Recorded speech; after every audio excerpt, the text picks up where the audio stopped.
hang tight for a moment. This old lady, she doesn't really know who's who anymore.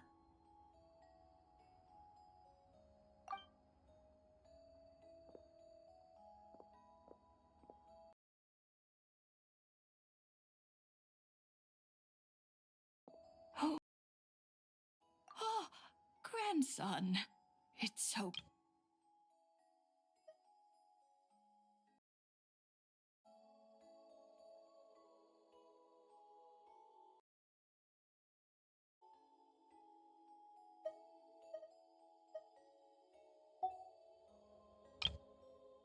Oh, oh, grandson. It's so cold. Oh, oh, so cold. Oh, oh, grandson. It's so cold today. You must be freezing. Oh, oh, oh, oh.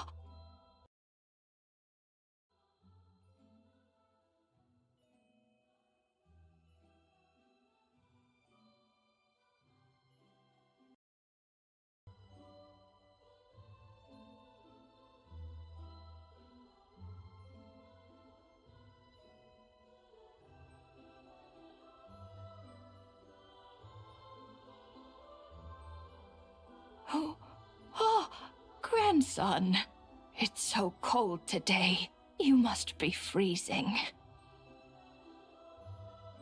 Oh, oh, grandson.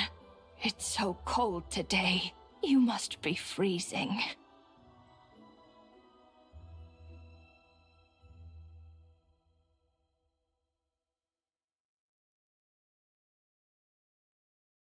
Oh, oh.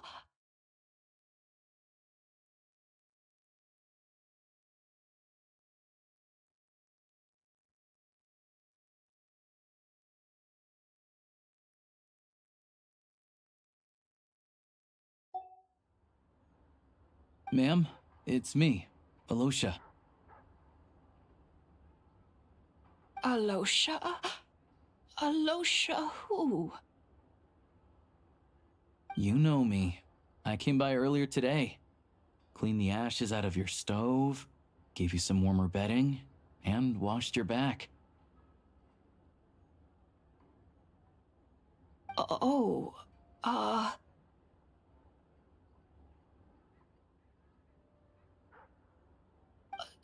I'm sorry, I don't remember.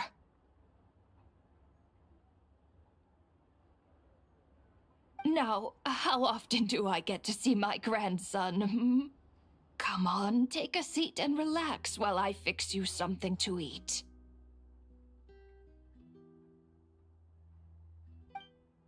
It's okay. You just rest. I'm fine.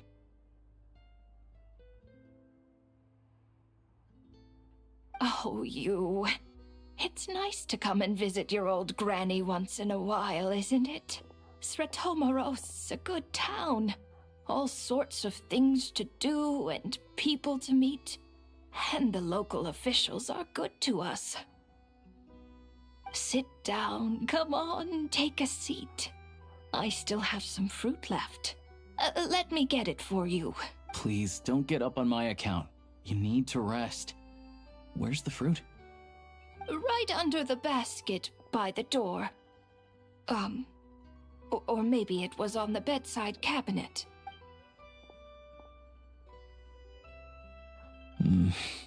Well, grandson dear, do you like it?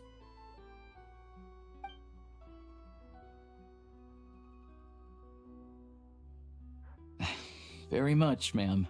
It's delicious. Good, good. Wonderful. You don't need to save any more for me next time, all right? Fresh fruit is hard to come by at the moment. You should eat it as soon as you get it. Oh, I don't need it. I'm fine. But if you like it, come back for some more soon.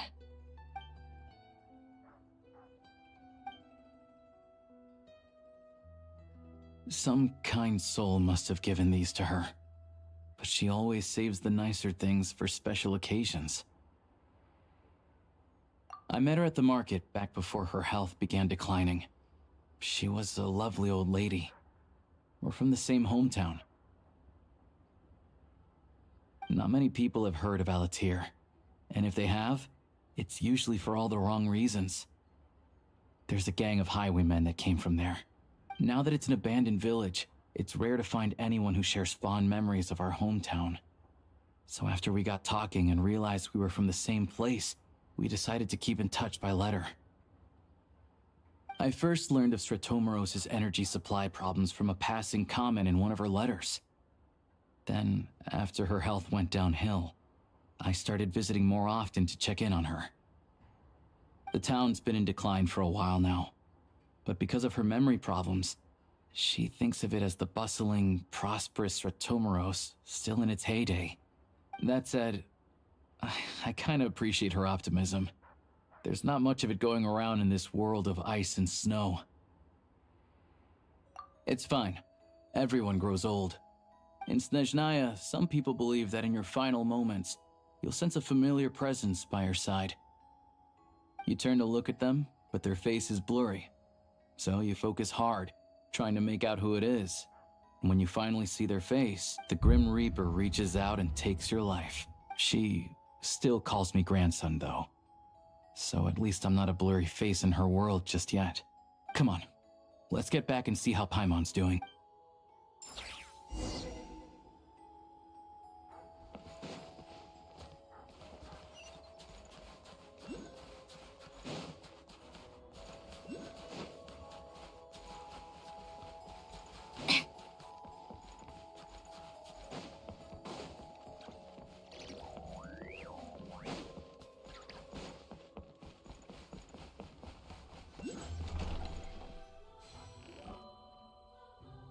Paimon, we're back.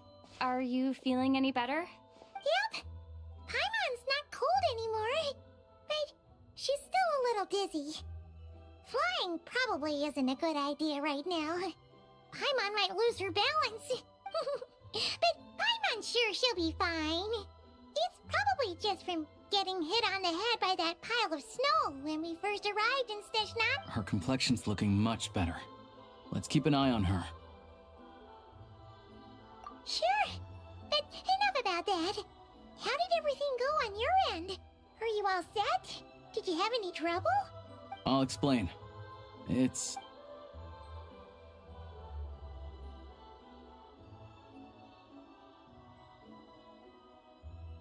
Jeez, you guys got pretty busy. Sounds like the liaison officer and the mayor were running quite an operation. Good riddance to both of them. It's a good thing you managed to catch them. So, you said the train station will open again soon, right? And everyone has enough crystal now? Yeah. Well, enough to survive at least. Project Snezhnaya isn't going away anytime soon. People will still have to scrimp and save to make ends meet. Don't know. The goal of Project Snezhnaya is to gather energy for the Tsaritsa, but no one knows where that energy's going. It's never been made public. The thing is, we were told that the project would only last for 6 months, but time and time again, they keep extending it. Extending it? Does that mean the Tsaritsa's plan isn't going very smoothly? That's what everyone suspects. In principle, any proposed extension needs to pass by majority vote in the Snezhnaya Veche. But even though opposition has been growing, any detractors end up caving in to political pressure from the rooster, Pulcinella. He's the chair of the Snezhnaya Veche and a key figure in the voting process. He has the backing of many powerful and influential people. How come the Fatui are picking on ordinary people even here in Snezhnaya? I don't see it like that. Fundamentally, the Fatui will always think and act in the Tsaritsa's interests, but that doesn't mean they don't care about the plight of the common folk. The only reason Stratomoros still receives crystal shipments is because of a relief proposal put forward by the rooster himself. Then there's the Fatui soldiers providing support in every corner of the nation. Even the Northland Bank provided some mora for disaster relief, and they're as conservative and indifferent as they come. It's just that the rich and powerful in their fancy palaces live in a completely different world from us. There's always going to be some conflict when those worlds collide.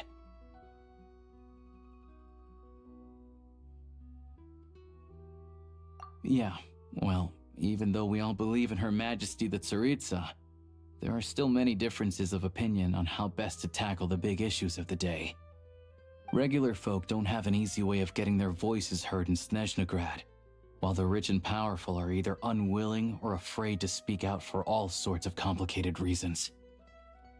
The Rokad provides the disaffected with false identities and an outlet to vent their frustrations. Of course, an organization like that exists in a gray area. The moment the Veche think they've crossed a line, there's sure to be a crackdown. But so far, they've been doing their best to help the common folk. Like us, don't you mean? You didn't hesitate to join in. You're not new to this, I can tell. That's because we're adventurers. It's our job to help people out with commissions and get to the bottom of things.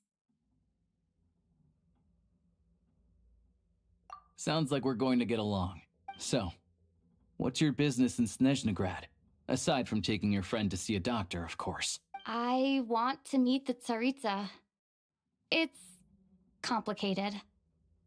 I've had run-ins with many of the Harbingers along the way, and I really need to know what the Tsaritsa is up to. Her ultimate goal, what the Gnosis mean in all of this. Since I've made it this far in my journey, I have to find the truth, whatever it takes. Wait, so... no way. Are you who I think you are? Sounds like you've heard of us then. We're getting more famous by the day. I didn't realize I was in the company of giants. Honestly, we're all as curious as you are about what the Tsaritsa's planning, and why it has to involve us freezing to death in the snow. But getting in the same room as her won't be easy. The common folk aren't permitted to meet her at the best of times, and right now, she's probably not even in Snezhnagrad. Word is, she's heading east on a campaign to slay a monster. Yeah, so you've heard of it. A wild, unpredictable monster with the power to summon snowstorms. It also absorbs everything around it into its body, so it's growing constantly. Now, it's so big that the Tsaritsa has deemed it the #1 threat. Luckily, as it grew, it became increasingly less mobile, so it doesn't pose an immediate threat to this town or to Snezhnagrad. I'm sure that Tsaritsa and her personal guard, the Druzhna, won't have any trouble defeating the creature between them. It's just a question of how long it'll take. Suffice to say, you won't be seeing her anytime soon. You'll have to wait until she gets back. Fair.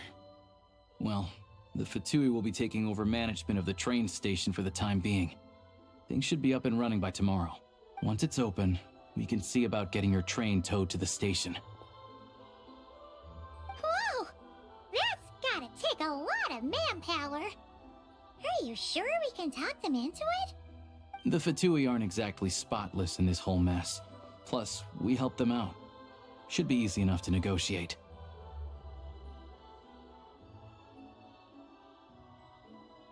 As far as I know, all the paperwork is dealt with upon manufacture. I've never seen anyone check it, so I wouldn't worry. Having a train makes everything much easier. We'll reach Snezhnagrad in no time. I need to head there myself anyway. Got some game to trade for Mora. I know a good doctor in the city. I'll introduce you when we get there. Oh, thanks so much. Let's get a good night's sleep ahead of our big trip tomorrow.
The perfect weather for cake, strong coffee, and getting lost. How tiresome.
Thanks for all the support.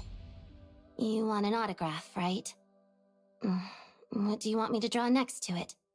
How about a feather? Oh, wait, you're not one of my fans? Guess I misunderstood. Let me start from the top then. I'm Odette, a ballerina with the Korylevsky troupe. Well, thanks for all the support, anyway.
I like music.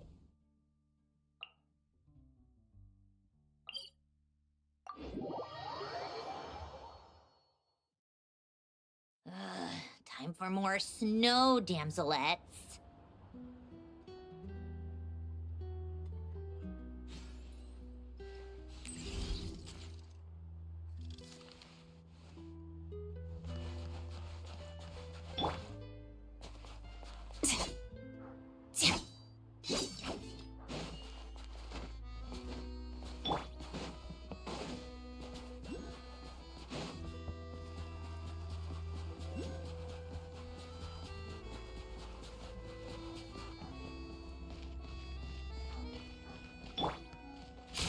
Keep up.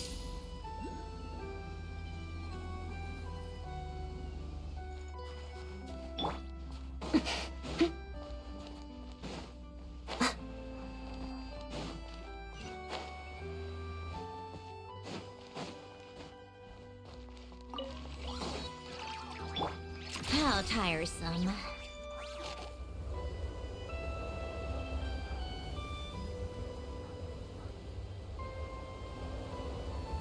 Drive carefully, all right?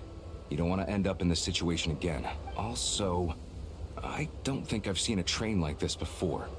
Is it a new model or something? Not a fan of small talk, are you? Anyway, take this. It's an up-to-date map of the Snezhnaya rail network. All the track switching is automated. So, as long as the train's moving, you don't need to worry about collisions or anything. We'll leave you to examine the train's conditions yourselves. Fingers crossed nothing's broken. I doubt Sratomaros has any engineers with experience working on this model. Shouldn't be a problem. Thanks for everything. All right then. Have a safe journey. And make sure to check everything's working before you set off.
destination settings have been applied. Let's give this thing a final once-over and then head out. Goggles, your time to shine. Affirmative. Running vehicle diagnostics. What's this?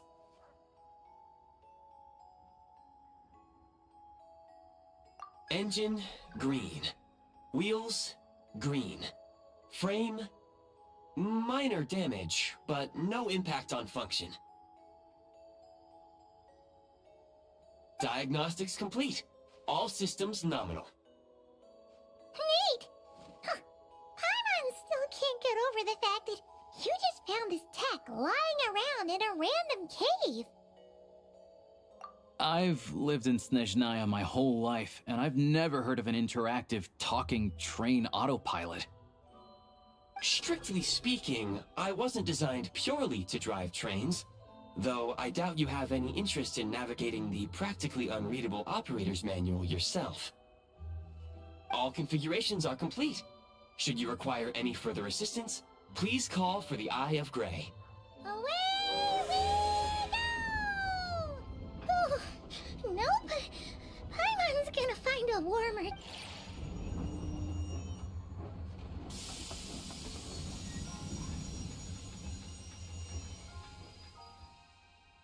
Huh? What's going on?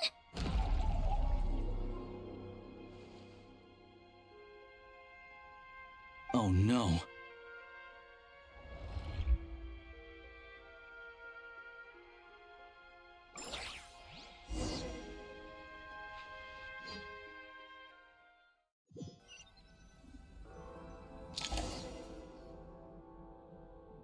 Oh, what is this place? Traveler, are you okay? Paimon's still airborne, but it feels like swimming through thick, gloopy water. It's horrible. Just our luck. Of all the things that could have gone wrong.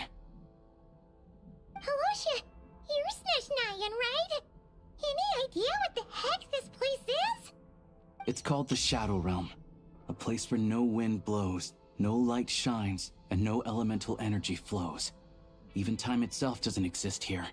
It's a world where everything seems to come to a standstill. I've only seen it a few times before, and this is my first time inside. It's a dangerous place. Most people who get sucked into the Shadow Realm are never seen again, and the few who do make it back, they're never quite the same. Huh?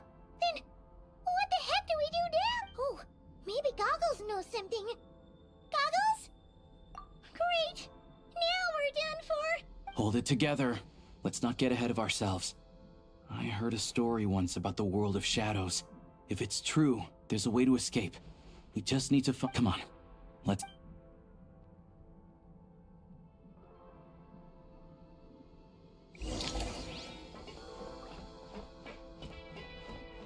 Look at these Fatui! It's like they've lost their minds! Their shadows have been devoured. They're no longer amongst the living.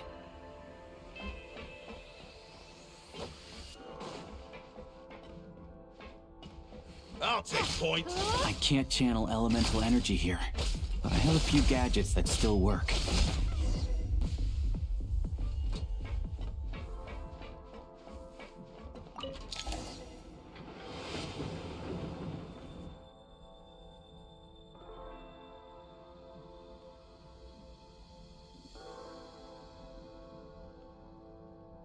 Wait! What's that blue thing? Is that... Goggles? Guess we'd better find a way over.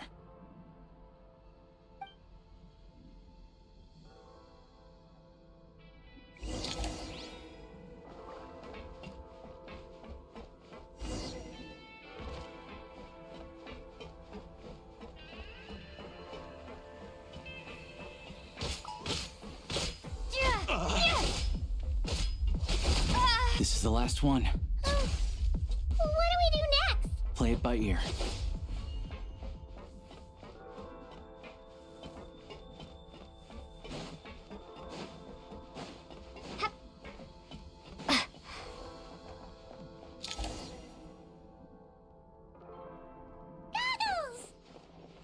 Hello. I am glad to see the three of you safe and sound. For now, at least. But things aren't looking too good. Correct. We are now inside what is known as the Shadow Realm, the darkest space in the shell, where even the Most High is loath to cast its gaze. Time and space hold no meaning here. It intersects with the world of the Light Realm only rarely, like an air bubble that rises to the water's surface. We must leave this place before it sinks back down into the depths once more. Sounds like you have a plan. Yes. In fact, the very purpose of my creation was likely to... from the Shadow Realm. It appears that key data is currently inaccessible. But now is not the time to resolve that problem. I have marked the exit to the Shadow Realm for your convenience. In addition, I have prepared some equipment to aid you as you traverse the Shadow Realm, traveler.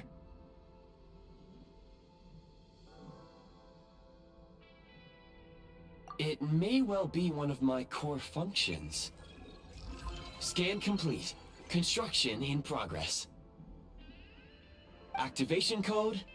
We once peered into the past from the ruins of the shadows. This is what remains of the Golden City, Hyperborea.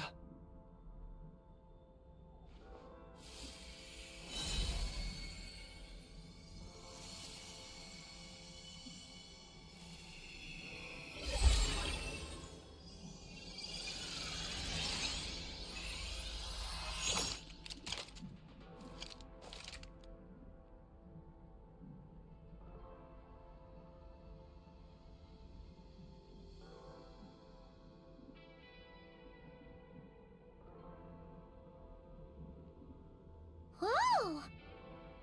Now go. Arm yourselves with weapons of the spirit. Bring down the walls of the stronghold, and extinguish the flaming arrows of the wicked. Is this a gun? In the Shadow Realm, where humans cannot channel the elements, there once was one who, after much research and many attempts, found this to be the most effective means of attack. Let's go. We don't have much time.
When you encounter small obstacles, you can simply clamber over them.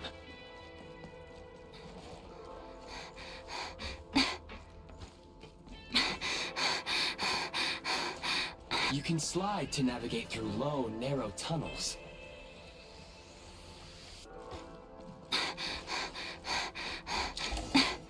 Obstruction ahead. You may be able to use the explosives nearby. Shoot the explosives to detonate them and clear the path. Since elemental energy is unavailable in the Shadow Realm, ammunition is an important... For long-range targets, try using the scope to line up your shot.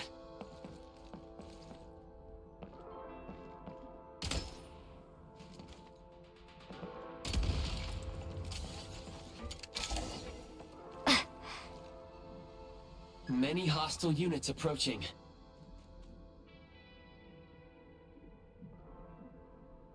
I suggest a new strategy.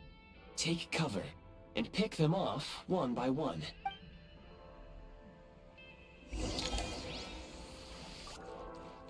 We are under heavy fire.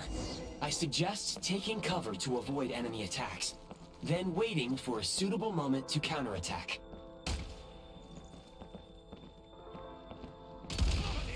breach! Ah! Can't take much more! Ugh.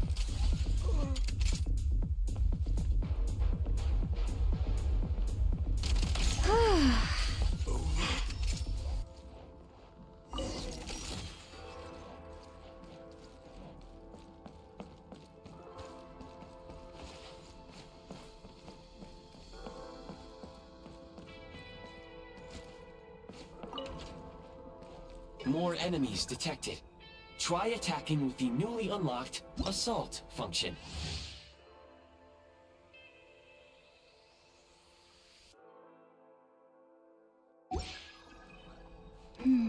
Switch mode! Mind the rhythm! Defenses have been breached! Taking cover!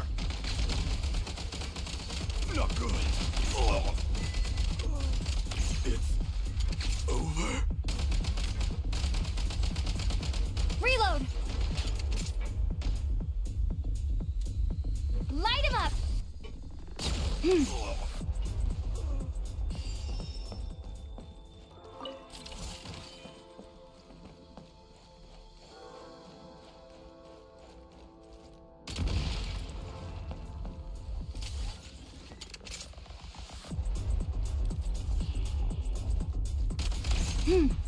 Gotta recharge.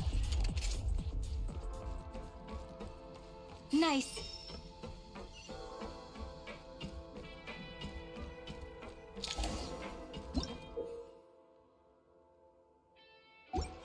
Aim at the freeze mark and pull the trigger to move using the rope.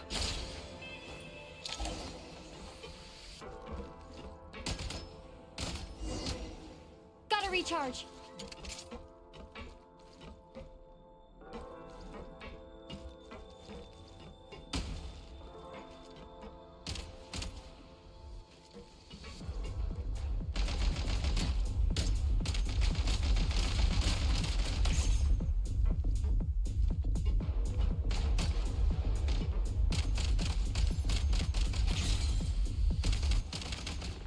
Some supply points can restore a small amount of stamina. Press on.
Gotta recharge.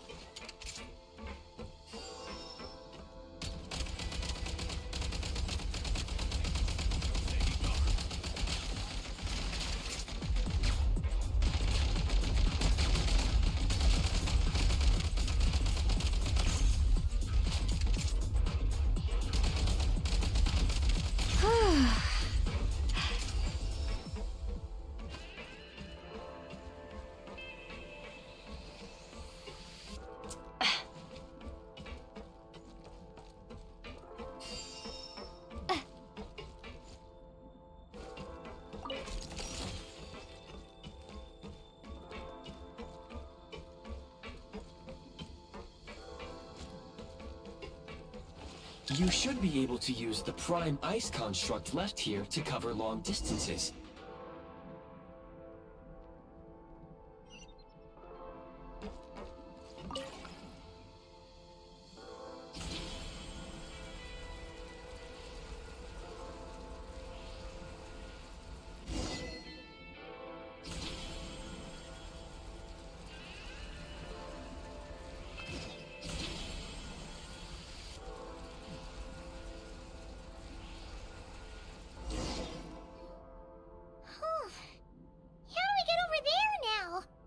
recommend using this grappling gun.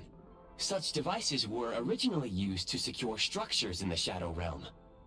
If you detach the connected hook, the grappling gun will automatically fire a rope to another nearby hook. Okay. So, we just remove...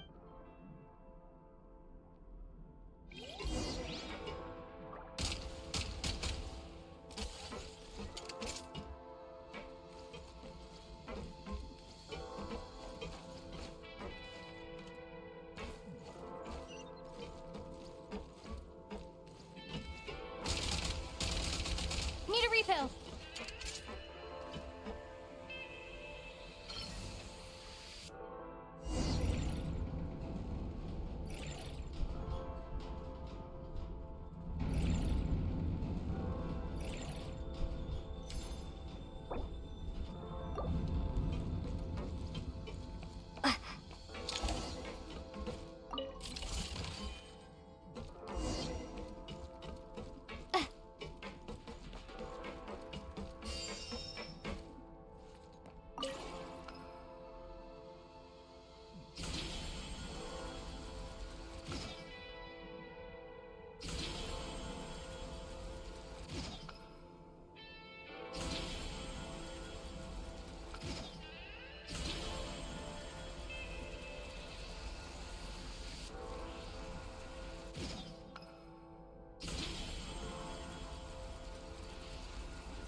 Back in business.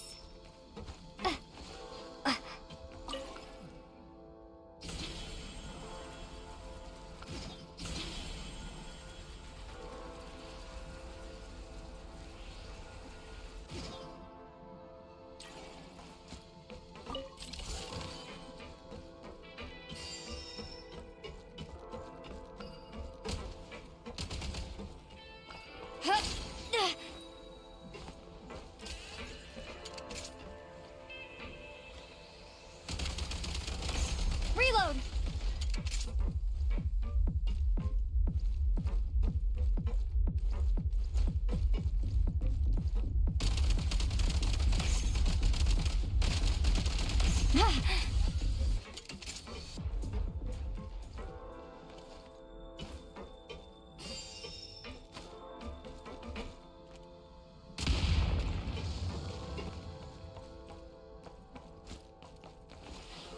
Sprint at the prime ice launcher to reach high places with ease.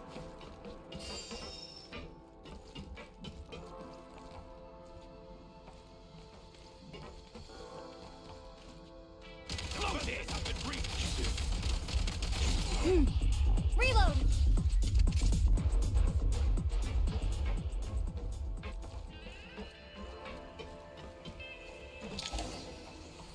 Usable munitions detected. Frag crystal.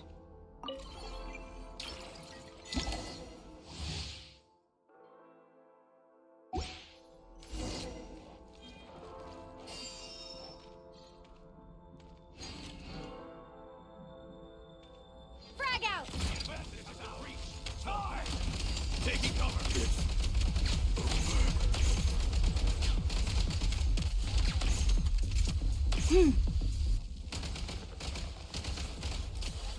Back in business. Try this! Request back. Where's the... Gotta recharge.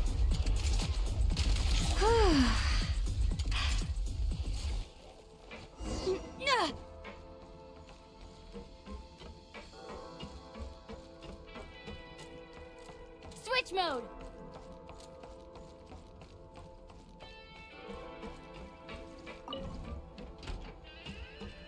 Switch mode.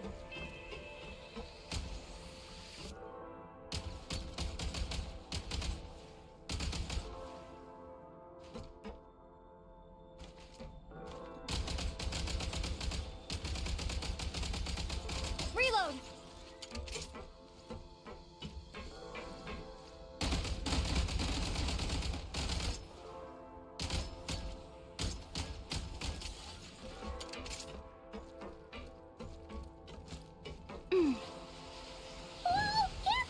Shift your center of gravity and slide down.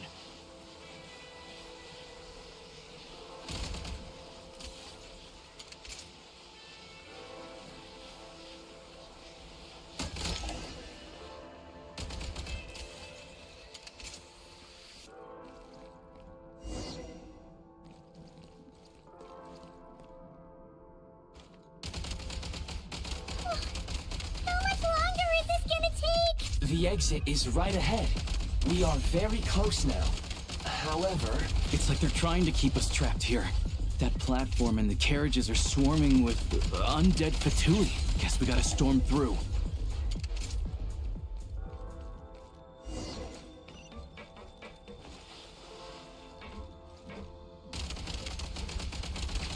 Reload!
You may find switching to assault mode makes your attacks more effective.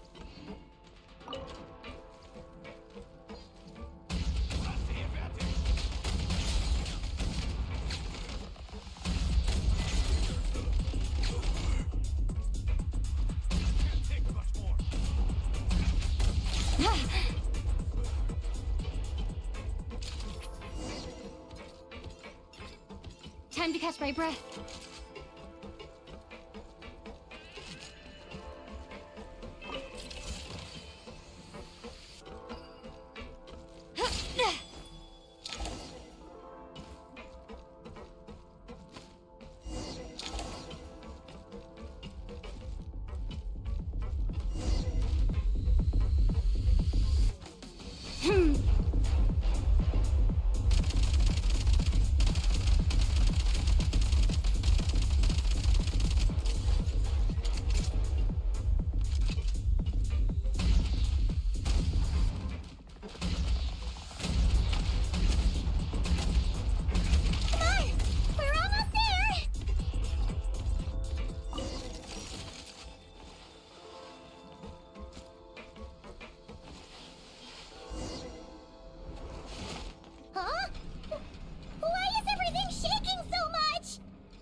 Looks like the Shadow Realm is about to sink back down into the depths. The exit is right here. You mean this weird bubble thing? Wait, how exactly do we... No time to think. We just gotta go for it.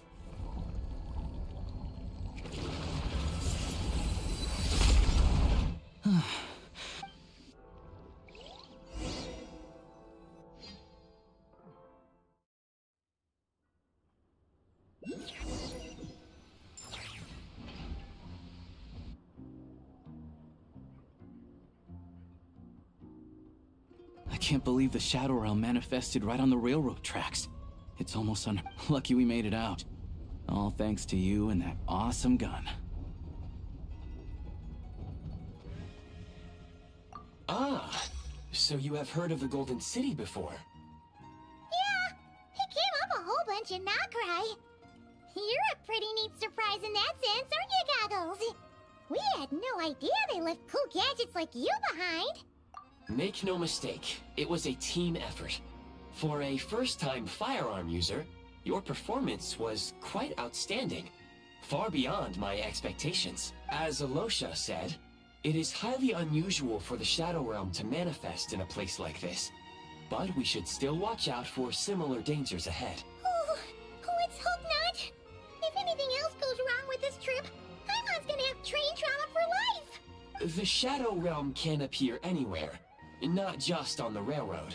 I am simply advising that we take sensible precaution. Now, if you wish to further calibrate and upgrade your firearm, you may do so over there, provided you have the necessary components. Please take a moment to catch your breath while I repair the body of the train.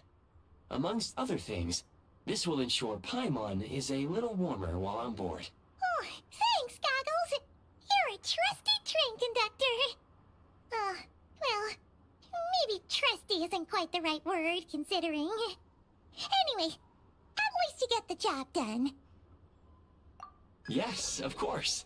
And just like the Eye of Grey, I am sure it will be a great asset to you in your future adventures. If not the trustiest, then it will at least get the job done. Let's get some fresh air while the Eye of Grey fixes the train. Yeah, sure. Paimon wants to forget all about the Shadow Realm. It was so creepy in there. Stretching her legs might help take her mind off things.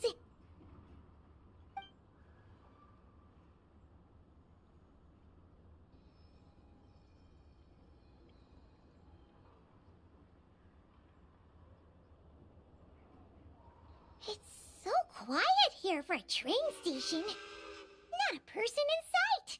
Just abandoned houses.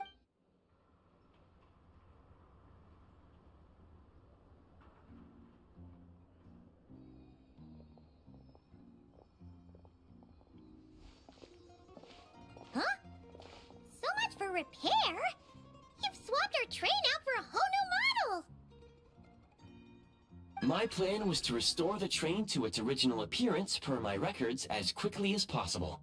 Now that the repairs are complete, the train offers optimized performance and a significantly improved trendiness level.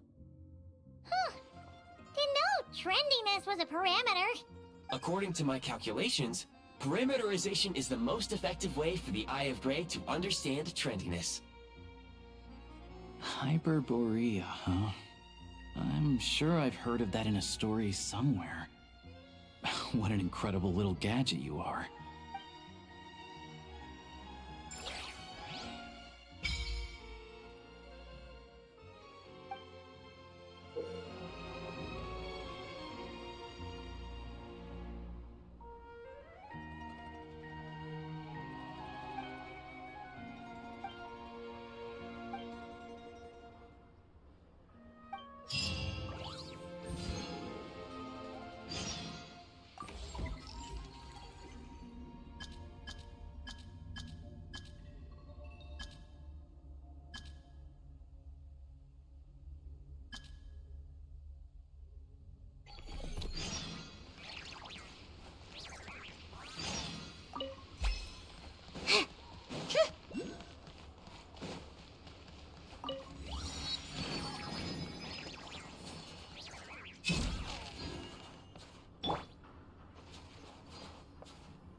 It's about time we threw another tea party, don't you think?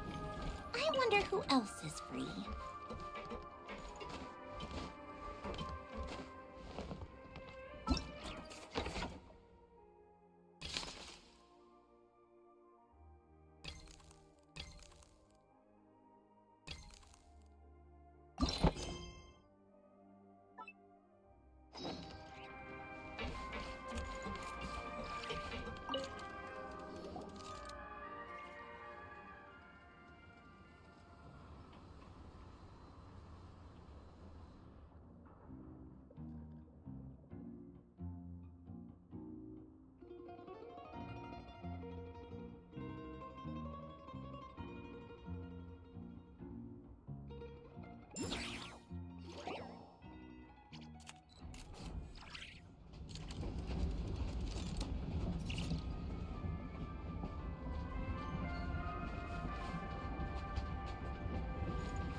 You might want to avoid looking down if you're afraid of heights.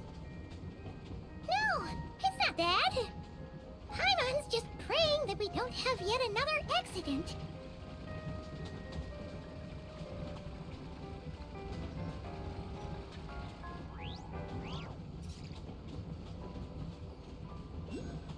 That mountain is breathtaking.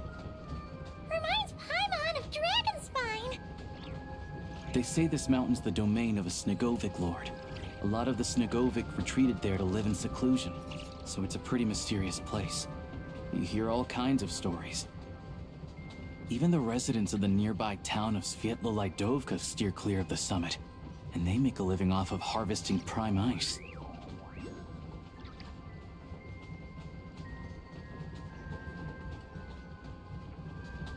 Look, Snezhnagrad's just up ahead.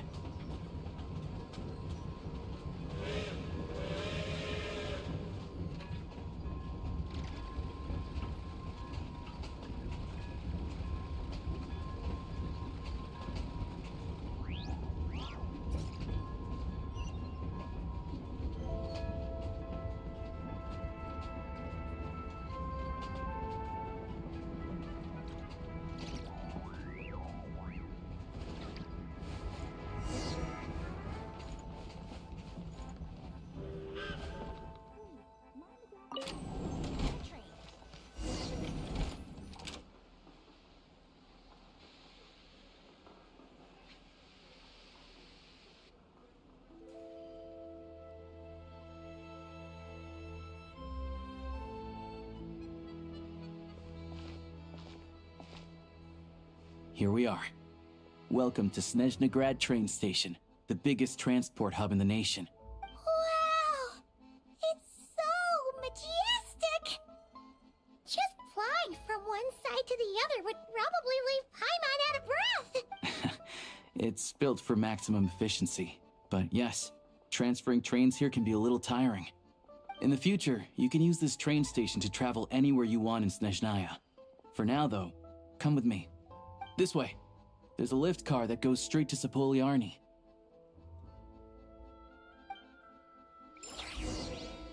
Where was I just now? Tell me then, what am I supposed to do?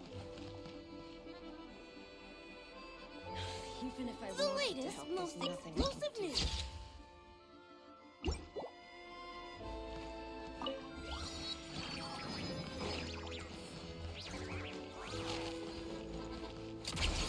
Look! Look! They have really funny-looking hats! And those ones are about the same height as Paimon! But it looks like they can't fly! Those would be Volkudlak and Domovoy. You'll also see the winged Vila and the snowborn Snegovic amongst others. No wonder! We'd heard that Snezhnaya used to be the realm of the Fae. Paimon can really see it now. For Snezhnaya's sake,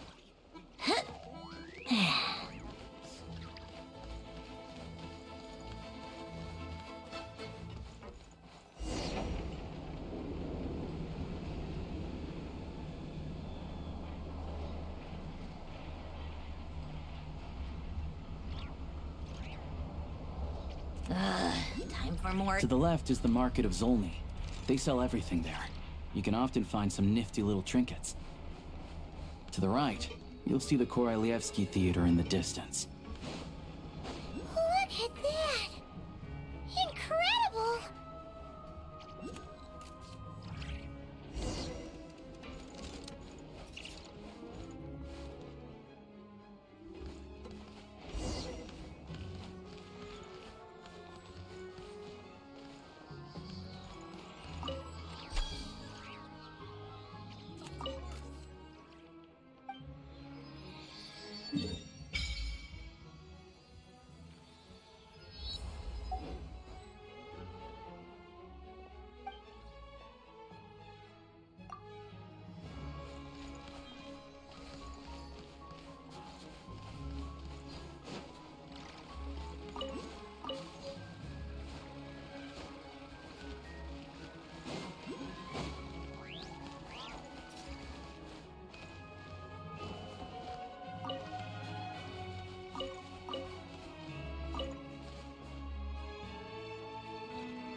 with her own eyes makes all the trouble we went through to get here worth it.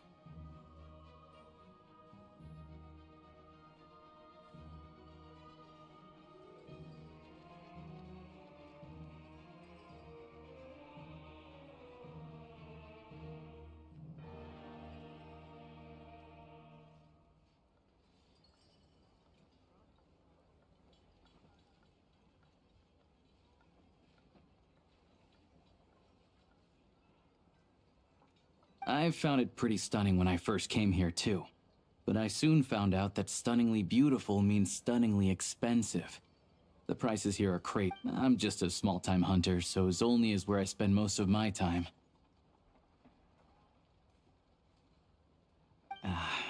This way will take us to Podvorier restaurant. They offer food and lodging there, so you can get settled in while I fetch the doctor. Is that gonna be stunningly expensive too? Yeah, I mean, there are places to stay in Zolny, but I highly doubt they'd meet your standards. Most of the stoves are out of crystal, the windows are drafty, and at night, four-legged roommates come out to play, sharpening their claws on the roof beams and floorboards. Yep, no way. Not a chance Paimon's staying anywhere like that. Maybe we can split the cost of the room between us? Paimon still has some savings left.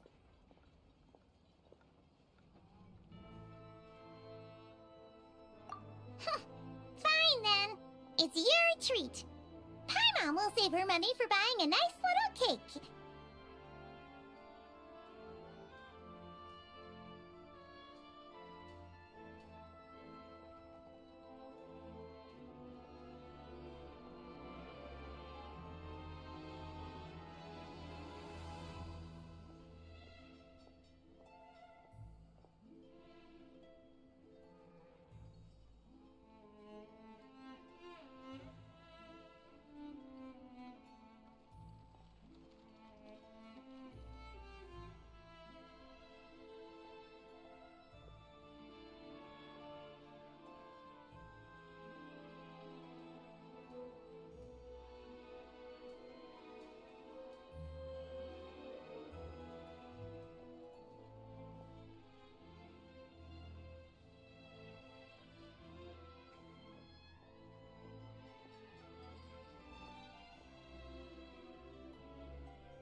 them too.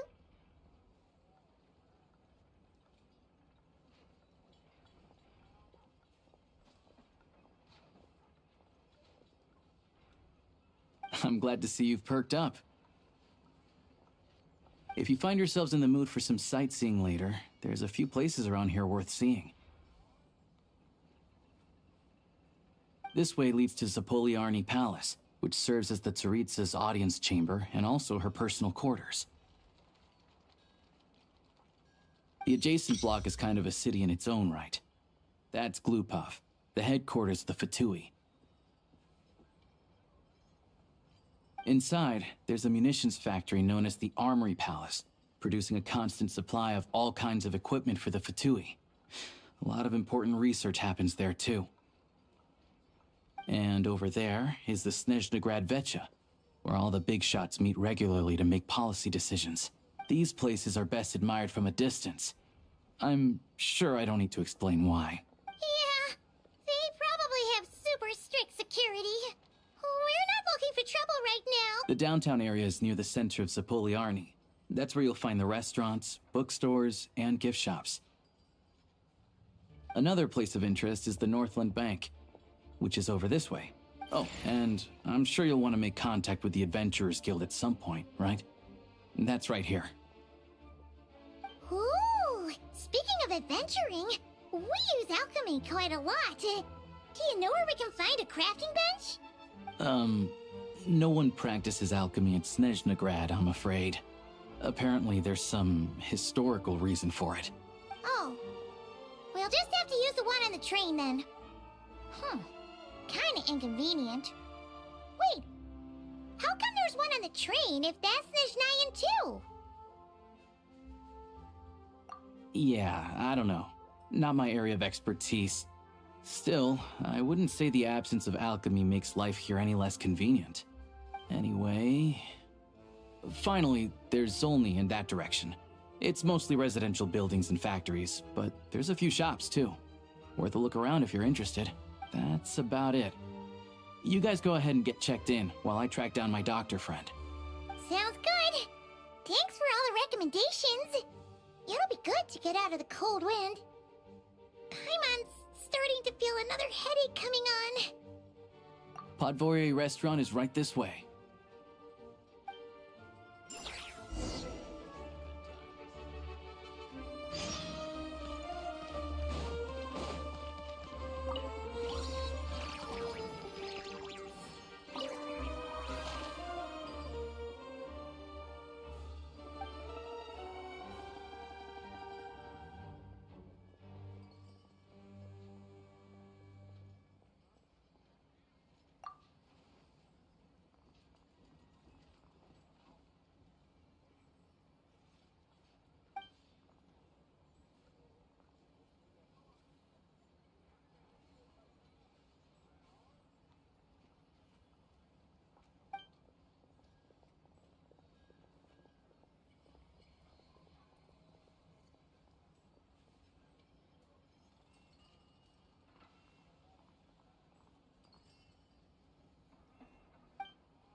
Oh, no.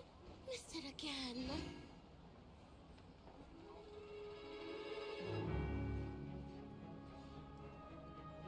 You all missed the good times.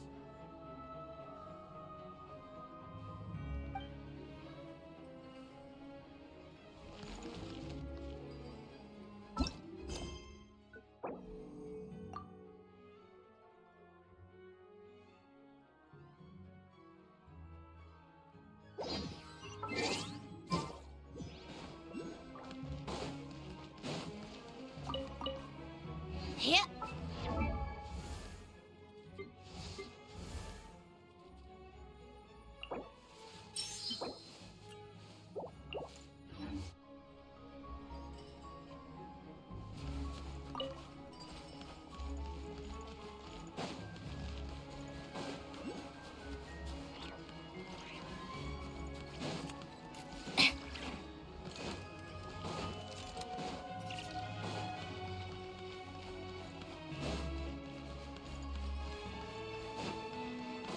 Huh?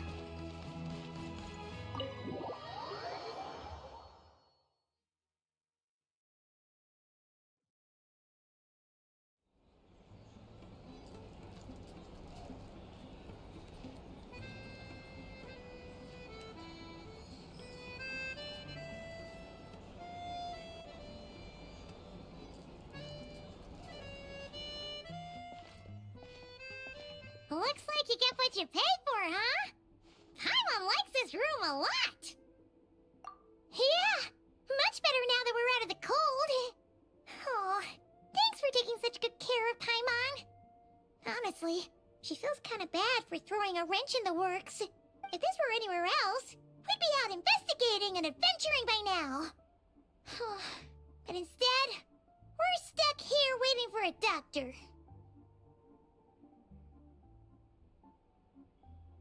You're right. No need to push ourselves too hard for no reason. A lot happened on our way into the city.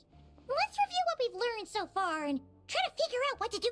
Obviously, the million more question is, what is this Tsaritsa planning?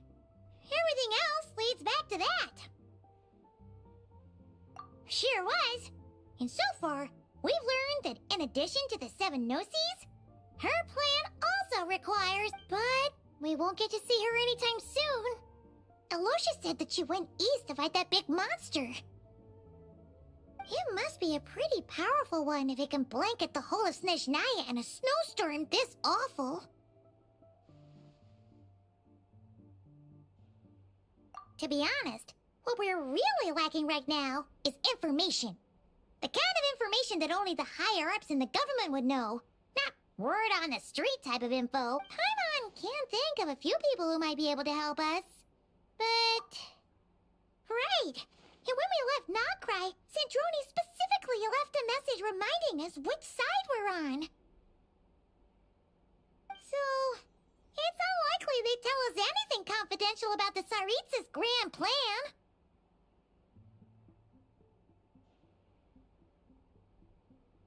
Yeah, fair point.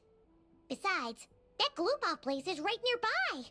We've got nothing to lose, so it'd be a waste not to go. There's gotta be someone there willing to talk to us, right? Maybe Arlecchino or Centrone? Or possibly Tartaglia. But it's unlikely we could sweet-talk Arlecchino. Let alone Centrone. She basically told us to stay in her lane already. Yeah, the last time was all the way back in Fontaine, right? Too bad we missed him in Nocrai. Apparently, he came to help out. Hello. Is there a traveler and Paimon in there? That's Alosha! Come in! Hello, I'm Dr. Luneva. Alosha mentioned that one of you is feeling a little under the weather. I see. So you're my patient today, yes? And you're, Faye, I presume? Good question. Paimon's not too sure either, but she's definitely not the same kind of Faye as the ones we saw at the train station.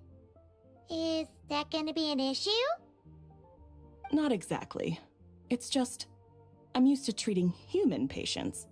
Fae tend to be far more resilient than even the healthiest and most long-lived of humans. But don't worry, I do have some experience treating Fae. I've even diagnosed plenty of cats and dogs in my time. Safe to say, I have a fairly eclectic range of expertise. It'll be fine. Paimon's basically the same as a human, right? We're no different when it comes down to it, are we? More like you don't eat enough. The more talking you do, the more you need to eat.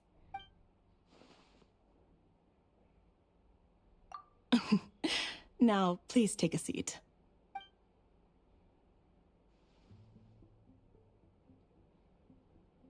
Okay, vital signs are good. Test results are all within normal ranges. I don't think it's anything serious. More than likely, you've just caught a cold. I can give you some medicine to tide you over, but as long as you rest properly for the next couple of days, you should feel better. Make sure to keep an eye on your temperature, though. If you find yourself with a persistent low-grade fever, or if your symptoms don't improve, just contact me again. Sounds like there's no cause for alarm. Thank you, Doctor. You're very welcome. Just doing my job. I'll leave you in peace now. Time to visit my next patients. Take care. You heard the doctor. Best you rest up here for a couple days. No sightseeing for the time being.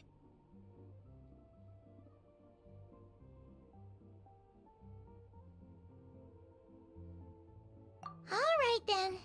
Guess we've got no choice. Let's just treat it as a short vacation. I have to get back to it. If you need anything else from the doctor or me, go to the Hunter Trade Station in Zolny. The boss there knows how to reach me. Hey, no big deal. You saved my life in the Shadow Realm. This is the least I could do. See you around.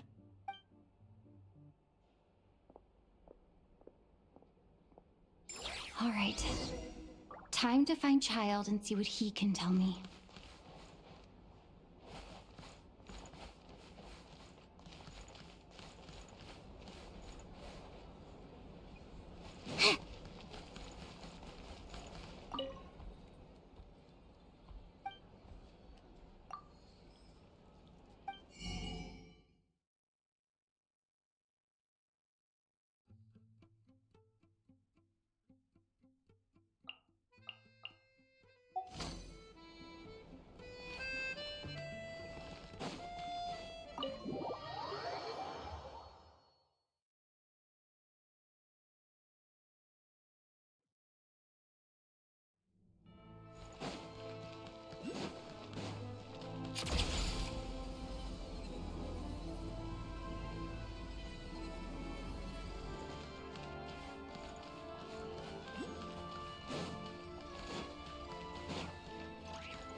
Take a break.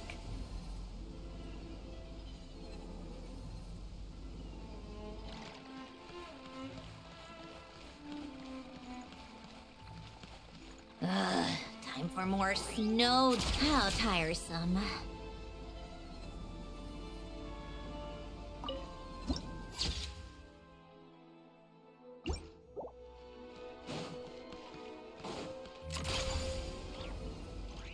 Pick up the pace.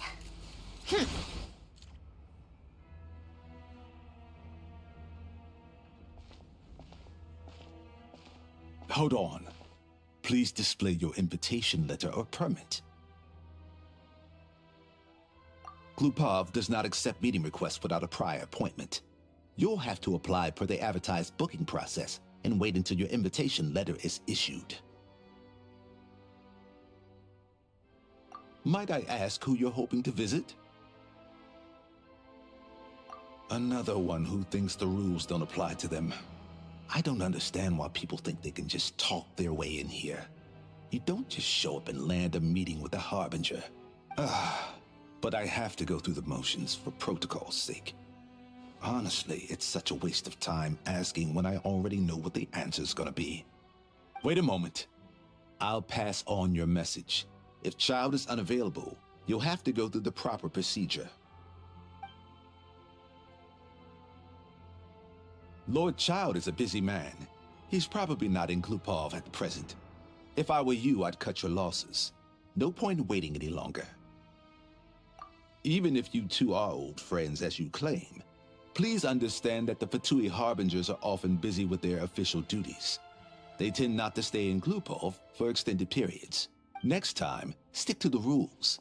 You'll make life easier for both of us, Greetings, Lady Marionette. I'll take care of our guest here. It's her first time in Snezhnaya, so it's no surprise that she doesn't know the rules yet. I trust no choice words have been exchanged. No misunderstandings I should be aware of. No, Lady Marionette. No incidents to report. Whew, that was a close call. Good thing I played it cool.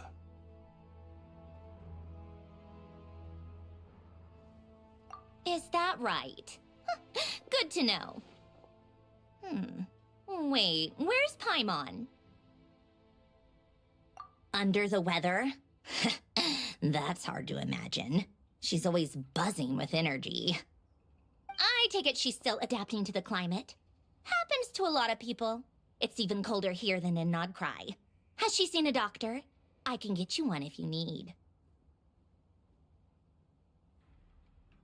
All right then. Well, let me know if you run into any other problems. Why else? I was just about to sit down for some much-needed tea time when I heard that an old friend of Tartaglia's had shown up outside. No appointment, nothing. And, as obnoxious as it may be to show up uninvited at Glupov, I couldn't help but take pity on the poor soul who was waiting outside in vain. So I had no choice but to abandon my freshly brewed piping hot tea and come to see this mystery guest for myself. Well, I felt our time working together in Nodcry warranted some courtesy. I couldn't exactly let you freeze to death out here in the wind. Unfortunately, I can't invite you inside either. The rules of Glupov wouldn't allow it, and as a harbinger, I have to lead by example.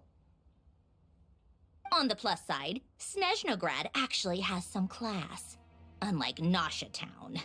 Torchlight Books has a very nice selection of teas and cakes, so we can catch up there. Your treat, of course. Because I already wasted one perfectly good cup of tea today. That's why.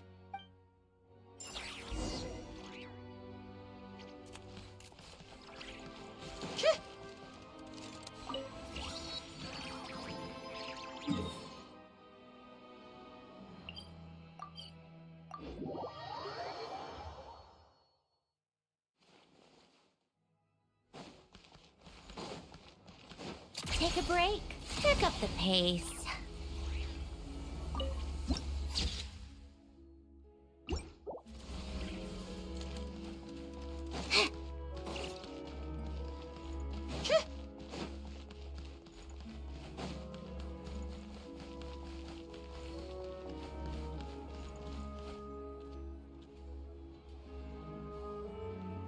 I've ordered for the both of us.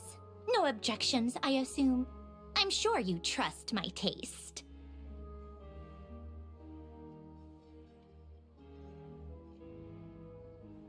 Okay, let's get down to business. I'm guessing you don't actually have any urgent business with Tartaglia per se. You just want information, right?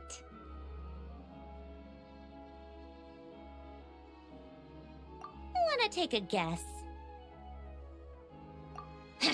Of course you'd say that. You shouldn't underestimate Counselor Tartaglia, you know. That's right.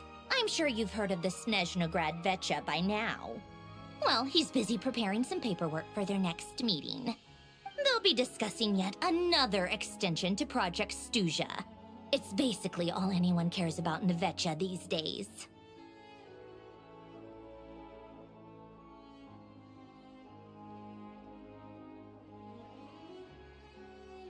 Yeah, he's more of the shoot first, ask questions later sort, isn't he?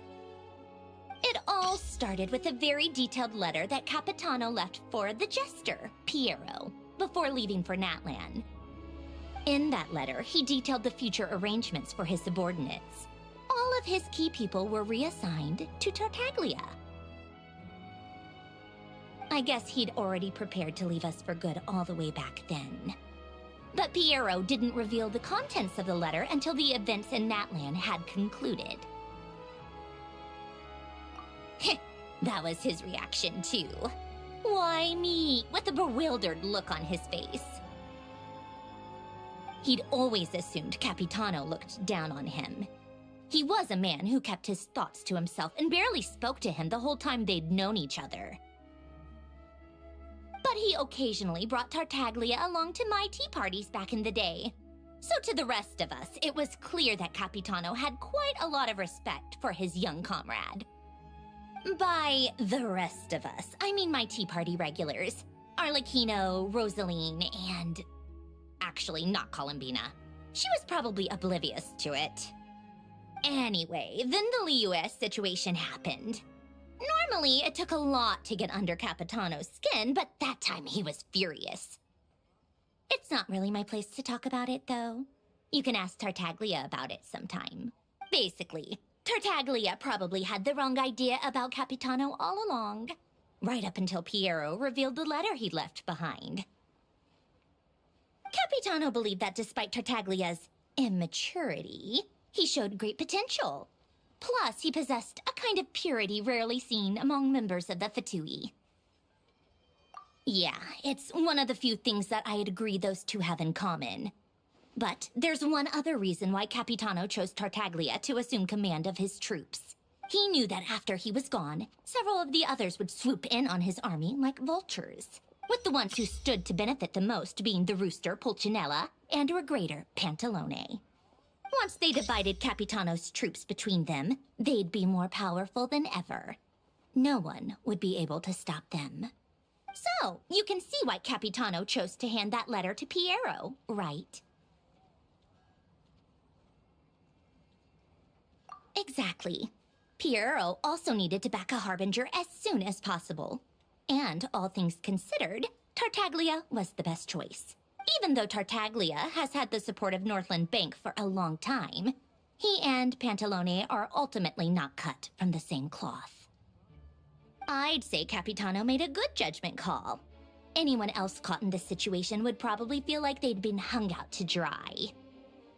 His best course of action will be to distance himself from any shady business, while still maintaining friendly relations with Pantalone, but seeking Pulcinella's support at the same time.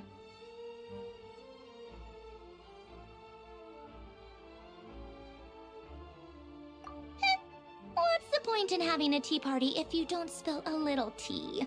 Besides, none of this is confidential anyway. Ask any journalist out there.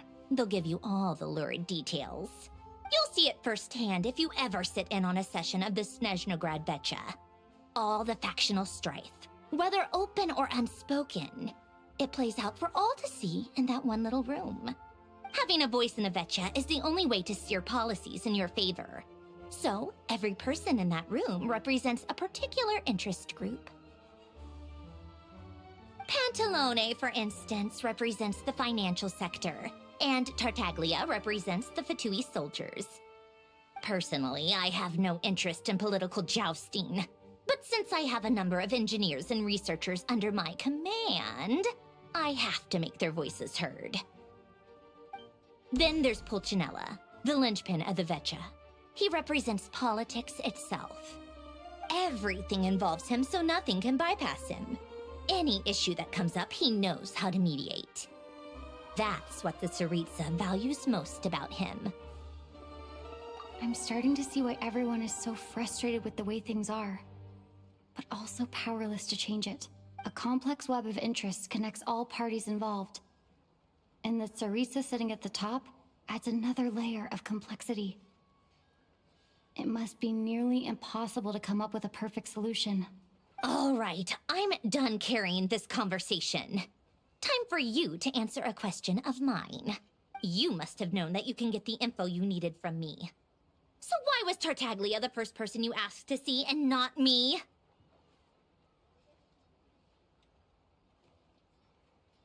Huh?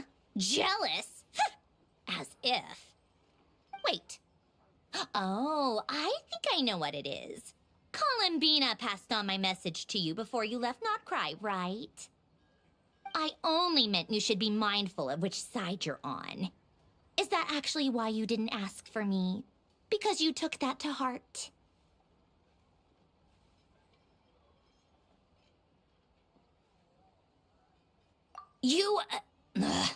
Fair enough. It's not your fault. I blame all these politicians I've been hanging around with lately. Always beating about the bush when they talk. I guess it must have rubbed off on me. Anyway, just ask for my help next time, okay? Little things like this are no problem. Lady Marionette. What now? Can't you see I'm on my break? Whatever it is, just leave it on my desk. I'll look at it later. Sorry to disturb you during your break, ma'am, but I'm afraid it's an emergency. Isn't it always? I've told you before, fixing the tracks and transporting ice blocks does not constitute an emergency. The equipment in Svietlolaidovka is in urgent need of maintenance. With how the weather's been recently, we suspect that the cause is a buildup of snow, exceeding the maximum weight limit. The supports on one of the machines broke and fell, awakening a dormant beast and leaving many of the ice miners trapped in a nearby ice cave. Luckily, Odette's team was nearby and launched a rescue operation, but we're still facing a severe manpower shortage for both the rescue and engineering teams. I guess that's it then.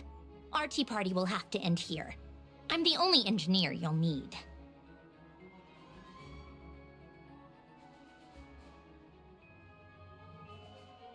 Do you actually want to come with, or are you just saying that?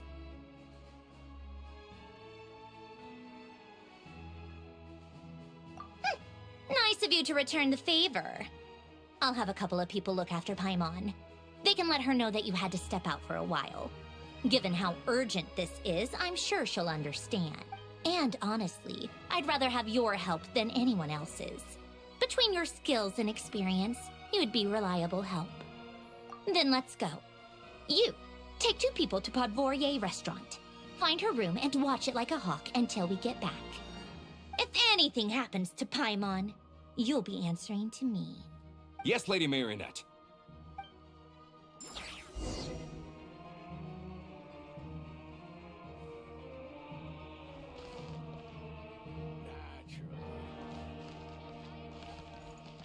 How exquisite design.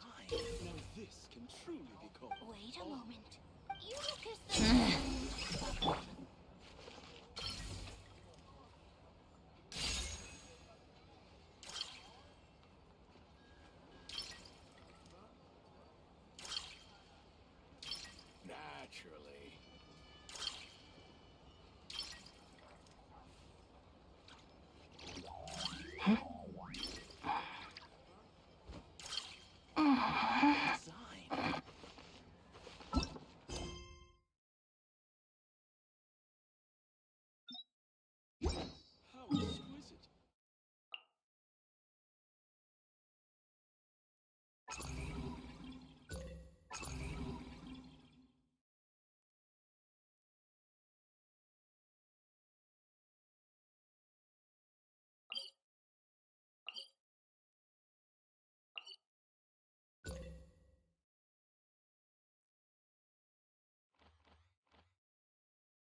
Yeah. They weren't exaggerating. This is really dangerous. It's a good thing only one of them broke. From what I've been told, most of the trapped miners are over in that direction. Yeah, you do that while I check the rest of the equipment. I'll evacuate the people around here as I go. Meet me back here as soon as you're done.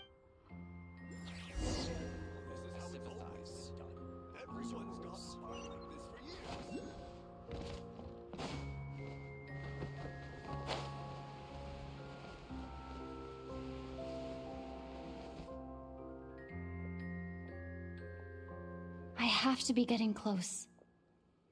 Don't go any further.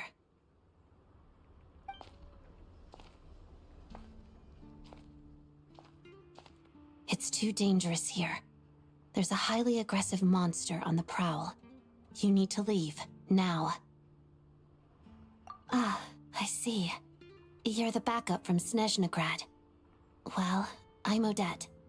Good to meet you. Ah, so this is Odette. She was the first member of the Fatui on the scene. There are 5 people trapped in the cave. Monster type is unknown, and so is its location. Let's go. Every second counts.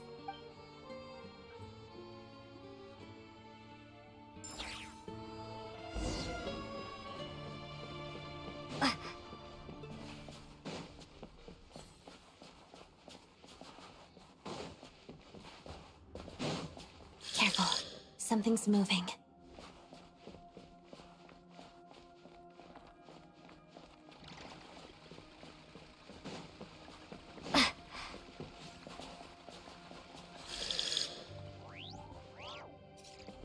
This must be the monster's shadow. Looks like a tough opponent.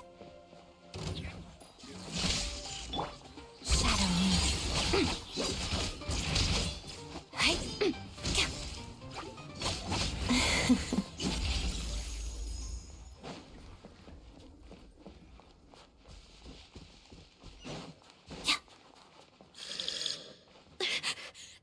Stay back!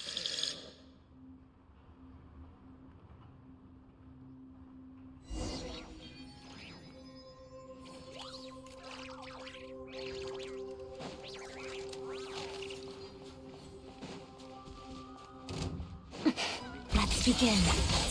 Pirouette.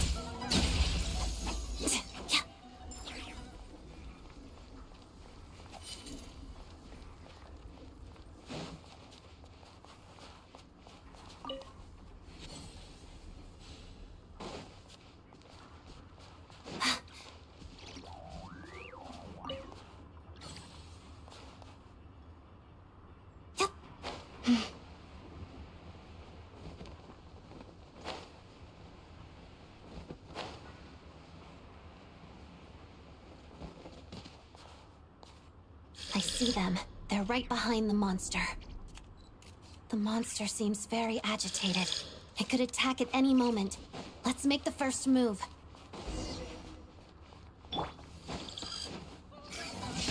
Thunderclap! Together.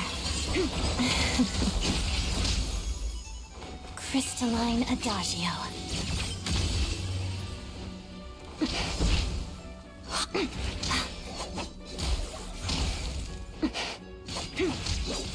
Take this!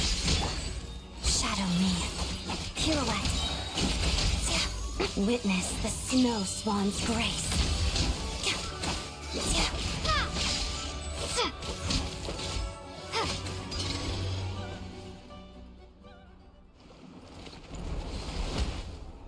Oh, thank you for saving us.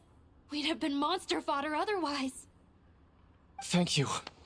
You're welcome. You should be safe now. Follow this route out. She and I will stay behind to watch the rear. Thank you. Come on, let's go.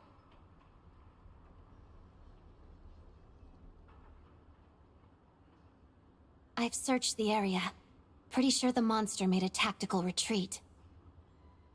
Yeah, but with us here, it won't be coming back anytime soon. It may be small, but don't be fooled. It's a ferocious beast. People are just food in its eyes. It's lucky we got here when the trapped miners have been successfully evacuated. Time for us to leave. Wait, this place... There's something unusual about it.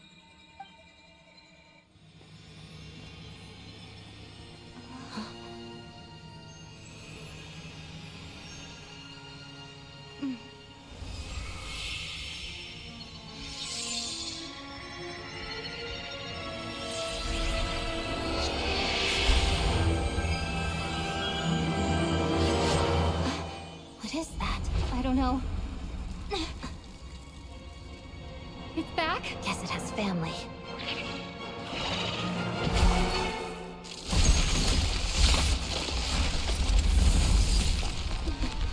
This way. Run!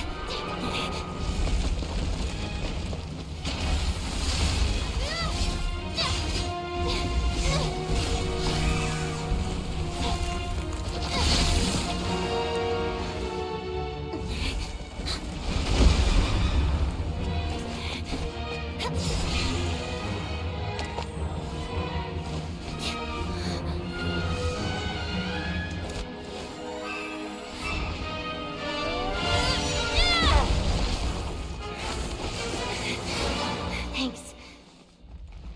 Let's get out of here.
Everyone's accounted for.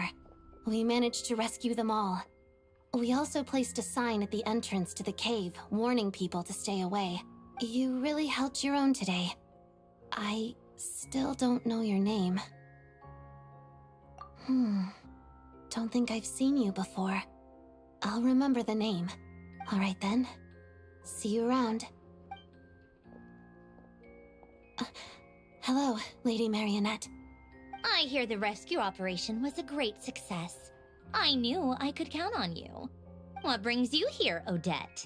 Here for a performance? No, a Fatui mission. I happened to be nearby and heard the crash. She hasn't introduced herself then. Odette is the prima ballerina of Snezhnograd. She's quite the celebrity.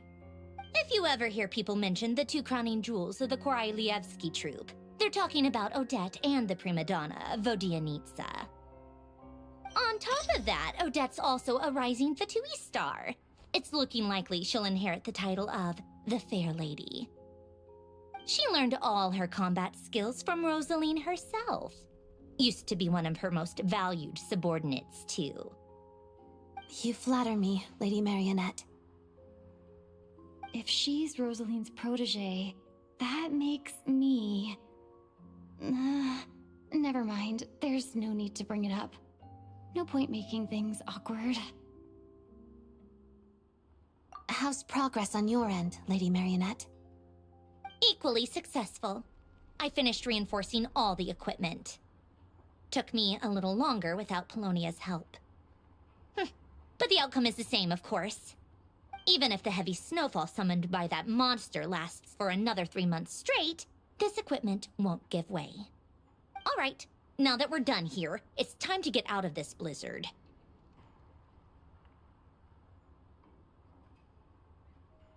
Sure, but Snezhnograd will send someone to investigate and draw up a relief plan. And I guess I'll have to write the incident report myself this time, since it involves a mechanical malfunction.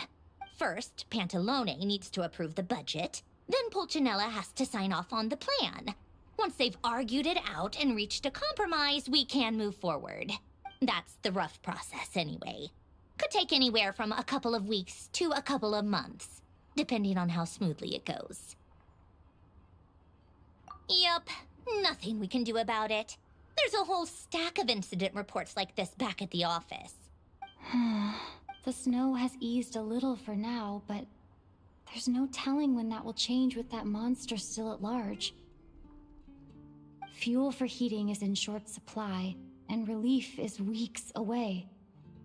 There's no immediate threat to life, but it just feels like there should be a better way. Hey, quit daydreaming. Let's get back to Snezhnograd. When did you get a new sword? I found it in a cave. It handles pretty nicely. You have a strange affinity for secondhand swords.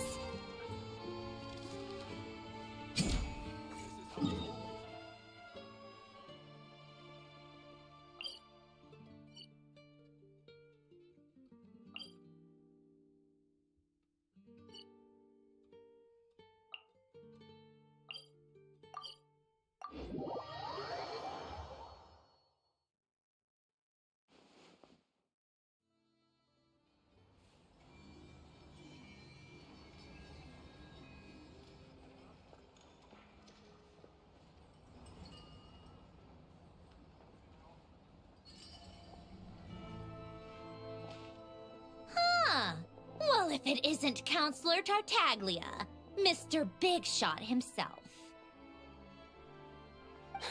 Go easy on me, all right? I'm still recovering from the interrogation the real Big Shots put me through. Hey, comrade, it's been too long. I heard you came looking for me earlier. Nicest surprise I've had in a while. Good to see you too, Odette. I'm guessing you guys just got back from Sviatlo-Lajdovka. How'd it go? Crisis averted? It went fine. How about you? Any new developments? Not really. Same as ever. Growing opposition to Project Stuzha, and the usual rebuttals are starting to ring hollow. The results of the mock vote were pretty dire. Pulcinella was fuming. I've never seen the old man so angry. That's not good news. It takes a lot to rattle him. Yeah, obviously if push comes to shove, there are ways to crack down on dissent. But... Sorry, I have to ask something. This is going to sound blunt, but may I? Huh? Of course, fire away. It sounds to me like everyone's tearing their hair out trying to figure out how to deal with opposition to Project Stuzha. But what exactly is this project's purpose? And how can it be so important that even people like you two refuse to stand up for the ordinary people of Snezhnaya? Interesting. I gotta hand it to you, comrade. You sure don't mince your words. Excuse her? What does she mean, refuse to stand up for ordinary people? Oh my gosh. How does she dare speak to the Harbingers like that? Are you interrogating us now? It's okay, Sandrone. Let me explain. I think I understand where she's coming from. If I could, I'd take your side right now. In fact, my position's very similar to yours. I've only held back on casting a dissenting vote in the Vecha because the Tsaritsa would never let me get away with it. Still, I have a responsibility to the Fatui armed forces, so I do what I can to make their voices heard. Most of them are just regular folks from small towns far from the capital. I'm sure you've seen how much those kinds of places are struggling right now. Oh, and for what it's worth, I'm from Arepasak myself. Things aren't going so swell there either.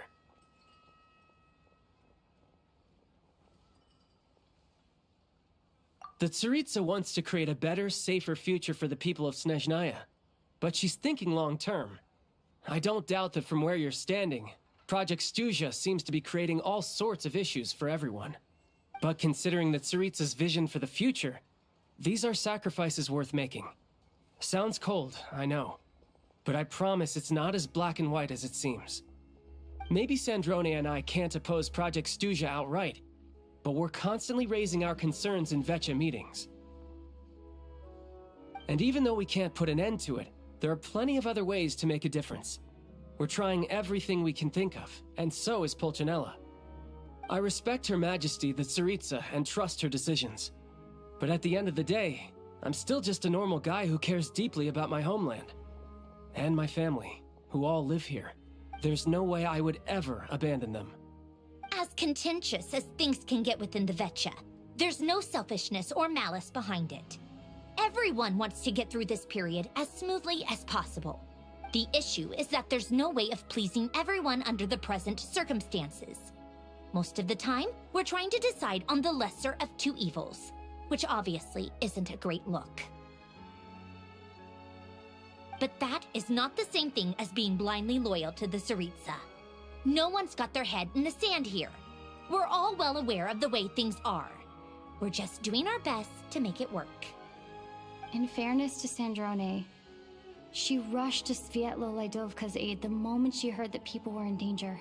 And even Tartaglia, who used to only care about the thrill of the fight, is clearly doing his best to rise to the demands of his new role as counselor.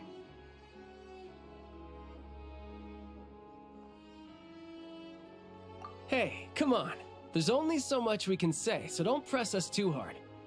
Look, I know how untenable the Tsaritsa's position looks if you don't understand her motives. Maybe you've heard already, but she's currently leading her army on a campaign to the east to defeat the monster that's been causing these brutal blizzards. Striking that monster down will be a significant step in dealing with the present energy crisis. As laser-focused as she is on realizing her lifelong ambitions, she's still putting time and energy into taking down this powerful monster. To me, that says a lot. If she thought Snezhnaya and its people didn't matter in the grand scheme of things, why would she waste her time on something like this? Thanks. I meant every word I said, though. I wasn't just trying to placate you. I've already done more than enough diplomacy for one day. I still think this adventurer raises a very important point. Our two harbingers have made their positions very clear. But there are many others in the Vecha who must feel trapped and forced to vote against their conscience. I think it's a very valuable quality to be willing to speak one's mind, despite the risk of offending powerful figures.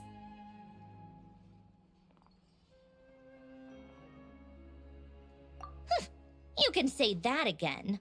I highly doubt we'd feel the need to explain ourselves so much if we didn't know you so well. Forgive me, adventurer, but might I be so bold as to ask about your background?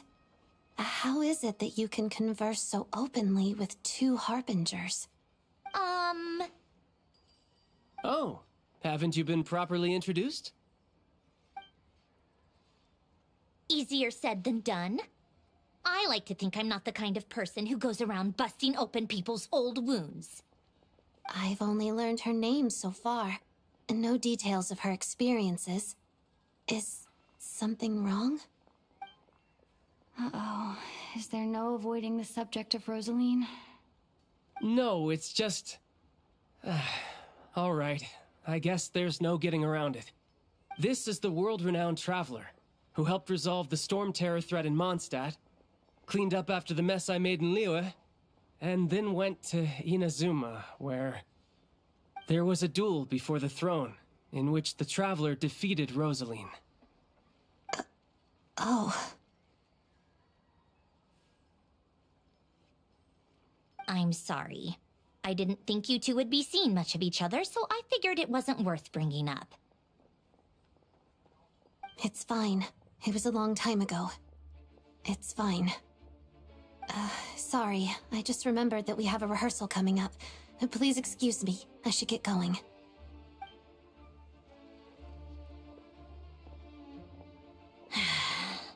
I've mentioned this to you before, remember?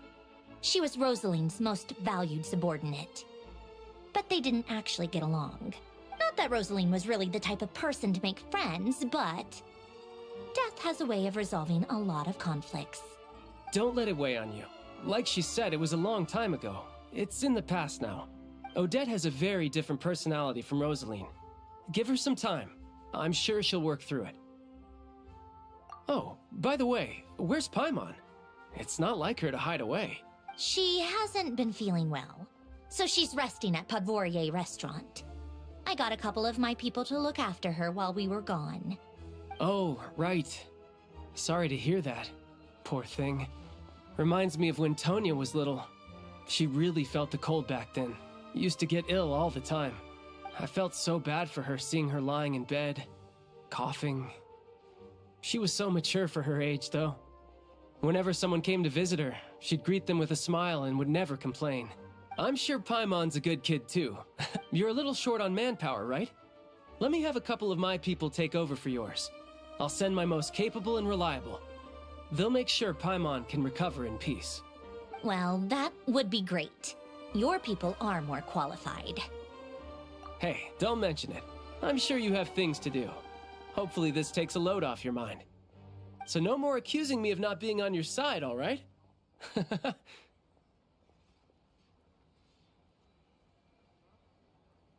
Already? That was quick.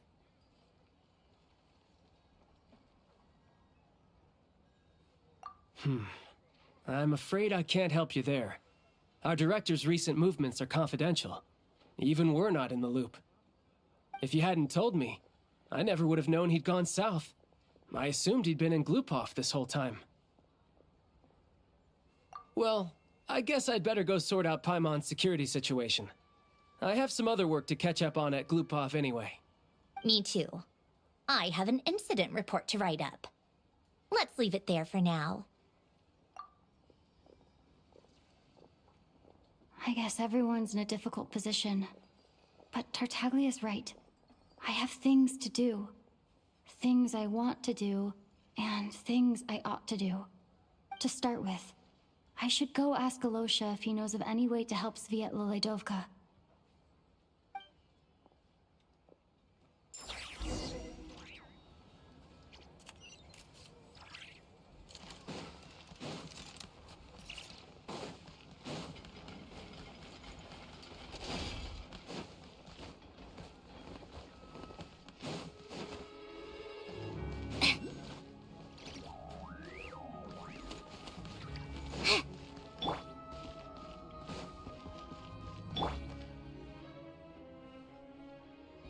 How strange. This sword seems to be vibrating of its own accord.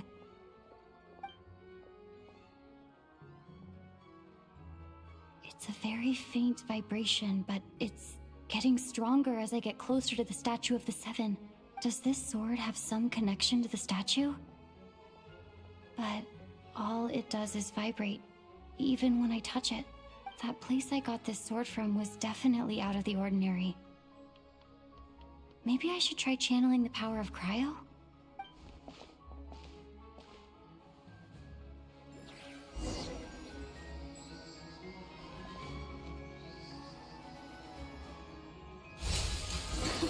It worked! There really is something special about this sword.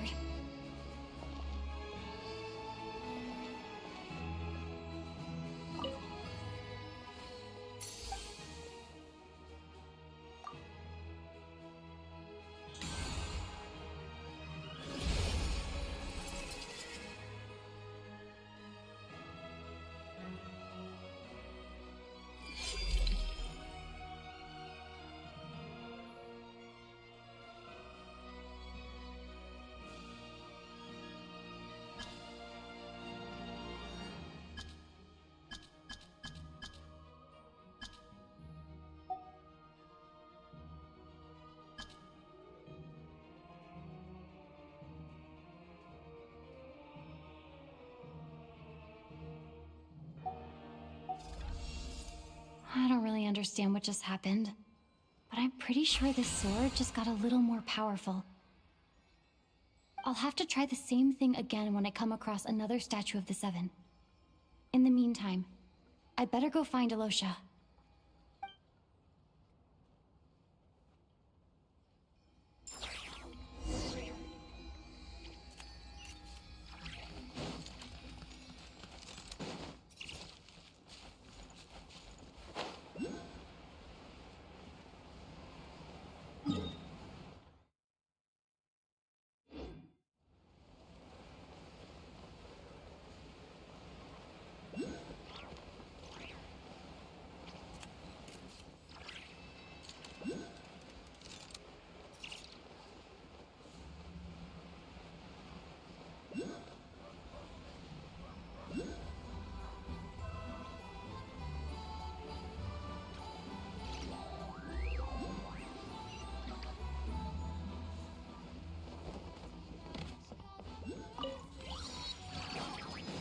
How tiresome.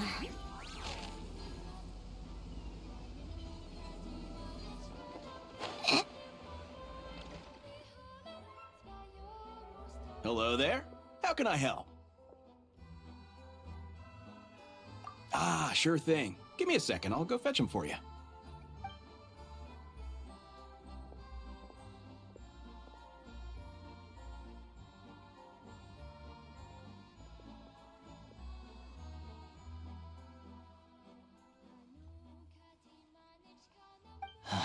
It's a familiar story. I've had similar experiences. Although Snezhnaya doesn't deliberately delay or withhold relief, those first few days of waiting for help are always the hardest. It's a fundamental contradiction. If emergency relief can't be delivered in time, what's the point in even calling it emergency relief?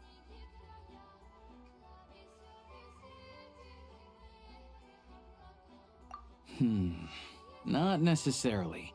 I think there's a good chance that Kresnik Crystal from Stratomoros will start flowing into the market. When we resolve Stratomoros' energy issue, it's like we open the floodgates. A huge backlog of Crystal is now available to the townspeople. There's no way they can use it up at once. A lot of them will probably stockpile it and slowly work their way through. Probably a good idea, since energy prices are only going to keep rising. But there will always be people who urgently need Mora. Exactly. At the current prices, selling Crystal is an easy way for an ordinary person to make a fortune. Hey boss, how much do I have left in my account? 1 second, let me check. So, you're planning on buying the Crystal out of your own pocket? Yeah. I don't know if I have enough, so I'll chip in a little extra and buy as much as I can afford.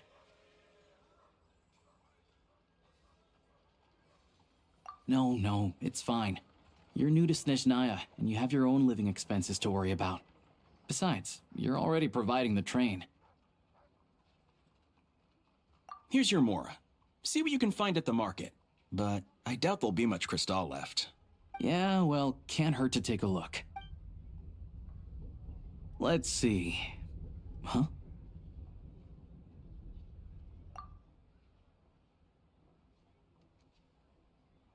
Oh, Alosha, and... Hello? I didn't realize you two knew each other. Yeah, I take on some odd jobs in the city to supplement my hunting income. Sometimes I work as a cleaner or prop hand at the theater where Odette is one of the big stars, so I've met her a few times. When the weather's as bad as this, it's better for a hunter to adapt than to keep looking for game. Yes, and we sometimes need extra help.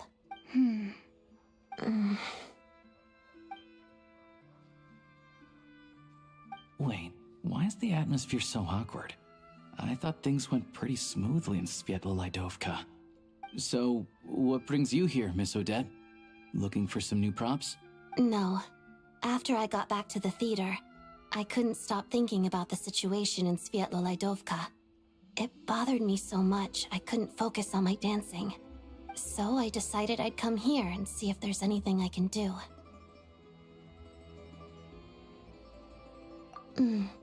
You too, I presume. I suppose that's why you're here. I didn't feel comfortable expressing my true opinions in front of the Harbingers.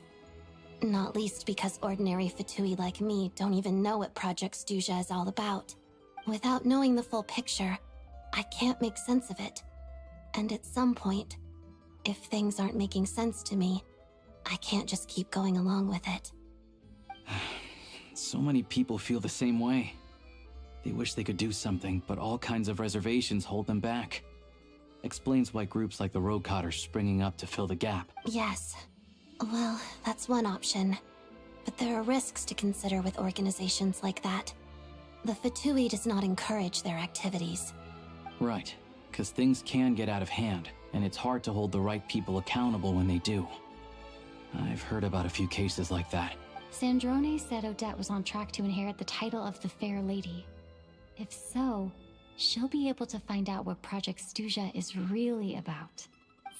Still, it's probably a little soon to ask her about that. There may be more to the story. What's on your mind?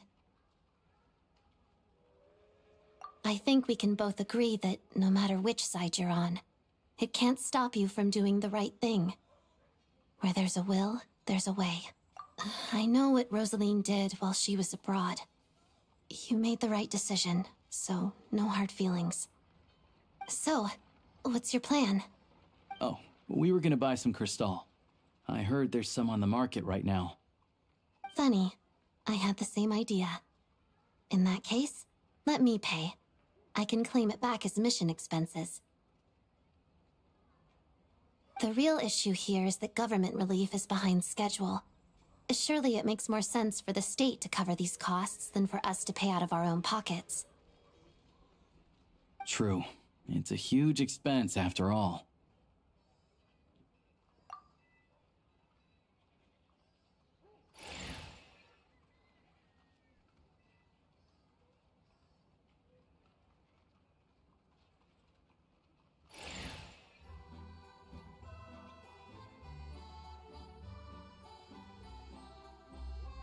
Let me see. I'll take it all, please. And I'll be needing a receipt. Right. Choose mission budget under the expense category, but be sure to specify emergency rescue operation in the description. Otherwise, the normal reimbursement limit will apply. Let's book this train. Regulations say that if we need to transport Kresnik Crystal during Project Stuzha, extra carriages can be added 1 hour before departure.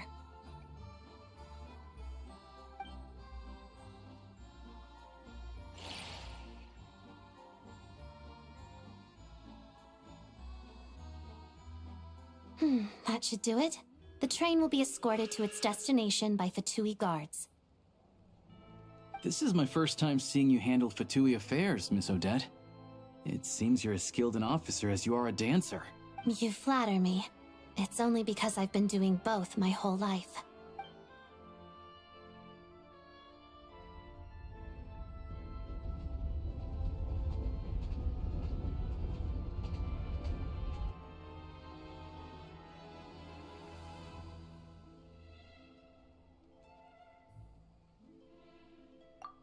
Anyway, I bet you've been non-stop today, am I right?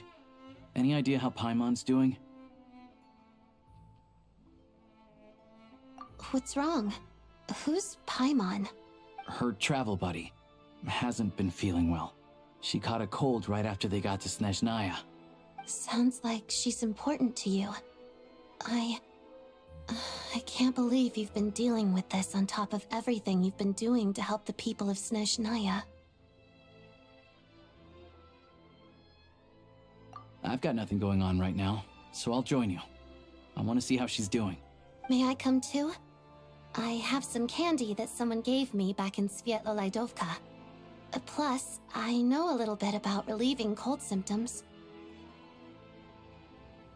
All right then, let's go.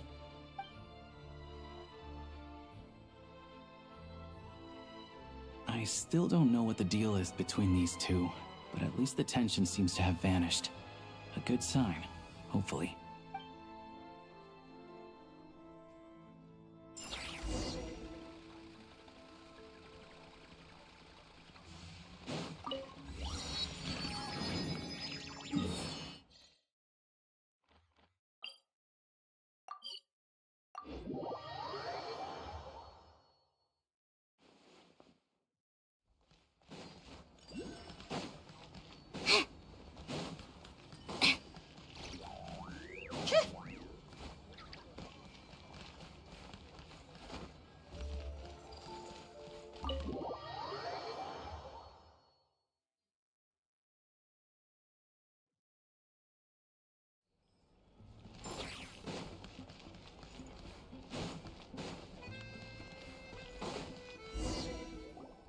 Hello. Sorry, but there's a sick person recovering in this room. Can I help you? What happened? Oh, please, excuse me. Are you the Traveler? Could I take a quick look at your Adventurer Handbook? Master Child said I should verify your identity.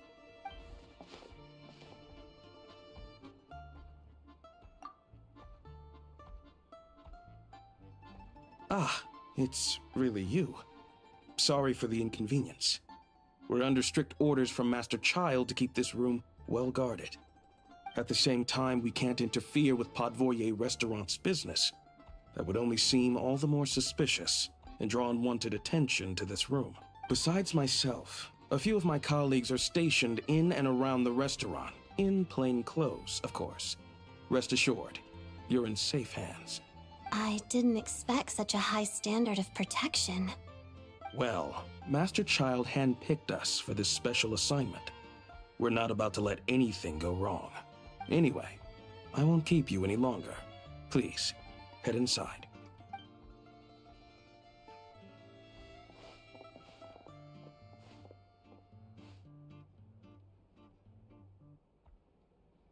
Traveler! Aloysia, you're back! Oh, hey! Who's our new friend? Hi, I'm Odette. The Traveler and I crossed paths a few times. Another friend from the Fatui, huh? You're practically a member yourself by this point. Paimon's definitely on the mend. We should be back to our usual travels in a few days' time. Seems like that doctor was right. It's just... Paimon's limbs are still feeling a little chilly. I have just the thing. Whoa! What's this? Is that a flame inside an ice cube? Wait, is this real ice? How's it not melting? And how does the fire keep on burning? All keen observations. You're right. This is called core ignis. Whenever I've caught a cold in the past, I found I recover much more quickly if I place this by my bed. You're welcome to borrow it. Awesome! Wow! It's so nice and warm! Oh, it's like magic. Your name was Odette, right? How did you two meet again? Looks like she's in pretty good spirits. That's a relief. Any progress with your investigation yet? No surprises there, I'm sure. They're not likely to let anything slip. The Rokad, huh? Let me think. Members of the Rokad keep their true identities hidden, but I think there might be someone I can introduce you to. Leave it with me. Meet me at the Korolyevsky troop tomorrow, and I'll tell you how it goes. Would anyone like a drink? I'm gonna head to the bar. Paimon will have... maybe some hot milk? Yeah. Paimon's in the mood for something warm. Enough with the secret chat, you two. Let's catch up properly in a minute. Paimon wants to know everything that's happened today. It'll be kind of like Tabletop Troop. No reason why listening to a story can't be an adventure.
Ah, you made it. I've got some tickets, and I managed to set something up with the Rokot. It'll have to wait until after the show, though. Happy to stay and watch? I doubt you've seen the Korolyevsky troupe on stage before. Pleasure.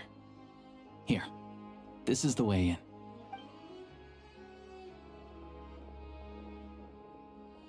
Please present yourself for a routine inspection in accordance with theater regulations.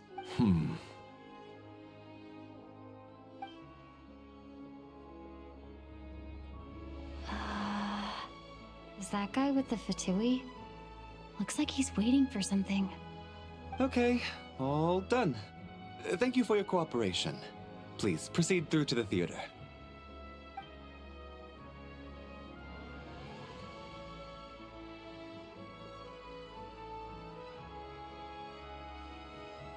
What's up?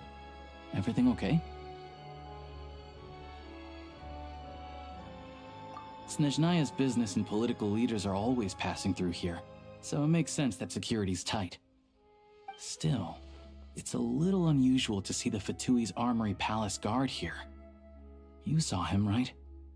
The guy right at the back. Strong, silent type. His name's Valeri. He's part of the Special Assignments Battalion, but I only ever see him here for one thing: to look for a guy named Mitya. Supposedly a researcher, though he never seems to put much time in at the office. The theater is one of his favorite places to hang out when he's playing hooky from work. But that's not for us to worry about. Let's go. The show's about to start.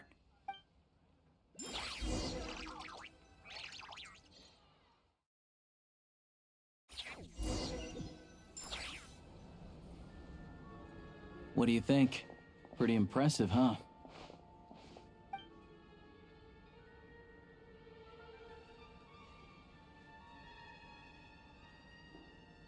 Oh, the one in Fontaine? I hear it's iconic. Never seen it for myself, though.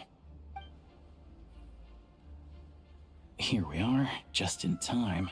Sorry, coming through. Ugh. If you're gonna show up late, keep your mouth shut. What's his problem? Whatever. No point arguing with people like that. Look, there she is. That's who I'm introducing you to later. She's the lead singer of the troupe, Vodyanitsa.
This leads directly to the green room.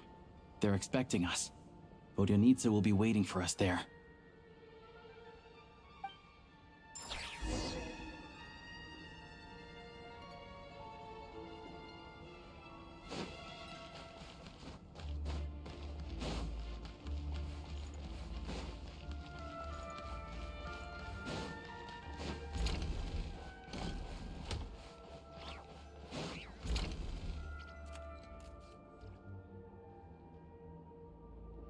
Hey there.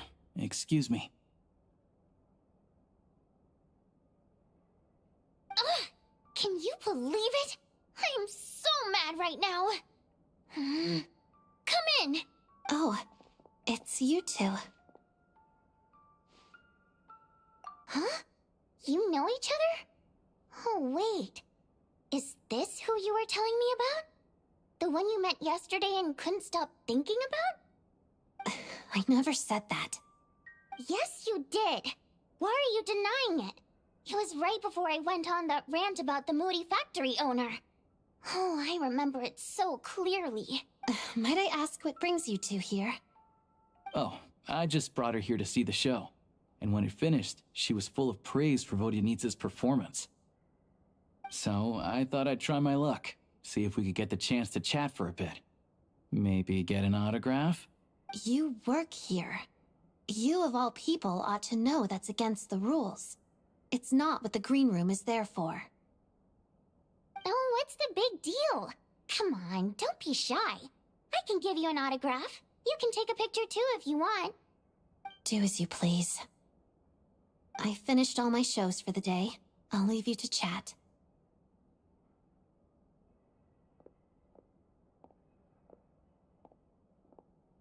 I wasn't making that stuff up, you know. Odette's just too proud to admit it. She thinks very highly of you. And so do I. You did the right thing in Svietloladovka. We're good. Odette's out of earshot. I'll lock the door. Confidentiality, of course. The Rokot is very strict on that. Whoa, Alosha! Not out loud! Not with an outsider here! Relax, I've taken care of it. Look at this. The President's reply sent this morning. Wait, so she's been approved to join? You told me last night that you wanted to get intel from the Rokot. Unfortunately, Rokot intel is only available to members. But ever since you set foot in Snezhnaya, we've been working together. I've seen the way you work, your character, and your motives. Everything about you is perfectly in alignment with what we're trying to achieve in the Rokot. So I figured I might as well cut to the chase. I wrote a letter to the President explaining your situation, including just the right amount of detail. His approval came very quickly.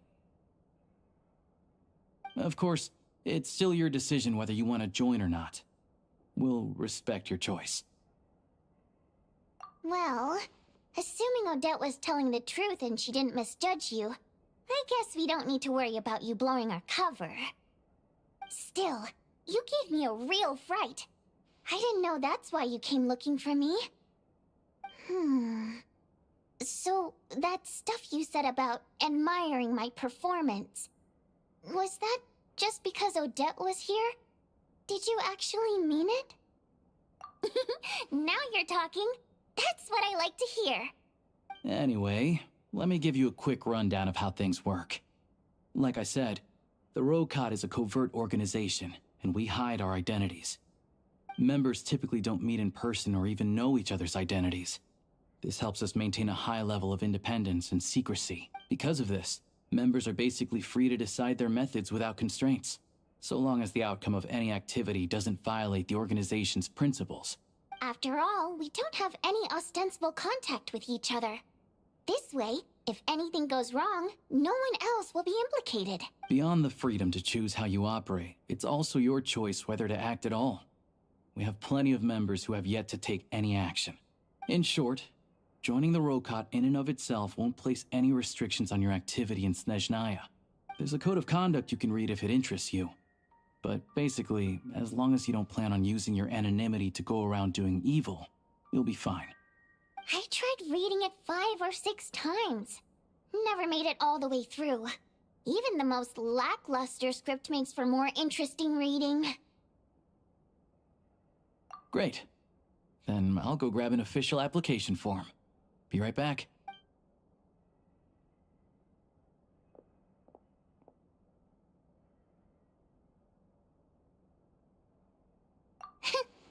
Well, Alosha has this pet dog, you see.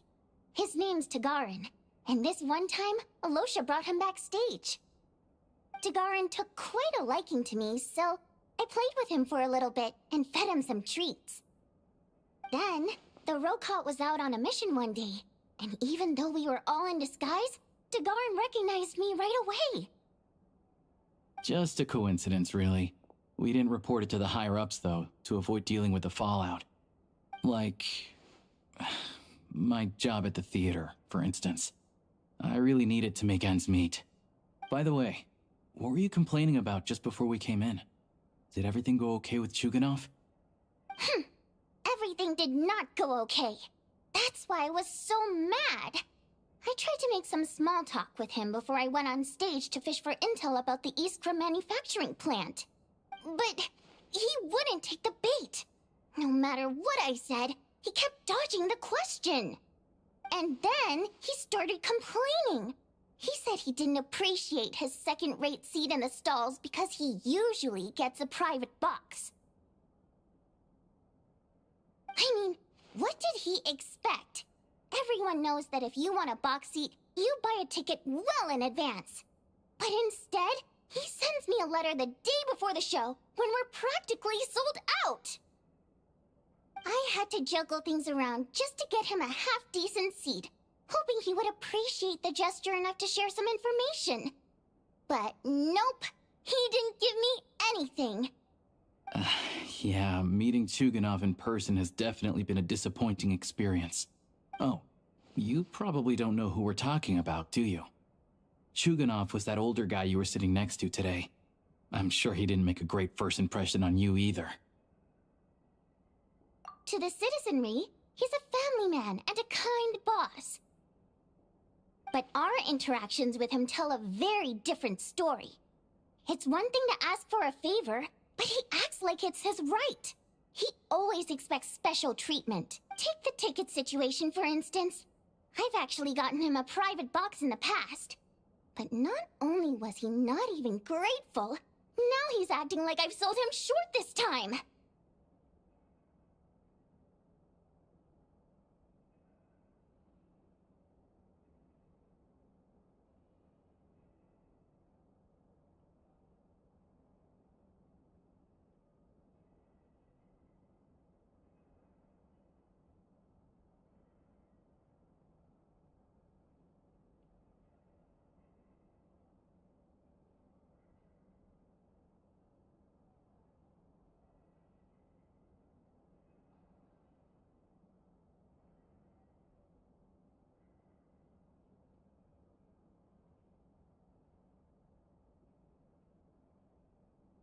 Not to mention that he's never paid for a single one of his tickets. And another thing, if he's such a big family man, why doesn't he bring his wife and daughter to see the show once in a while?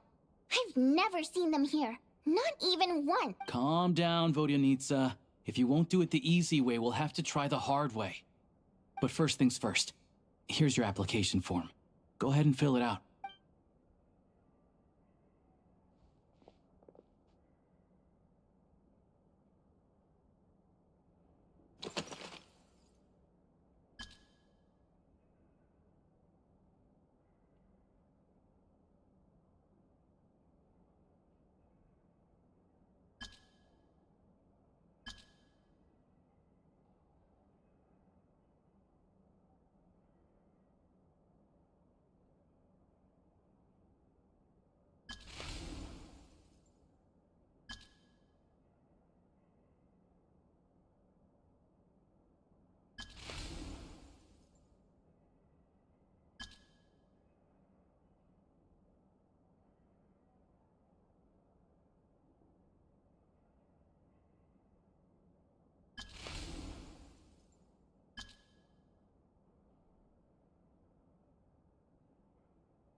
Looks like I'll need to make a few little tweaks here and there. But other than that, you're good to go. We'll hold on to this for you. Alright. Now that we're officially Rokot comrades, I can tell you. Chukhanov is the target of our current operation. Recently, we've done some recon work at the Iskra manufacturing plant, which pretty much confirmed that their energy consumption is way beyond the legal limit. All we need now is some direct evidence to present to the Vetcha, so we can demand that they shut the plant down. That way, the Kresny Crystal can be allocated to where it's needed most. I was hoping he might let slip during one of our chats, but he's too tight-lipped. We'll have to find another way. I'm meeting another regular theater-goer tonight. Mitya. But Valeria's here too, and he's probably looking for Mitya, so he may end up being a no-show. Don't you worry. He must know how to dodge Valeri, or he wouldn't be showing up on time for every performance. Mitya is a renowned energy expert. Although we can't get any direct evidence of the excessive energy consumption at the plant, we can accidentally let the information slip to him. The authorities should take someone like him seriously. So if he starts raising questions about energy use at the Iskra manufacturing plant, there will be a proper investigation. Also, we're not allowed on site, but he has clearance. So all we need is his cooperation. Yeah, so that's the other thing we're trying to figure out. Though I think we're far less likely to make any progress on that front. Still, I hear that Mitya is a bit of a chatterbox. So, who knows? Maybe if we catch him in the right mood, he'll let something slip. What do you think? Sound like something worth your time?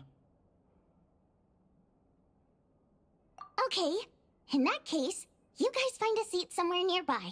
Pretend you're a couple of buddies there to eat, and keep your ears peeled for useful information.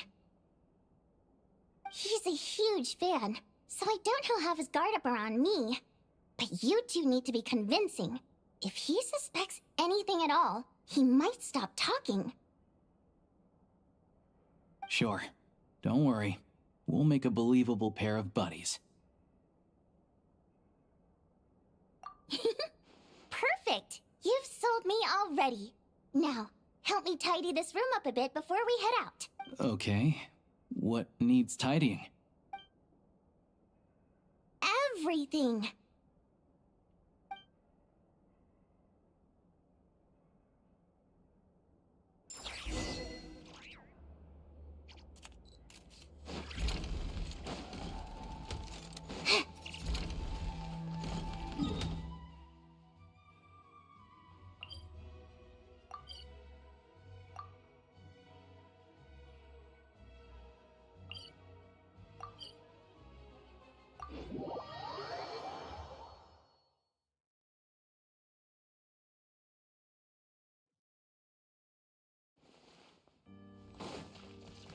How tiresome.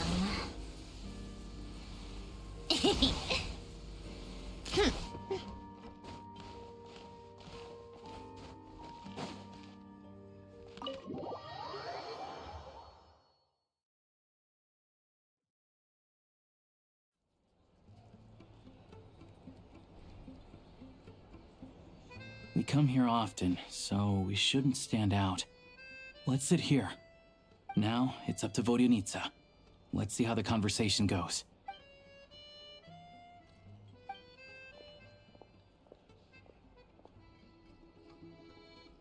Mr. Mitya! Over here! Over here! Oh, sorry. I got a little held up on my way here. Now we have even less time than we planned. Go ahead and order some snacks and drinks. Whatever you like. Let me see. According to my schedule, we still have 25 minutes left. You're really pressed for time today, huh? I was imagining this would be a leisurely chat. If you'd prefer, we can always reschedule for another afternoon when you have more time. No need. Getting to meet the lead singer is a very precious opportunity for me. I'm not about to pass it up. I've already had to decline your invitation several times because our schedules rarely align. If I don't grab this chance while it's here, who knows when the next one will come around? Well, it's very kind of you to make time just for me. I'm not too sure, to be honest. But Snezhnaya is full of weird and wonderful things like that, so people tend not to bat an eye. I'm sure the same will go for the Eye of Grey and Paimon. The reason I invited you out for tea and a chat today was to get some feedback from a true fan of the theater. Well, I genuinely have nothing bad to say. No matter how many times I hear you sing, it never gets old. It always seems fresh and new somehow. Maybe it's because the more times I listen, the more details I notice. Or maybe you simply improve with every performance, delivering it better each time. Thank you! I'm delighted to hear that! Could you give me any specific examples? Oh, yeah. The piece you sang today, for example. Beneath the Frozen River? Hey, what's with you? I'm just praising a good performance. I always used to find that such a bleak and lonely song. But the more you listen, the more you realize that it's not as cold and nihilistic as it appears. When you really dig down into it, there's a certain level where you're surprised by the emergence of hope. Wow, I'm impressed. I didn't expect you to pick up on that. Actually, I only tried out that angle after talking with a composer. Still, Beneath the Frozen River wasn't on today's program. Oh, really? But it's a classic. You sing it every time. Almost every time. Oh, well then. Let me say a few words about that other all-time classic, Flying in the Wind from the Mountain Sparrow. I didn't sing that one today either. My voice wasn't quite up to it, so I switched it out at the last minute. Oh, but... Sorry, Mr. Mitya, but you were at the theater today, yes? Of course I was. Remember? I said hello to all the troupe members before the show started.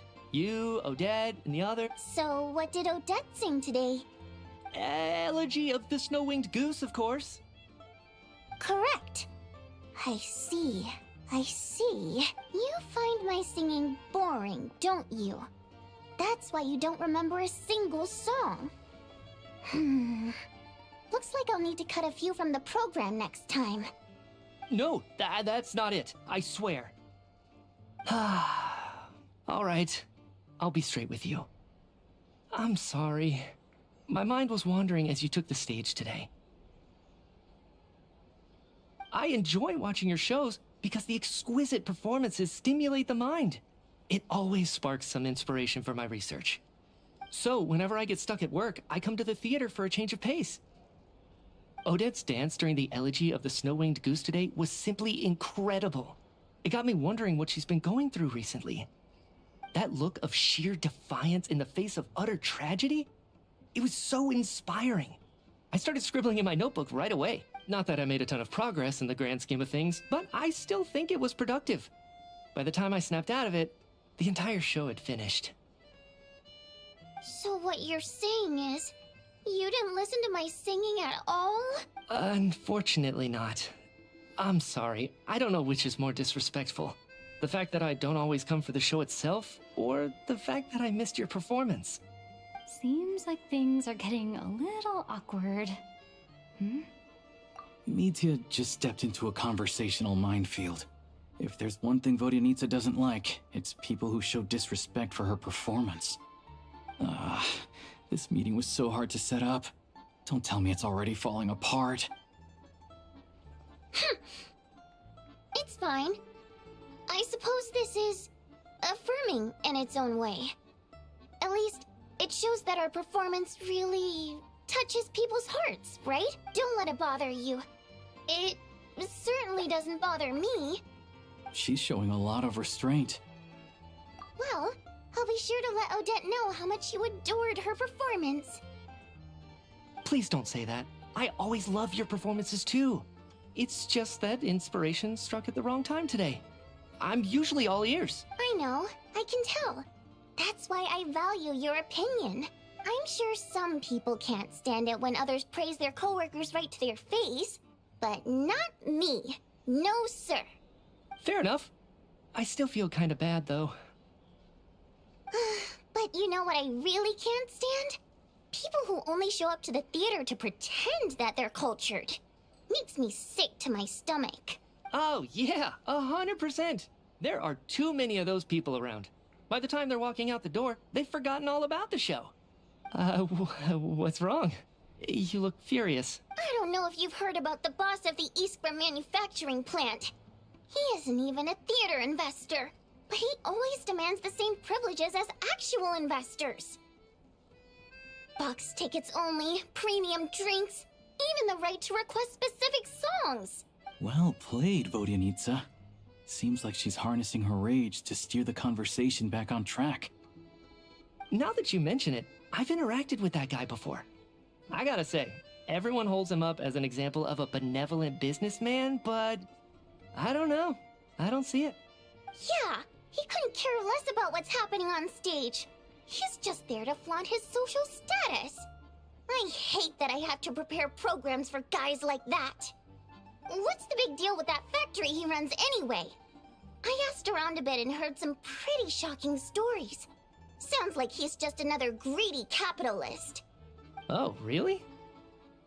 Yep, the things people are saying are pretty damning. Low wages, insanely long working hours, equipment running around the clock. And as if that's not bad enough, he also strictly forbids his employees from giving any kind of interview. Project Stuja has now been extended so many times, we're at the point where crystal rations for the common folk are barely enough to survive on. Yet he even wants to get his greedy hands on them just to boost his own profits. If the rumors are true, he's in serious violation of the law. Interesting. So you've heard about it too? What? So it's really true? Who knows?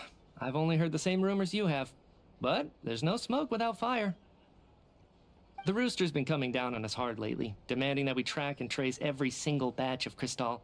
My coworkers in the Department of Energy have been tearing their hair out over it. The Rooster? I didn't realize he cared that much. Yeah.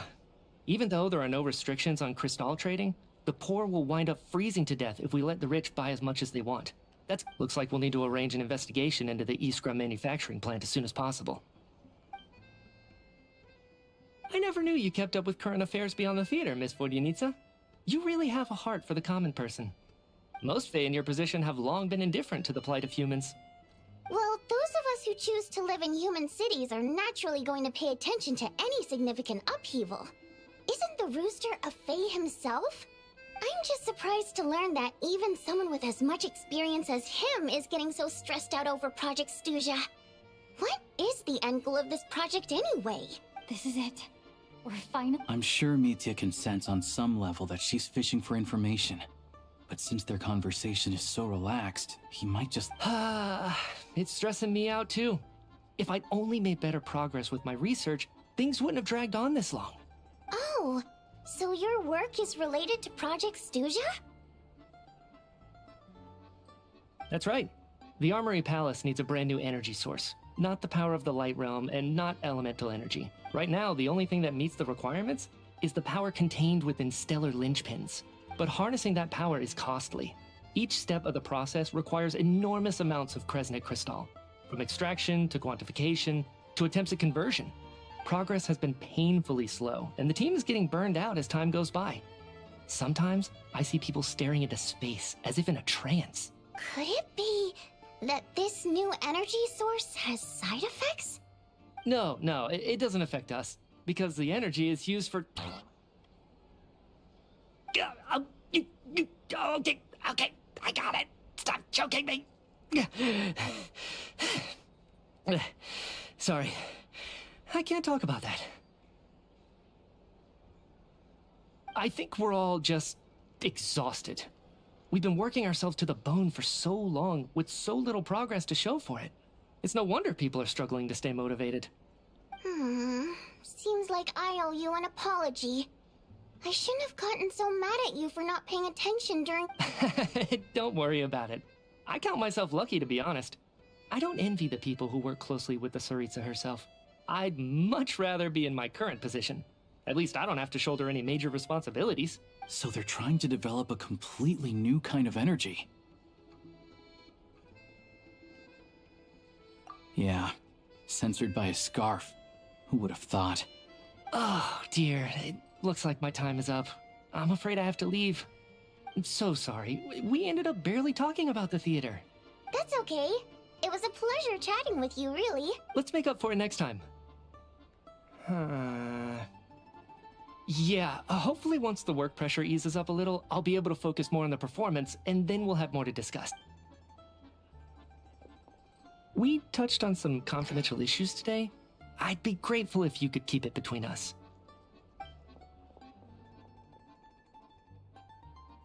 That could have gone worse. Nice job. Why was Mitya in such a hurry to leave, though? Sorry, routine inspection.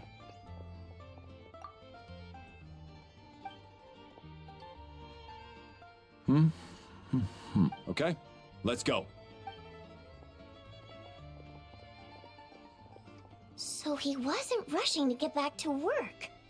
He must have calculated that Valeri would find him here in exactly 25 minutes. That's frighteningly accurate. One of the main duties of the Special Assignments Battalion is to ensure that important figures stick to their schedules. All right, time for us to get going too. Excuse me, check please. We'll settle our check too, then. Oh, hello there. Mr. Mitya paid the check before leaving. He also asked me to pass on a message. He said it was an honor to share his tea break with Miss Vodyanitsa and her two friends. Wait. So he knew we were here all along? This raises a lot of questions. Did he deliberately mention the new energy source so that we'd overhear it? Maybe his work isn't confidential after all. Maybe the key here is the purpose of this new energy. I guess that's the next thing to look into.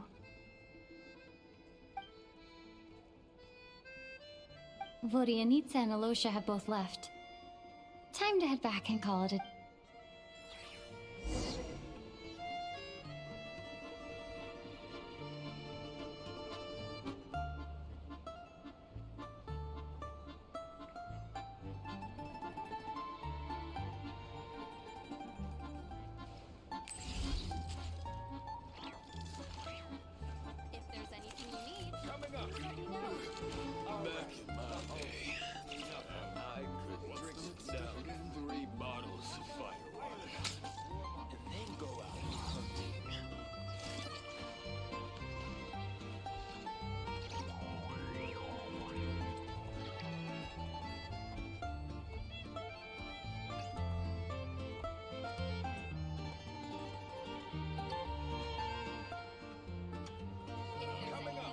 I like music. In fact, I've taught myself to play many different instruments. You don't believe me? Find me a piano, and I'll show you a thing or two. Back in my day, I could down 3 bottles of firewater and then go out hunting. What's the next step again? If there's anything you need, please let me know. Coming up. All right. Oh, enough already. The drinks. How about a firewater to warm up? Back in my day, I could down 3 bottles of firewater and then go out hunting. What's the next step again? All right. If there's anything you need, Enough. please let me know. The drinks.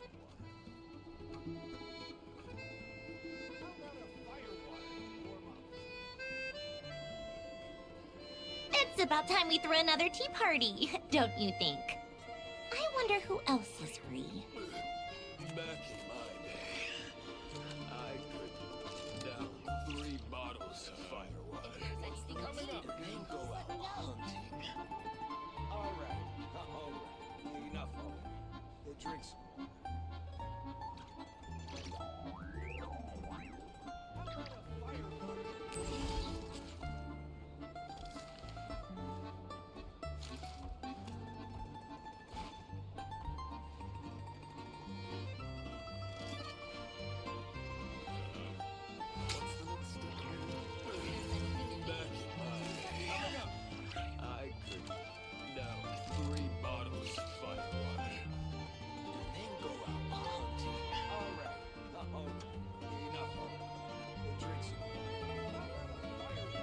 I like music.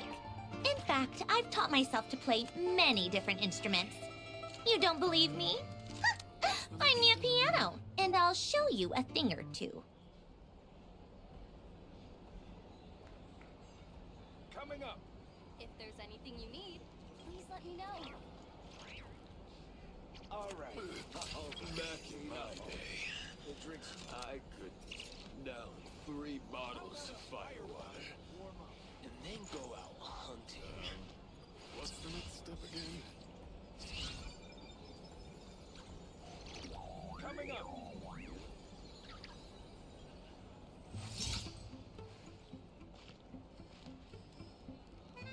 All right. If there's anything you need, Enough already. please let me know. The drinks.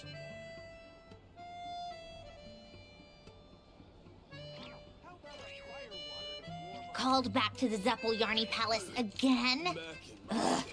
seriously, what's the point in all these endless meetings? 3 bottles of firewater and then go out hunting. All right. If there's anything you need, please let me Drinks. know.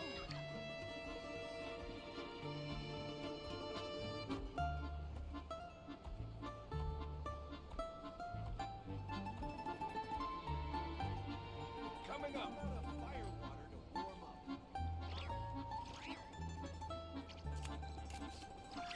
It's about time we threw another tea party, don't you think? I wonder who else is 3 free. bottles of firewater and then go out hunting. All right. Enough already. The drinks. Coming up. Firewater to warm up.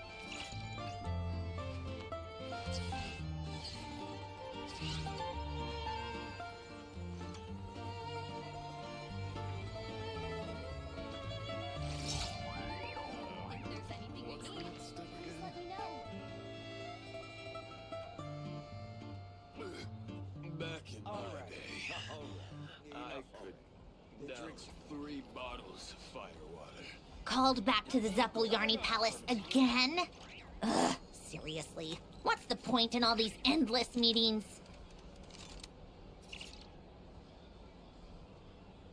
If there's anything you need, please let me know. What's the next step again? All right. Enough already. The drinks. Coming up. How about a firewater to warm up? Back in my day, I could down 3 bottles of firewater and then go out hunting. If there's anything you need, please let me know. What's the next step again? Coming up. All right. Enough already. The drinks. How about a firewater to warm up? I like music. In fact, I've taught myself to play many different instruments. You don't believe me? Find me a piano, and I'll show you a thing or two. Then go out hunting. What's the next step again? All right. Enough already. The drinks.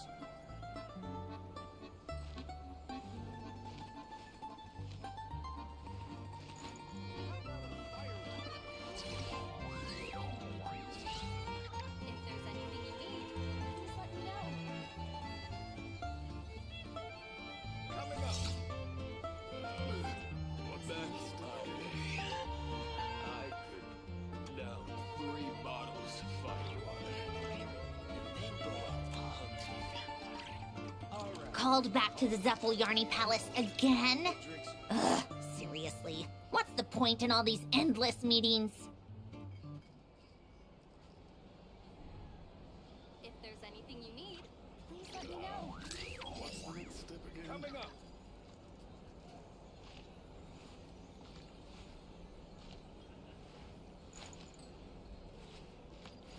How about a firewater to warm up? Back in my day, I could down 3 bottles of firewater and then go out hunting. If there's anything you need, Coming please up. let me know. What's the next step again?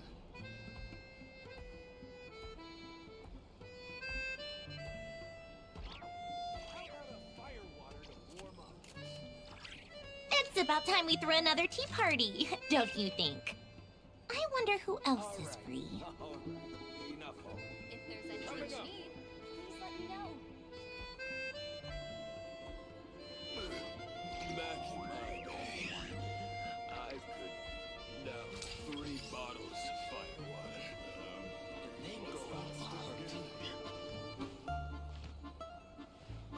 How about a firewater to warm up?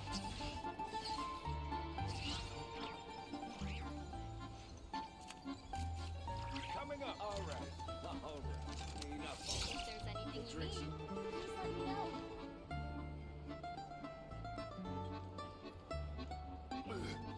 Back in my day, I could down 3 bottles of firewater, and then go out hunting. I like music. In fact, I've taught myself to play many different instruments. You don't believe me? Find me a piano, and I'll show you a thing or two.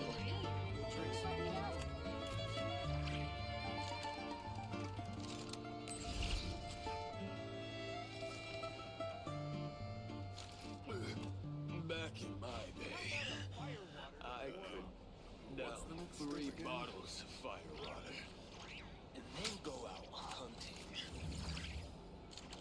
If there's anything you need, please let me know. Coming up. All right. All right. Enough already. The drinks.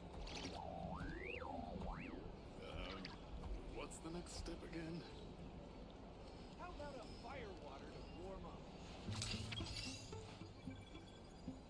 If there's anything Back you in need, my please day, let me know. I could Coming up. down 3 bottles of firewater, and then go out hunting.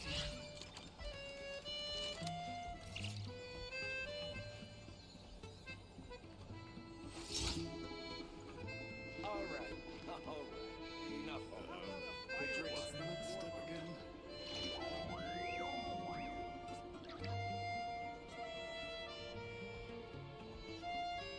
Coming If up. there's anything you need, please let me know. It's about time we threw another tea party, don't you think? Back in my day, I wonder who else is free. I could down 3 bottles of firewater, and then go All out right. hunting. All right. Enough already.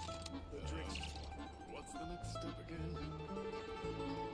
How about a firewater to warm up?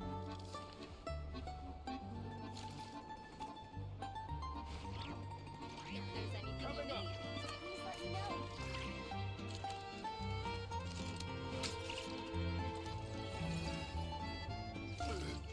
Back in my day, I could down 3 bottles of firewater, and then go out hunting. Enough already. The drinks. Coming up. How about a firewater? If there's anything you need, please let me know.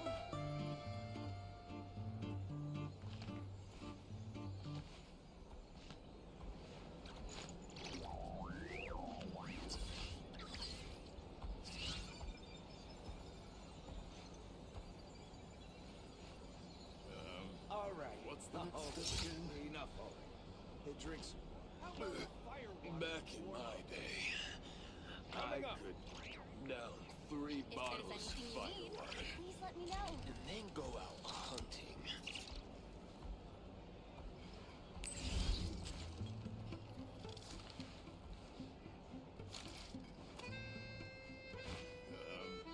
What's the next step again? All right.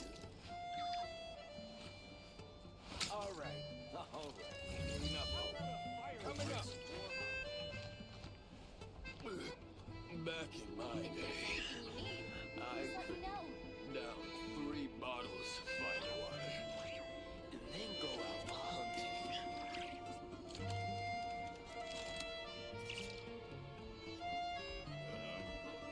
Called back to the Zeppeljärni Palace again? Ugh, seriously. What's the point in all these endless meetings? If there's anything you need, please let me know.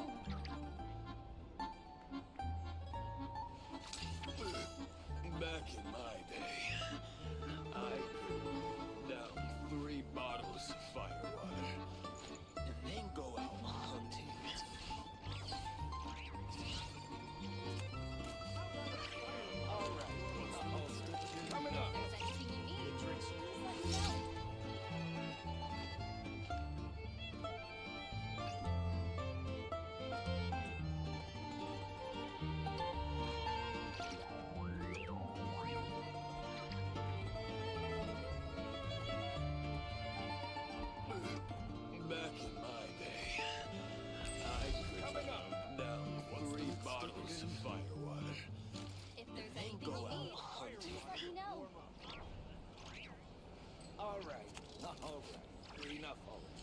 The drinks.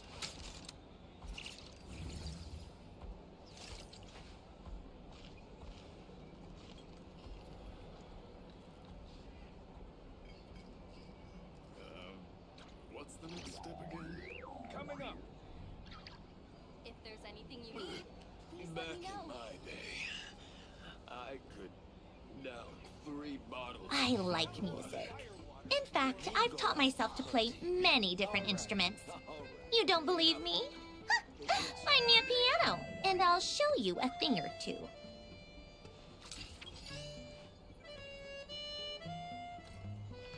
If there's anything you need, please let me know. Coming up.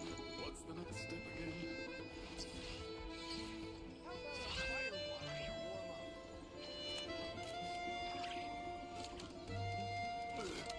Back in my day, I could down 3 bottles of firewater. Enough already. And then go out Drinks. hunting. Coming up. If there's anything you need, please let me know. What's the next step again? Firewater to warm up.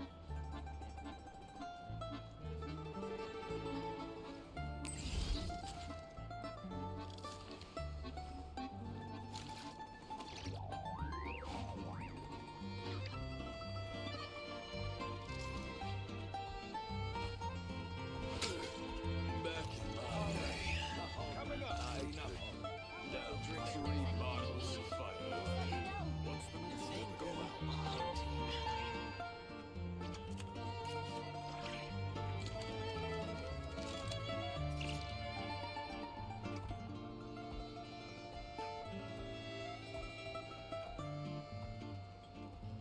Called back to the Zeppel-Yarny Palace again? Ugh, seriously. What's the point in all these endless meetings? If there's anything you need, please let me know. What's the next step again? Back in my day, I could down 3 bottles of firewater. And then go out hunting.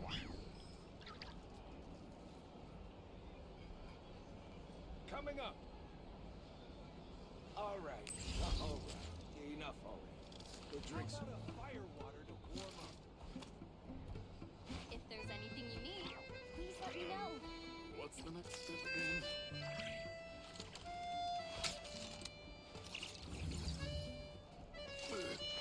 Back in my day, I could down 3 bottles of firewater.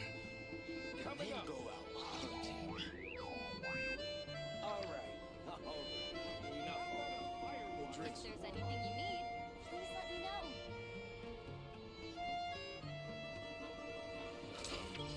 What's the next step again?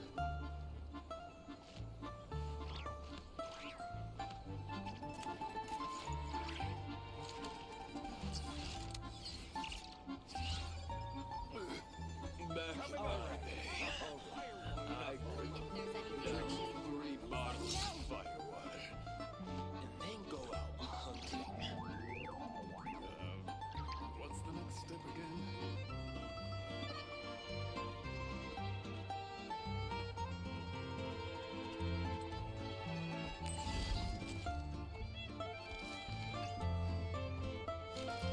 Coming up. All right. Enough already. The drinks. Back in my day, I could down 3 bottles of firewater. And then go out hunting.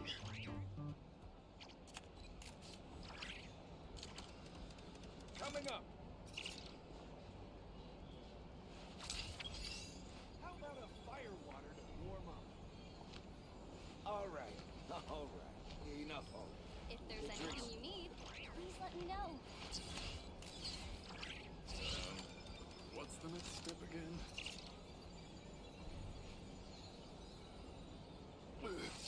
Back in my day, Coming up. I could down 3 bottles of firewater. And then go out hunting. All right. If there's anything you need, Enough already. please let me know. The drinks.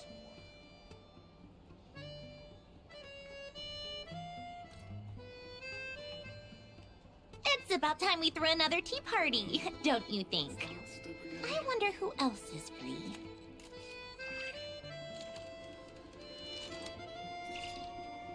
Coming up. Back in my day, I could down 3 bottles of fire water, drinks, and then go out hunting. Please let me know.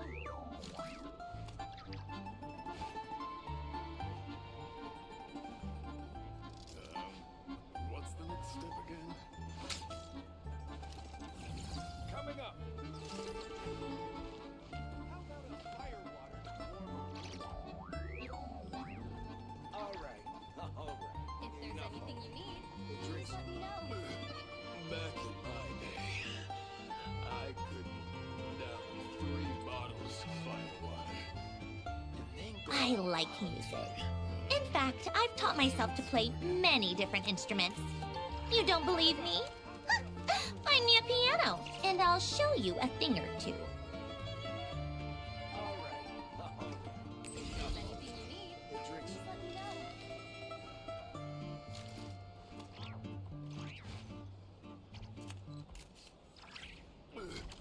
Back in my day, I could down 3 bottles of fire water, and then go out hunting.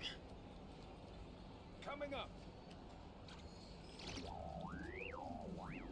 If there's anything you need, please let me know. All right. It's about time we threw another tea party, don't you think? I wonder who else is free. Back in my day, I could down 3 bottles of fire water, and then go out If there's anything you hunting. need, please let me know.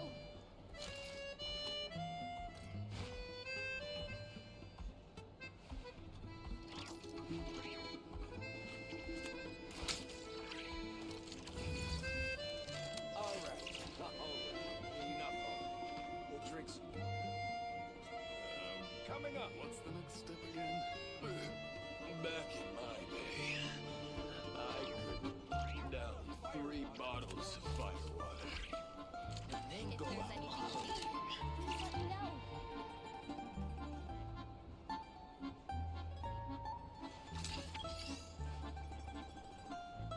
All right. Coming up.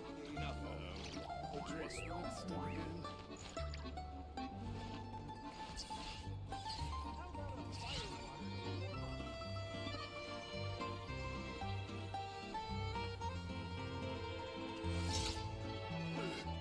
Back in my day, If there's I anything you could need, down 3 bottles of fire water, and then go out hunting. What's the next step again? All right. I like music. In fact, I've taught myself to play many different instruments. You don't believe me? Find me a piano, and I'll show you a thing or two. if there's anything you need, please let me know. Coming up. Back in my day, I could down 3 bottles of fire water, and then go out hunting. Enough of it. The drinks.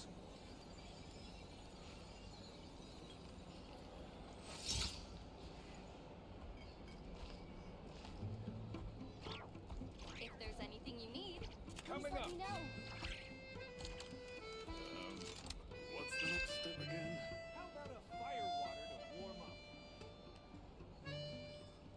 It's about time we threw another tea party, don't you think? I wonder who else is free. I could down 3 bottles of fire water, and then go out If there's anything you need, please let me know. Coming up. How about a fire water to warm up? What's the next step again?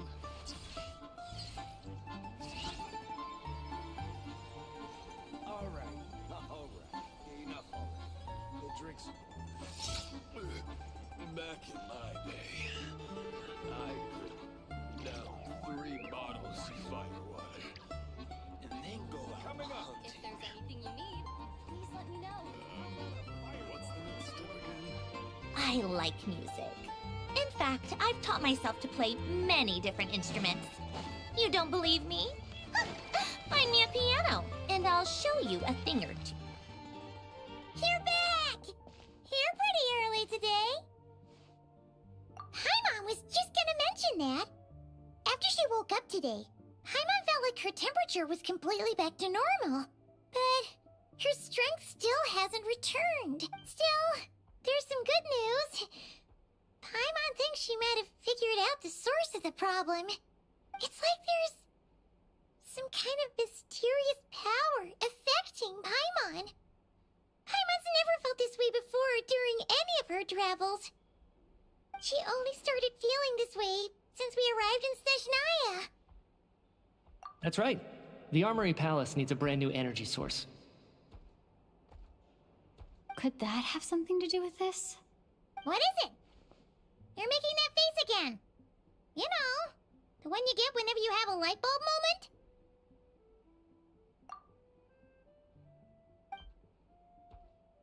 So, they're trying to develop a new energy source here?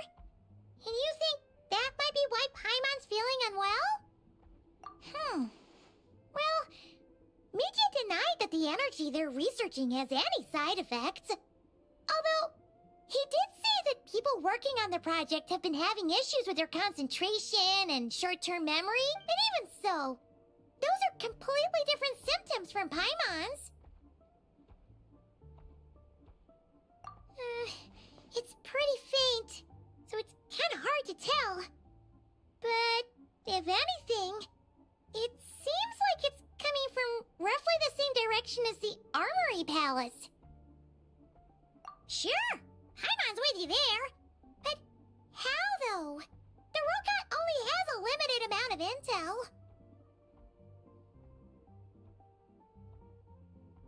Oh, great point! They argue about Project Stuja every day. If we could sit in on one of their sessions, we might pick up some new leads. Good idea! Oh yeah, while you were out, Paimon tried all the yummiest looking desserts in the Potforia restaurant. This one seemed right up your alley. So, Paimon saved some for you. Come try it once you finish writing your letter.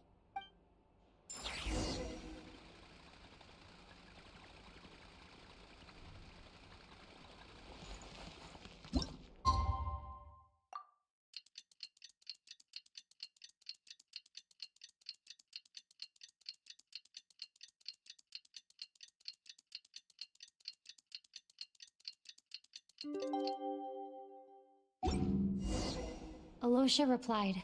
He says that we won't be able to speak at the Vetcha, but he can arrange for us to attend as visitors. Time to get ready. Then head to the Snezhnaya Vetcha.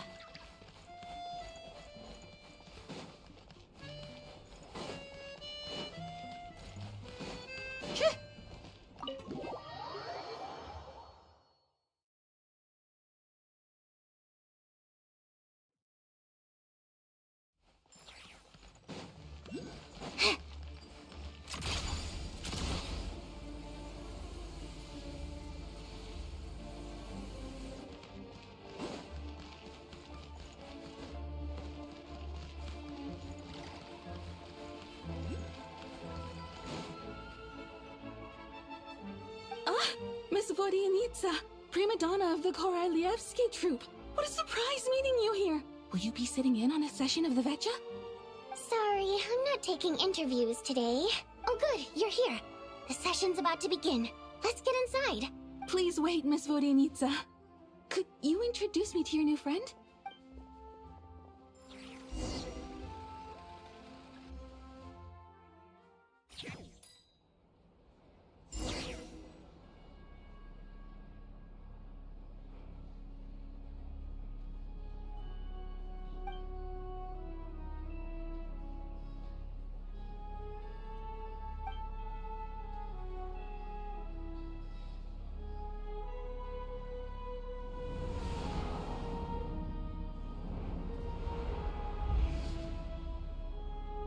In summary, The energy management commitments made for the outgoing period have been delivered upon.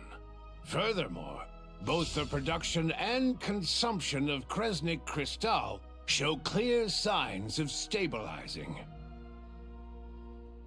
The relevant agencies have assessed the present circumstances and determined that the status quo can be sustained until the next period. For detailed statistics, I would refer you to the industry reports that have been distributed to all persons present. It should also be noted that while the recent blizzards have led to a significant increase in people's energy expenses, this is strictly a short-term phenomenon associated with a remotely located monster. Her Majesty the Tsaritsa is giving her full attention to this matter. We should have every confidence that it will be dealt with swiftly and conclusively. A financial report on disaster relief is also present in this report, courtesy of Pantalone. They cover the same old ground every single time. The rooster never seems to mind, but everyone else is getting tired of it. There's a general lack of trust. People aren't seeing any tangible benefits that affect them directly. Of course, none of that will be reflected in any of the reports on the table. Yeah, if it weren't for these hard copy documents, I could have at least made something up.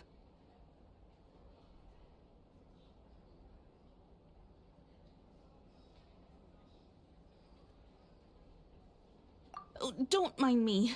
I'm just out here trying to hit my interview quotas. Bring out the kvass. Ever read it? Best-selling newspaper in town. If I remember correctly, you guys don't even have a sales permit. You have to sell from stalls on the street. Okay then. Best-selling street stall newspaper in town. Still counts. Order! We will now open the floor to the representatives. If there are no further substantive issues to discuss, we will then proceed to a vote on this motion. Snezhnaya has a long tradition of treating members of the Fatui armed forces and their dependents favorably. But recent surveys shows that Fatui families in remote areas have access to 15% less crystal than the average civilian family in Snezhnograd. It's been said many times before, but it bears repeating now. There needs to be a clear and consistent rationale behind how crystal is allocated, or we will soon face immense public backlash. Perhaps you wouldn't need to keep repeating yourself if you would hear me out for once. I say again, true consistency exists only in principle. In the real world, fairness is relative. You appear to treat resource allocation as a simple function of production and population. So what about when the equipment used in production breaks down? Have you factored that into your equation? And do you even know how long it's been since Snezhnaya last conducted a census? If I knew the answers to questions like that, I'm sure I'd be a very wealthy man. And I doubt I'd be going by child. I'd like to bring the focus back to the specific issue I raised. Or do you wish to deny that favorable treatment for Fatui dependents is our long-standing policy? It's easy to be a critic when there's no accountability. That seems to be a running theme in the anti-Project Stuja cohort. Defeat the ringleader and all other problems will magically resolve themselves. That's what they seem to think. But in case you aren't aware, not one jot in my report would change whether Project Stuja continues or not. So you have no intention whatsoever of finding a solution to this problem? On the contrary, I'm the only one here who ever brings solutions. Child opened by speaking up for the armed forces. Regraders struck back with style and a war of words ensued. Our reporter was live on the scene to get the audience's reaction as it all unfolded. Who do you support?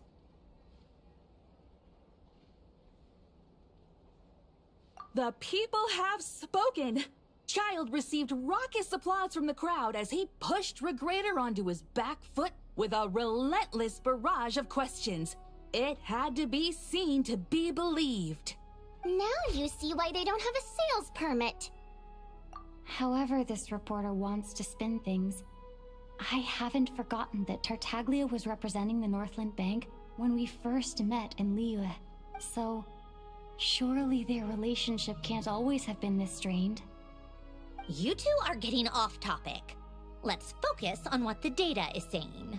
Mr. Pantalone, may I speak on your behalf? Oh, please do. I'm more than happy to save my breath.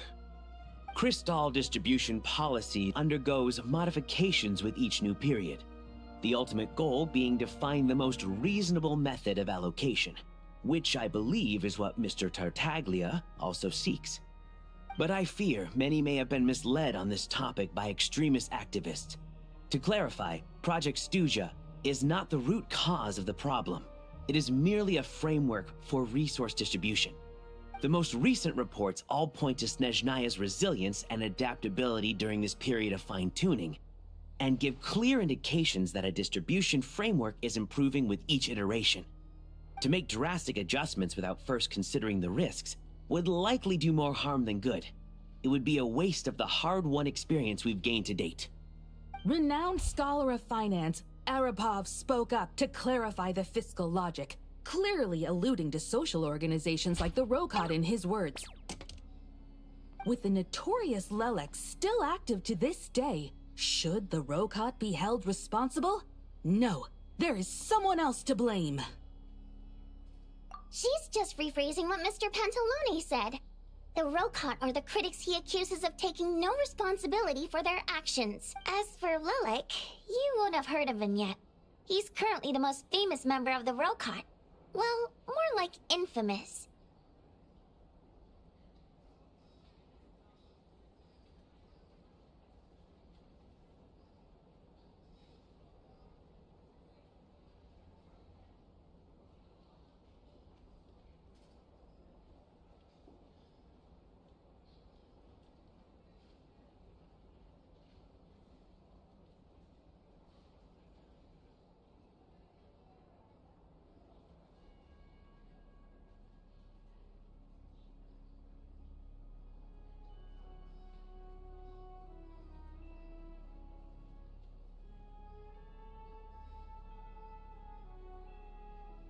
Ending Project Stuja has become an obsession for him.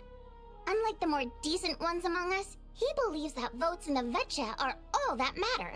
So whether it's threats, coercion, or bribery, he'll use whatever means necessary to get people to change their vote.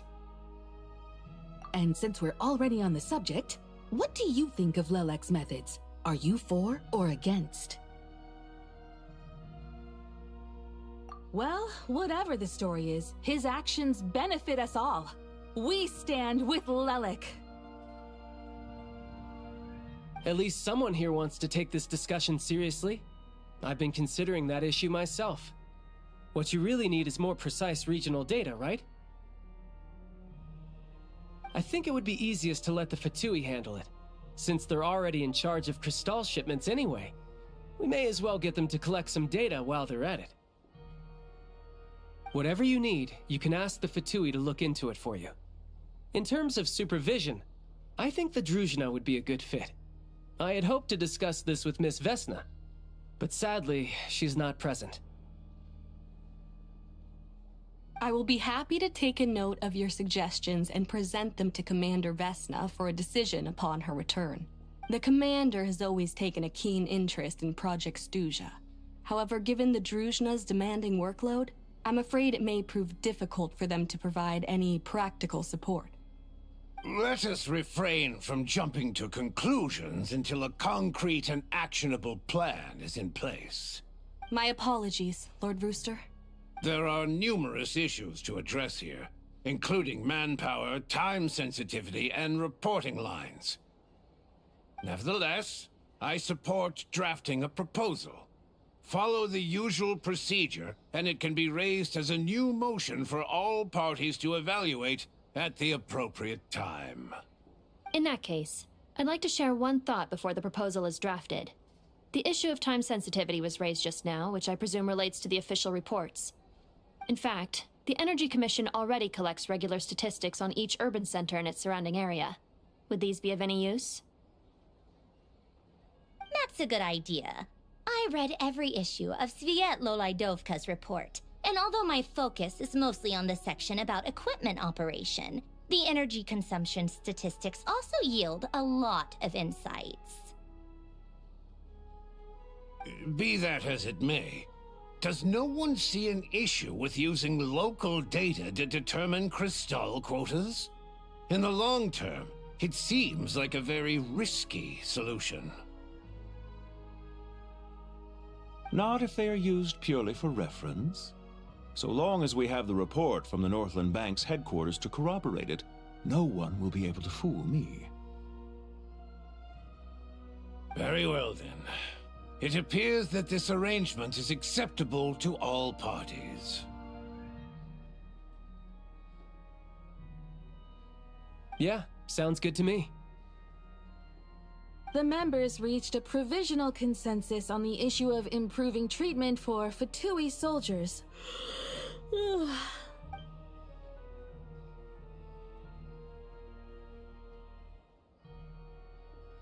Today, the prima donna of the Korailievsky troupe attended a session of the Snezhnograd Vecha in the company of a most charming young lady. The question on all our minds is, what is the Write anything like that again, and I'm revoking your permission to interview the troupe. Got it?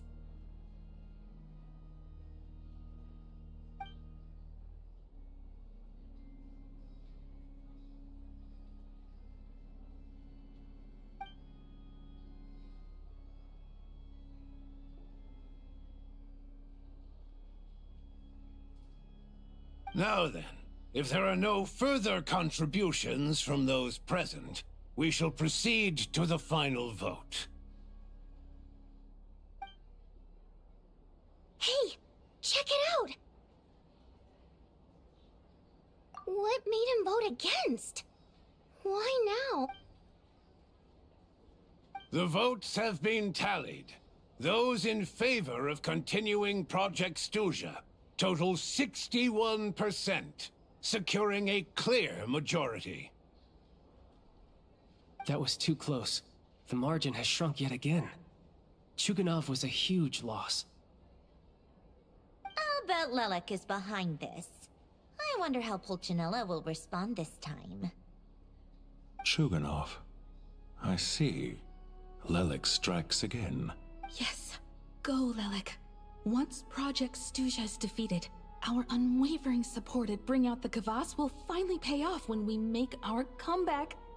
I can taste our victory already! In accordance with the result of this vote, Project Stuja will remain in effect until the next Vecha period. We debate only for the greater glory and solidarity of our nation. May the aurora shine ever on, and the tundra always stand firm. The session is concluded.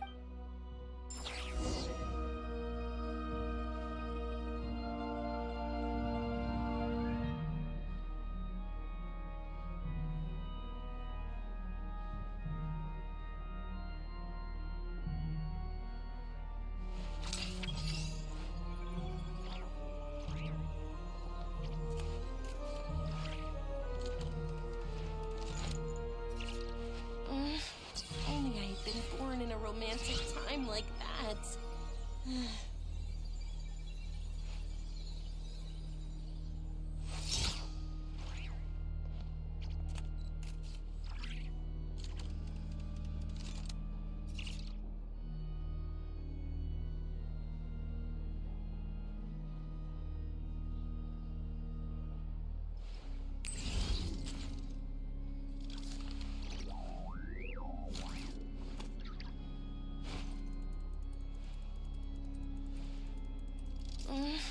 Only I had been born in a romantic time like that.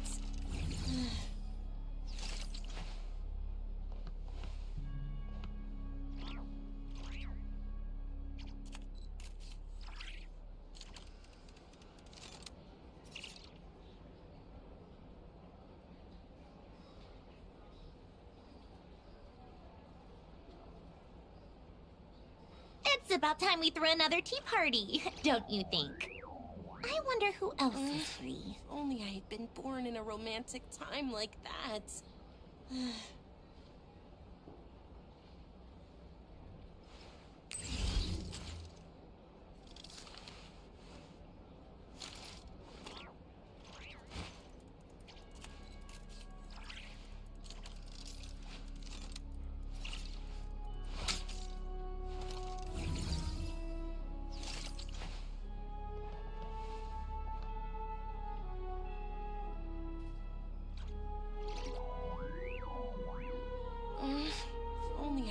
Born in a romantic time like that.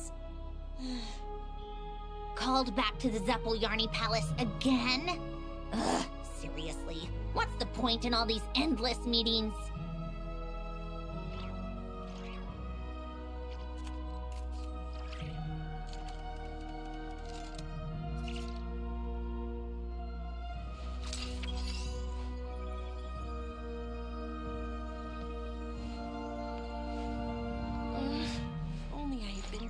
Romantic time like that.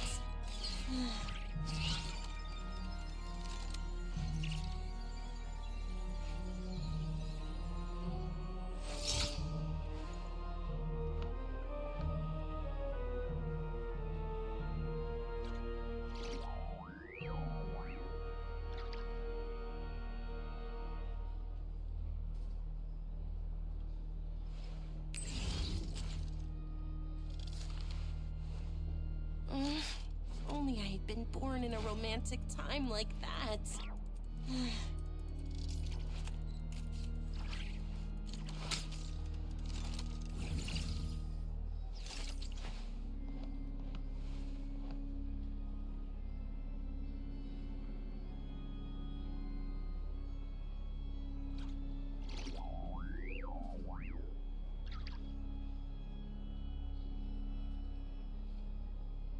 I like music.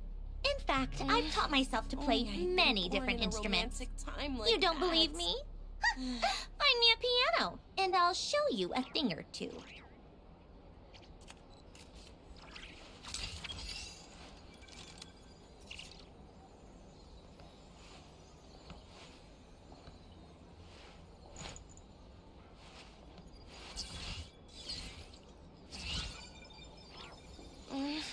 Only I had been born in a romantic time like that.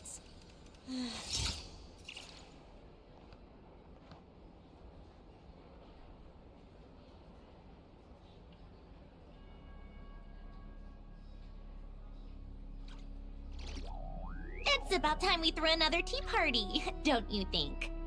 I wonder who else is free. If only I had been born in a romantic time like that.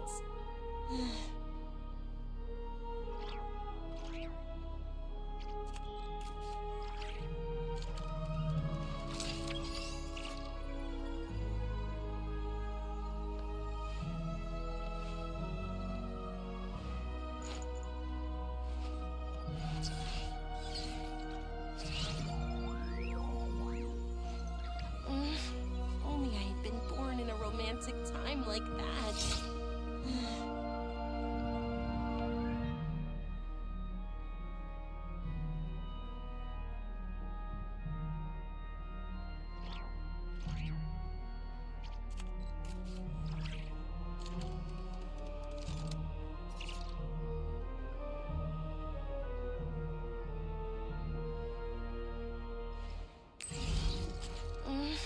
Only I had been born in a romantic time like that.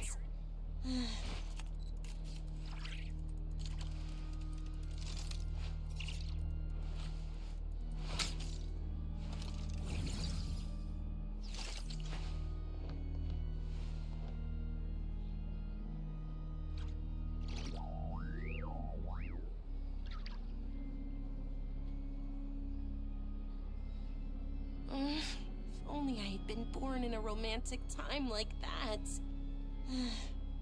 I like music. In fact, I've taught myself to play many different instruments. You don't believe me? Find me a piano, and I'll show you a thing or two.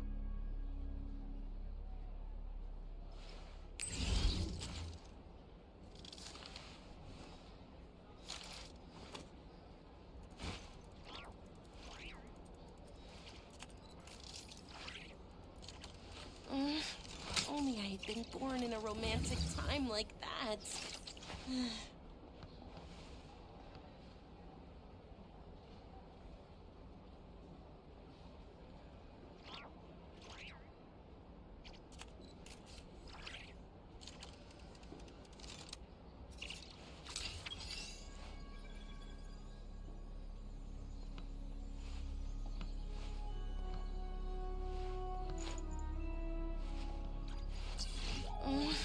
Only I had been born in a romantic time like that.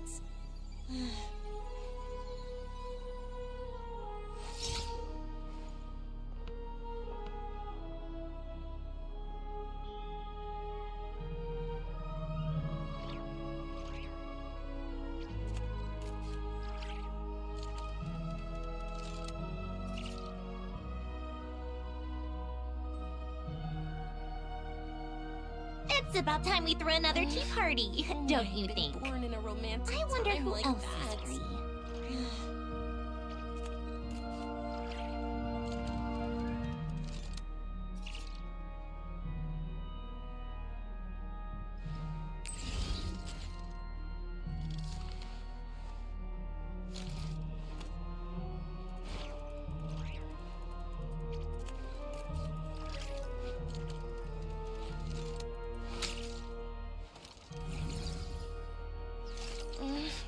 Only I had been born in a romantic time like that.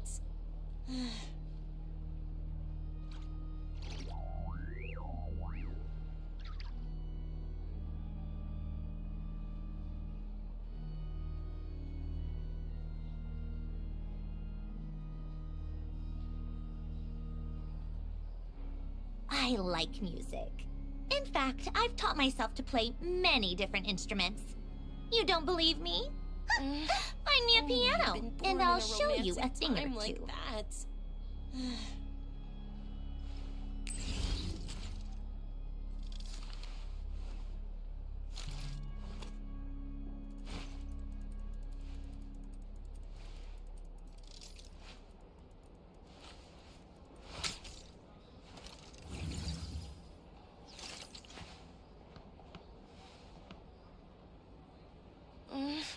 Only I had been born in a romantic time like that.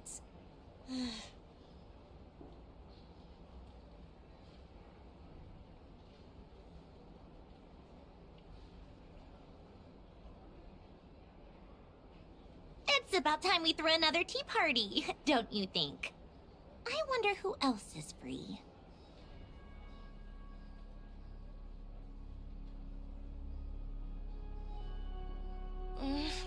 Only I had been born in a romantic time like that.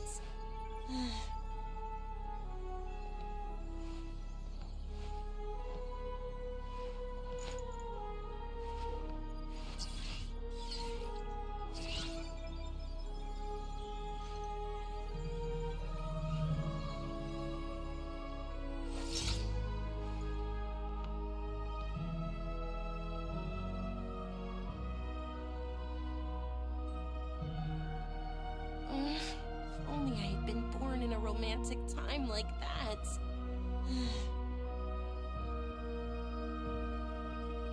Called back to the Zeppeljärni Palace again? Ugh, seriously. What's the point in all these endless meetings?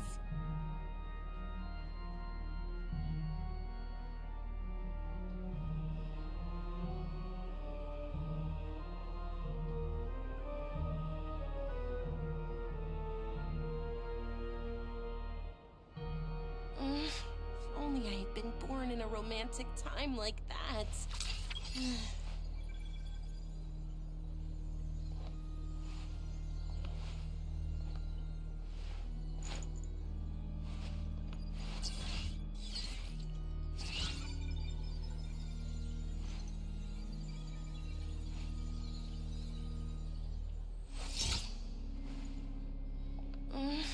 Only I had been born in a romantic time like that.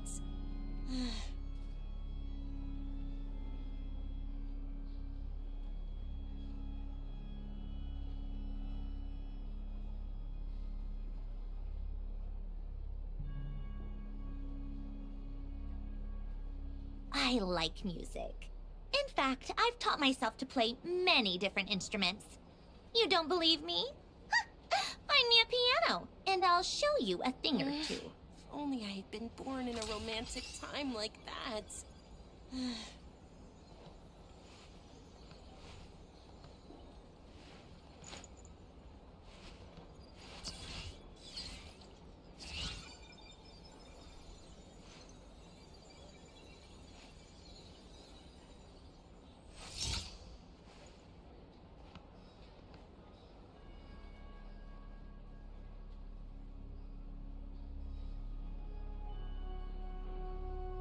If only I had been born in a romantic time like that.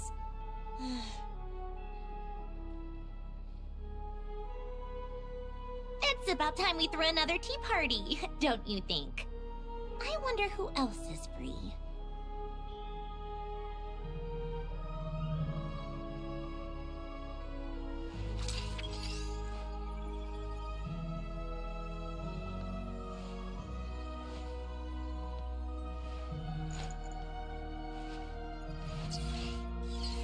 If only I had been born in a romantic time like that.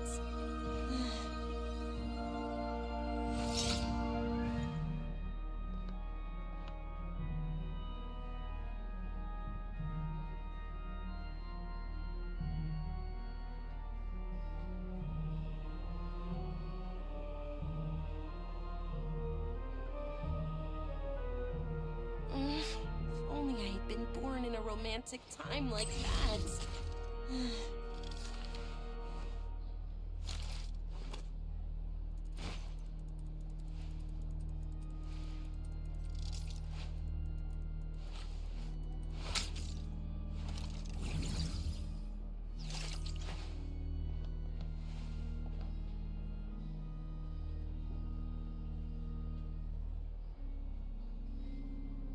If only I had been born in a romantic time like that.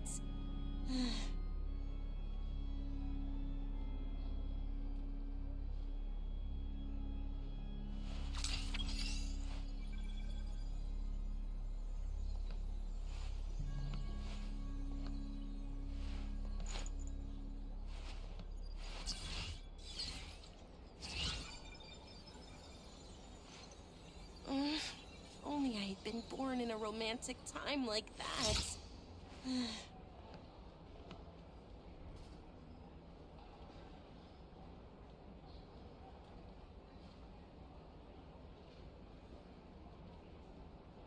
Called back to the Zeppeljärni Palace again? Ugh, seriously. What's the point in all these endless meetings?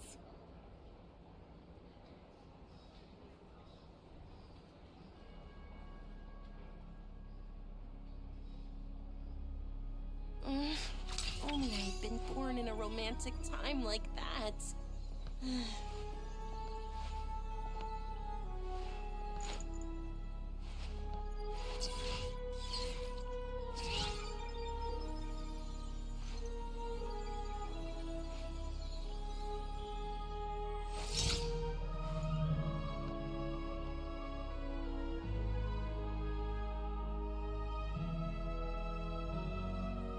If only I had been born in a romantic time like that.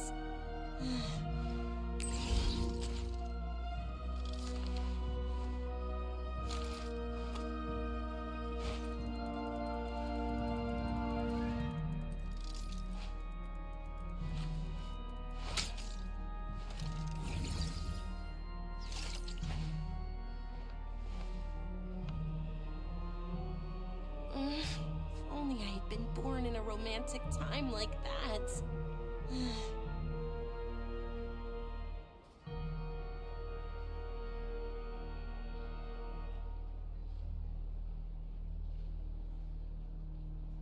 I like music. In fact, I've taught myself to play many different instruments. You don't believe me?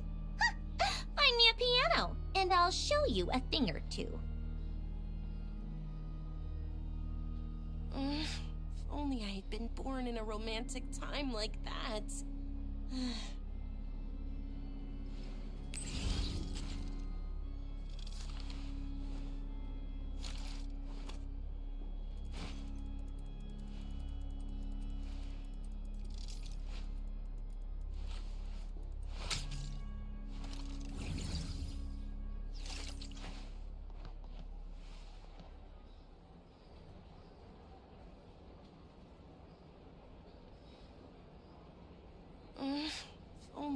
been born in a romantic time like that.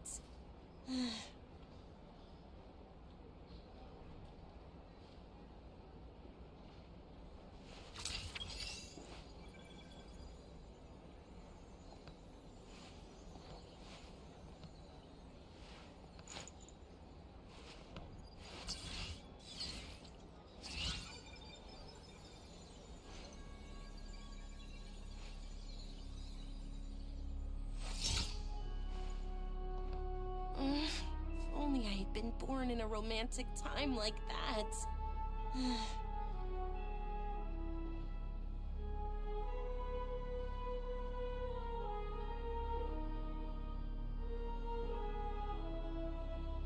Called back to the Zeppeljärny Palace again? Ugh, seriously. What's the point in all these endless meetings?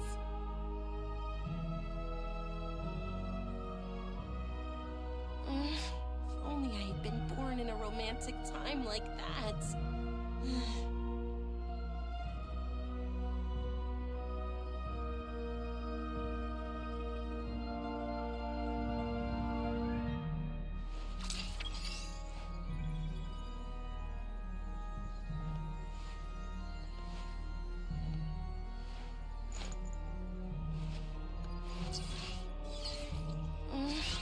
Only I had been born in a romantic time like that.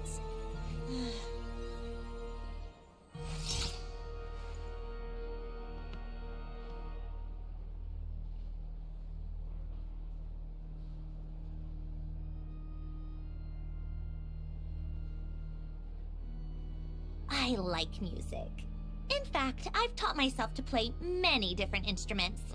You don't believe Only me? I'd been born in a romantic Find me a time piano, like that. and I'll show you a thing or two.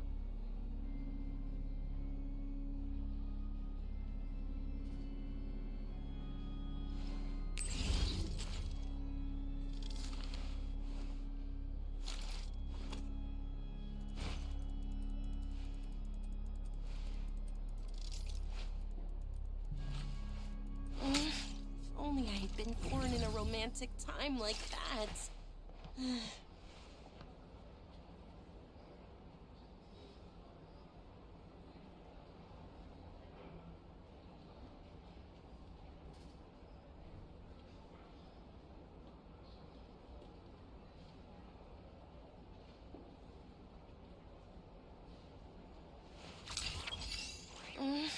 Only I had been born in a romantic time like that.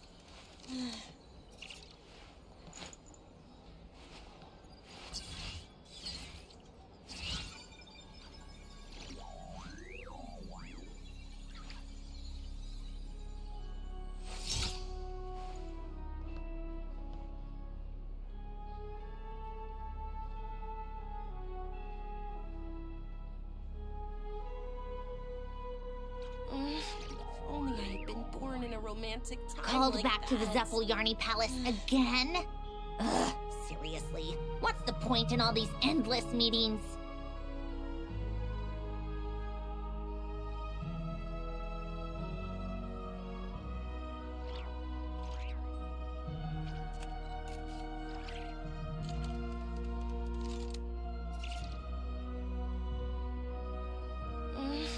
Only I had been born in a romantic time like that.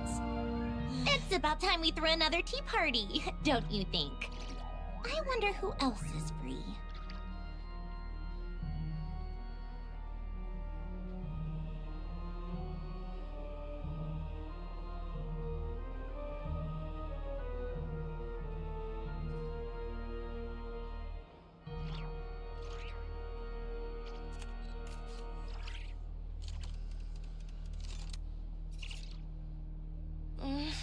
Only I had been born in a romantic time like that.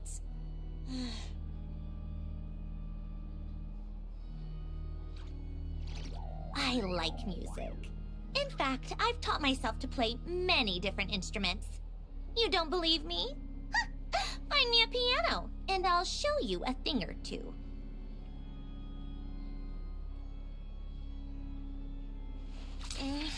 Only I had been born in a romantic time like that.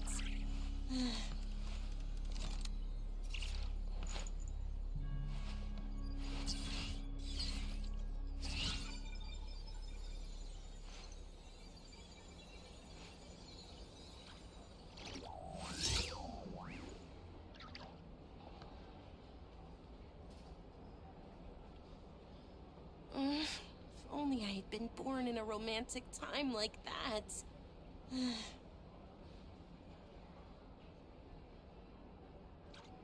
Called back to the Zeppeljärni Palace again? Ugh, seriously. What's the point in all these endless meetings?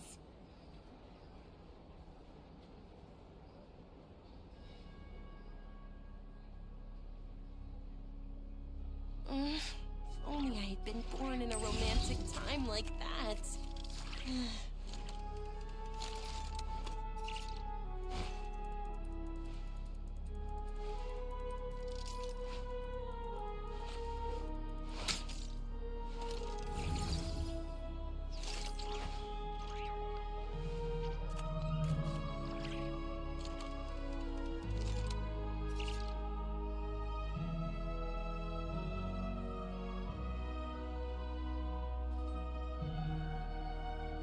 I like music.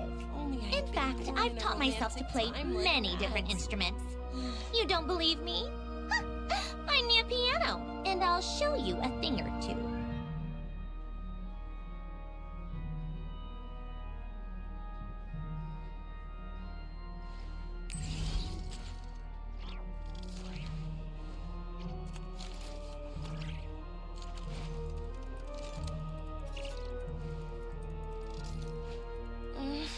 Only I had been born in a romantic time like that.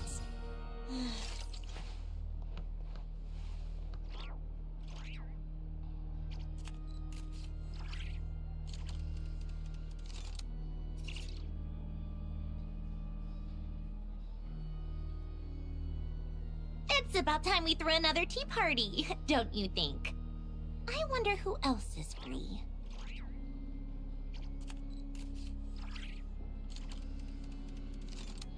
If only I had been born in a romantic time like that.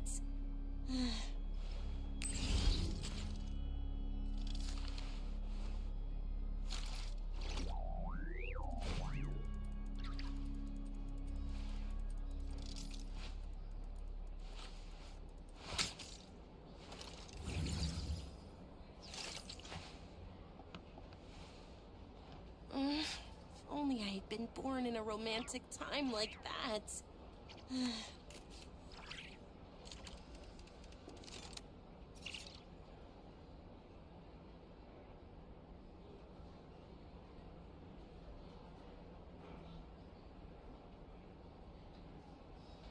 I like music.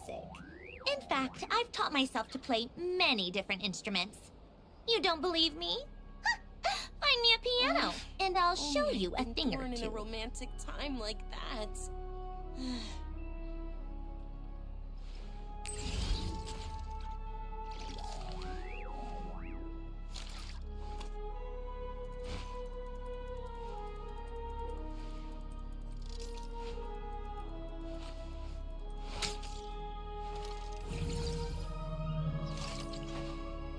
If only I had been born in a romantic time like that.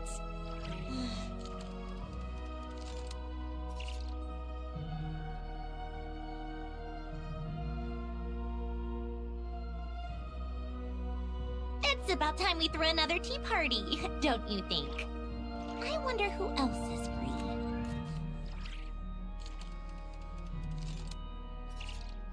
If only I had been born in a romantic time like that.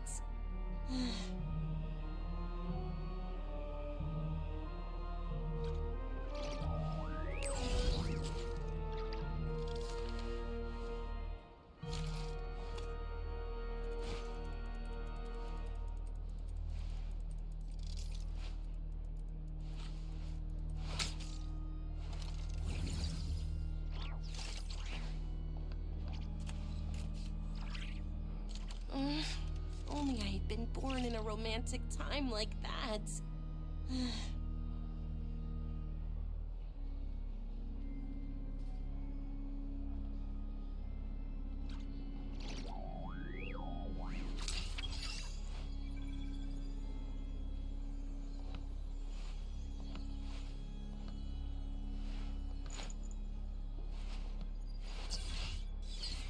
If only I had been born in a romantic time like that.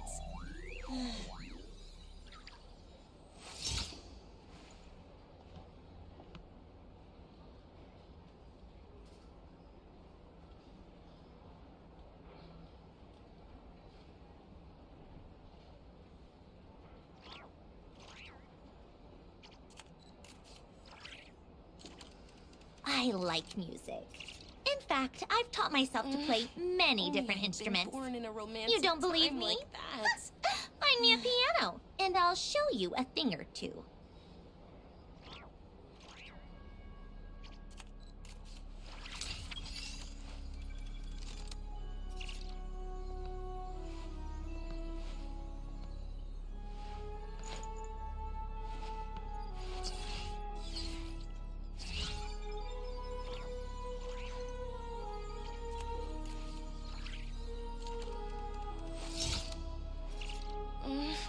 Only I had been born in a romantic time like that.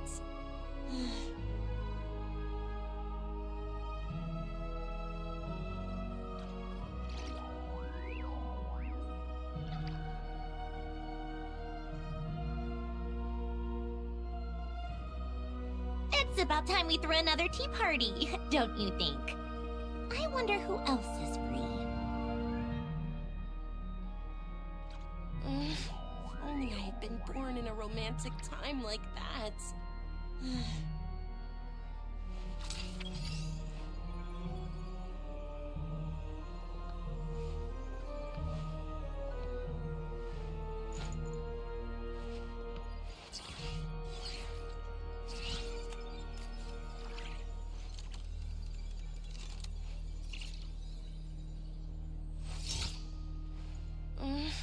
Only I had been born in a romantic time like that.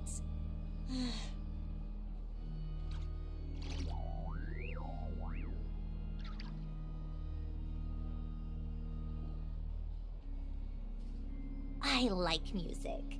In fact, I've taught myself to play many different instruments. You don't believe me? Find me a piano, and I'll show you a thing or two.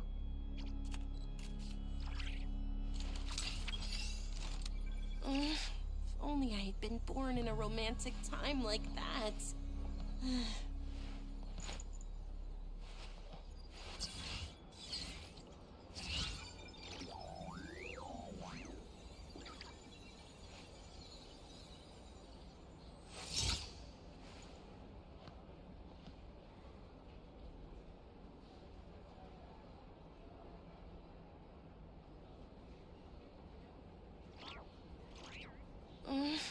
Only I had been born in a romantic time like that.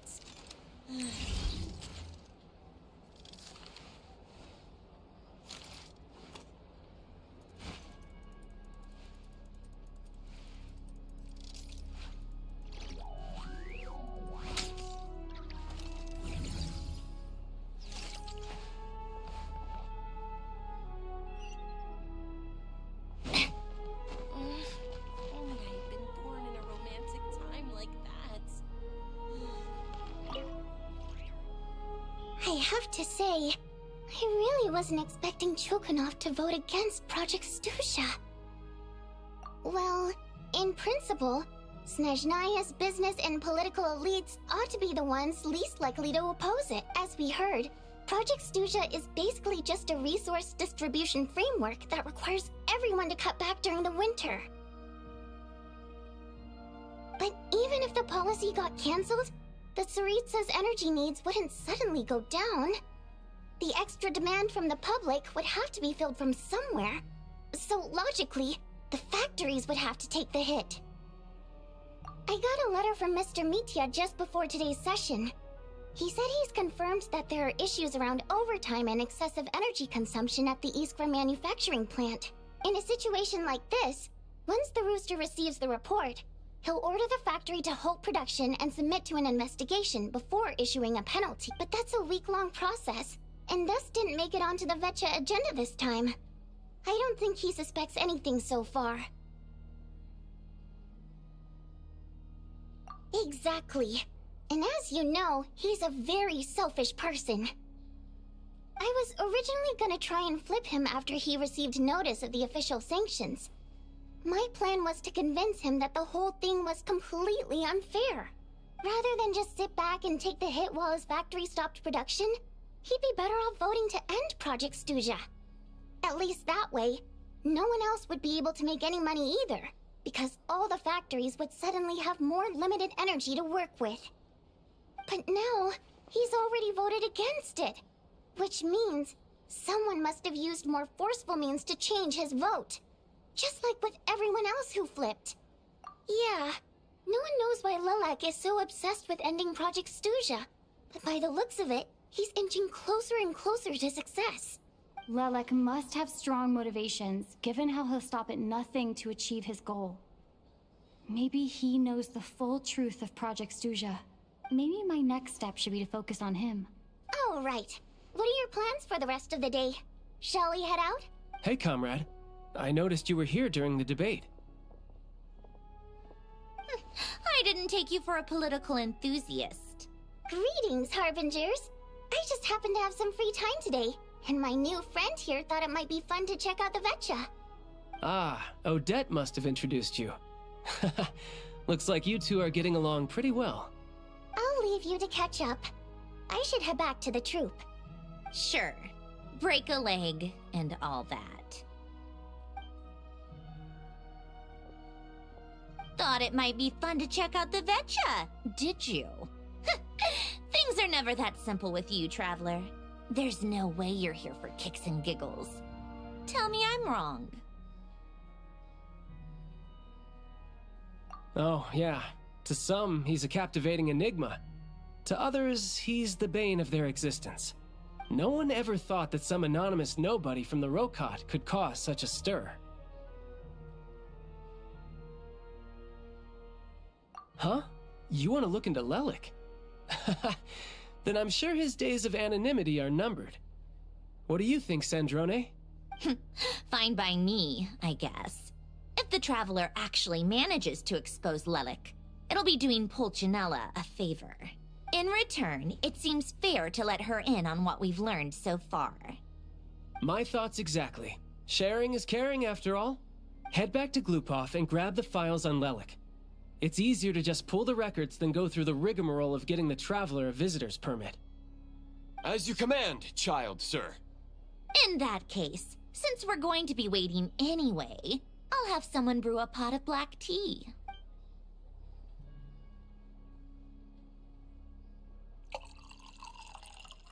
One common thread among the many incidents Lelik has been involved in is that the victims are all too scared to share any real information about him.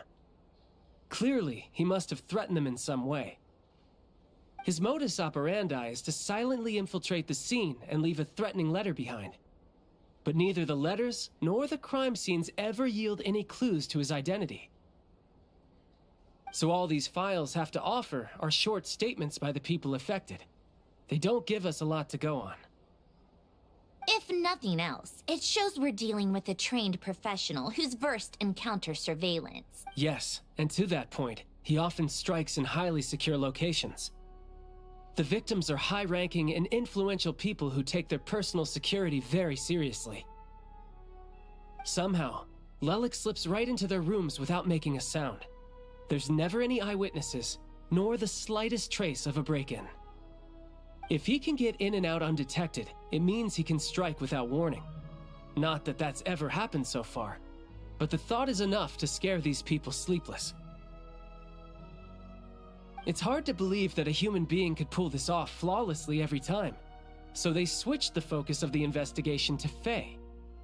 Unfortunately, no one's found anything yet. Careful, don't underestimate me. Although truth be told, I'd probably find it hard not to blow my cover. Direct confrontation is more my style. We haven't ruled out the possibility of Lelik being human. It's just, there can only be a handful of people in all of Teyvat who'd fit the profile. Faye, on the other hand, plenty would have the ability, but few would have the motive. No, not as strong as me. You'll never find the culprit with criteria like that.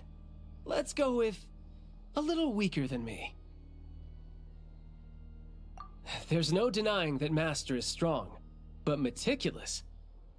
We can only hope. She's just trying to find a reference point.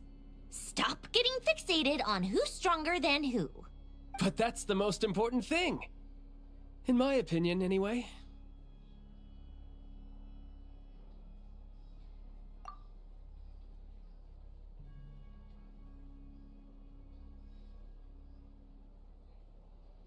Odette. Yeah, that seems about right. Her skills are solid, and she's always calm under pressure. Except she's Fatui, so the likelihood of her working against us is pretty low. But yeah, much more accurate than your previous example, at least. No, wait a moment. Maybe we should interrogate that assumption. What do you mean? Which assumption? Her Fatui identity doesn't necessarily exonerate her. And when you think about it, the Rokot would be precisely what she needs to conceal her identity. Plus, she wouldn't need to be such a pro at covering her tracks.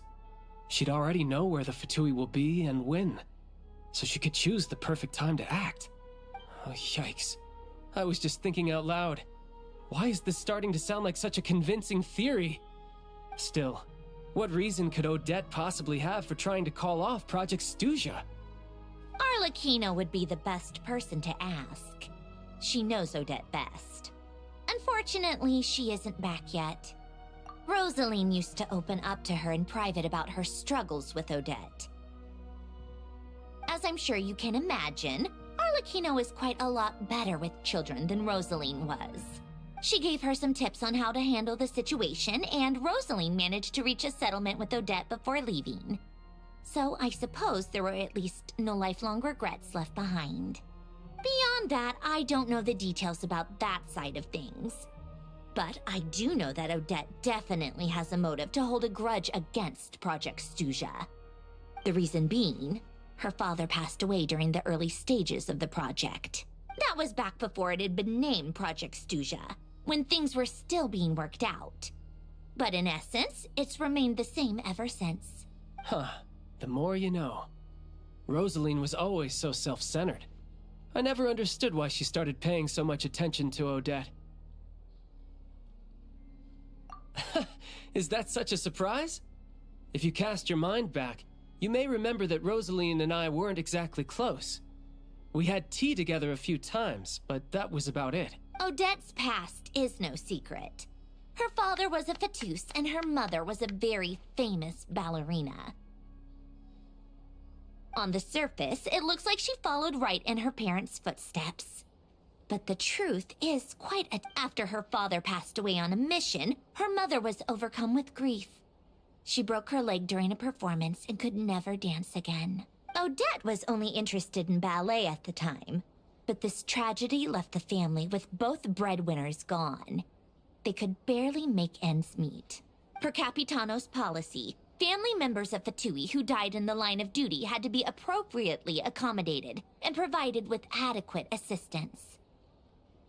So, regardless of how Rosaline may have felt about it, it fell to her to resolve the issue of Odette's family's livelihood. In the end, the solution they agreed upon was to have Odette join the Fatui. Right, because the alternative would have been a one-off compensation payment, I guess. In that sense, joining up was definitely the better option. Still, she must have had mixed feelings about it, right? If she doesn't even like the Fatui... It's just a theory. A possibility. But as a motive for Odette to become Lelik, it holds up. That said, I have no idea where Odette's head is at right now, or what her conflict with Rosaline was about. Plenty of people were on bad terms with Rosaline. I have no intention of trying to figure it all out. Yes, but there's not much point in discussing... Yeah, back to Lelik. Since our investigations so far have turned up next to nothing, we've got nothing to lose by trying a new angle. Funnily enough, Tonya and I had actually made plans to go to the theater tomorrow to watch Odette's rehearsal. Unfortunately, thanks to this Lelik situation, I'll be stuck working overtime again. which means you can go in my place. No point wasting the ticket.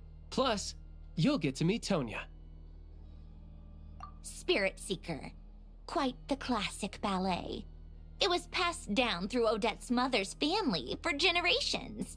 Though it hasn't been performed in years, but Odette's been practicing it diligently, and it's finally ready for a return to the stage.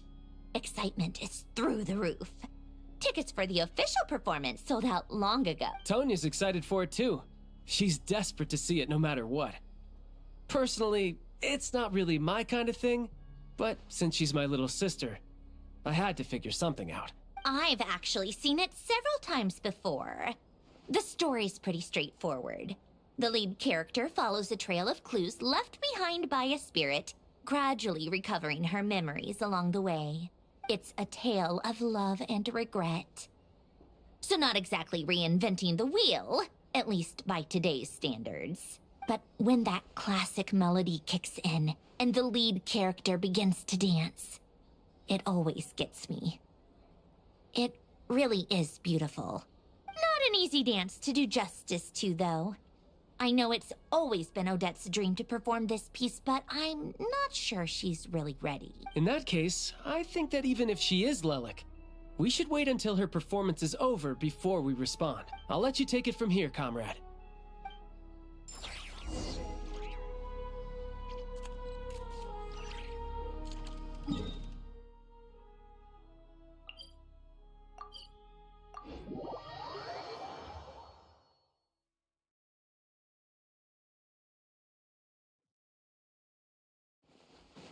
Take a break.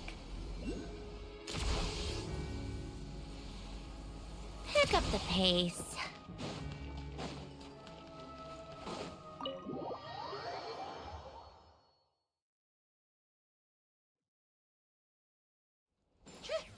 How tiresome. Sounds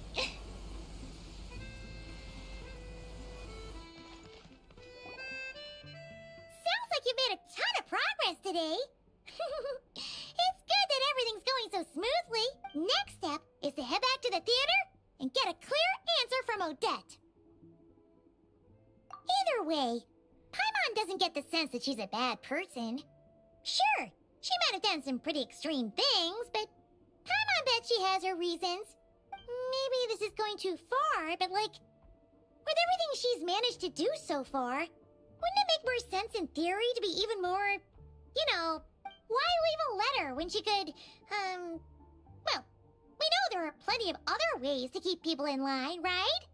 The point is, she could have gone further, but she didn't. So, if it is her, she's got some principles at least. Yeah! Well, all you can do is follow the facts wherever they lead. No change, really. But that thing Paimon told you about yesterday? Paimon feels like she can sense it more clearly now. Hearing you talk about your day makes Paimon itch for an adventure. If only she could be there with you so we could experience it all together. Yeah, I wish you could be there too. I'm not used to adventuring alone. But don't worry, we'll get to the bottom of this. Guess it's just one of those things. Never mind. Paimon will behave herself and keep resting. If Odette is Lelek, she may well have inside information on Project Stuja. Her father was involved with the project's early implementation and tragically died in the process. Now, she's dedicated herself to bringing it to an end. It's hard to imagine she could have gotten this far without knowing anything at all about the Tsaritsa's true intentions. When she spoke to us as a member of the Fatui, how much did she let on? And how much was she hiding? Only time will tell. Maybe tomorrow. Hey, look! It's snowing! Could be a tough day ahead. Make sure you're ready.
on, keep up.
Ooh, it sure is cold today.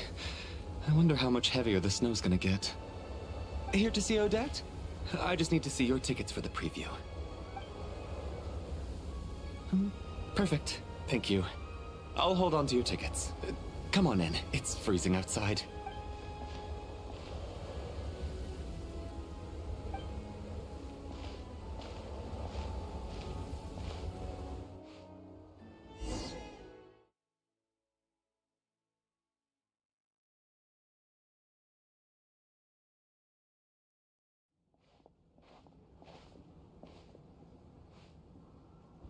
I think I'll leave the Lelek question until after the show's over. Then I'll go find Odette.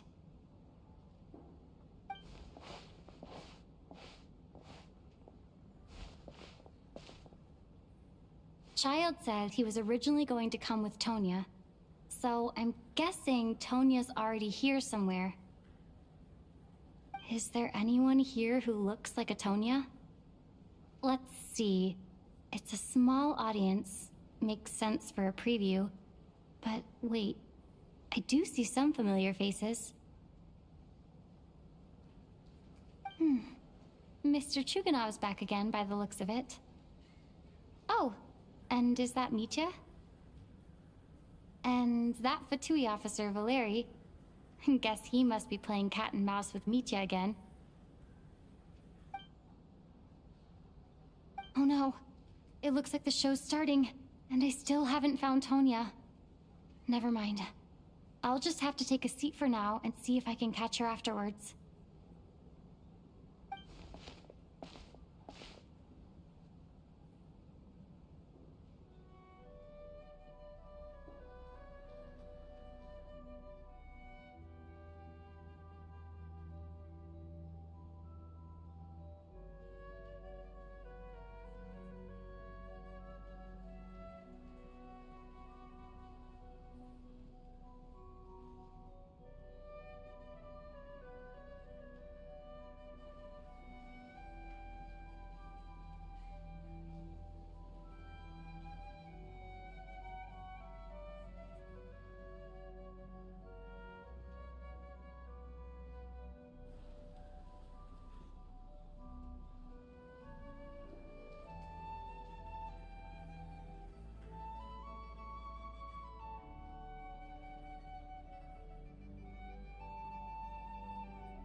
Members of the audience, I'm a staff member here at the theater. Today's performance was a very special one for us, as it marks the first attempt in a long time to revive the classic Snezhnayan ballet, Spirit Seeker. To commemorate this occasion, we would love to take a group photo of the cast, crew, and audience members present today. Could I kindly ask the audience to please come up onto the stage?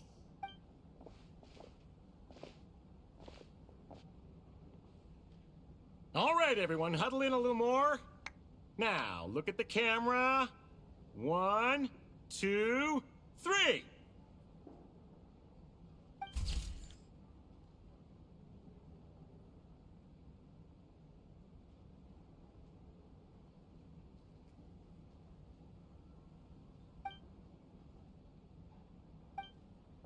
Are you quite satisfied, Mr. Energy Scientist? I rather hope you don't have any other escape plans to add to my workload today. What are you talking about, Sarge? This was simply my way of inviting you to watch Miss Odette's new show with me. And wasn't the performance spectacular? In the future, I heartily encourage you to take a leaf out of my book. Find some soul-nourishing pastimes to enrich your time outside of work. It was indeed a fine performance, but I must correct you on one point. This is not time outside of work. These are working hours. Working hours and non-working hours are just a social construct. Human technology can never advance if we're too rigid in our thinking, Sarge. May we leave now? Already? I mean, I was kinda hoping to soak up the atmosphere for a little longer, but... No? Okay, guess I'm pushing my luck. Didn't seem like too much to ask, but fair enough. Off we go then, Sarge. Back to the land of working hours. Lead the way.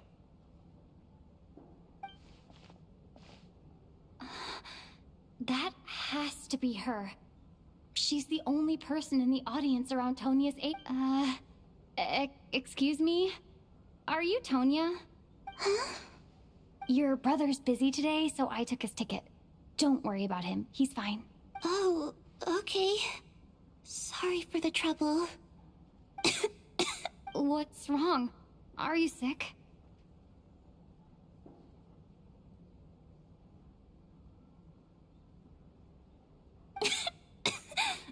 No, I'm fine. It's nothing.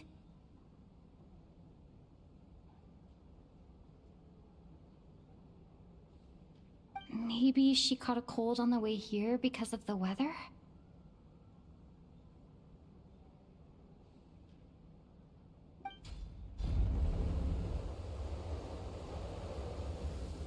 I haven't seen snow like this in a long, long time. It's most unusual.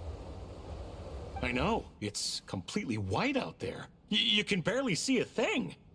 I've never seen such heavy snow in my life. Let's wait it out for now. You'd be lucky not to freeze to death in this weather, let alone find your way. Well, look at that. Maybe we shouldn't be in such a rush to get back after all. What do you think?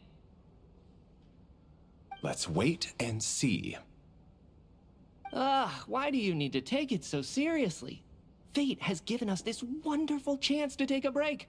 We owe it to ourselves to make the most of it. Come to think of it, there's a small inn not far from here that always keeps plenty of extra blankets on hand for guests. I know the route well. Shall I head over and borrow a few blankets? That way, anyone in a hurry can wrap up warm for the journey back.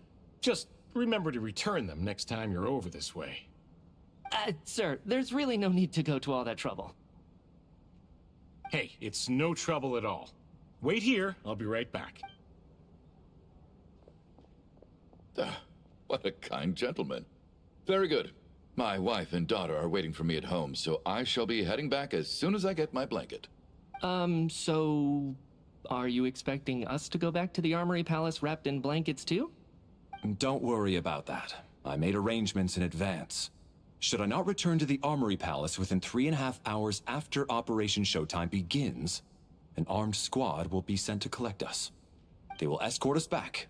You are one of our key military personnel, so any weather-related risks must be eliminated. Operation Showtime? So, wait. Every single time you drag me back to work when I sneak out, it's a whole official operation? I gotta say, you've really turned this into quite a moral dilemma for me. It's snowing pretty hard out there. I think you should stay here for now. You seem a little under the weather. Sure. My brother might come pick me up in a bit anyway. Time to get to work. I should head backstage and find Odette. I need to look her in the eye and ask her about Lelek. Excuse me, are you looking for someone?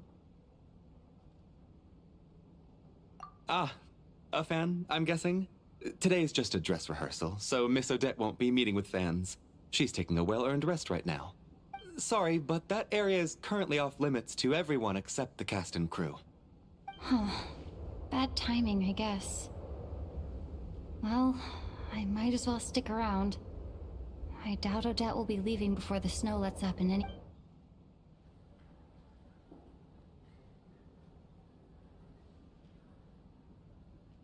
What happened to the gentleman who went to fetch the blankets?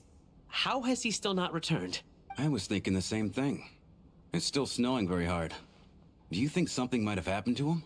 Whatever the reason for his delay, I must say I hate nothing more than people who make empty promises and fail to deliver. Well, I have to treat my employees like that on occasion, but that's different.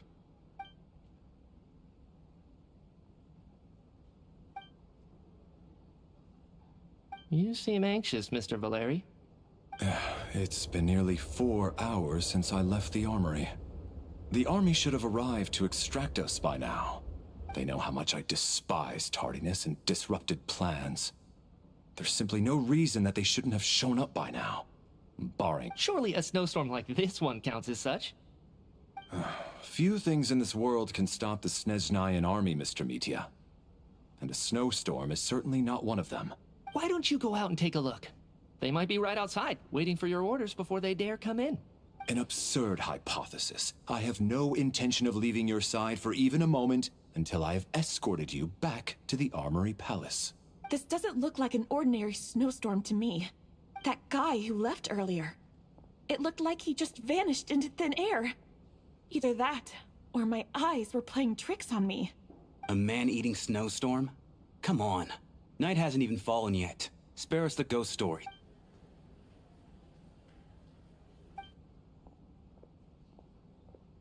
Traveler, didn't know you were coming today. How come you didn't say anything? What is it? Something the matter? Tell me, I can help. Whoa, that's quite a snowstorm out there. I've been working backstage this whole time, so I didn't even notice. No wonder the audience hasn't left yet. Huh. Is weather like this rare even in Snezhnaya? Yeah, snow like this. I'm sure I've seen it out in the wild before, but never in the city. Actually, I take that back. I don't think I've seen snow this bad even in the wild. This is something else. It's not normal. If even Alosha thinks snow like this isn't normal, could it have anything to do with that monster people have been talking about? We can't stay cooped up here forever. Someone needs to go out and take a look. No need. I have plenty of experience with snowstorms. Besides, I work here while you're an audience member. I should be the one to do it.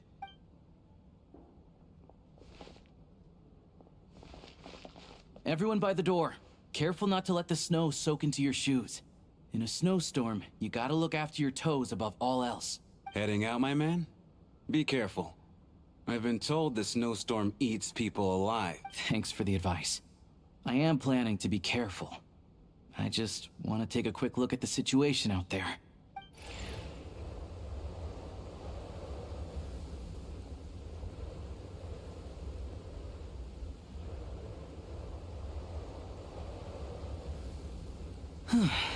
He's back! He's back! How was it? What's going on out there? Did you see any soldiers patrolling the area? Something about this storm isn't right. There's no one out there. I didn't see a single soul. And something in the air gives me the creeps. This isn't your average snowstorm. I suspect it might be related to recent events in our nation. I strongly advise everyone to stay here until the snow dies down. Are you serious? So all of us are trapped here now? That sounds a little far-fetched to me. You want to go outside and see? I, for one, am not risking my neck in that weather. This just turned from a minor delay into a major hassle. We can only hope that our friend who went to fetch the blankets just ditched us and went home. Is it really that bad? But my daughter... I won't be able to read her a bedtime story tonight. Huh? What are you all still doing here? Whoa! It's snowing hard!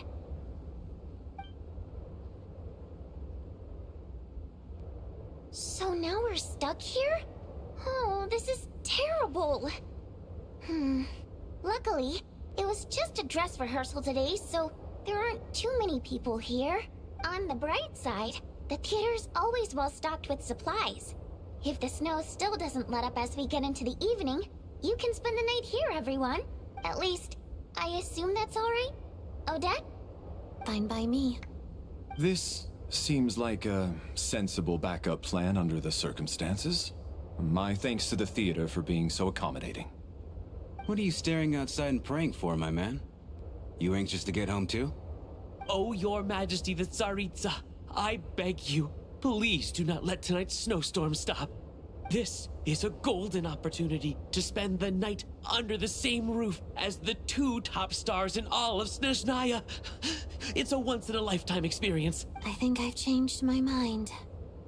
Sir, if you so much as look at us funny, you'll be seeing stars in a whole other way. Behave yourself, or you'll be begging for that blizzard. It's getting colder. We need to keep the indoor temperature up. Close the door and lock it tight. Let's head somewhere warmer.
And then there's the aristocrats. Easiest of all to deal with. You don't need to use any force whatsoever. All you have to do is show them the rope you plan to tie them up with. Do you know why? I don't. Do tell. Because nothing horrifies them more than the thought of a cheap, coarse rope leaving creases on their precious million Mora coat. They'll do whatever you ask to avoid that fate. Unexpected, but funny nonetheless. Tell me another one. Well, look at that. I got myself a new listener. Hey there. Let me introduce myself. The name's Shram, and I'm a mercenary. The kind that gets paid to do odd jobs for rich folks. And I am Chuganov, an entrepreneur. If my name is unfamiliar to you, you will no doubt have heard of my factory, the renowned Iskra manufacturing plant. Are you really that famous, Mr. Chuganov? How come I've never heard your name before? Excuse me? Is that a joke? Or are you being serious? Oh, I'll have to ask my rope later. He's probably tied up more entrepreneurs than I've ever heard of.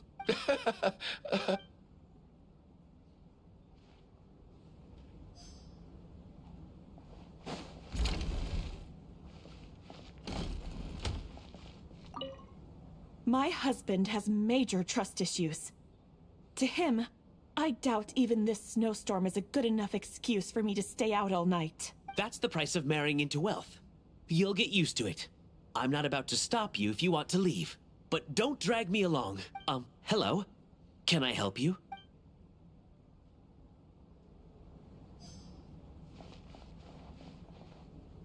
How are you feeling, Tonya? I'm fine. Sorry to worry you. I'm used to it by this point. I take medicine for it. My brother usually helps to get it ready for me. Child must take great care of his sister. He's never mentioned Tonya's illness, though. You know, I actually find this whole thing kind of exciting. Stuck in a strange place thanks to a snowstorm. Having to spend the night with a bunch of interesting characters. It's pretty cool, don't you think? Exactly. It's like one of those stories where an ordinary school trip turns into a magical adventure. I've always wanted something like that to happen in I'm fine, really. Just got a little overexcited. Look after yourself. Otherwise, your brother will come after me.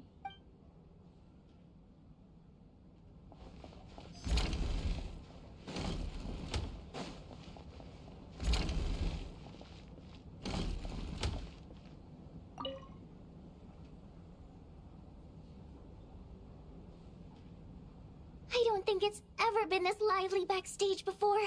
I didn't know you were coming today. Hey, have you seen Chuganov? I heard he was coming today. Have you spoken to him at all? I'm with you. This could be just the chance we need. Yeah, I gotta figure out a way to coax some more intel out of him. I want to know why he suddenly changed his stance on Project Stuzha. What exactly happened before the most recent Vetcha vote? For the Rokad, or just out of personal interest? Shh! There are other people around. Don't say the R word.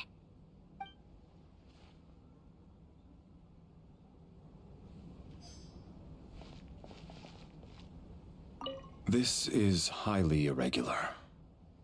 A delay of over an hour during an operation like this theoretically warrants a Harbinger-level response. I wonder what the issue is. The storm? Or something? Sarge, the day you learn to let go and just enjoy moments like this is the day you'll finally understand the meaning of life. Ah, why, hello, ma'am.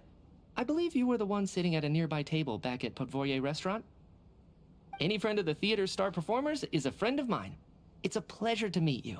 I'm Mitya from the Energy Commission. Greetings. Major Valeri, head of the Special Assignments Battalion. Armory Palace Royal Grenadier Guards, 1st Regiment. I am here to ensure Mr. Mitya's personal safety. Please let me know if I can be of any assistance. Miss Traveler, I cannot help but notice that Miss Odette is stealing glances at me. Any idea what that could be about?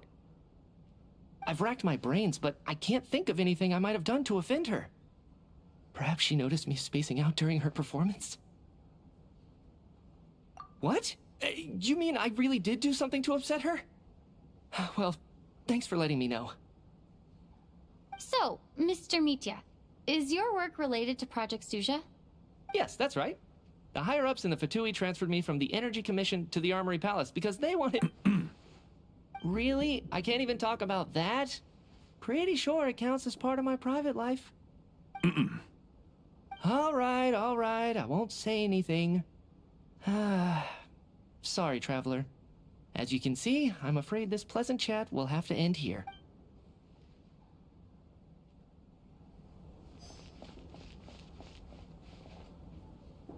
I have to say, even though today was a rehearsal and there were some hiccups along the way, Miss Odette's performance was one of the best I've ever seen. I couldn't agree more, especially considering the weight of the subject matter. It takes a truly seasoned professional to do justice to a theme like love and regret. Do you think we were coming on too strong? Odette's ignoring us again. What about you? What did you think of today's performance?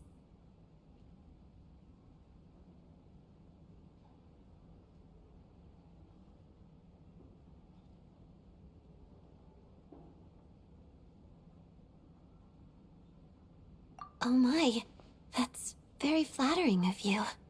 Thank you. I'll make sure to save a ticket for you when the show's performance ready. This doesn't seem like the time or place to bring up the subject of Lelek. I need a chance to speak with her in private. So unfair. Talk about double standards. And now it looks like I've been spotted.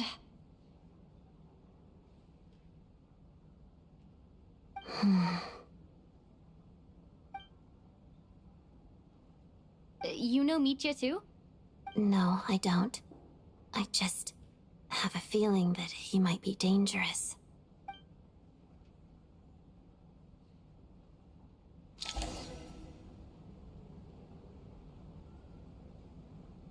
How's it looking, Alosha? No change from this afternoon. Heavy snow with no sign of slowing down. May I have your attention, please? The storm is unlikely to stop tonight, and it'll be even more dangerous outside at night than it was during the day. We at the theater owe everyone here a duty of care. Therefore, we strongly suggest that you stay on site overnight and avoid going outside unless absolutely necessary. In a few short moments, we'll give you a tour of the theater's various quarters. You can choose to sleep in the VIP room, the office, or backstage. Or on the stage if you'd prefer. We won't mind. I'll pass on sleeping on the stage. What if the snow is stopped by tomorrow morning? The early birds in the audience might think we're part of some experimental new show. A drama about sleeping? That could be fun. Maybe we could come up with a title for the production. What? Gotta admit, I didn't get that one. Anyone who doesn't wish to sleep on the stage, please follow me. I'll show you to the rooms. I guess I'll call it a night. Though, I feel like I won't sleep very well without Paimon here. I'm sure she'll be worried that I haven't made it back yet. But as long as she looks out the window, she'll probably realize what's holding me up. I wonder if she's feeling any better yet? At least she hasn't been getting any worse. Still, I should try and get back first thing tomorrow morning.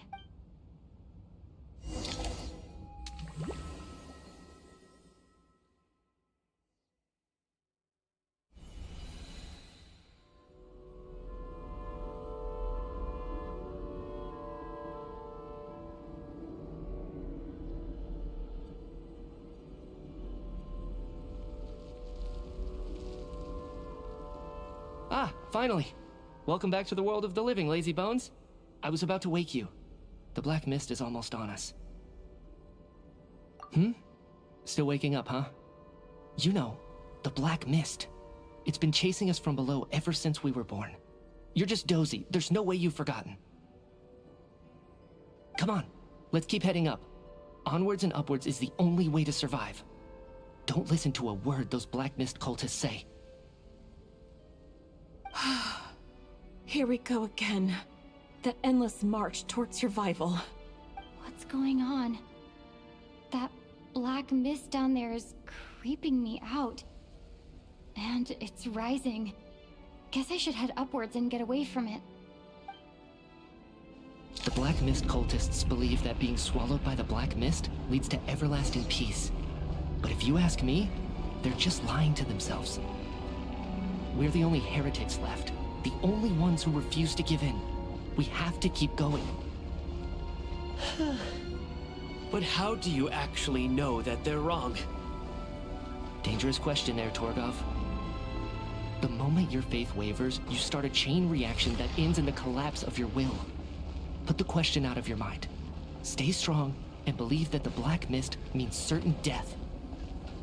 Okay, but it's not my mind that's the problem. My body's about to give up on me. It's already starting to falter.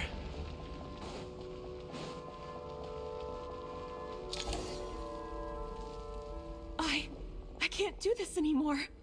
I've had enough of being forever on the run. What's the point of it all?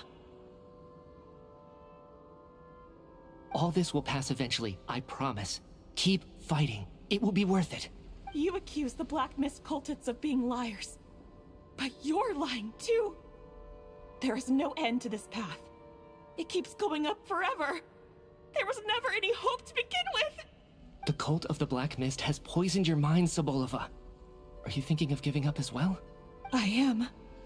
I think I'll take my chances with the Black Mist over this perpetual torture. As much as I detest the Black Mist cultists, I'm just too weary.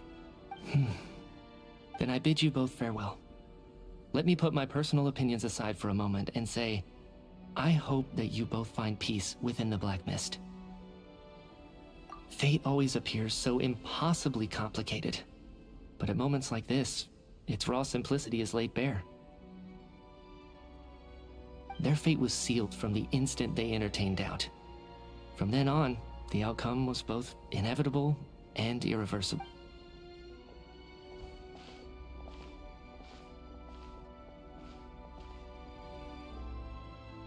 Torgov and Sobolova are gone. I never thought the day would come when even they would be swallowed by the Black Mist. It's just you and me now.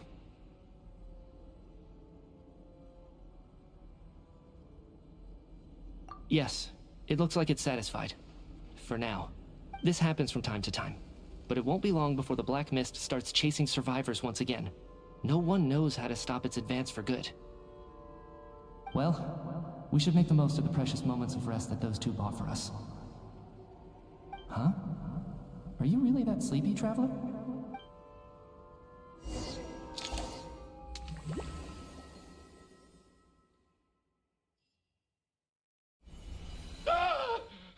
Help! Somebody, come quick! What is it, Chuganov? What's wrong? Huh? Is it morning already? What's all the commotion? Sounds like it's coming from next door. I should check and see what's going on.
Don't look, Miss Tonya. Stay here. Okay. What happened to them?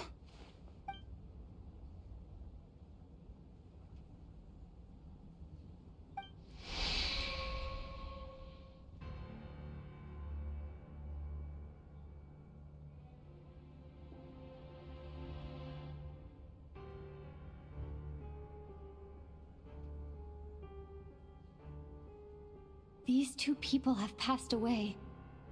And the strange thing is that somehow I knew this was going to happen. I knew that they would be the ones to die. Have I seen this moment before? Or did I have some kind of premonition? I can't remember what it was. Let me take a look.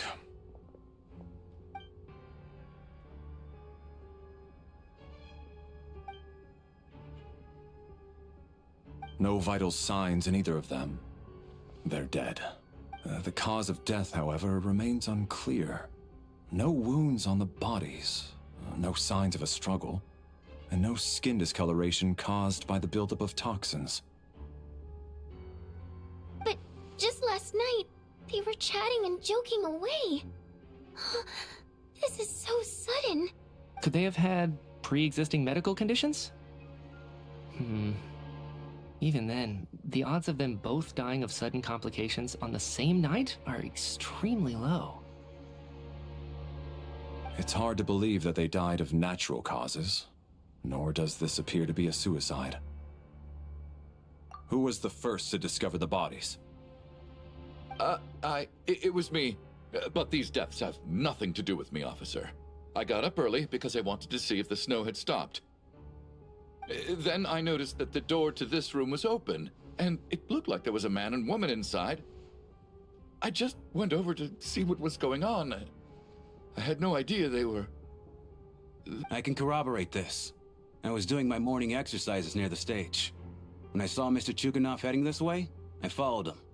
I can also confirm that I didn't see a single person approach that room before him.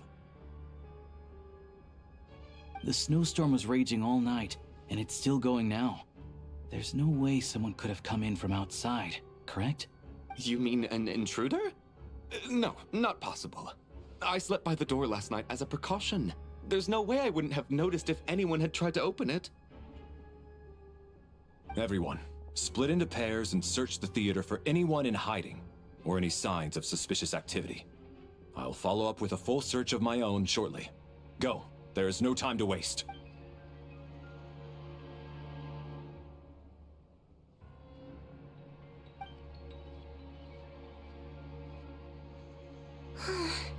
Nothing on your end either?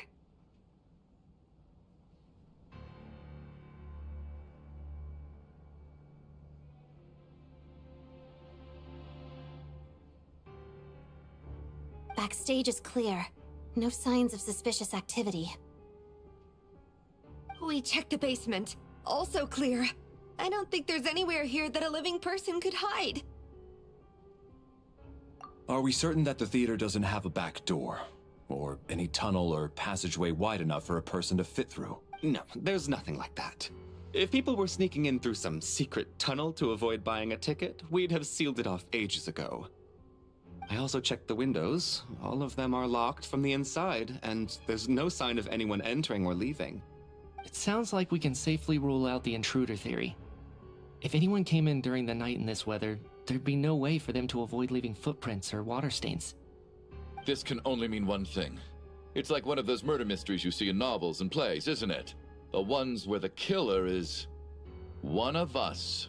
We can't quite jump to that conclusion just yet. Could he be right? It's hard to imagine something like that happening in real life. Set in a theater during a snowstorm, a murder takes place and the killer is among us. It's such a classic trope that it seems unbelievable. Looking at who the killer targeted, and the clean entry and exit? It all adds up. I know what this is. It's obvious now that I think about it. What is? What have you figured out? Both victims were wealthy, well-known local merchants. And the door was deliberately left open so I would discover the bodies and witness the crime scene first thing in the morning. Such ruthless methods. This was your doing, wasn't it, Lelik? Lelik? You mean Lelik is among us? And he's the killer? Lelik. I know this code name. Member of the Rokot, anti-Project Snezhnaya. Always works alone. I've read the case files at the Armory Palace. Walk me through your reasoning, Mr. Chuganov. What do you know about Lelik?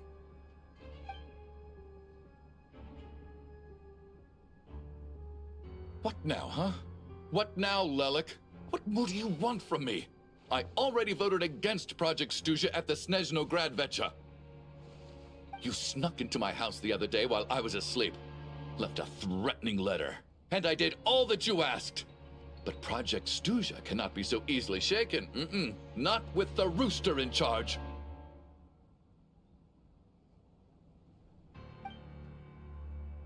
So he really was threatened by Lelik. That makes sense. And now you're resorting to murder to threaten me. Isn't that right? I knew it. The Rokot despises the rich. The lives of the wealthy are but refuse in your eyes. Show yourself! Which one of you is Lelik, Tell me! I'll do whatever you want! Just stop playing these mind games!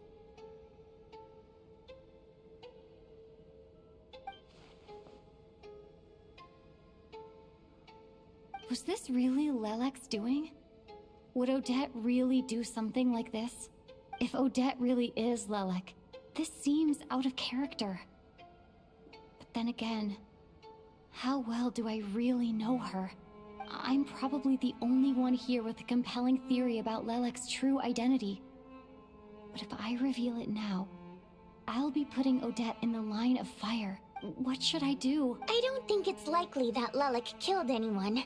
At least from the stories I've heard, he's never killed anyone before. And his name has never come up in connection with any murder cases. Besides, even if Lelek did want to threaten you, why resort to such an extreme and roundabout method? It's not his style at all. Vodianitsa doesn't know that Lelek might be Odette, but her assessment is pretty much identical to mine. Miss Vodianitsa, why do you suddenly feel the need to speak in Lelek's defense? Defense? Oh, no, it's just... I'm worried that we're jumping to conclusions here, so I wanted to share my point of view. Also, I don't think the Rokot is as bad as you're making it out to be.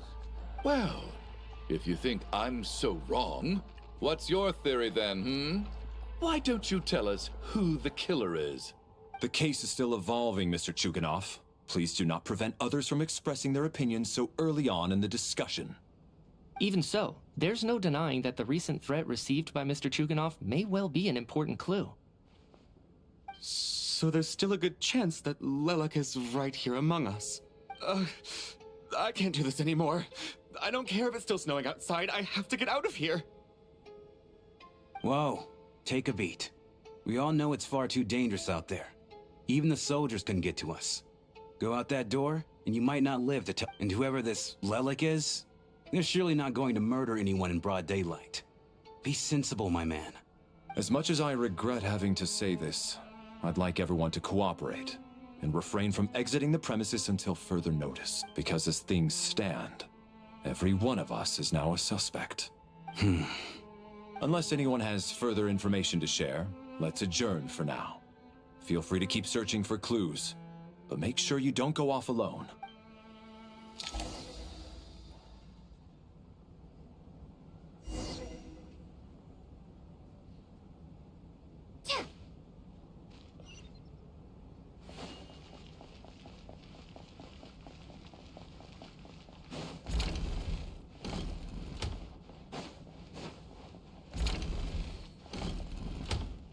You're right, that was my bad. It was a knee-jerk reaction. I didn't think it through. Luckily, no one suspected my identity. Oh, phew. It's just you. I thought someone was eavesdropping. Since Vodianitsa and I were on the same page earlier, I think I should share my thoughts with the Rokot members first.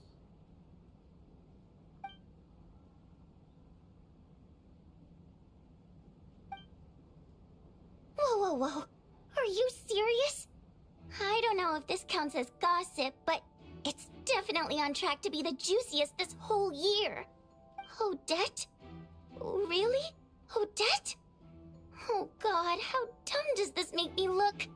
Lelek has been right under my nose this whole time, and I didn't notice a thing. Actually, it's exactly what you'd expect. Sometimes, hiding in plain sight is the best strategy. And now that you mention it, the more I think about it, the more sense it seems to make. What are we up to now? 1, 2, 3, 4... Odette's identities. She's my coworker, specifically a ballerina, and also a Fatuz, a member of the Rokot. Now, Lelek. It must be so exhausting. I just want to give her a hug. I guess since I've always known her as a member of the Fatui, it never even crossed my mind that she could be involved with the Rokot, let alone be Lelek. I don't understand. If she's with the Fatui, what reason could she have for being so opposed to Project Stusha? Probably best if you ask her that in person. Well, since you waited until now to bring this up instead of announcing it to everyone earlier, does that mean we're all on the same page here? Yeah. Lelek may not follow orders from the Rokot leadership, but as far as I'm concerned, she's never crossed the line. If anything, her actions benefit the poor. We need to confront her face to... Do you think she'd really admit to being Lelek? I don't know. We'll have to see how it goes. For now, We'll work on the assumption that she didn't kill anyone, and see how much she's willing to tell us.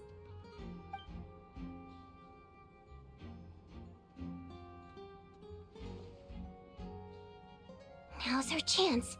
Odette. Hey, Odette. What is it, you guys? Shh. Keep your voice down. You're Lelek, aren't you?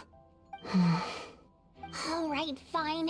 You don't have to say anything or explain yourself. Just hear me out first. None of us believes you kill innocent people. Whoever murdered those 2 people last night, it wasn't The Traveler was the first to figure out your identity, but she kept quiet during the discussion just now. Still, it's clear where the group consensus is heading. Everyone believes Lelek is the culprit. If your identity is exposed, you'll be in a really bad spot. We're your colleagues, and we know what kind of person you are. I don't want anything bad to happen to you. So, can you clue us in? Tell us everything. The more we know, the more easily we'll be able to cover. All right. Yes, I'm Lelek. And no, I'm not the murderer. And thanks, but I don't need you to cover for me. Actually, I'm planning to reveal my identity. Huh? You're gonna reveal that you're Lelek? Here? That's right. I'll admit I was surprised at first when Chuganov guessed that I was here. It was just a lucky guess, but it caught me off guard. But after taking some time to assess the situation and confirm where everyone stands, I don't believe I have anything to worry about. Are you sure you don't need a second opinion? Given the circumstances. Mr. Valeri! What?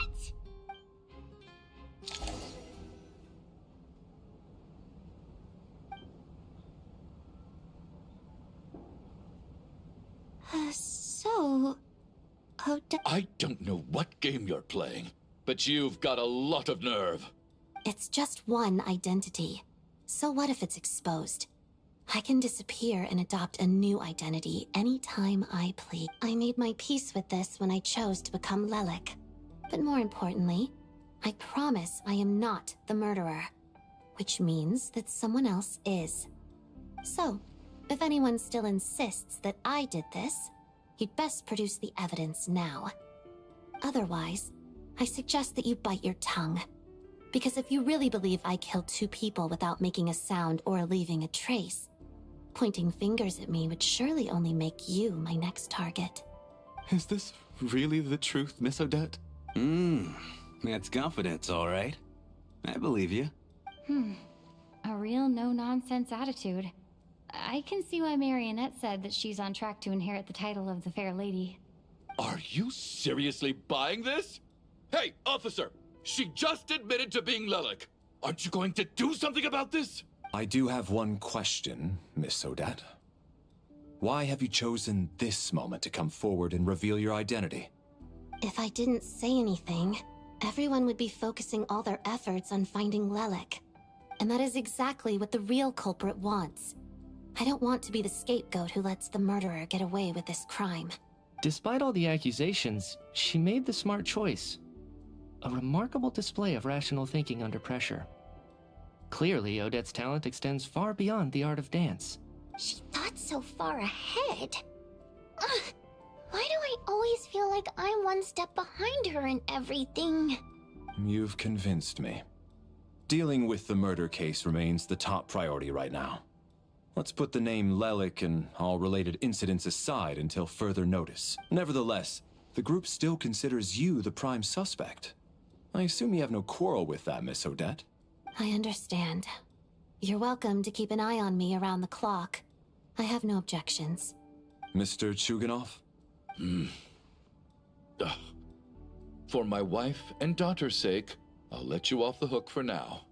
But don't think you're forgiven for breaking into my house and threatening me. Just wait till we get out of here, Lelek. We'll settle the score.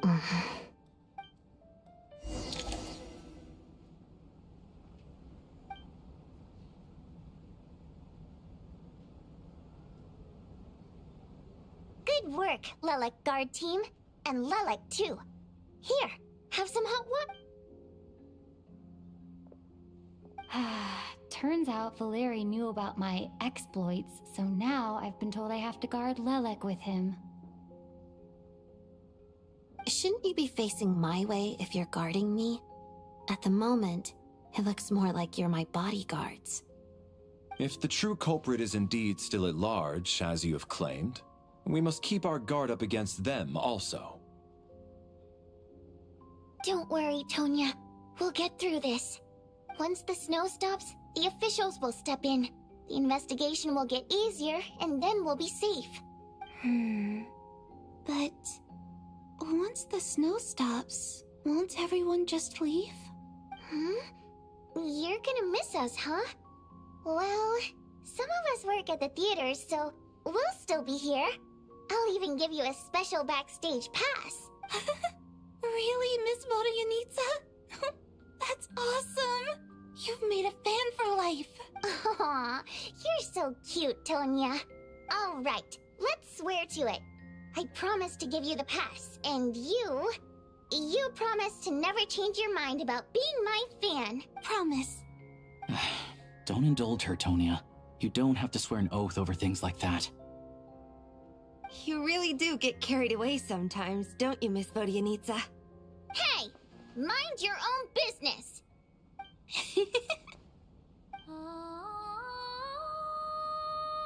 Don't be nervous, Miss Water Imp. Everyone's here. There's nothing to be afraid of. Excuse me? Do I look nervous? Don't be ridiculous. No. You sound nervous, lass. Oh. Wait, but how... Okay, plenty of people know that I'm a water imp, but still... How come you understand our primary mode of expression? Primary mode of expression? I've not come across that concept before. Do enlighten me, Vodyanitsa. Well, it's just... We water imps tend to communicate our emotions to each other by singing, rather than facial expressions. The emotions we convey through song take precedence over our facial expressions. So, we think of it as our primary mode of expression. I'm impressed, Shram. I didn't take you for a man of culture, but you're clearly rather learned. It's not about being cultured or not. The thing is, this mode of expression can usually only be understood by other water imps. It's not a simple case of a song sounding happy or sad. And yet, you're clearly human, Mr. Shram. It's really not the big deal you're making it out to be. I think I just have a knack for it. Plus, I have a... very close friend who's a water imp. A delightful lady. But keep that a secret. Anyway, we spent so much time together that before I knew it, I noticed I could understand her expressions. Oh, I guess that makes sense. Still, the fact that you have a water imp friend is even more surprising. I'd better watch what I'm singing when I'm around you from now on. Hey, what are you implying? You're not secretly insulting the audience in your songs, are you? Heavens, why would I do a thing like that? It's getting late.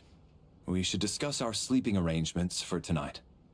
To guard against the killer, someone needs to keep watch. I suggest that we don't sleep in separate quarters tonight. It will be safer if we all stay together. As long as someone keeps an eye on Lilac, I'm quite sure we won't have any trouble. Are you saying that you wish to bet your life on Miss Odette being the killer? Nonsense. Of course not. Then I propose the following arrangement for tonight. The Traveler, Odette, and I will form the Night Watch. We'll sleep in shifts, but 2 of us must be awake at any given time.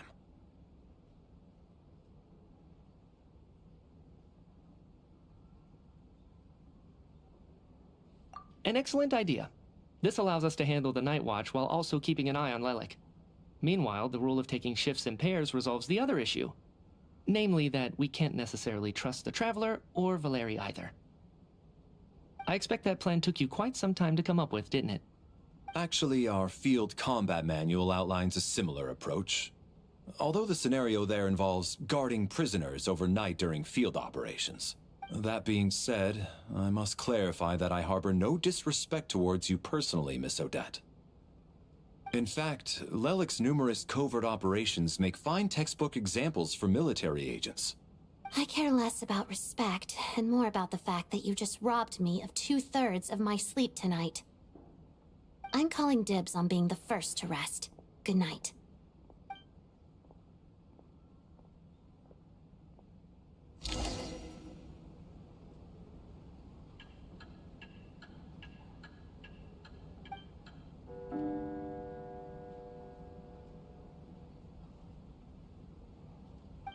It's almost time.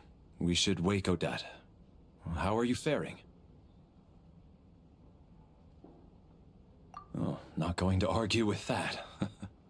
I'll take a quick nap. If you start to feel sleepy, wake me up anytime. It's finally time for Odette and I to share the night watch. I should wake her up.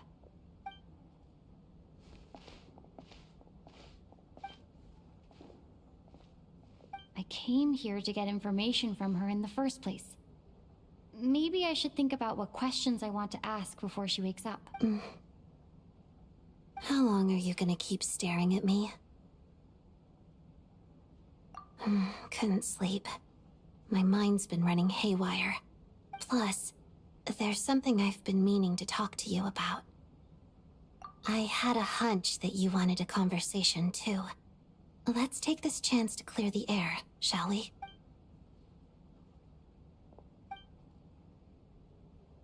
I just had a simple question for you, really.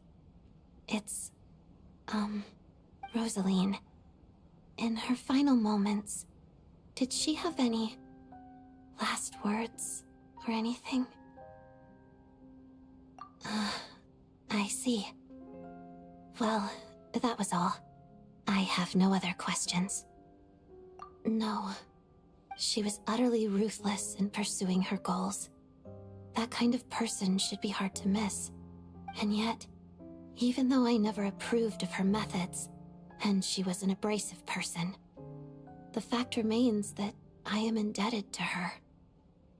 Oh, she told you. I guess that makes sense. I think she and Rosaline were on pretty good terms. Yes. Rosaline wasn't the kind to gossip about this sort of thing. Not that it's any huge secret to me, though. When I was a child, I had to join the Fatui for the sake of my mother and me. I trained under Rosaline. It was extremely grueling, and it didn't exactly come naturally to me.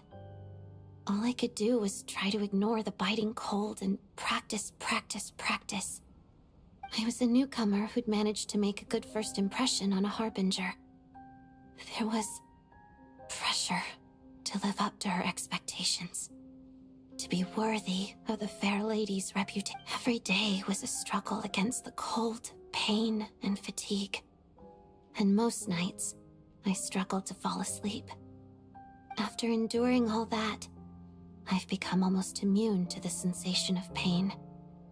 I suppose that was the cost of survival. Surely, any child who had to experience that would grow to hate her lot in life, don't you think? So, I put an equal amount of effort into my ballet. Because in my young mind, that was the only way to defy my fate. It was my way of telling her, the Fatui's demands and your expectations of me are not what I wish for. One day, I will leave. I think she probably blamed my poor performance in training on my passion for ballet. She knew my heart wasn't in it. One time, when I was secretly practicing a dance at night, she suddenly showed up. I knew she was there to catch me red-handed. I told her, "You don't deserve to watch the dance I learned from my mother." She looked stunned. I guess she was surprised that I lashed out first, before she had the chance.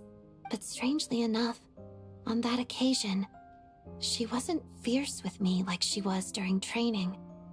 Instead, she fell silent for a moment, and then left. After that, she never interfered with my dancing or asked me how it was going. She never came to watch me dance again either. Not even once. She was. But even now, whenever I take out this core Ignis, I can't help but think of that night. Of the look on her face. Sort of. Although gift might be too kind a term.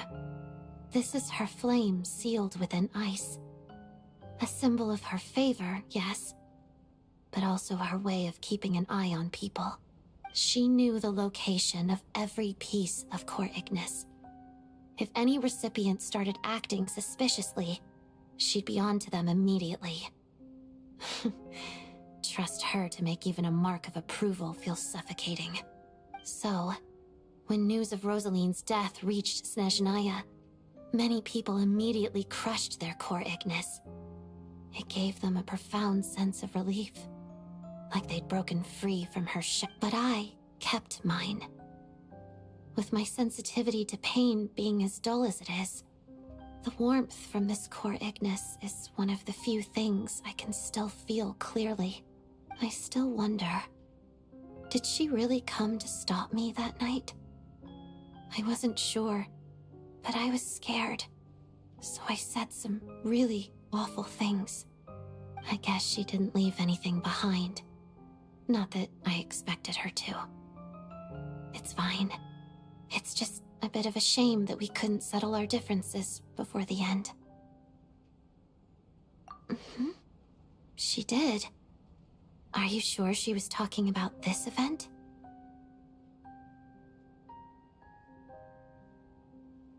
Huh. No, she didn't. I didn't even find out that she'd gone to Mondstadt until a while after she'd left. Wait, in that case...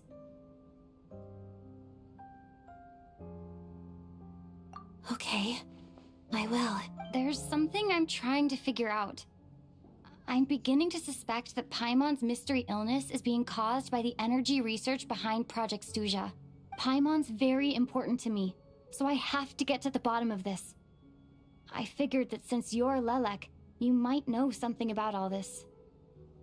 The ultimate goal of this energy experiment is to create a weapon for the final battle. The weapon's construction was completed in Nodcry. Now, all that remains is to arm it with a sufficiently powerful energy.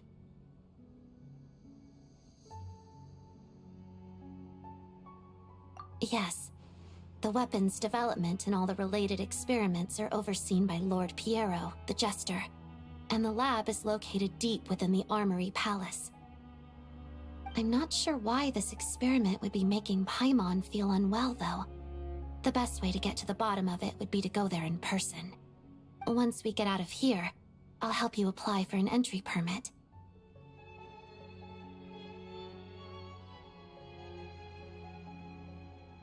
And I'm hardly the organization's proudest member, as you know.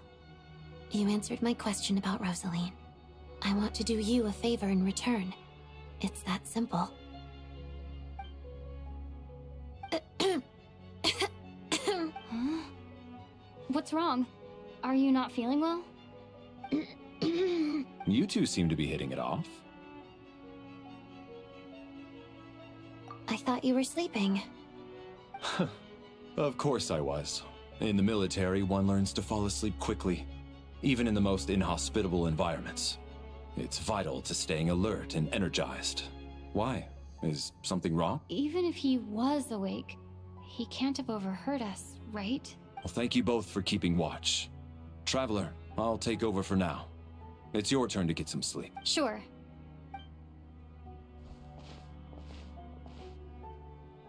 This is our second night here, but at least I found out a little more about Paimon's condition. I hope she's been sleeping well the past couple of days. Huh. Why do I feel like I'm being watched? Seriously? Is this payback for when I stared at her earlier? But I thought she was asleep. Never mind. I'd better try and get some sleep myself.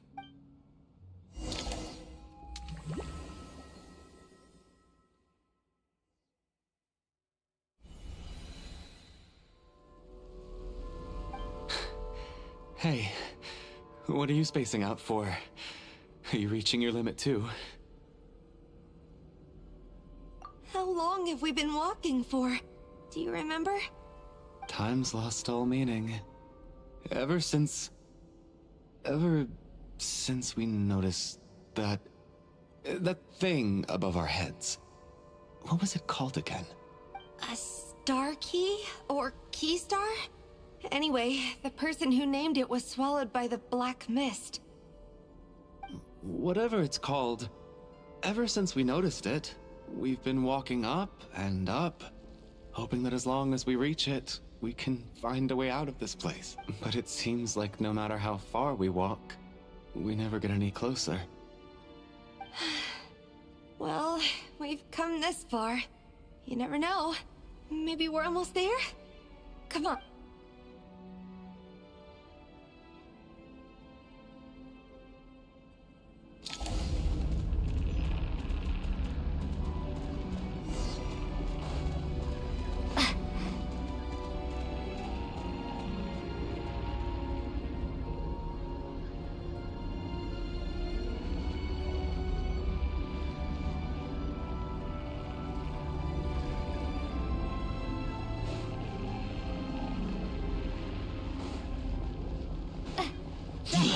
Monsters! Watch out! Not again! I've lost count of how many times we run into them. Be careful.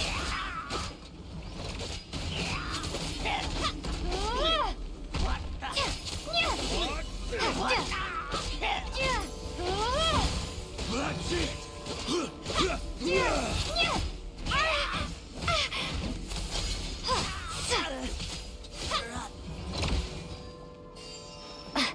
Backup is here. Condense!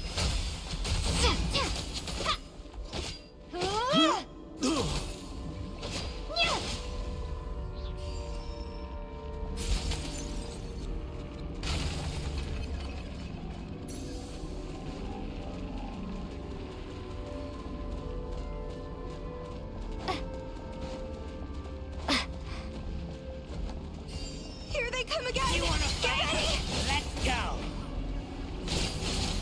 Leave ya!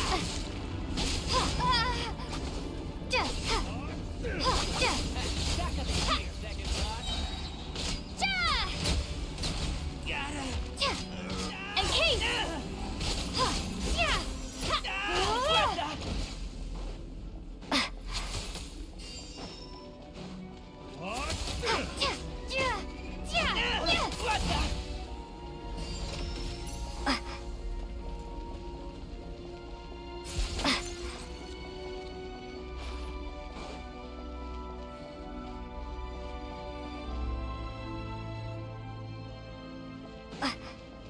Monsters ahead of us? The black mist behind us? Feels like there's no escape. Fine.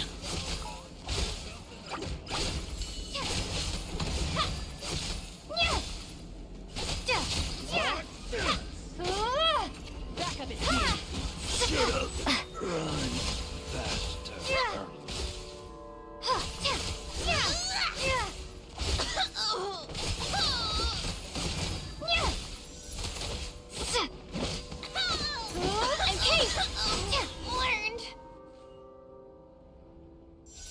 Are you hurt, Coolish?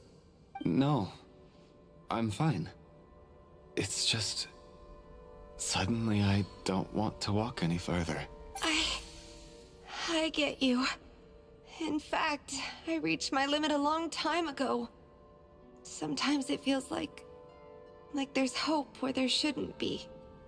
Yeah. The hope that the star gives us is the only thing keeping us going. But I'm not sure it's real at all. It may just be a collective illusion. Otherwise, why would it always be out of reach? We know you mean well, but you're only saying that to try and encourage us to keep going, aren't you?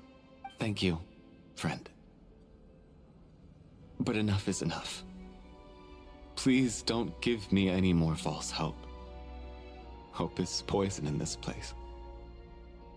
You're going to continue, aren't you? I admire that. I've given up, but I wish you the best. May there come a day that you catch up to the star and leave.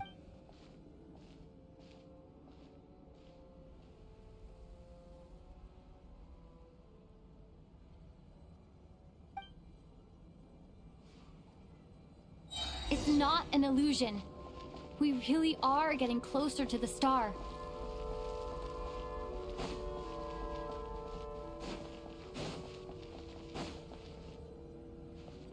Congratulations. You're the first person to make it here.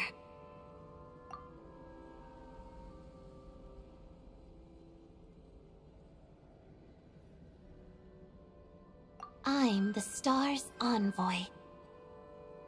The black mist has stopped rising.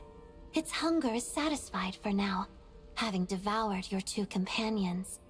This is a good opportunity. I'll let you get some rest before we continue. What do you mean, leave? The star represents the starting point. It's the waypoint for the beginning. Congratulations on reaching the starting point. Once you are ready, we will head out and walk upwards. I will be right by your side the whole way.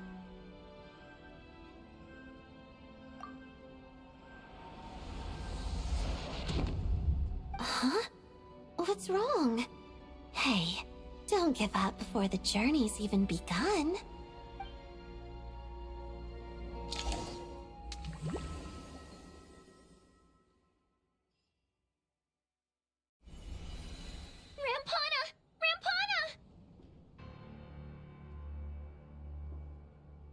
Is that Vodyanitsa's voice? What happened? Coolish, wake up! Please wake up!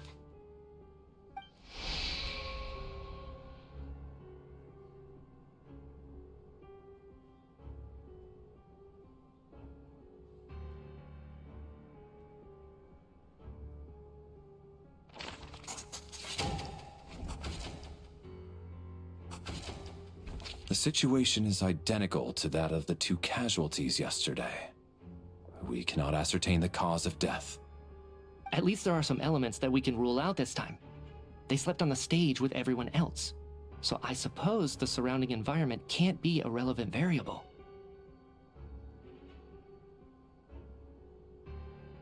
Rampana. Coolish. Weren't some of us keeping watch last night? 3 of us, in fact. How could you not notice something was wrong? I'm as confused as you are. Certainly nothing unusual happened on my watch. Likewise, and from what I've observed so far, both Miss Odette and the Traveler can be trusted.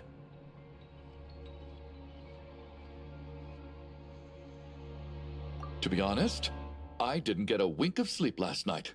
I couldn't help but think I was the target, so I just laid there with my eyes closed.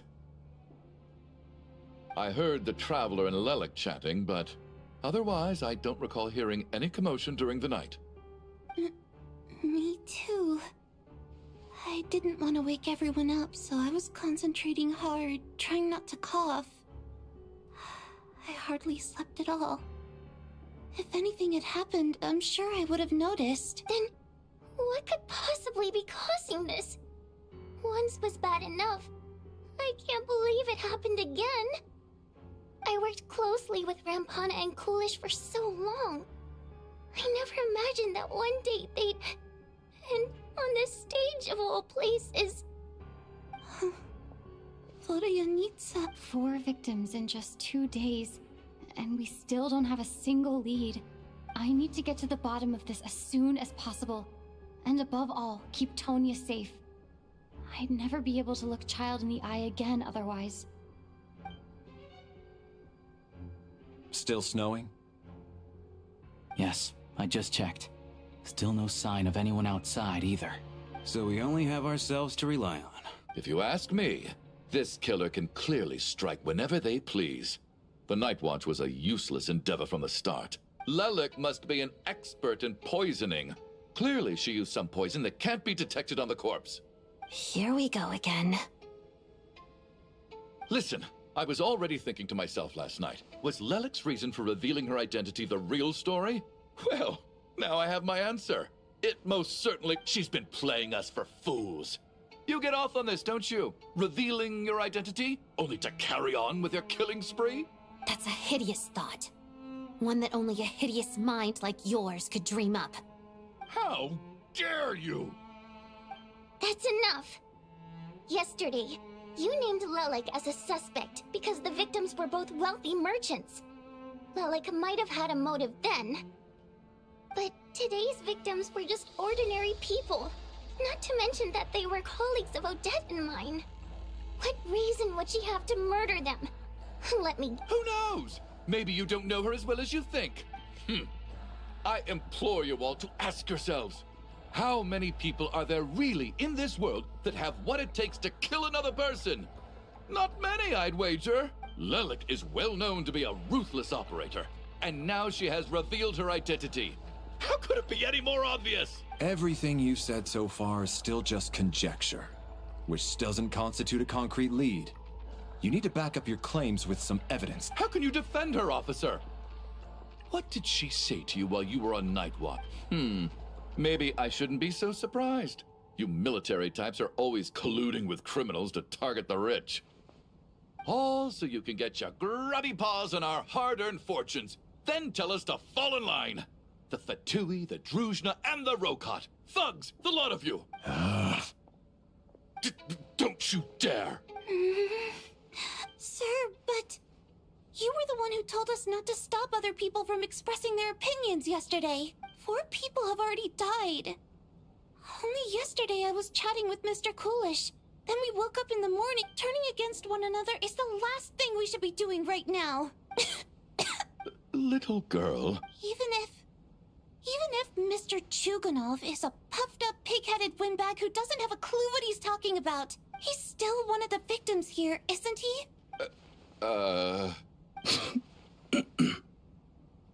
Quite. I had no intention of resorting to violence. But you're right, Miss Tonia. I ought not prevent him from speaking his mind. In any case, I believe Mr. Chuganov has calmed down a little now. We may resume our I don't think there's any need for that. What is there to discuss? Nothing about this situation is normal. Did you have an idea, Mitya? You're the brainiac here, right? Come on, clue us in. I've been mulling something over. All the leads we have so far concern things from outside the theater. Miss Odette's alter ego, the threats Mr. Chuganov received. But then there's the 2 double murder crime scenes themselves, which have given us absolutely nothing to go on whatsoever. That's highly unusual. Even with the most careful killers, there's always some evidence left behind. So what are you suggesting? I think this could be a supernatural event. It isn't characteristic of human-on-human homicide at all. Correct me if I'm wrong, but aren't you supposed to be a scientist? That doesn't sound like a conclusion someone like you is supposed to make. I got into scientific research because of my insatiable curiosity. But if the present situation defies all known scientific explanations, I don't mind shifting my curiosity toward the paranormal instead. Now that you mention it, I remember when I first came to the theater, I heard rumors about this place being haunted. Haunted? Yeah, I think I heard the same thing. But I mean, they're only rumors, right? We've worked here for years. Surely we would have noticed any spooky goings-on by now. Well, this has taken an unexpected turn. A haunted theater? If Paimon were here, she'd probably be hiding behind me in fear right now. Why don't we take this opportunity to look for clues again with a more open mind? Maybe a different perspective will help us see something different. Very well. Whether it's criminals or ghosts we're looking for, the same rules apply. Everyone needs to tread carefully. I'll move the bodies into the same room for now.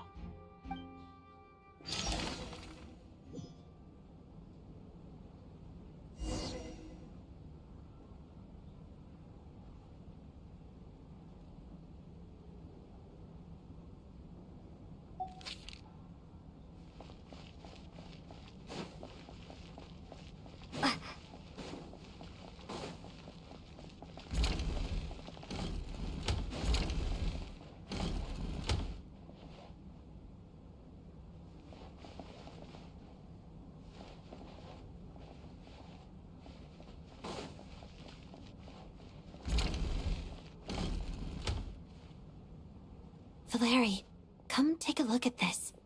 You too, Traveler. Some sort of notebook. What is it for? It's the on-duty logbook for the theater. Coolish was the main person to use it. He mostly used it to record any unusual incidents during a show, audience numbers, exit times, and so on.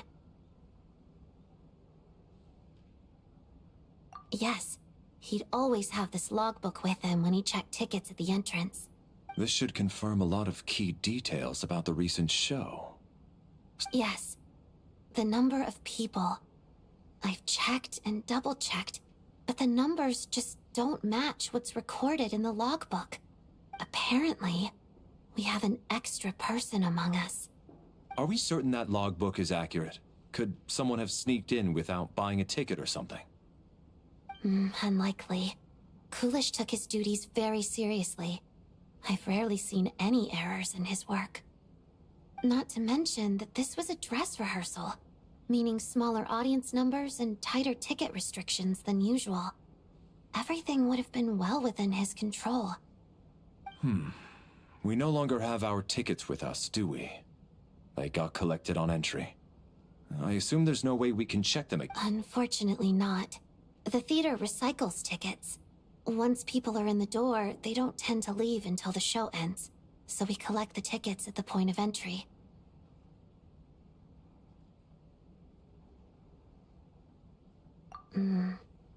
Still, I'm inclined to believe that this discrepancy in the head count is significant somehow. Did an extra person just materialize out of thin air?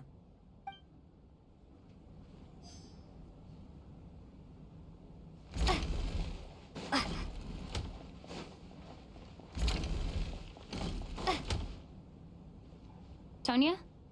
Did you find anything? Not yet. Still looking. So... Are we supposed to be looking for something paranormal? I think I'd prefer teaming up with you than looking around on my own.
This looks like somebody's notebook.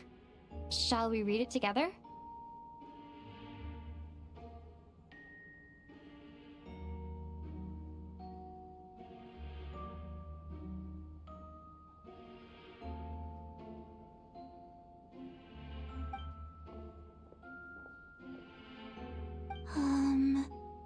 Well, it doesn't look scary or anything, so I guess it should be fine.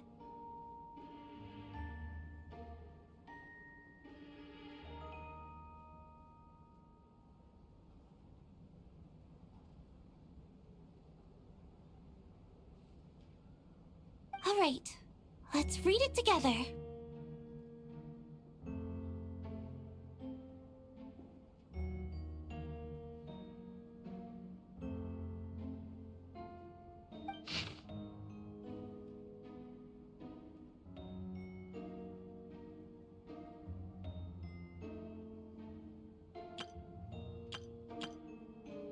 Huh.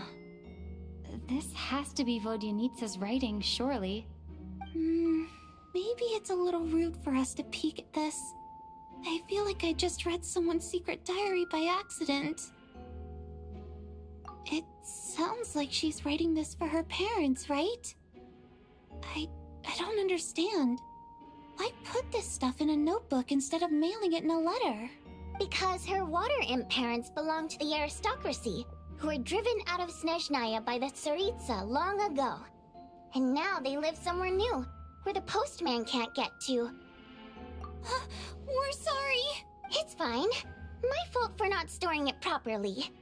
I can't leave things lying around and expect them to get ignored when everyone's scouring the place for clues.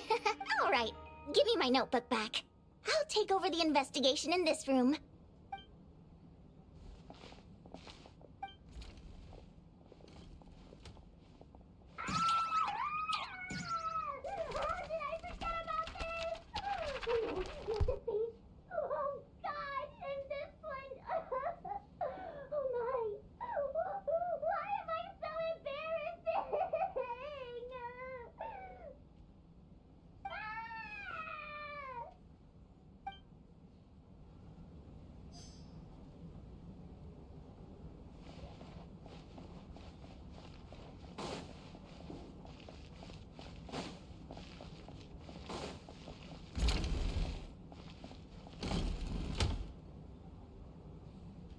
Ah, Traveler. Since you're here, come take a look at this. Alosha found it. We're both curious to hear your perspective. It appears to be an investigation report. And the focus of the investigation was the rumors of haunting we heard about earlier.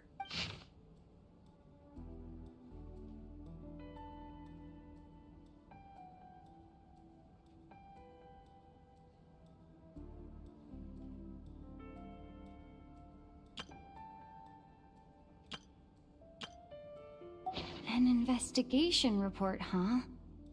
Looks quite old. Huh. This person's name looks to be of Sumeru origin to me. Was the investigator from Sumeru? The theater manager must have hired an investigator once specifically to look into this issue. But it doesn't look like anyone ever looked at the report.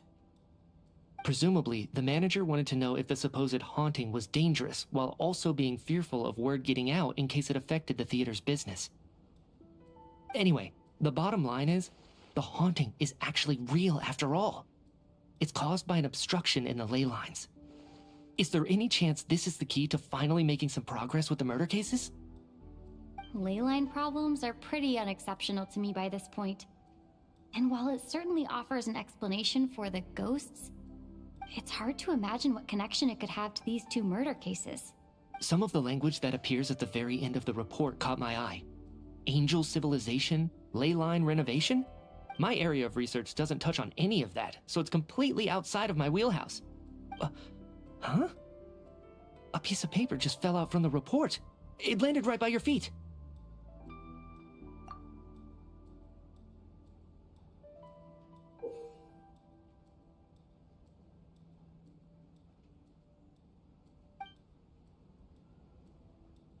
How unnerving. It was tucked inside the report, so it must be a note left by the author. Death is near. Is that supposed to be what's going on here? With us in the theater? But if so, how did the author foresee it? Could he predict the future somehow? Maybe things are more complicated than we thought. No, wait a second. If we take the report and the note at face value, they completely contradict one another. The report definitively concludes that the hauntings in the theater are harmless and cannot affect the real world. But the note seems to be warning of potential danger. The question is, what exactly does the note mean by death?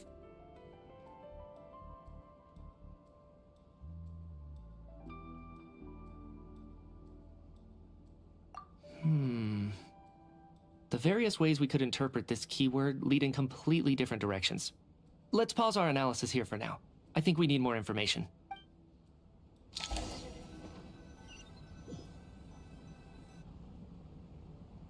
If we take all this together, it's not impossible, is it?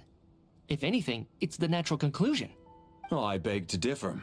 This sounds to me like a product of a researcher's vivid imagination. And perhaps it's because I'm still viewing this through the lens of a typical murder investigation. But still, I'm struggling to be persuaded by your theory. Does it really sound that far-fetched? Alright, well, let's treat that as speculation for now. I do agree with what you've said, so let's go with your idea. Good. Okay, now that we finally have some meaningful leads, I think it's time to reconvene. Let's get the others.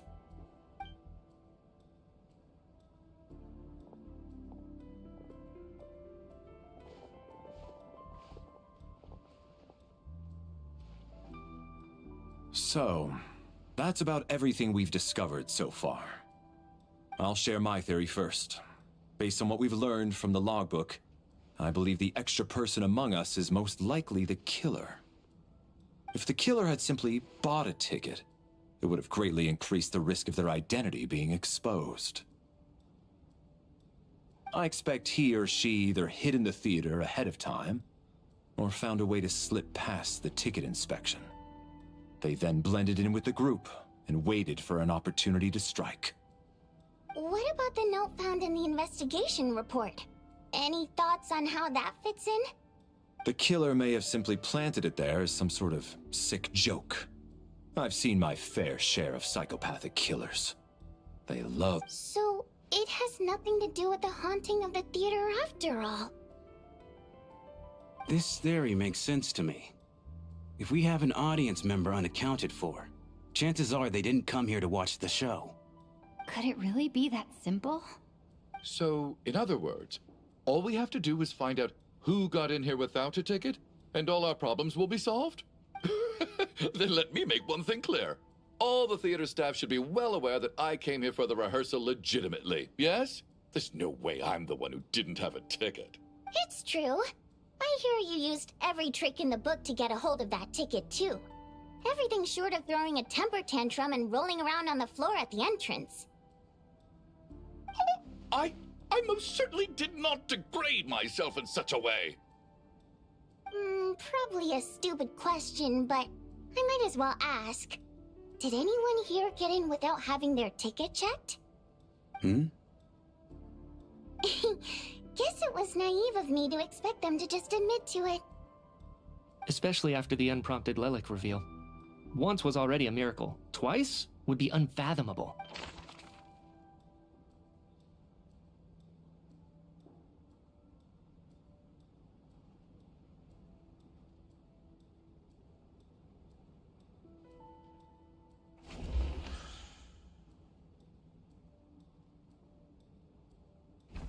Sounds like Chuganov went to a lot of trouble to get his ticket because everyone at the theater knows about it.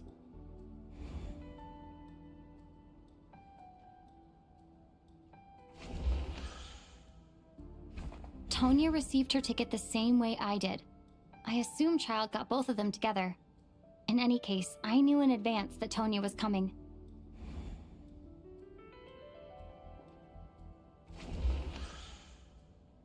Valeri came to the theater to catch Mitya. Those two should be able to vouch for one another, and their motives are clear. Valeri came to the theater to catch Mitya. Those two should be able to vouch. As things stand, the audience head count doesn't add up. I guess we can rule out the theater staff members. As things stand, I got my ticket from Child. It was all above board, and my ticket was checked at the entrance, so there's no way it's me. As things stand, the audience head count doesn't add up. I don't believe any of us here knew Shram before all this.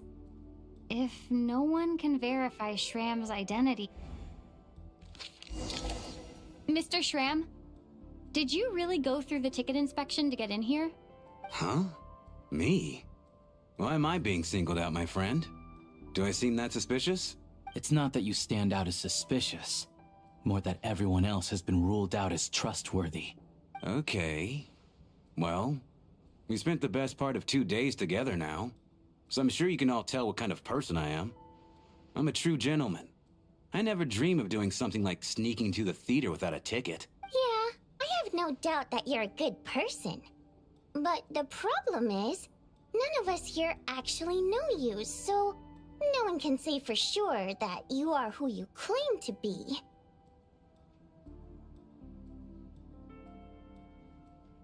Although, actually, what was it you said last night?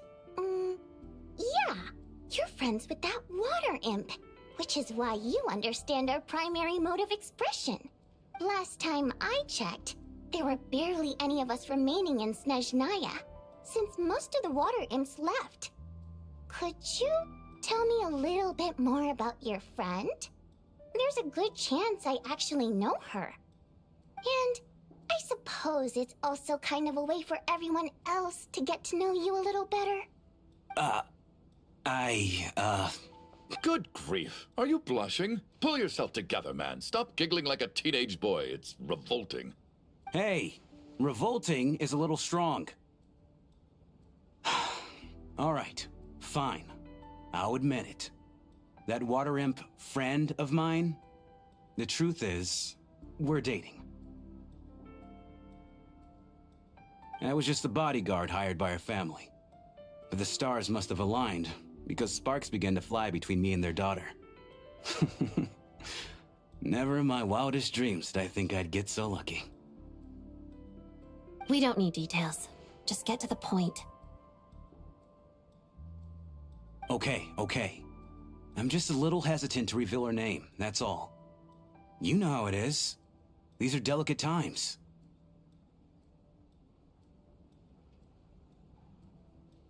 Even with me to protect her. If word gets out that she's dating a human, both the Fae and human factions will give her a hard time. Really? Wait, no. That can't be. Huh? Shram, what the devil are you talking about? Why is everyone looking at me like that? Surely you can understand where I'm coming from. Delicate times? Factions? Yes. You know, the Civil War. Last time I checked, the Fae and the humans were still at each other's throats. If I'm not mistaken, the last significant civil war in Snezhnaya history was over 400 years ago, when Her Majesty the Tsaritsa had just taken the throne and was consolidating her reign. What do you mean, 400 years ago? What's going on here? Is Shram from the past? All right, Mr. Mitya, you win this round. As far-fetched as it is, it appears that your theory may be correct.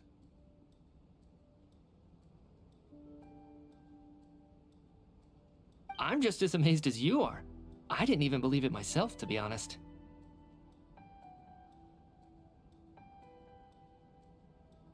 Is someone going to explain what's going on here? From the look on your face, you figured it out too, haven't you, Traveler?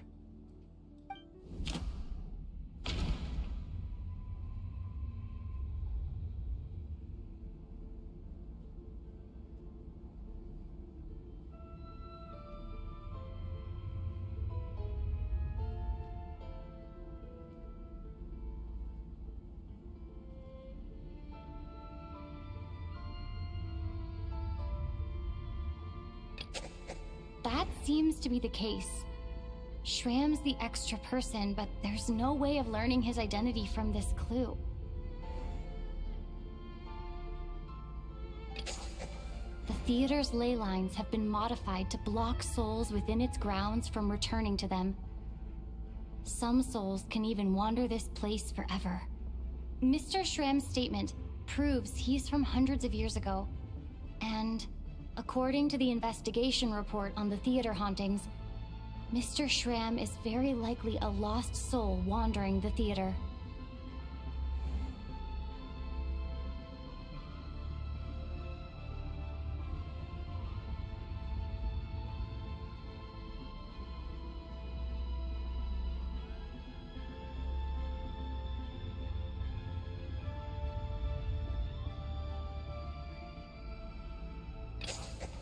For some unknown reason, the soul that has been wandering the theater due to the ley line issues has joined our group and blended in.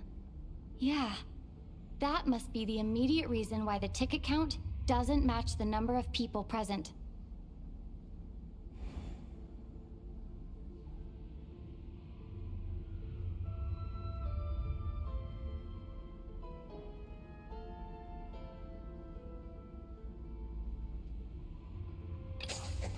The contents of the investigation report have been verified.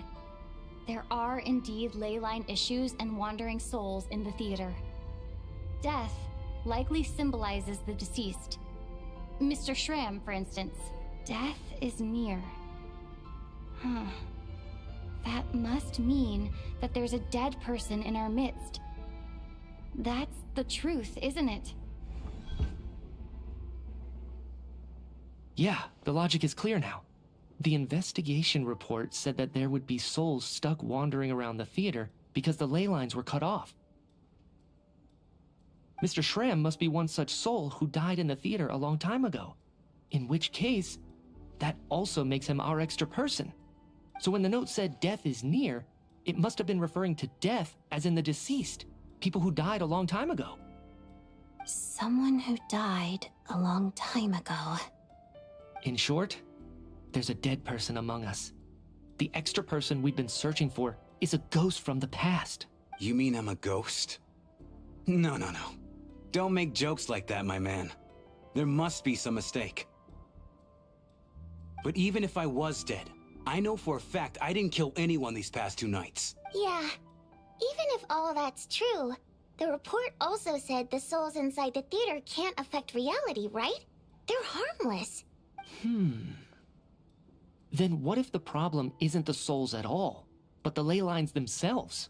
The ley lines have a powerful ability to attract and devour souls. Let's say that the ley lines are like a black hole, constantly seeking to engulf souls. But the souls that don't want to return are trying to avoid being sucked in. Why does this analogy sound so familiar? What happens when the black hole can't achieve its goal? I'm only speculating here, but what if it ended up swallowing innocent souls by mistake, or intentionally taking other souls to compensate? That could explain why we weren't able to determine a cause of death. If you're right, and their souls were devoured by the ley lines, it does make some sense. It does seem to explain a lot of the things we couldn't make sense of. Does that mean it's true? Except there's no concrete evidence. Mitya is relying on a lot of logical leaps. Still, it seems like the best explanation we have under the circumstances. All right, so how could Shram not know that he's dead? Seems a little unlikely that he hasn't noticed anything unusual even after several days interacting with us. On the contrary, it's perfectly normal for a soul to wander the theater for centuries without questioning their existence or reason for being there. It's simply what's natural for them.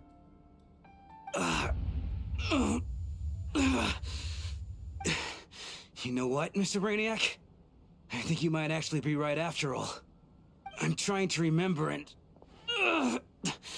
even though my head feels like it's going to explode, I think... it's all coming back to me.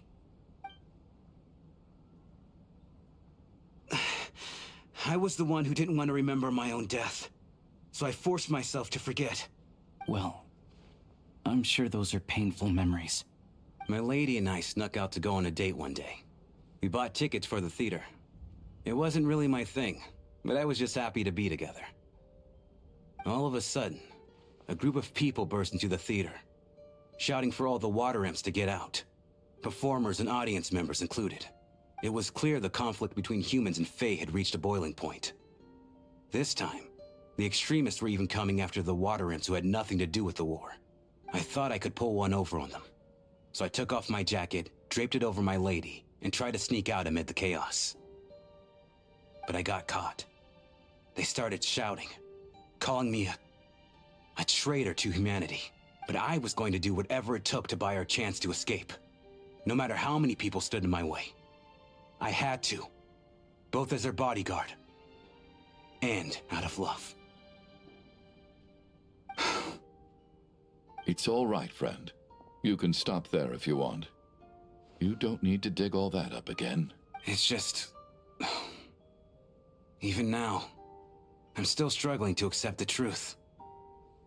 How could I be dead? I'm sorry, everyone. If I'd known I was a dead man walking, I wouldn't have dragged you down with me. If I'm the cause of all this death, then punish me however you see fit. But, Mr. Shrim... No. I refuse to be a burden. I know what I have to do. You said I've been wandering the theater for centuries, right? I guess it's high time I got a breath of fresh air. Out there, I mean. I'll leave this place, and take all this death with me. Go out on my own terms. Mr. Shram, I'm sure we can figure out a different course of action. My good sir, we both know I'm not supposed to be here. I should have accepted my death long ago. One way or another, this has to end. Unless you're saying this goes against another one of your military principles somehow. No, I'm speaking on a personal level this time. Let it go, man. Oh, wait. One last thing. Miss Wateramp. My lover. Her name was Litia. Litia Ozarova. Do you know what happened to her? Ozarova. Oh, Auntie Ozarova. That's what we all called her. I remember her as a very kind elder. She had a bunch of kids, too.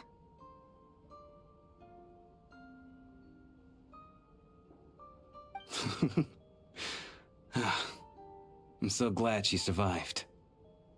And she had lots of kids? Good. That's... good. I could hardly expect her to stay single just because of what happened to me, right?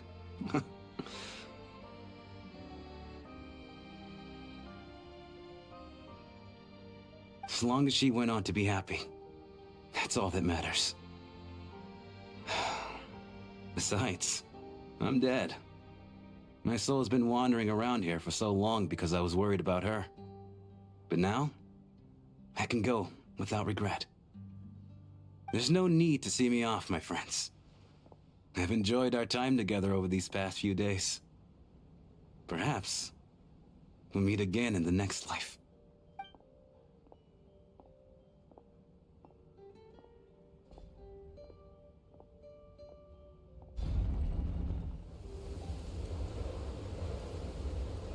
Take care, my man. I know Mr. Shram was already dead, but... I still feel so sad. Death is cruel, no matter how we might try to make sense of it.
So, was the conflict between Fae and humans really that bad back then? I was only little, so I don't remember much. It's terrible to think that so many innocent people had their lives turned upside down. Even the historical records about that time period don't say much about it. All people know is that the Tsaritsa founded the Fatui, drove out most of the Fae aristocracy without explanation, then used her terrifying power to suppress the humans. It seems to me like the Tsaritsa chose to make herself the enemy. She downplayed the conflict, directing whatever animosity both sides had for each other at herself instead. That's also why, despite how brutal the conflict was at the time, there hasn't been much lingering tension between humans and Fae since. Things have been fairly harmonious for the past few centuries. So, the Tsaritsa banished the Fae to protect the Fae living in the city? She offered herself up to be hated in exchange for peace. Maybe it's not quite as bad as it sounds. I don't think Her Majesty is too concerned if mortals hate her or not. And besides, there are very few who truly do. All this time, I had no idea. All right. If Mitia's theory is correct, then I think we can consider this matter settled. Let's all take a break. Ugh, if only this blasted storm wasn't still raging on.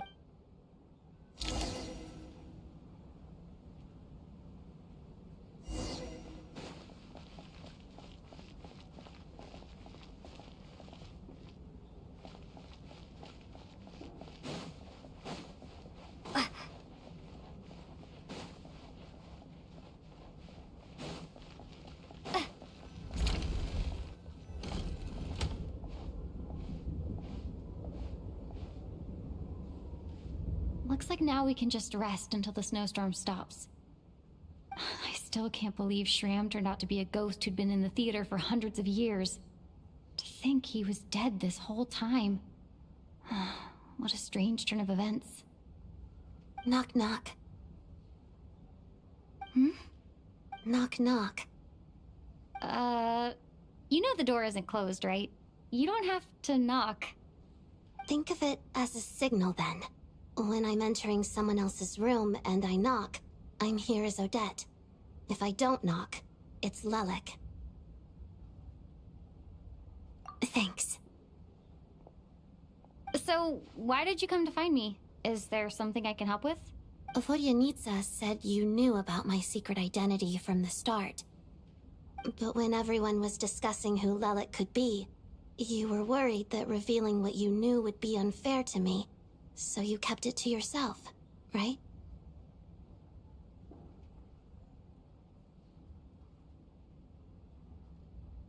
Yes, I'm extremely grateful for that. It's nothing. I mean, you didn't hold what happened with Senora against me, so I should thank you for that as well. Actually, there's something else as well. I found myself in a situation similar to the one you were in when you helped conceal my identity. So I thought I'd come and ask you for advice. It's about Mitia. Before all of this, the last time I saw him, he was dead. As I'm sure you know, my goal as Lelik was to stop Project Stuja. Well, when I found out the tech lead for the experiment behind Project Stuja was Mitia, I immediately started planning to track him down and threaten him to back out. I often saw him around the theater, but I soon concluded that making my move there would risk exposing my identity. So I decided to infiltrate the Armory Palace and go directly to his lab. That way, the threat would be much more effective.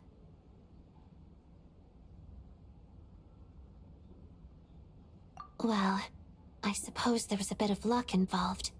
But I am a Fatus, so I already had some familiarity with the building's layout.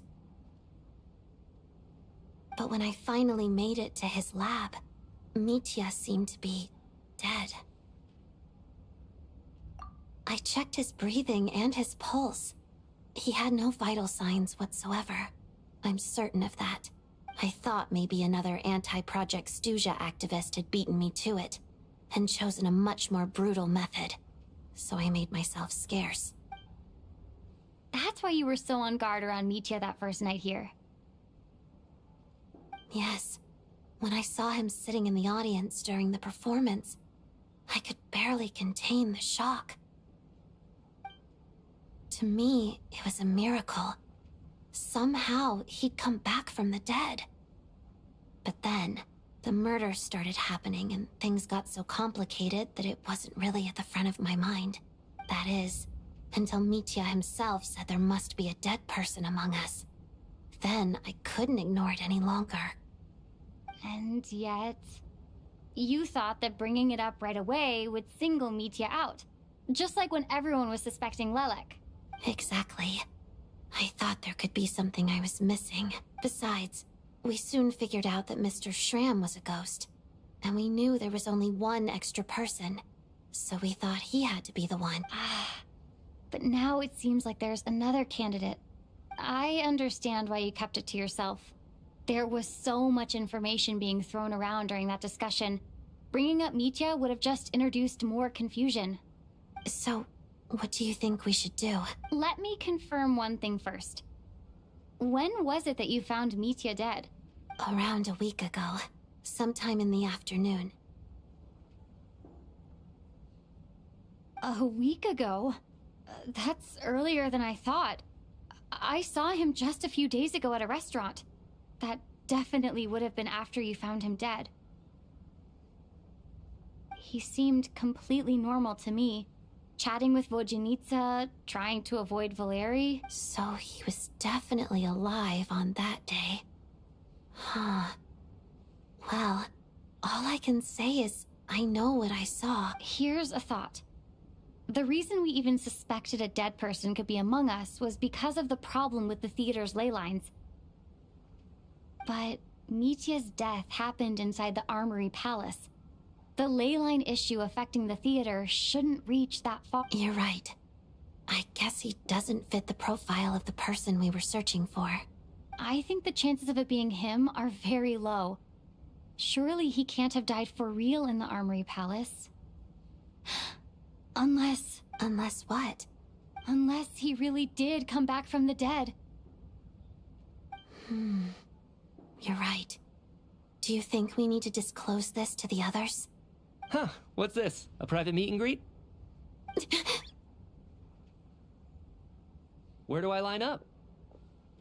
That's not what's going on here. Well, I was just making the rounds. Thought I'd try to lighten the mood a bit. Vodyanitsa's handing out food if you're hungry.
What is going on with this storm?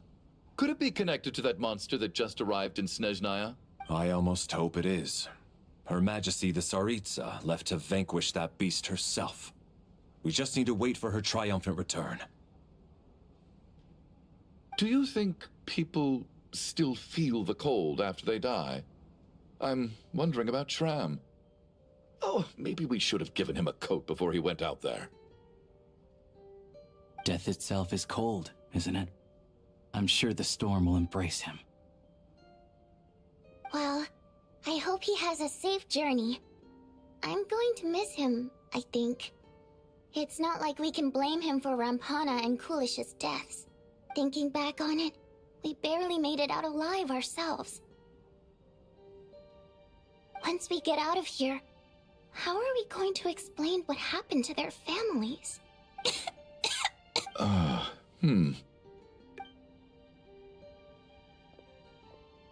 Are you okay? Here, take this. I've never used it. Look who's Mr. Nice Guy all of a sudden. Is it because Tonya stood up for you this morning? At least you know how to return a favor. Yeah, without Tonya, who knows how badly he would have been hurt. I told you already, I never intended to resort to violence. Bunch of rascals. Little girl? I was rather surprised when you spoke up for me this morning. I didn't think I had many admirers here, so, thank you. Oh, no need to thank me. I said some bad stuff about you too.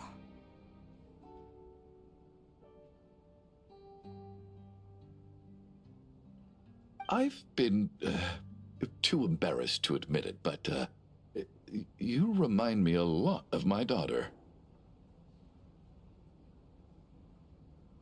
So kind to everyone, but never lets her old man off the hook. Unless my wife and I are having a fight, then she's always on my side, especially when she was little. Every time I took her out... All right, easy now. How long have you had that cough, Tonya? I don't know. It's probably been a while. Are you taking anything for it? Yeah. I'll be fine once I see my brother. He's gonna pick some frost fairy flower leaves and brew a tonic for me. I'll feel much better once I drink that. I see. That's good to hear, then. We should probably discuss arrangements for tonight. Now that the deceased has left our midst, there shouldn't be any more incidents. However, out of an abundance of caution, I'll keep watch. Shouldn't we take shifts? I can take one if needed. No need. I managed to get a nap in earlier, so I have plenty of energy right now. After all the tension of the past few days, everyone else should just focus on getting a good night's sleep.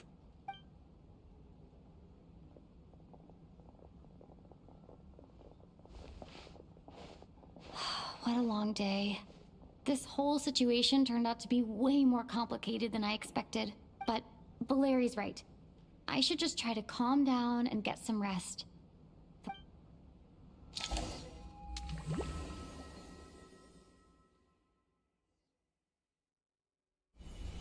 She's awake.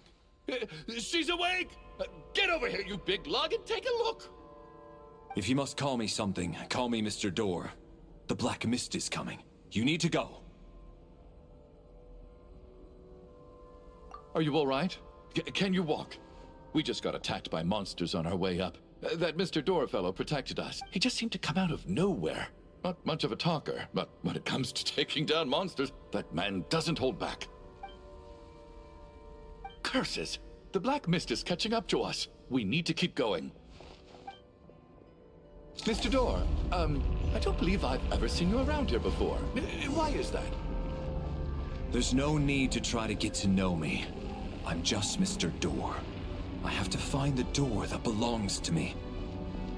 Oh, well, anyway, we're lucky to have you here. Thanks for saving us earlier. No need to thank me. Mr. Door! Monsters!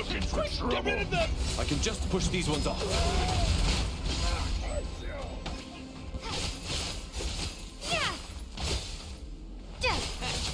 Having second thoughts?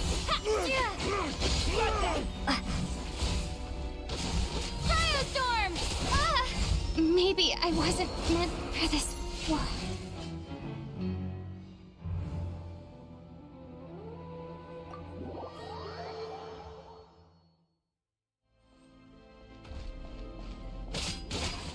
Looking for trouble?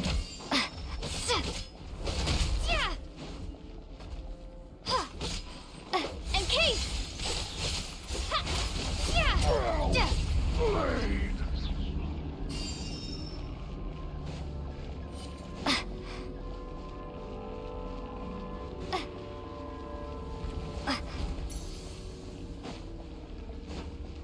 So we're doing this the hard way. Ready to taste my...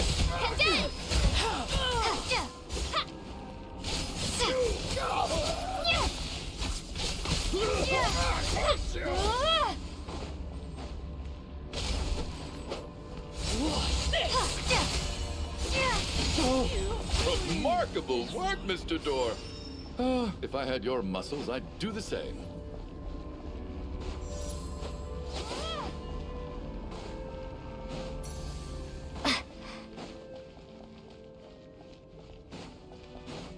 Are none of these doors the one you're looking for? No.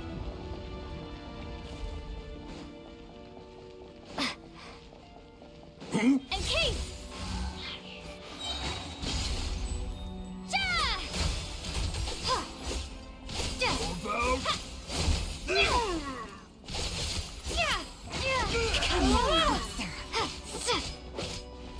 Cryostorm! Condense and crystallize. Impossible.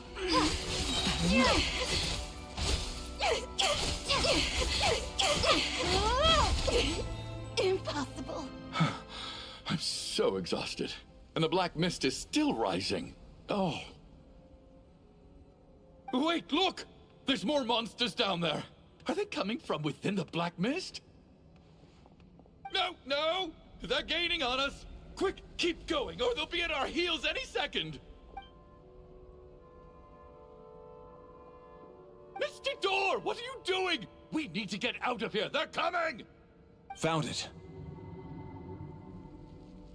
This is my door. What? You mean you're going to stay here? I am a door.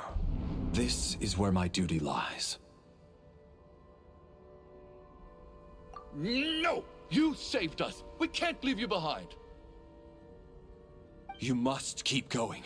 A door can only keep things out for so long. You must make haste. But... Oh, you're right. Let's go. We can't let Mr. Door's sacrifice be in vain.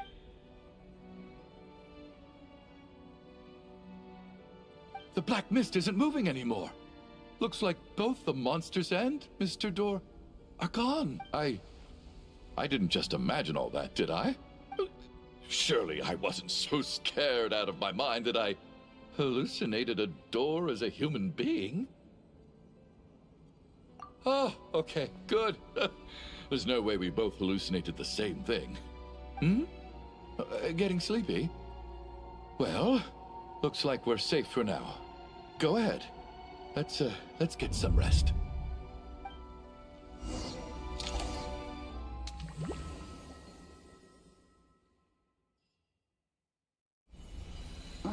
What time is it? Is it morning? I think I had a nightmare. Oh, I guess everyone's still asleep. These past 2 days have been exhausting. Valeri's keeping watch though, so he's probably the only one awake. Valeri?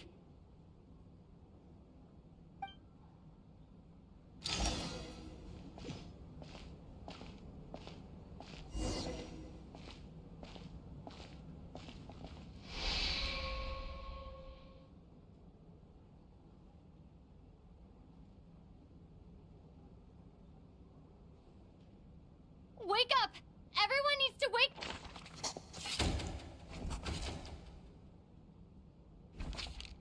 Just like the last 2 nights. No clear cause of death. I've been a real thorn in your side, haven't I, Mr. Valeri? Now you can rest in peace. But for me, life will be all the duller for not having to run away from you, my friend. How's Tonya? Is she okay? I just checked on her, and it doesn't seem like anything serious. She's just exhausted from the past couple of days, and she's still recovering from her illness. We should let her sleep a bit longer. That means Valeri was the only one who died last night. If Valeri was awake and keeping watch, it would have been impossible to kill him without waking everyone else up. That much is certain. This is so frustrating. Why has nothing changed since yesterday? I thought we already dealt with the dead person causing all this. Actually, one thing has changed. There's only 1 victim this time, not 2. Does that mean...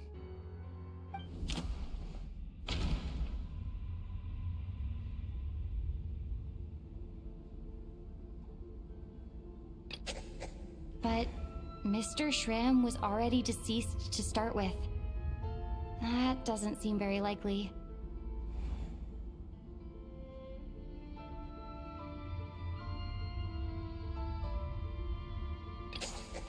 After the deceased Shram left, there was 1 less victim last night. That more or less tracks. It's a reasonable conclusion, considering the only variable that changed. Oh, the number of people who die each night is equivalent to the number of dead among us. That's your theory, right? Exactly. We identified Mr. Shram, and the night after he left, the death toll dropped from 2 to 1. By that logic, there must be 1 more dead person left among us. Another one? But there was only 1 person unaccounted for in the ticket checks, right? The head count should match up now. Having an extra person was definitely a cause for alarm, but being 1 person short isn't nearly as unusual. Someone could have left in the middle of the show, or made it out before the storm hit. 1 more dead person among us. If Mitya's theory is right, then what Odette told me seems a lot more relevant. It's just, at the time, we had no reason to think there was more than 1 dead person. If only we'd taken it more seriously as a possibility, maybe this could have been avoided. I'm sorry. This is my fault. I had information that could have been helpful, but I held back. I should have... I'm partly to blame as well. I was too quick to dismiss Odette's concerns. What is this about? What have you two been getting up to behind my back? Sounds like there's some big news you've been keeping from the rest of us. Well, we're all ears.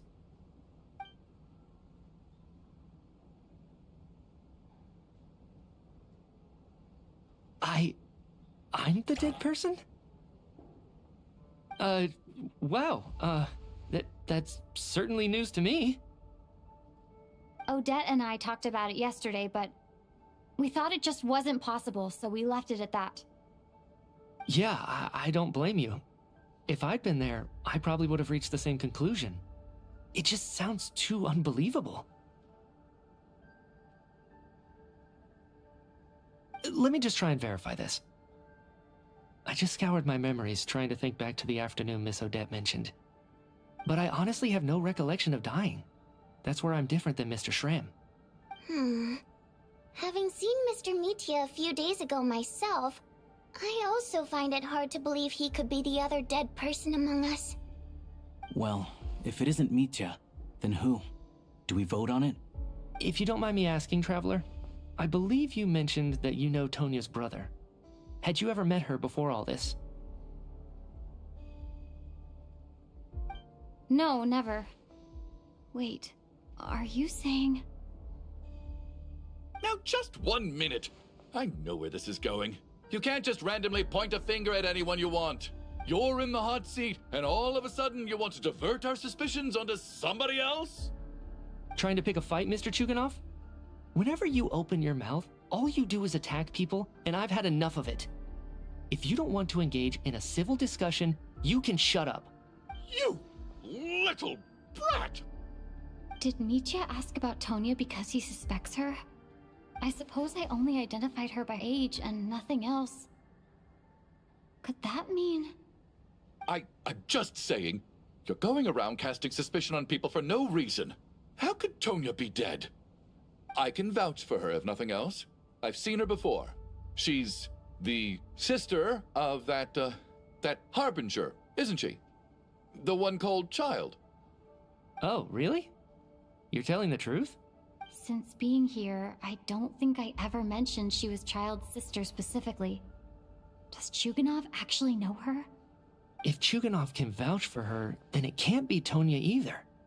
In which case, it seems unlikely that there's another dead person among us at all. Miss Odette, could you go over that afternoon with me one more time, when you found me dead? No problem.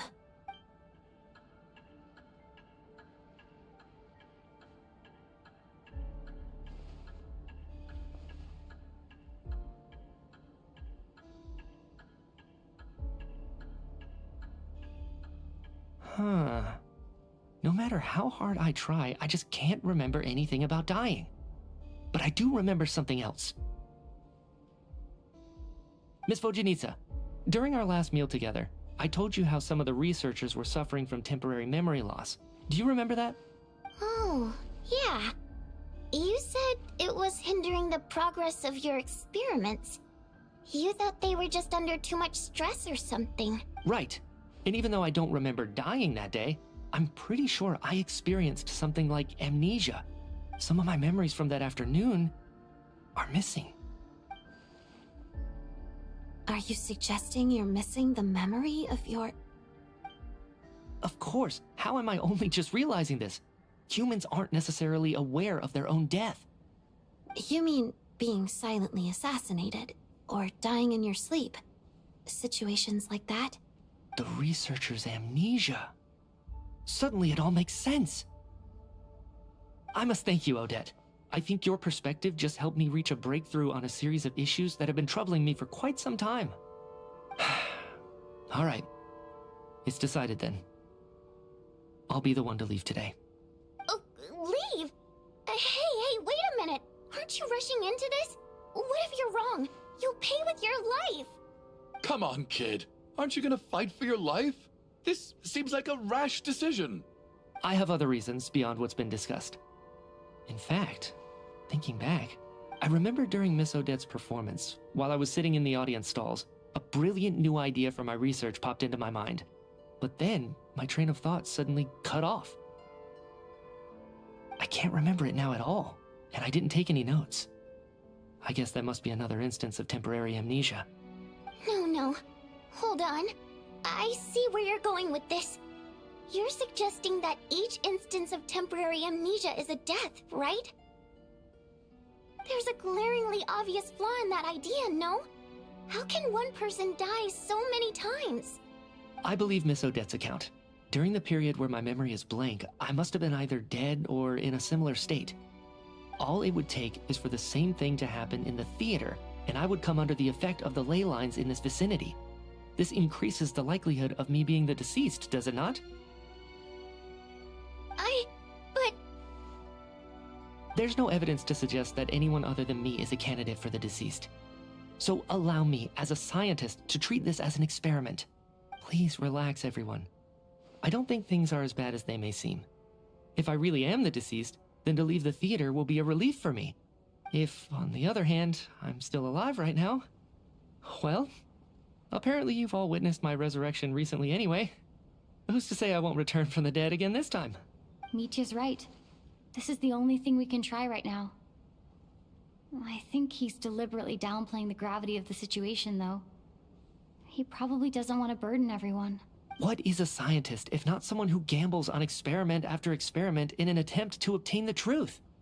With this snowstorm, the ley line phenomenon, ghosts of the dead, and my amnesia, we've been paralyzed by not knowing and powerless to do anything about it. It's a terrible feeling. But if I do get resurrected, You can be sure that I'll come back with the truth of all this. Just you wait.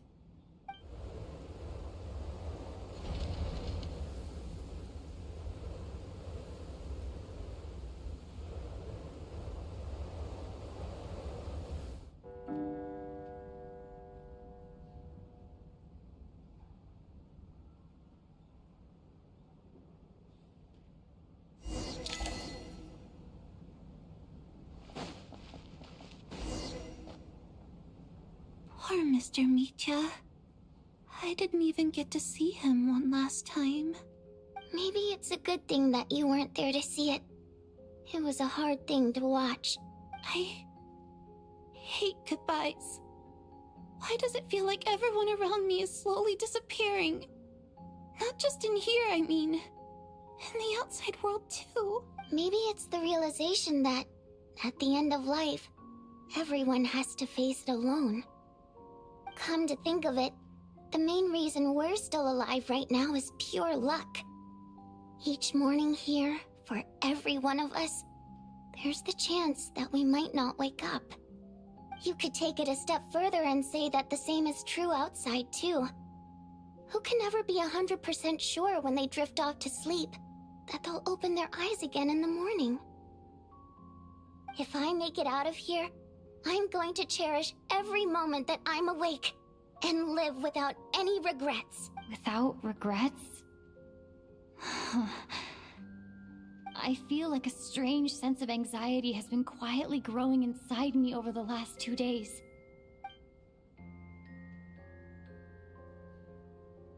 Are you okay? You look really glum. If something's bugging you, let's talk about it. There's only a few of us left here now. After everything we've been through, what's the point in keeping things bottled up? I have a travel companion named Paimon. Alosha and Odette have met her before. She's been feeling unwell recently. You're worried about her, aren't you? That makes sense. We've been trapped in here for days. To be honest, I used to feel like I was just a spectator in this world, watching everything that happens from the sidelines. Maybe it's because I'm a descender? A descender? But with Paimon by my side, over time, I slowly felt my connection to this world growing stronger. She loves eating, sleeping, and having fun, but she's also a great guide. It's her authenticity that makes this whole world feel more real for me. Over the last few days that we've been apart, I've often caught myself wondering, what would Paimon say if she were here right now?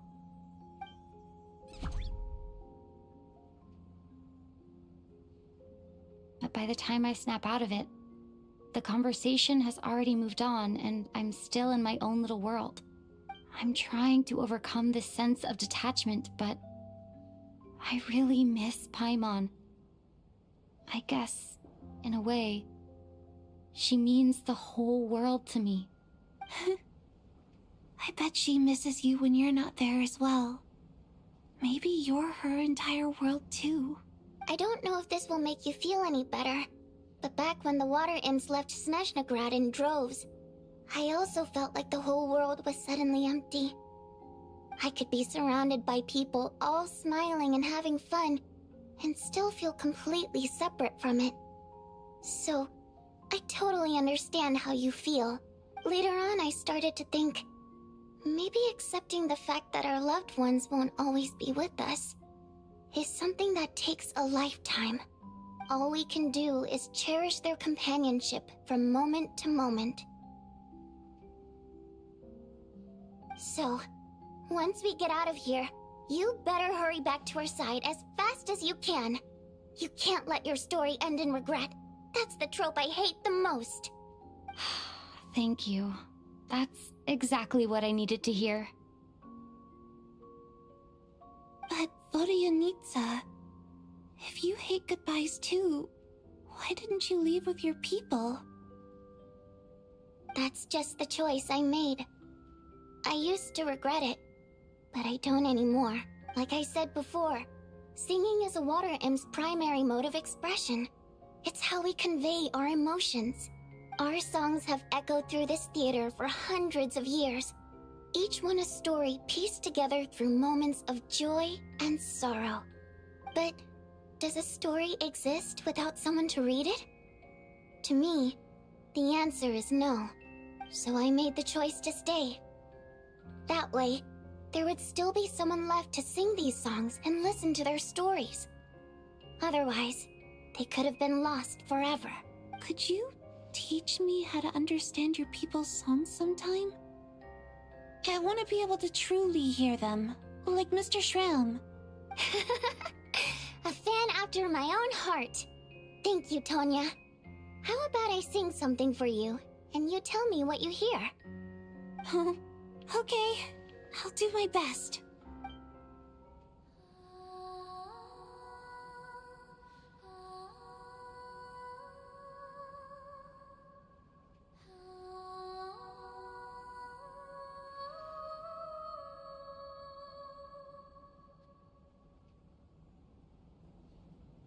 I've never heard that one before. I feel like I can hear a sense of longing somehow. I wonder why that is. Color me impressed, Tonya. You're a keen listener. Most people can only tell if a song is happy or sad. I didn't think you'd be able to pick up on such specific details. So, what's the song about then? Come on, tell me! I've actually never performed this song in the theater before, because it has more of a ceremonial purpose for our people. It's not meant for the stage. It means something like, "May those we have lost watch over us, and follow this song back home in the night, so that we might be reunited once more."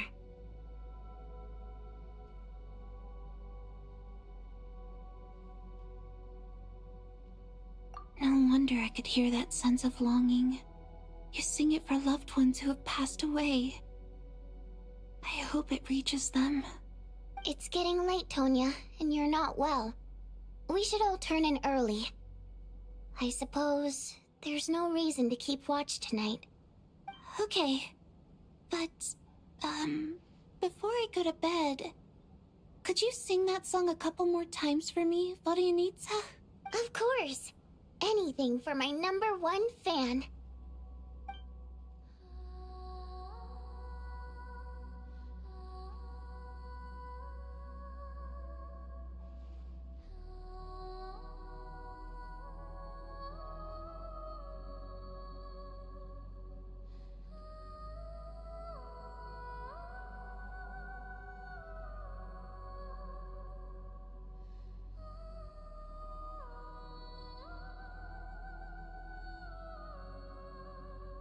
Once I get out of here, I definitely don't plan on ever coming back. But I guess that means I'll never get to hear Vodyanitsa sing again. That's a sad thought. Before I fall asleep, I should cherish this moment of companionship while it lasts.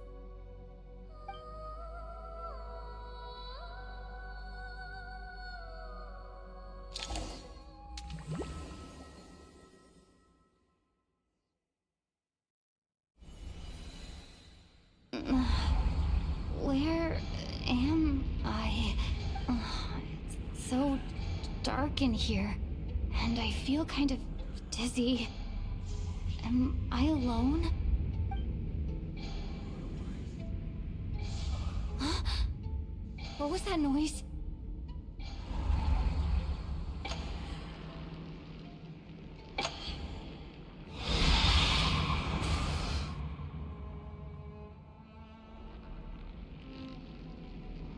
Return, O spirits. Fulfill your oath of protection.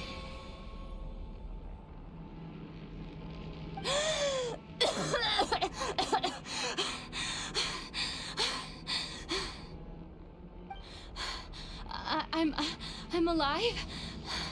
What just happened? No time for questions. Quick, over here. Turn on the switch. We need to bring back the light.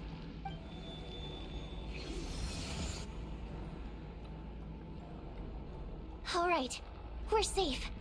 The spirit just now is called Night Prayer. The light subdues her, but she'll attack without a second thought in the dark. Sort of. I know it's hard, but you can't let this place go dark, or she'll kill you again. Yep. Luckily, I was here to resurrect you. Otherwise, that'd have been a real bummer. A bit more than a bummer, I'd say. Wait, so you have the ability to resurrect people? Sure I do. I'm your guardian spirit after all. I specialize in soul recall. Oh, it's nice to meet you, by the way. Thanks. It's nice to meet you too. Alright, there's no time to waste. The black mist is already catching up. We need to avoid it and night prayer at all costs. Come on, let's go. We need to reach the next switch before the place gets too dark. If we bring the light back, night prayer won't be able to get to us. Sweet, sweet light! It's back! Now that's a sight for sore eyes. Shh! It's night prayer. We need to move quick, but don't let her notice you. Look out!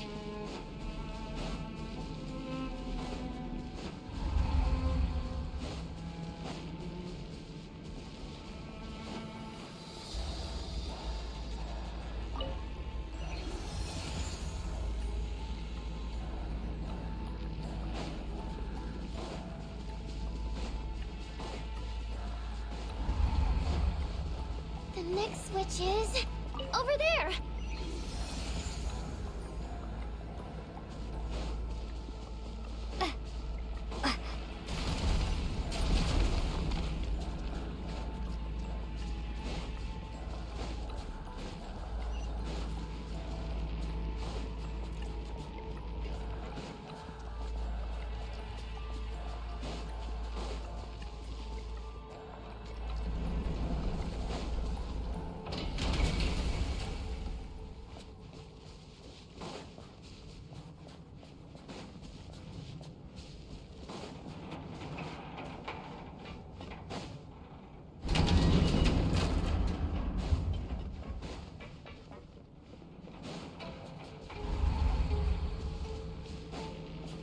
No! Night prayer is here too! This can't be the only path. I won't let you die like this! Not on my watch!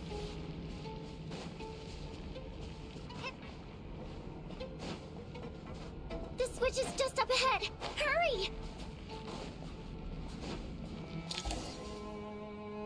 It's too dark! We're not gonna make it! Come on, faster!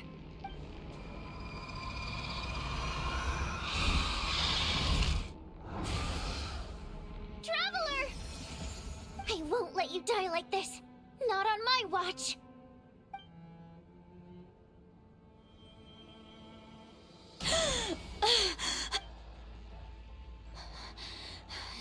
Even though it's not permanent, dying is definitely not a pleasant experience.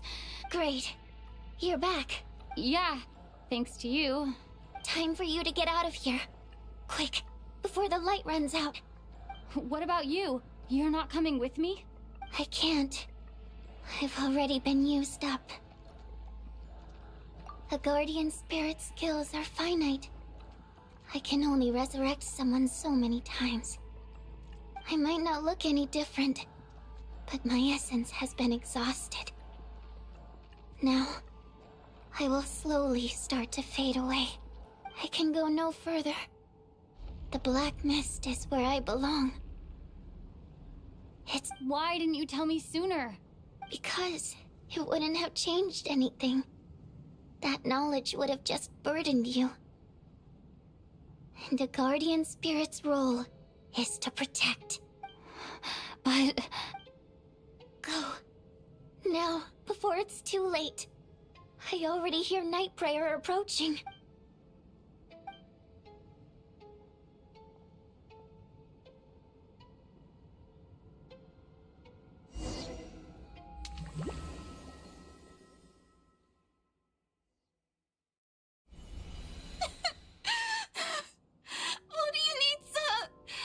How could this happen? Orianitsa!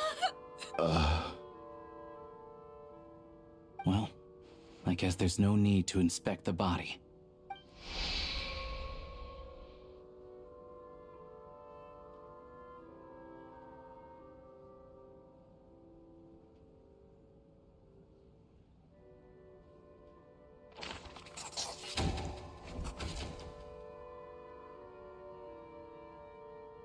This wasn't supposed to happen. You lied to us, didn't you, Chuganov? You've been lying from the start. Take a long, hard look at yourself before you go around accusing other people. I suspected you on day one, Lelik, and now look where we are. By some strange coincidence, you've never been targeted. You just happen to have survived this long? No, you should be the prime suspect. And you, little hunter, ever so content with staying on the sidelines. Yet, you were the one who stopped us from leaving from the start! Why are you trying to keep us here? Now you're just lashing out indiscriminately. That's either a sign of anxiety or a guilty conscience. Where was all this passion and bravado before? Decided to fight until the bitter end. Is that it? Is that a threat? Fine, bring it on. You think I'm afraid to die after all this? You want to kill me? Go ahead. I'd like to see you try. After all the trauma of the past few days, everyone's been pushed to the breaking point. Valeria and Mitya aren't here anymore. Someone else needs to step up and take charge. But first, I need to think this through. Considering everyone left, who's the most likely candidate for the deceased?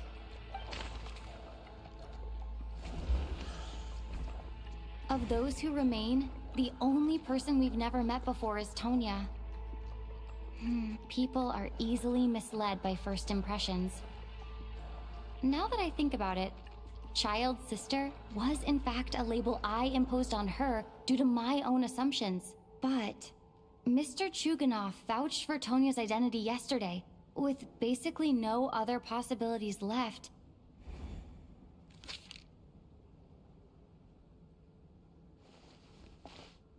Tonya, how's Tusser been lately?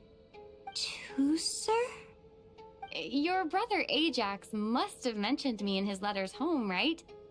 Did he say anything about a blonde traveler? No. And my brother's name is Razik, not Ajax. Chuganov, looks like it's your turn to do some explaining. Yesterday you said you could vouch for Tonya. Why did you give us a false testimony? I knew you were behind this, Chuganov. You've been lying through your teeth from the start. Everything about you is fake, down to the wife and daughter you're always talking about. Your entire family man persona is a charade, isn't it? That night, when I infiltrated your place as Lelik, I noticed you were home alone. Didn't think much of it at the time. Just thought everyone else was out. But thinking back on it now, that doesn't seem very likely. My guess is, you live alone, don't you? Even that was a lie? But why would he lie about having a family? No!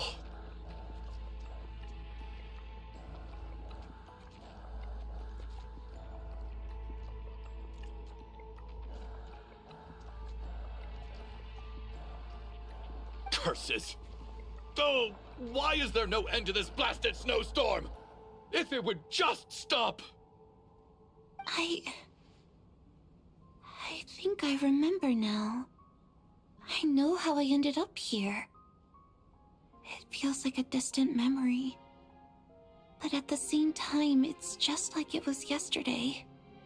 The reason I'm always coughing is because I got sick with frostbite. The locals usually call it the snow cough. It's not a very common illness. It's partly genetic and partly caused by the cold climate, but it can be fatal. They sent me to the hospital as soon as they found out I had it. And I spent so long lying there in that hospital bed. After a while, I felt myself growing weaker and weaker. Nothing seemed to be working anymore. Neither the treatment that the doctors were giving me, nor the medicine my brother was brewing from frost fairy flower leaves. So one day, I told my brother that I wanted him to take me outside for once, so things could be like they used to, just for one day. I wanted to meet loads of friends, experience new things. He agreed. He snuck me out of the hospital, and we escaped. We got to the theater, bought tickets, and went inside. Oh, it was all so exciting. I remember the show very clearly. It was amazing. But I found myself getting sleepier and sleepier. Oh, Tonya. When I woke up, I couldn't find my brother anywhere, so I guessed he'd already left. But there's no way he'd leave me behind. So I decided to stay here and wait for him. At the time, I figured he'd probably gone to brew some more medicine for me. I was planning to chew him out for abandoning me when he got back. Tonya, it sounds like by then you'd already... Yeah, I know. I understand now. Dead, aren't I? This cough and the feeling weak, it's probably just my body's memory. After all of that, it turns out I can't blame my brother after all. I was the one who abandoned him. I'm sorry, everyone. I realized this much too late. It seems like death skewed my perception. And now I've dragged you all into this mess. Your name probably isn't even Tonya, is it? Didn't that ever strike you as odd over the last few days? Well, when I was little, my brother and I read a storybook, and Tonya is the name of one of the characters. When we escaped from the hospital, our family and the hospital security were looking everywhere for us. So when you first approached me and said my brother had sent you, and called me Tonya, I thought he must have chosen a fake name that only the two of us would know. Because he was afraid of getting caught. Now, it seems like that was just wishful thinking. At least your memory of death isn't painful. That is a small comfort. Now it's your turn, Chuganov. Talk to us. I believe no lie is ever told without a reason. You're right. I was lying. I happened to know that the Harbinger child and his sister Tonya managed to get tickets, so I lied to you and pretended I knew them. And yes, I was lying about my family too. The truth of the matter is, I lost them a long time ago. I just refused to accept reality. And now I've spent the second half of my life living a lie. I'm a joke. My daughter's name was Iskra. And before you ask, yes, Iskra, as in Iskra Manufacturing Plant. She also died from the snow cough. She was just 6 years old. If she were still alive today, she'd be around the same age as little Tonya here. After Iskra passed, my wife couldn't bear to face those memories either. So she chose to start a new life without me. One day when I came home from work and saw the empty room, I felt like I couldn't breathe. Subconsciously, I started to imagine that they were still there. I soon discovered that this was the only thing that made me feel any better, so I just embraced the delusion. Nothing more than a pathetic means of escapism, I know. But at least it's not a crime. So explain your false testimony then.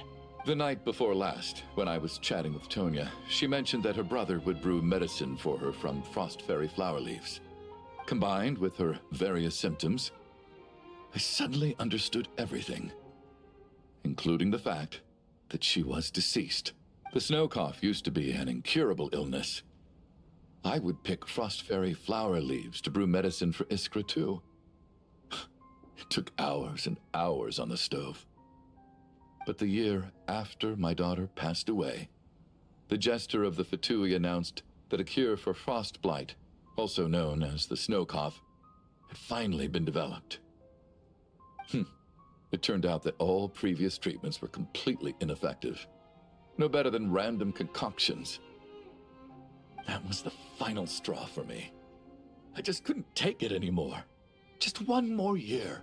One more year, and everything would have been okay.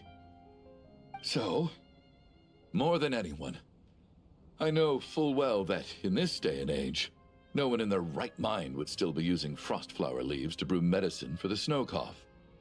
Poor Miss Tonya, therefore, had to have been from an era when snow cough was still a terminal illness. So, you projected your daughter onto her? Even though you knew she was one of the dead?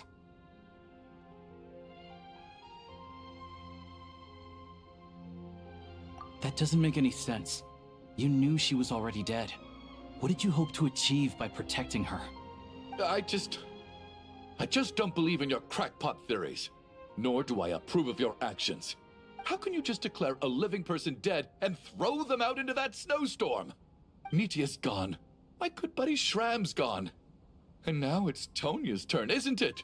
The others I can make my peace with. But little Miss Tonya, here she is, standing right in front of us, alive and breathing, and fighting her own battles. Yet you're quite happy to say she's dead? I just want her to live. Once this snowstorm is over, the very moment it stops, I'm going to march out that door and find someone who can fetch the very best medicine for her snow cough. I'll be damned if I'm gonna let you cast her out into the snowstorm before I have the chance to cure her. Not again. Not this time. Not when the cure is right within our grasp. I'd never be able to forgive myself. Mr. Chuganov, stop. I can't let you do this. Tonya. By the sounds of it, you've known I was dead since the night before last, right? I really liked Mr. Valeri, Mr. Mitya, and Miss Vodyanitsa. And now they're all dead because of me. I'm not happy about that. The reality is, you've been trying to fight your own demons through me. But all you've really done is trap me inside your delusion along with you. No! Listen to me. I want to save you. I do! Well, at this point, I'm quite sure that I'm dead. I don't need to be saved. The time I got to spend with all of you is more than enough for me. Despite all the bad things that kept happening, I got to meet so many interesting people and spend so many days and nights by your side. Since the day I escaped that hospital until now, this has been an adventure I never even dared to dream of. I'm very fond of you all. If it were only possible, I'd trade my soul to bring back the ones who died. If it meant things didn't have to end like this. And that's why I'm not fond of you at all, Mr. Chuganov.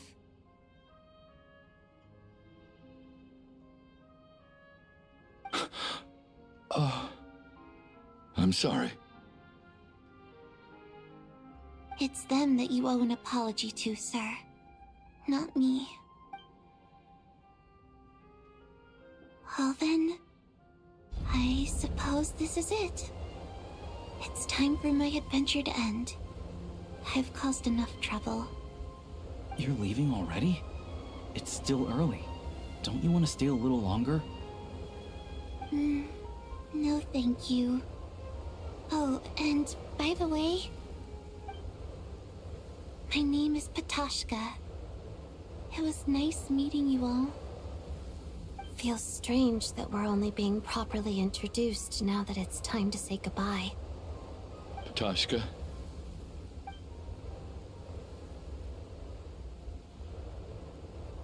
What are you doing, Chuganov? Are you crazy? Let me leave. I can't keep lying to myself anymore. In your dreams. Don't think you're getting off that easy when you had a hand in the deaths of so many people. The Fatui have honed quite an array of enhanced interrogation techniques since they were founded. Once we're out of here, Lelik will personally give you a taste of every last one.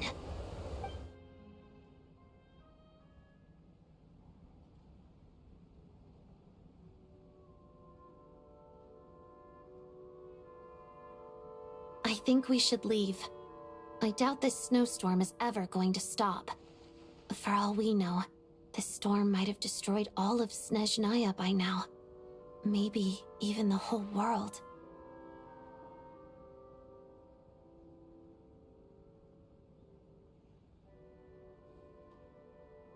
Wait, we finally solved the mystery of the haunted theater today. Maybe let's at least try to enjoy tonight? Fair enough. I don't particularly feel like dying in Chuganov's company anyway. And yet you won't let me die first. Hey, Chuganov, on a serious note, if we do make it out of here, you should close down that factory of yours. A lot of people are freezing thanks to you. Is this really the time to be discussing my factory? All right, fine. I'll shut it down. Doesn't matter to me anymore. Am I hearing things? Or was that a knock at the door? There it is again. But I don't understand. The snowstorm hasn't stopped, has it? Should we open the door? Is this it? Is this nightmare finally over? If the last few days are anything to go by, I probably shouldn't be getting my hopes up. Whatever lies beyond that door at this moment, it could be something even more terrifying than everything we've been through so far.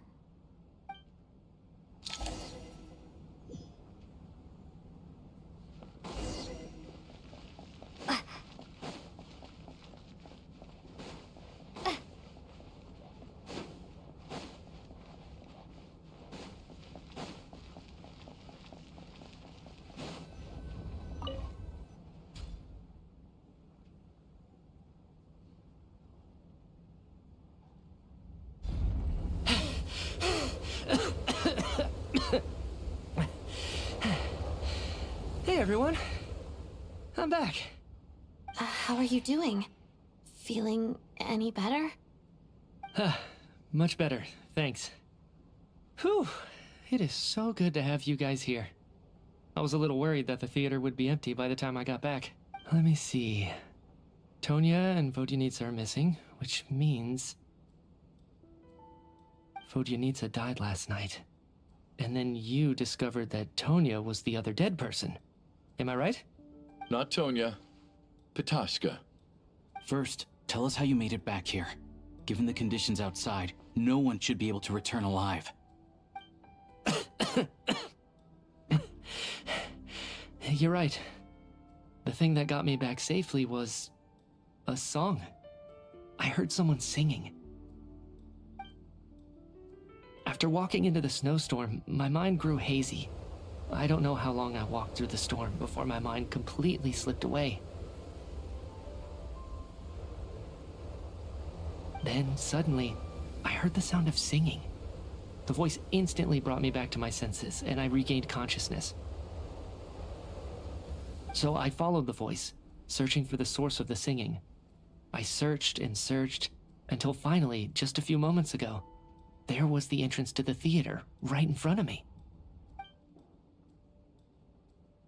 I've actually never performed this song in the theater before, because it has more of a ceremonial purpose for our people. It's not meant for the stage. It means something like, "May those we have lost watch over us, and follow this song back home in the night, so that we might be reunited once more." That must have been Vodyanitsa's requiem. Who knew it actually worked? That song is meant to guide the souls of the dead. Mitya, that must mean that you... Huh. No kidding. Huh, seemed like I guessed right then. This is what I've been so desperate to tell you about. When I first stepped out of the theater, I was still quite lucid. My memory of it is still pretty intact. I remember the outside world being completely different than what I'd expected. It was like this was a world where only the snowstorm existed. There wasn't a trace of any humans or buildings ever having been there. I don't know how else to describe it, except to say that it just didn't seem like the real world. And as for the Requiem, if I was guided here by Vodyanitsa's song, it can only mean that I must already be dead. And this is my soul, not my body. But I didn't experience a clear moment of death while I was out there. Nor do I feel any different now than before I walked into the snowstorm. You don't seem any different to me either. In fact, this is something I've been wondering about for a while now. If souls aren't physical, shouldn't they lack tangible form? Both Shram and Patoshka were clearly deceased, and yet their souls didn't look or feel like ghosts at all. They were visible, tangible, no different than you or me. This raises a truly terrible thought. Is that really what Mitya is suggesting?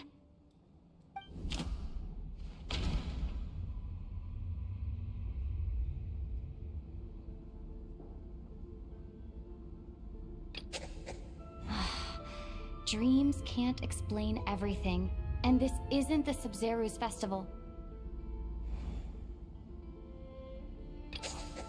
Mitya's soul was summoned back by the Requiem, confirming that he is indeed already dead. And yet, he looks no different from us. Of course, if even the long deceased like Mr. Shram can blend in with us undetected, then maybe we've all been dead from the very start. And all of us are now souls wandering the theater.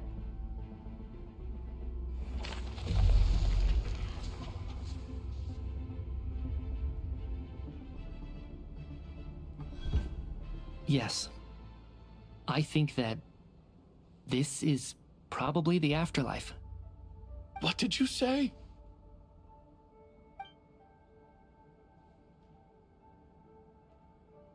You heard me. We died in the theater. All of us did. But due to an obstruction in the theater's ley lines, our souls are trapped here, while an endless, infinite snowstorm rages outside. It's ironic, really. All that time, we were working so hard to figure out who the deceased among us were, when the truth was, we were all deceased. The only difference being some of us died more recently than others. Do you remember that note, "Death is near"? Seems like we misunderstood what it meant after all.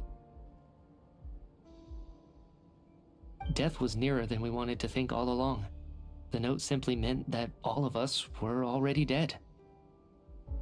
So all our attempts to survive, our search for the deceased, it was all for nothing? Hard to say. At the very least, we hoped 2 lost souls find clarity and go to where they belong. The presence of those 2 is probably what caused our souls to be drawn in by the ley lines. In which case, the deaths we've awoken to over the past few days were just souls returning to the ley lines for good. If what you're saying is true, doesn't that make us the lost souls now? Huh, no wonder. This afternoon, when I was moving Vodyanitsa's body, I noticed that the other bodies in the room hadn't decayed one bit after all these days. That's further proof that those aren't physical bodies at all, but merely our shells here in the afterlife. Am I really dead? This doesn't feel real to me at all. No, that's impossible. This cannot be how it all ends. I still find it hard to believe that all of us are dead. How exactly did we die in the real world? None of us have any memories of dying, right? Not even knowing how we died is preposterous. Good grief! Surely there has to be some reason. Exactly. It's hard to rest in peace when you don't even know how you died. It gave me lots to think about as I strode out into the snowstorm. I racked my brains trying to remember the cause of my death, the exact moment I died, the root of all of this, right up until my consciousness faded. Wait. Hold on. Right before I lost consciousness, I think I saw something. I can't remember. And I think I lost my notebook and pen. Mitya, your hand. Is that blood on your fingers? Huh? You're right. There's blood on the fingertips of my right hand. Looks like it's already dried. When did that happen? What the? I guess this was what I saw. I must have desperately drawn it in my own blood right before losing consciousness. What's wrong? Do you recognize the symbol? It's Renova, the ruler of death. Huh? Alosha, do you still remember that Snezhnayan folktale you told me about? It was about the Grim Reaper. When someone's about to die, he appears as an incarnation of someone familiar to guide their soul into the afterlife. And as soon as you recognize his face, your life is over. I heard a similar tale when I was little. You think the Grim Reaper in this story refers to the ruler of death you mentioned? That's right. In which case, death is near could also mean that the Grim Reaper is here, disguised in a familiar form. Death, the deceased, and the Grim Reaper? So it's a triple entendre. When I first saw this note, I thought it contradicted the investigation report. But now it seems like that was the whole intention. So the Grim Reaper deliberately misled us. Then, we started suspecting each other and searched for the deceased while they hid in plain sight. By that logic, the one person most likely to be the Grim Reaper incarnate is...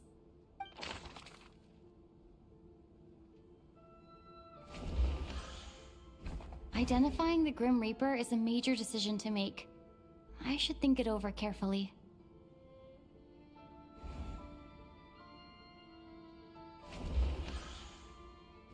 Identifying the Grim Reaper is a major decision to make. I should think it over carefully.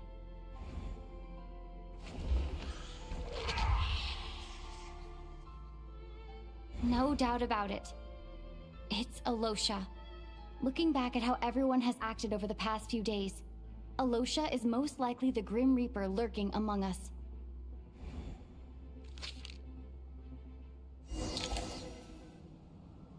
Is it you, Alosha?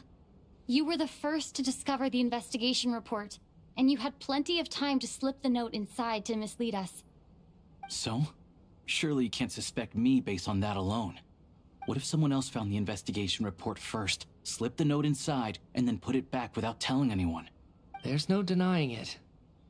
The note could easily have been slipped in much earlier than it was discovered. That's not all. I've also noticed that, although on the surface, Valeri, Mitya, and sometimes I were the ones taking charge of the situation, looking back now, even though you didn't say much, you were always subtly guiding everyone from the sidelines. What do you mean? You were the one who emphasized how dangerous it was outside and insisted we all stay here. It was also you who suggested that we all sleep in the same place. And earlier today, you tried to convince Patoshka to stay. I don't understand why, but it was out of character. So, you didn't understand my intentions, and now you're assuming the worst. Seems pretty unreasonable if you ask me. He still won't admit it? Fine. Let's see how he responds to the most damning evidence of all. The biggest question I have right now is, if the Grim Reaper is impersonating Alosha, then where's the real Alosha? When did they switch?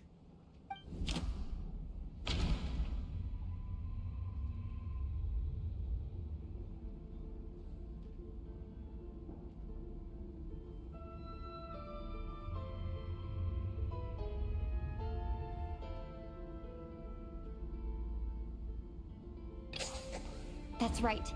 This was the moment. Right at the start, before any victims had even emerged, Alosha was switched with the ruler of death while everyone's guard was still down.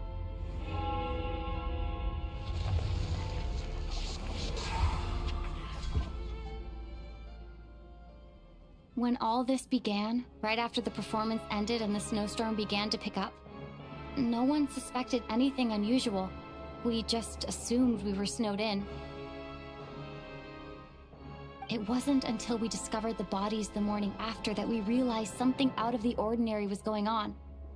But it's clear now that the oddities actually started earlier than that. When... Right. So Mr. Dimov was the first victim, not Sobolova and Torgov. But it's clear now that the oddities actually started earlier than that, when Dimov walked into the snowstorm and never came back.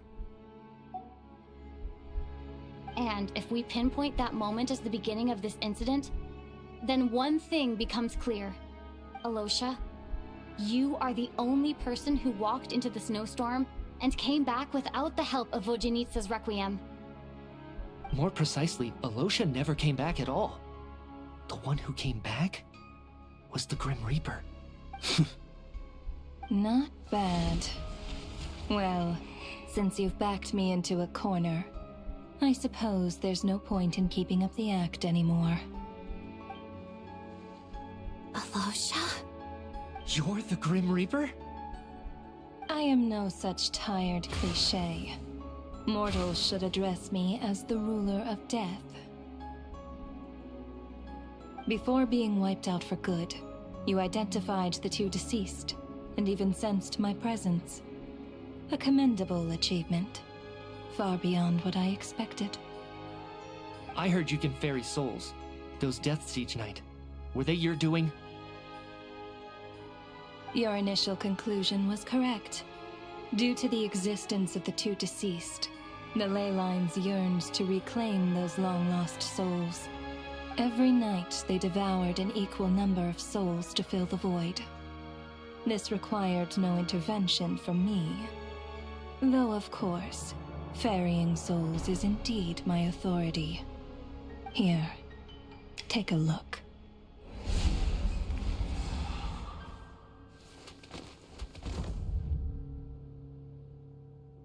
What are you doing? That takes care of today's too.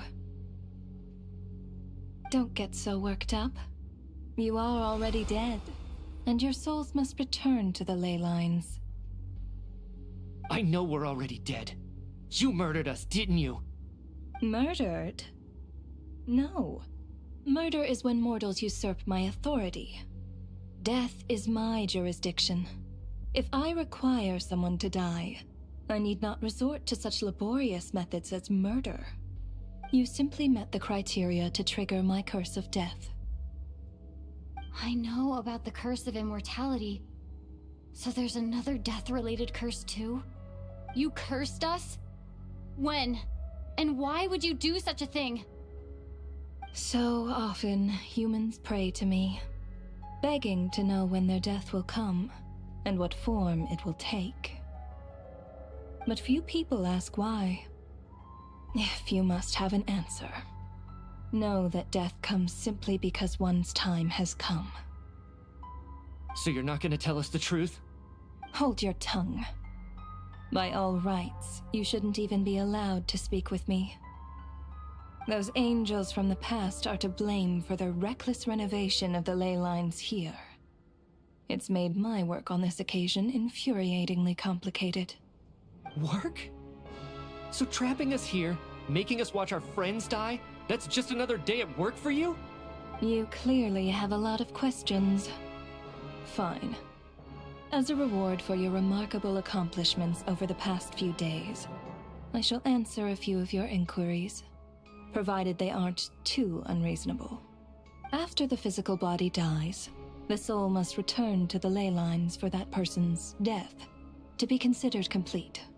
My work encompasses the entire process of death, including, naturally, the guiding of souls into the ley lines, with which you are now so familiar. You must also be rather familiar with Natlan's Night Kingdom, I presume? It was I who supported the creation of the Night Kingdom. It provided a convenient means of guiding the souls of Natlan. Here, too, the ley lines connected to the theater underwent some modifications. The angels hoped to make them capable of accommodating the souls of some special creations. But this actually hindered their ability to accept ordinary souls to some degree. This effect manifested itself after you died from the curse in the theater, leaving you stranded in the afterlife, unable to achieve a complete death. But if souls who die from the curse of death fail to return to the ley lines within a short window of time, they will miss their chance for good. Then, they will remain forever suspended between life and death, no longer subject to the authorities of either. So if you don't resolve this matter soon, and see all our souls return to the ley lines before long, we'll escape your control. Nitya is sharp. This must be what Renova was worried might happen, and the reason she got involved to begin with. But if you have the authority to guide souls, why didn't you just show yourself and get it over with? Why hide among us in the form of Alosha? You seek to understand the mind of a god? Very well. I'll tell you.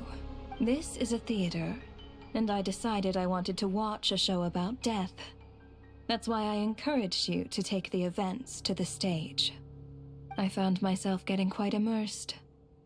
I suppose the entertainment you provided makes up for all the trouble you've caused me by being so defiant in the face of death. There. Are you happy with my answer? Can't say I am. Really? But it fits the stereotypes you humans have about gods.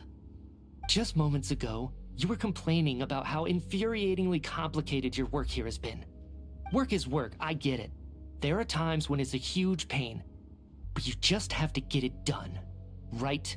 That's a rather unique perspective for a human. You are in fact correct. There is a pain point in this case. Due to the obstruction in the theater's ley lines, there is a hard limit on the number of souls they can receive each day, making it impossible for me to ferry all your souls at once.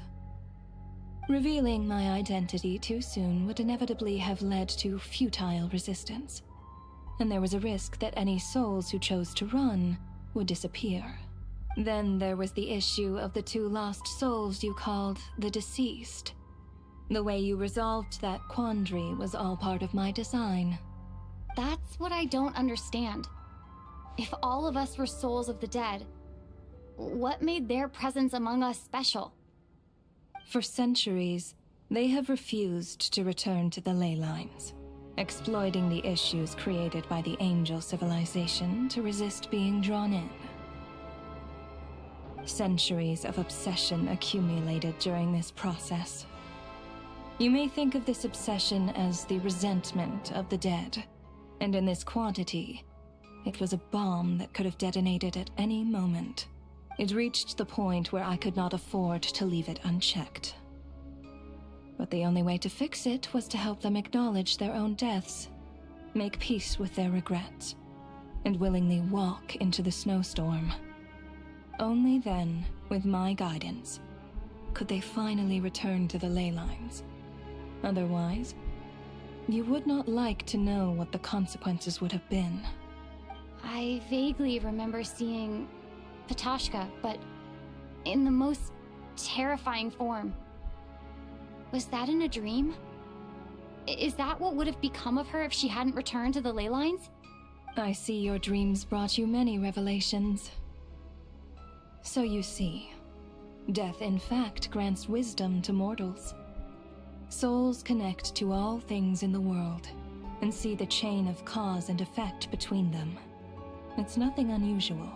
Anyway, giving psychological counseling to lost souls is not my strong suit. That is more of an angel's role. It was something I could not resolve directly using my authority, so I decided it was easier to leave the bomb defusal to you. Meanwhile, of course, Their presence caused the souls of other members of your party to return to the ley lines each night. From where I stand, that was killing two birds with one stone. As both issues slowly resolved one another without me having to lift a finger, all I had to do was stay close by and keep the situation under control. Then use my authority to wrap things up at the end. And, of course, while I was at it, I thoroughly enjoyed watching this drama, dealing with death from a mortal perspective, play out on the stage. Sounds like you had it all figured out, Grim Reaper. I just did the math. You said there's a hard limit to the number of souls the ley lines here can receive each day. It's 2, isn't it? That much is obvious, even to a fool. It's time to review this whole affair. If the ley lines can only take in 2 people per day, I need to go over the deaths from these past few days again.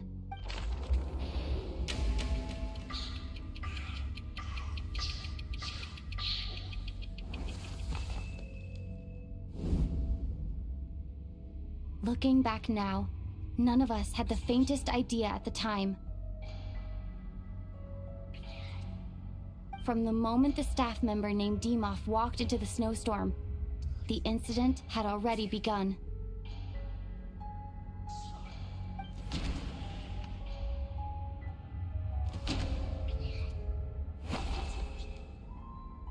No.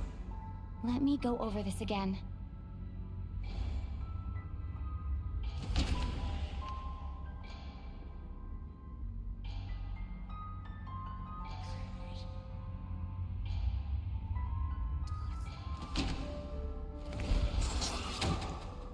Alosha was the second to walk into the snowstorm after Demoff to investigate.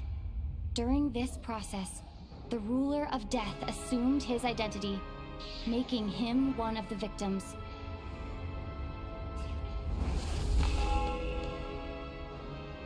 During our first night in the theater, everyone was caught up in the novelty of it all. No one could have expected there would be victims the very next morning. Despite all the confusion, and with the help of hindsight, we finally began to realize that something was amiss with the snowstorm.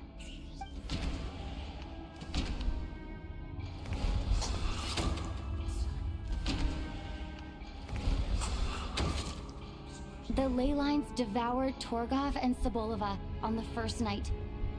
At the time, we thought this might be a murder case connected to Lelek.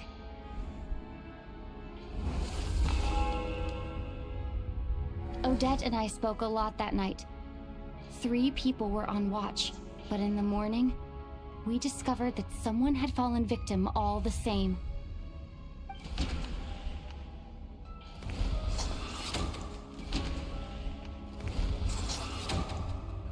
The deaths of Kulish and Ranpana caused everyone to stop suspecting Lelek. Unexplainable phenomena occurred one after another, leading Mitya to suspect that we were caught up in a supernatural event.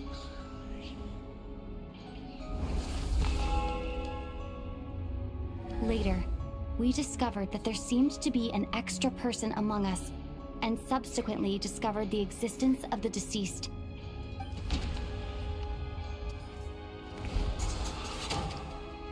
Mr. Schramm realized he was the deceased and walked into the snowstorm to return to the ley lines of his own accord. It turns out there really was a dead person among us.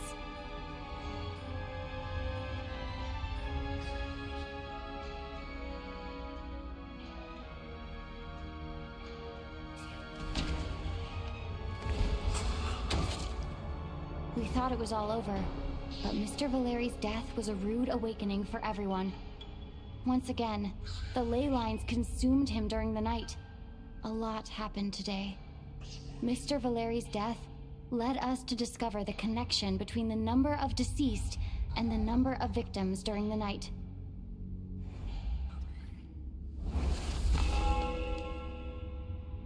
The fact that there was more than one deceased seemed to bring us back to square one.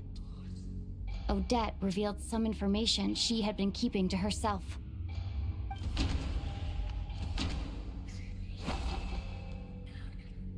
although Mitya did indeed walk into the snowstorm that day, he returned from the ley lines with the help of Vodyanitsa's requiem. The void in the ley lines hasn't been filled. So, let's rule out Mitya for now.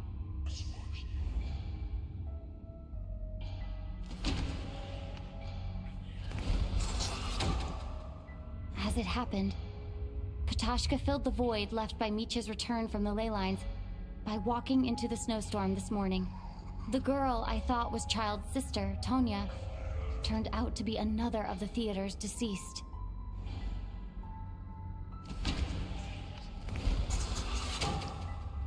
Vodyanitsa was swallowed by the ley lines in her sleep, but the requiem she sang before falling asleep was quite a game changer. Come to think of it, Petashka was about to walk into the snowstorm at that time, and Renova, unaware that Mitya would return, was concerned that her soul would overflow from the ley lines.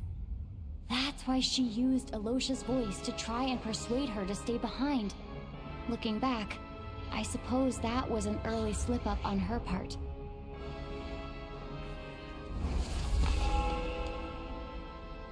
No one could have expected anyone who walked into the snowstorm to return. But just after nightfall, Mitya returned, bringing crucial information with him.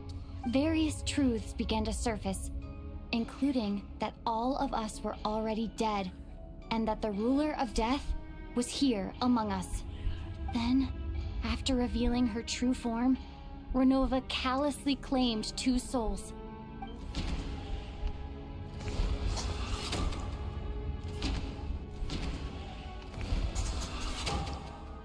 In fact, everyone was already dead by the time we took the photo. And in the days since, we've experienced many more partings in the afterlife. Now, only Mitya and I remain, and the true culprit behind everything still stands before us. In Mitya's eyes, I see the same anger and frustration that I feel.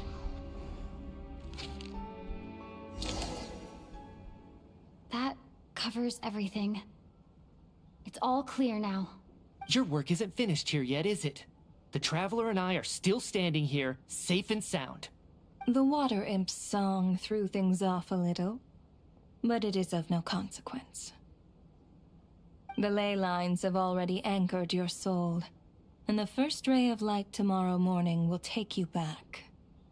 I, meanwhile, need to review my attitude towards the Water Imp race. So the reunion in the night that Vodyanitsa mentioned, I suppose that was never meant to be a permanent reunion. That just leaves you, Traveler. My power only allows me to temporarily separate your soul from your body. The ley lines of Tevat would not accept you. And your soul is firmly anchored to your body by your will. For a descender like you, who is not bound by Tevat's rules, your death can only be brought through the most violent of means, such as directly destroying either your body or soul.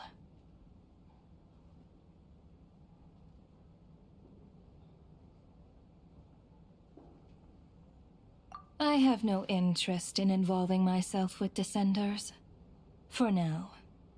Although, this may change if Asmodee remains missing, or you insist on interfering with our affairs. One last question then. All our struggles and sacrifices here, they were meaningless from the very beginning, weren't they? Death abides no reason. Besides, what you call sacrifice is merely a concept created by humanity. To me, it is nothing more than a self-indulgent charade in the face of death. Mere mortals fantasizing that their actions could reclaim something from my grasp. A truly laughable idea.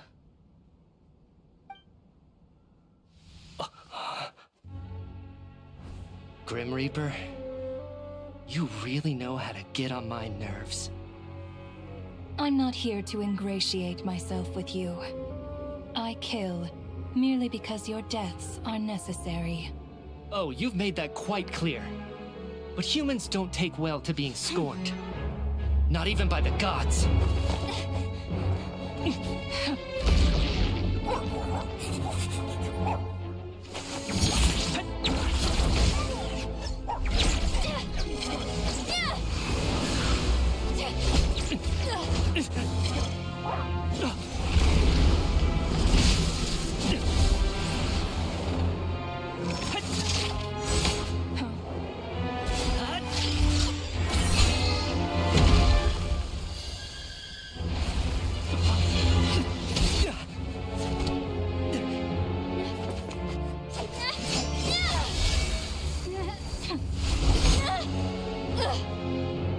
is futile. You must know that you are powerless against me in my own domain. I suggest that you save your strength. For what? Maybe we can't change it. But if nothing else, we can at least teach you to have some respect for the dead. Audacious.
How are you holding up, Odette? What happened to me? How much do you remember? What do you mean? Is the performance over? I can't seem to recall what happened. Has Odette already forgotten? Mitya? Oh, I'm sorry. I guess I spaced out there for a second. Remind me who you are? Don't...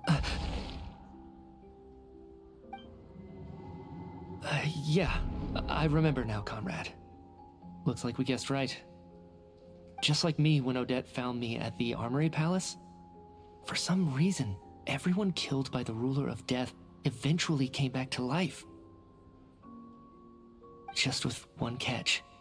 They forgot what happened while they were dead. Odette and the others have already forgotten everything. Why were you able to remember this time? Could this be the reason? You said this is the Ruler of Death's symbol, right? I don't see anything there. You don't? Huh. Okay, I guess that makes sense. I carved this into my hand in the afterlife, so it's not visible in the physical world. Does that mean I carved this symbol into my soul? What an unsettling thought. Still, at least I get to remember what happened. I suppose it's a blessing in disguise. What about you, though? The Ruler of Death mentioned that you're a descender? Is that why you can remember? A full explanation would get complicated very quickly, but that's essentially it. Well then, now that it's all over, let's figure out what we've learned. The first thing I notice is that everything here is precisely as we left it, right before our deaths. This confirms that time passes differently in the afterlife than in the real world. They say that right before death, time slows down and your whole life flashes before your eyes. That must be how you know you have one foot in the afterlife by that point. Anyway, clearly the few days we spend in the afterlife probably only amounted to a few short minutes in the real world. This also aligns with previous reports of widespread temporary memory loss among the Armory Palace personnel. Now it seems likely that those were all brief deaths caused by the Grim Reaper's so-called curse of death. To those unaware of the truth, dying and coming back to life must feel similar to a short bout of catatonia. This leaves me with a couple big questions. What are the conditions that trigger this so-called curse of death? And why are we resurrected after we die? If nothing else, I think it shows that killing us wasn't her ultimate goal. We still don't know her true reasons for subjecting us to death. Right. This time only got complicated because of the situation with the theater's ley lines. That's why she had to approach it differently. If the previous incidents of amnesia among the researchers are anything to go by, killing us is usually a pretty routine matter. Come to think of it, wasn't I about to note something down before I died? I can't remember what it was, but I think it was something related to my research project. Sorry, Traveler. I'll catch up with you again later. Right now, I have to make a trip back to the Armory Palace. Ma'am, if I may, no one of your description has ever shown up in my investigations into Mr. Mitia's friends. Yet, you two seem very familiar with each other. Could you perhaps tell me where he was in such a rush to get to?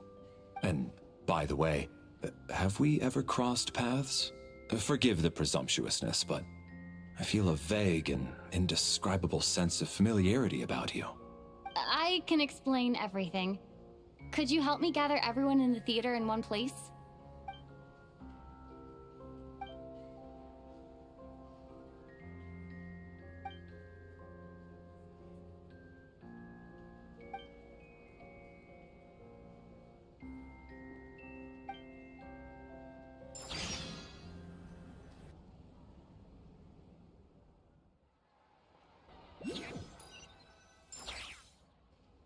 So, Chuganov really is going to shut down the factory. I guess this theater incident actually did us some good after all. So, you said I promised to take you to the Armory Palace while we were in the afterlife, yes? I believe you. I think I even have a vague memory of it. Agreed. Let's check in on her first. The whole reason for our trip to the Armory Palace anyway is to figure out what's going on with her health.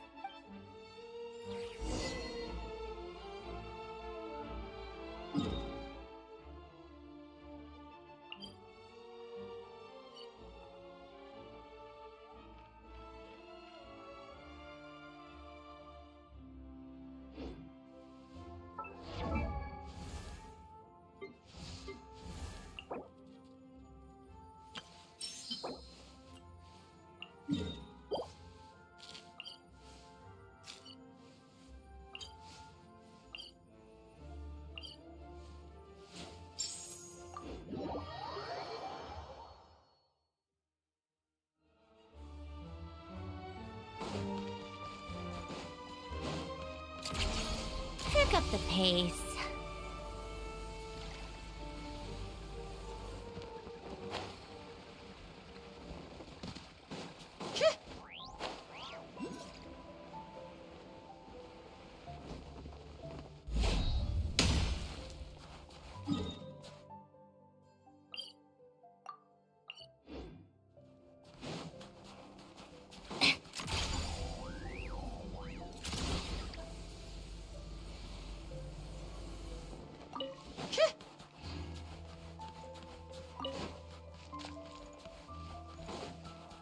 Take a break.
Please select target for cleanup sequence.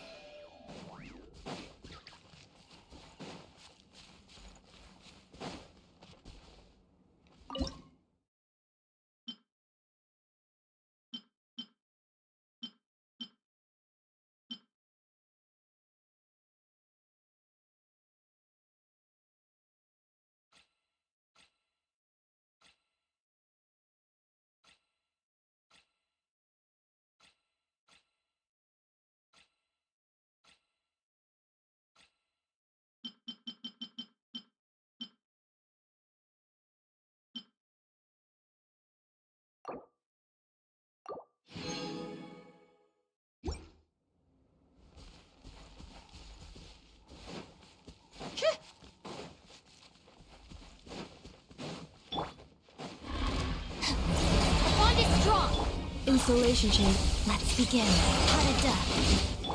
Come on, keep up.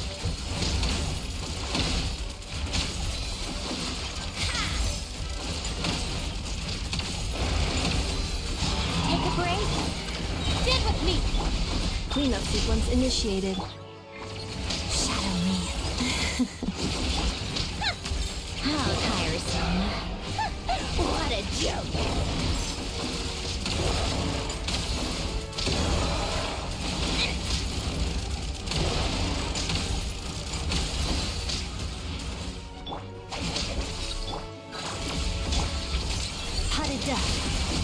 Crystalline Adagio. Take a break. Come on, keep up. A spot of tea time entertainment. Dissipate.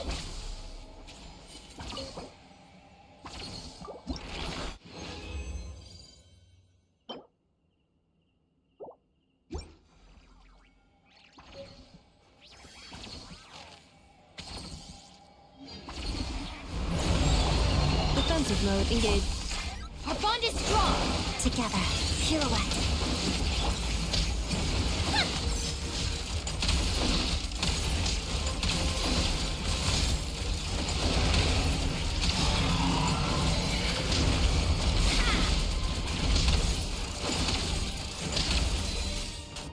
Take a break. Stand with me. Installation chamber. Waltz of the snowflakes.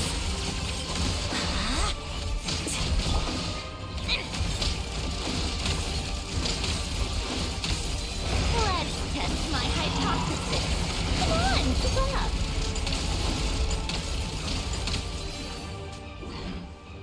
Our bond is strong.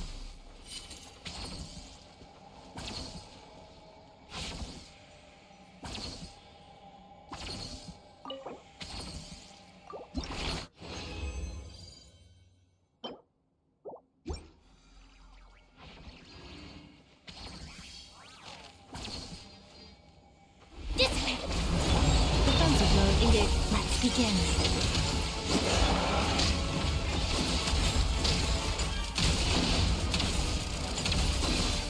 How tiresome. Come on, keep up. How tiresome. Our bond is strong. Cleanup sequence initiated. Together. How to duck. Witness the snow swan's grace. A spot of tea time entertainment. Take a break. Come on, keep up.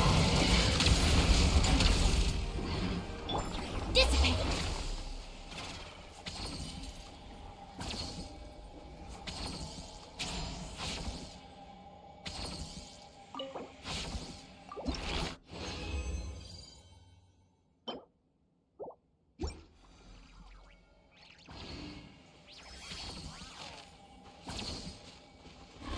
Our bond is strong. Installation chamber. Shadow me. Pirouette.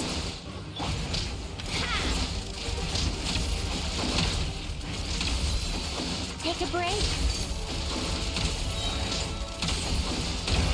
Come on, keep up. Take a break. Get with me. Cleanup sequence initiated. Crystalline Adagio. What a joke. Come on, keep up. How tiresome. Dissipate.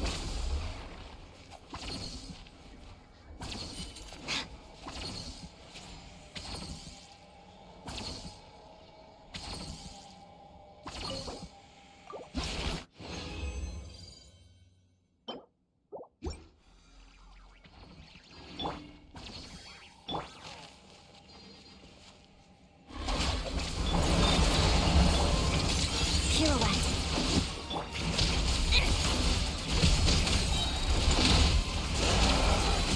Come on, keep up. Fatu, are you good to... The bond is strong.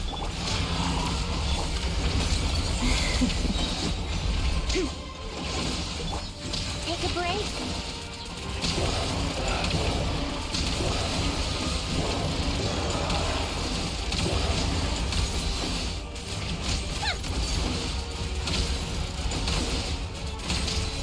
Get with me. Installation chamber. Together. Pas de deux. Waltz of the snowflakes. Let's test my hypothesis.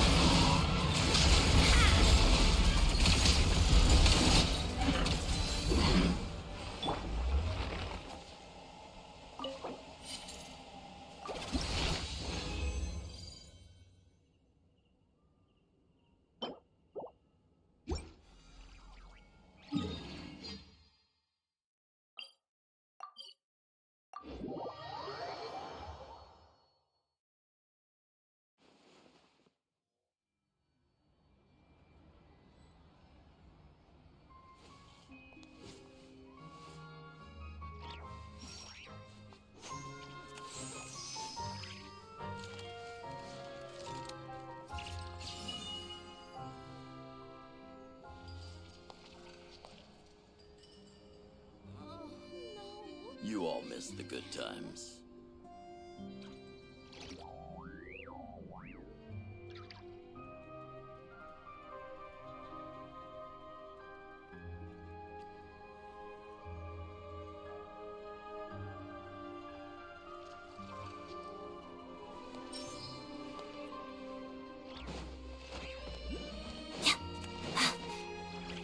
Shadow me.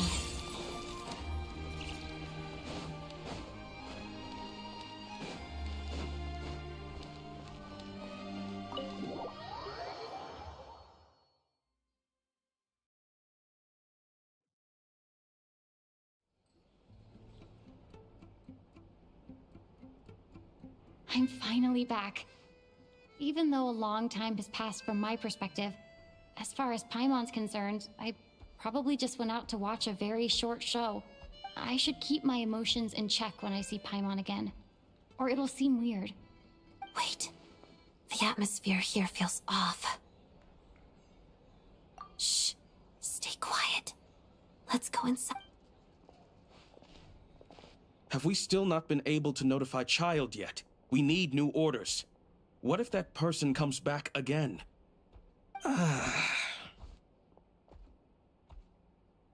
I'm so sorry. Under the circumstances, there was really nothing we could do. Tell me, what happened to Paimon? It was the Jester. He came here in person and escorted Miss Paimon away. He's the director of the Fatui. His authority supersedes all others and cannot be questioned. There was nothing we could do. How long ago did he leave? And what was Paimon's status?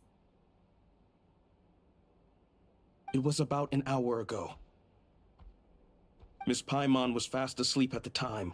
The Jester simply walked off with her as if it was only natural. I assure you, he absolutely did not use any force. Do you know where they went? The Armory Palace, most likely. Lord Piero, the Jester, has been overseeing the experiments there lately, keeping a close eye on their progress. Everyone in the Fatui has heard about it by now. I'm surprised he came in person. Whatever his reason for taking Paimon, he'll most likely return to the Armory Palace first, which is exactly where we were headed anyway. Then lead the way, Odette. Okay, let's go.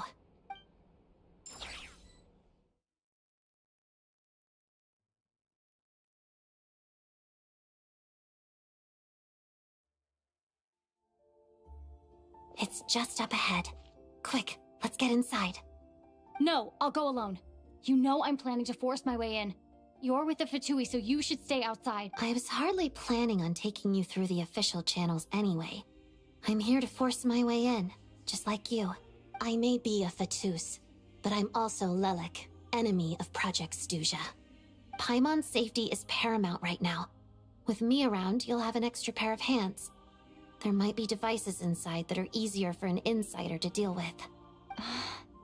If you say so. Let's go. There's no time to hesitate.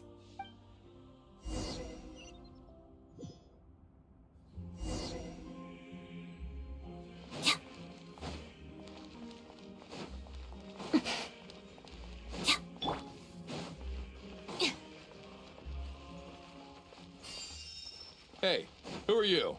This part of the Armory Palace is under restricted access. What do you think you're doing? No questions, please. We're short on time.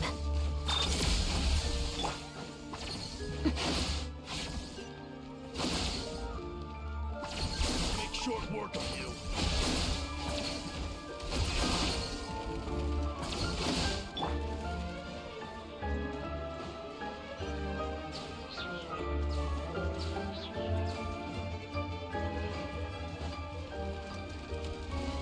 Defensive mode engaged. Our bond is strong! Come on, keep up.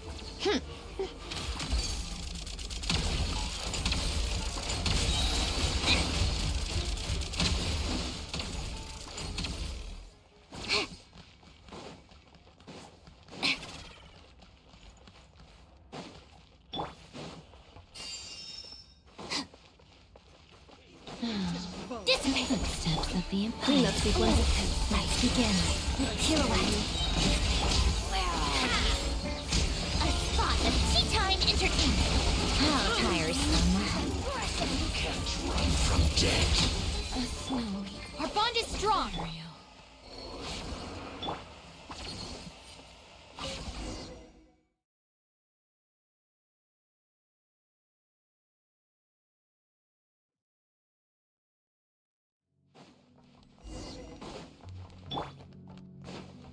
Now it's your Do you turn. have a pass? Where are you coming from? So, you're intruders, huh? Don't blame me for what happens next!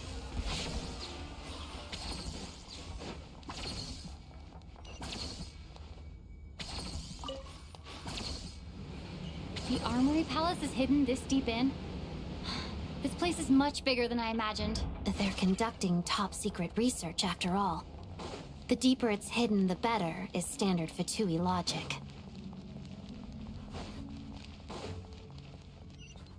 The style doesn't really look like the Fatui's handiwork, though. They must have requisitioned some structures from a past civilization. It also serves as a bit of a disguise. Looks like intruders! Stay alert!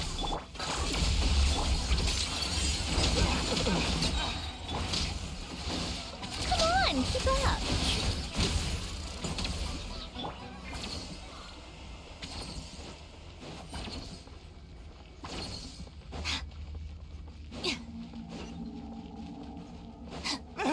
Intruders? Don't come any closer!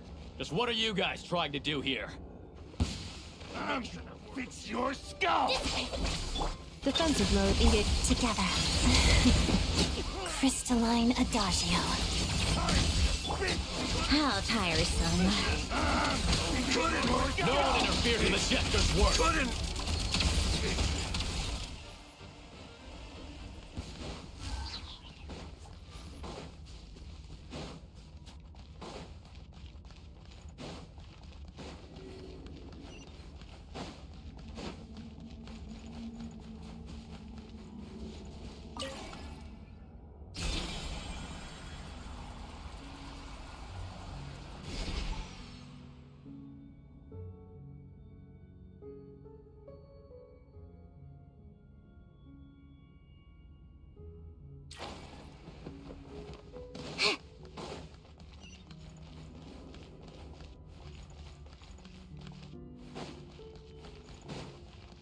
Looks like no one's guarding this place. There's something off about that decoration over there. Look out! Let's deal with these before we move on.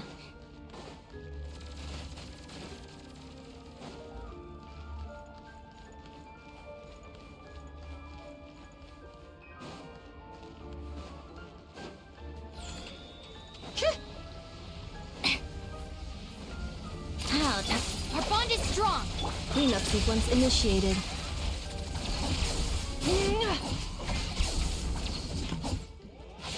Accelerating.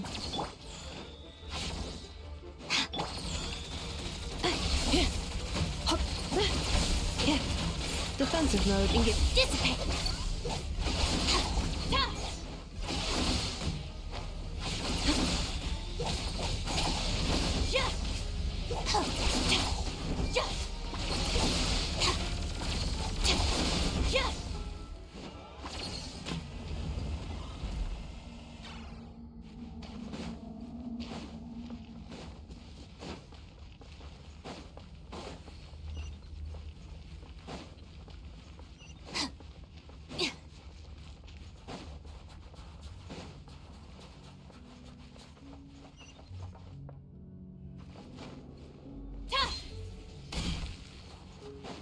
The researchers here probably don't know that we're uninvited guests.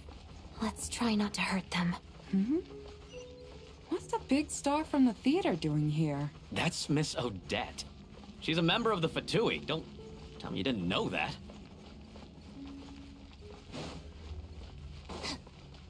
Was the whole reason for Project Stuja to support the research here at the Armory Palace? Just what are the Fatui and the Tsaritsa planning?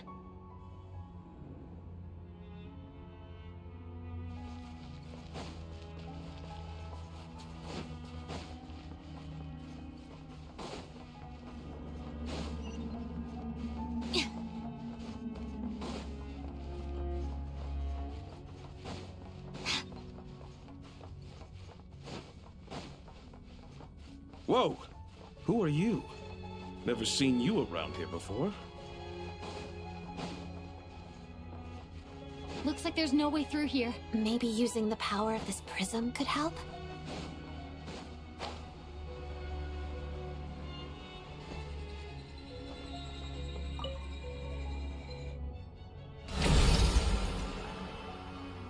I think I see some images. It's the prism's power at play, causing images of the past to reappear, albeit only as illusions.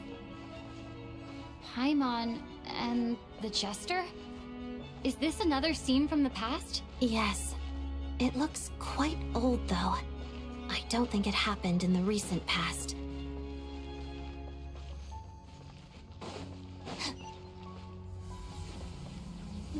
What's going on here? What happened? The source seems to be the Armory Palace. They must have started some large-scale experiment. Wait, what if this has something to do with Paimon? We need to hurry!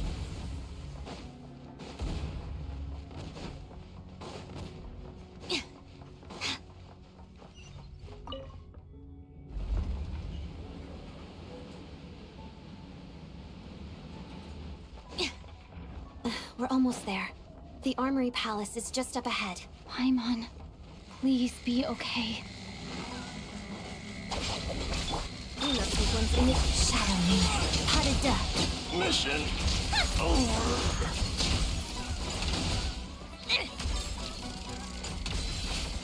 Take a break.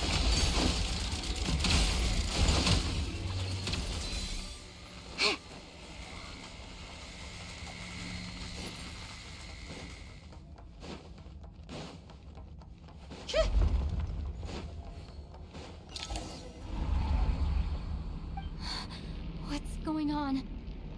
Wait, I remember this feeling. It's the curse of death. No, not now. Why is the curse of death striking again already? Odette?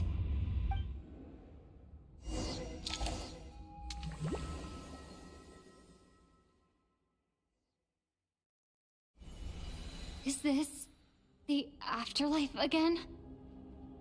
I need to find a way back to reality. Is that Odette's core Ignis? Could that be what just woke me up?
Odette!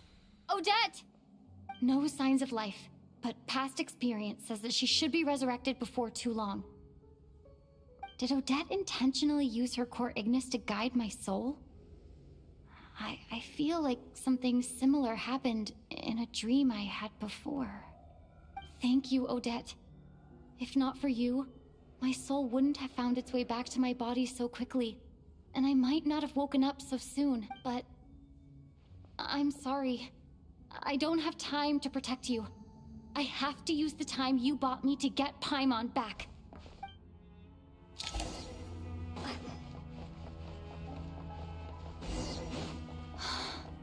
Sure enough, everyone here has been affected by the curse of Paimon!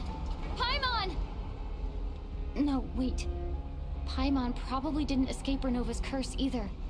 She won't be able to respond to me right now. I'll have to find her myself.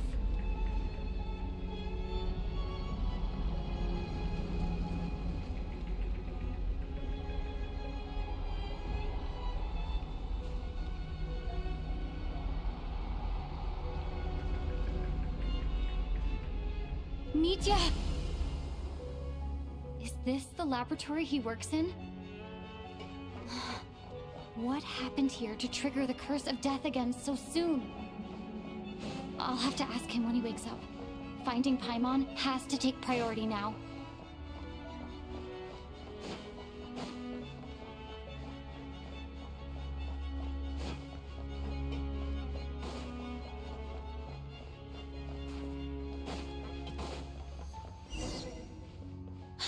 I found her!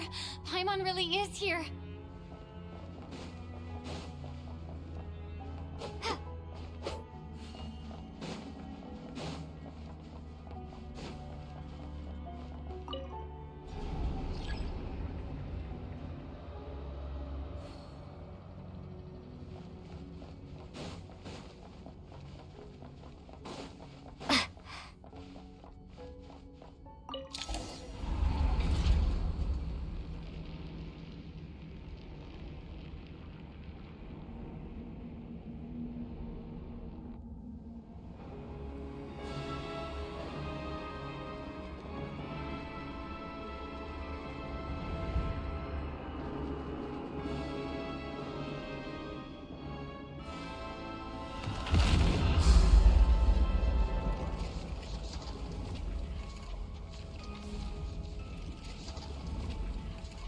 You don't learn, do you?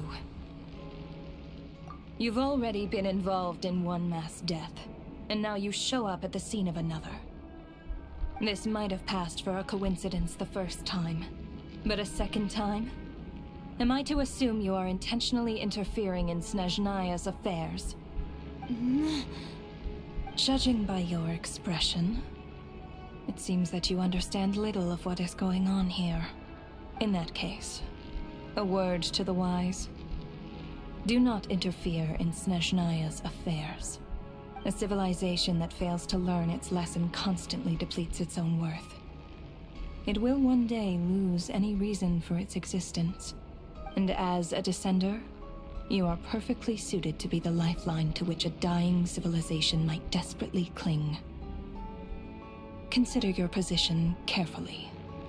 No advice needed. I'll make my own judgments. Suit yourself. When the day of reckoning arrives, not even a descender can hope to escape unscathed. The time for resurrection fast approaches. The mortals here are not yet worthy to behold my form. So that will be all for today.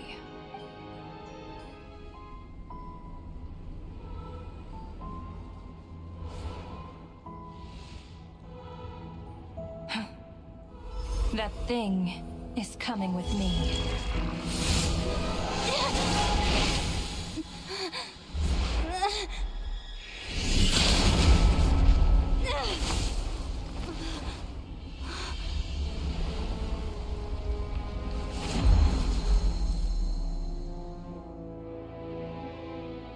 You awoke sooner than I thought.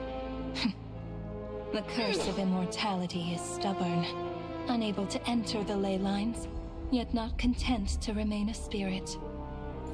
Ruler of death, what do you want? You perplex me. Both you and you. That thing may be a creation of Celestia, but it possesses none of Celestia's power, let alone authority. Your obsession with it baffles me. No matter, the resurrection will soon begin. It's worthless anyway. I'll reclaim it next time.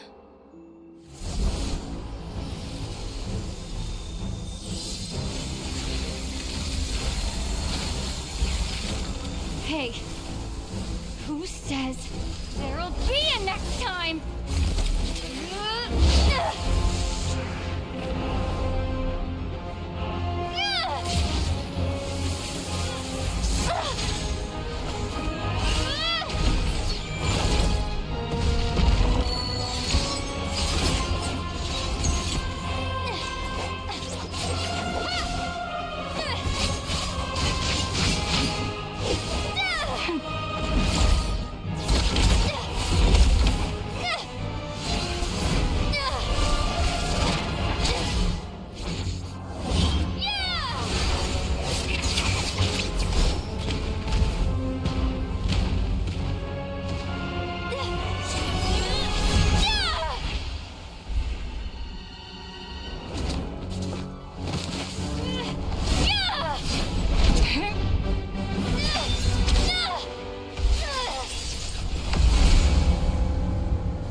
I missed you, Paimon. What are you talking about? We haven't even been apart for that long, have we? It was different this time. You seem to be in pretty good shape. Yeah, Paimon's back in tip-top condition. It's the weirdest thing. Paimon fell asleep earlier, and when she woke up, she found herself here. The Jester and that guy talking to him used some kind of energy on Paimon. And she could kind of feel it canceling out that other thing that was making her feel unwell. So, Mitya helped too? Apologies for leaving in such a hurry at the theater earlier. I was in a rush to verify some theories. Rest assured that your companion is perfectly safe. We reversed the effects that the experimental energy had on her. The Jester specifically instructed me to do so. I suppose this is our first official meeting, Traveler. I could not let Paimon suffer in her condition for a moment longer, and so I simply took her without explanation. I hope you do not mind.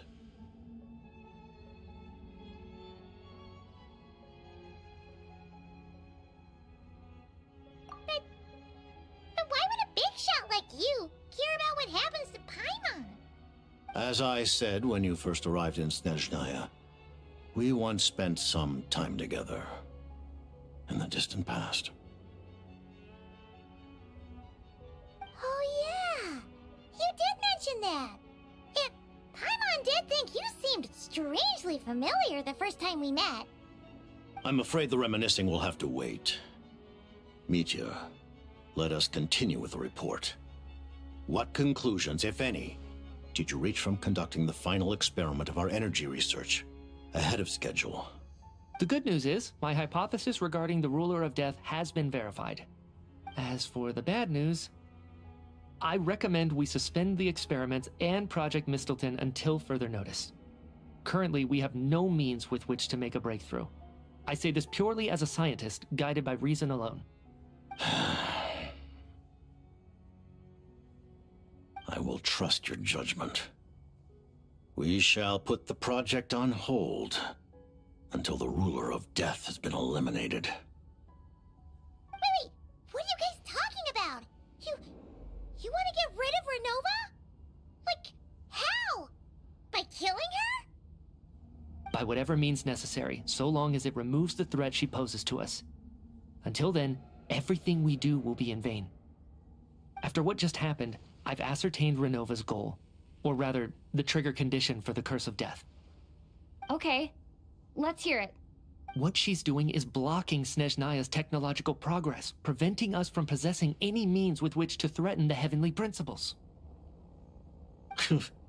Just like the little lapdog she is. So, any ideas, research, or experiments that lead to technological progress can trigger the curse. Just now, for instance, I was set to launch a final phase energy experiment ahead of schedule. If the experiment was successful, we could have achieved a crucial breakthrough. As expected, though, the moment the experiment began, all the researchers, technicians, and witnesses died from the curse. All that effort, not to mention the energy and materials we relied on Project Snezhnaya to gather for us, went to waste. In the end, nothing was gained. Does that mean something similar happened when we were at the theater? That's right. During the performance, I thought of an important breakthrough regarding the experiment, and wound up dragging everyone into this.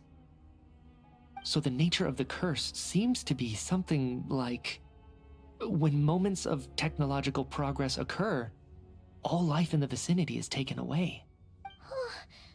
What a violent method. Of course, that meant the curse was normally limited to the Armory Palace. Since outsiders are forbidden from entering, this mass death phenomenon went unnoticed, until Odette came along. I believe she was the first witness. The Curse of Death was triggered just before she infiltrated the Armory Palace that day. But you mentioned something about a final stage experiment. Doesn't that mean you've actually made some progress? That's right. Even with the gods locking certain key components out of reach, humanity can still advance technology in incremental steps accumulated over time. But, as I'm sure Renova anticipated, even incremental progress has its limits, a point where the truth you're seeking must be put to the test in an experiment. You mean the experiment you were just about to do? Yes, we were at a critical juncture, a moment where the quantitative was about to translate into fundamental qualitative change. With this single experiment, we could have brought everything we've worked for to fruition. But now, after already being forced to fumble around in the dark all this time, it feels like we've truly hit an impenetrable wall. As long as Renova's Curse of Death persists, we won't be able to advance the experiment or obtain any results. And with Project Stuzha having been in effect all this time, at our nation's current strength, repeated trial and error is simply unsustainable. Only by eliminating Renova first will it be possible to continue advancing our plans. But she's the ruler of death! She can just kill whoever she wants, right? That's gotta be the scariest power ever! Is it even possible to beat her? We'll see. But one thing's for sure. She definitely can't just do whatever she wants. The best proof of that is me, standing here, very much alive. You're saying... Wouldn't it be easier to just kill all of us researchers for good? Why resurrect us over and over again? Why let us advance our technology to this point? So, you're saying even the ruler of death has limitations we don't know about? Exactly. And I think that's where the key to our breakthrough lies. Regardless, the ruler of death has always been an obstacle we must overcome. Indeed, we must face life, death, time, and space. After all, our goal is the heavenly principles. The Fatui want to challenge the heavenly principles? For a long time, I've had a vague suspicion the Fatui and the Tsaritsa were targeting the heavenly principles. But hearing the Jester admit it is still a shock. No wonder the Tsaritsa's goal has always been kept a secret from the people. What kind of road will that lead Snezhnaya down? In that case...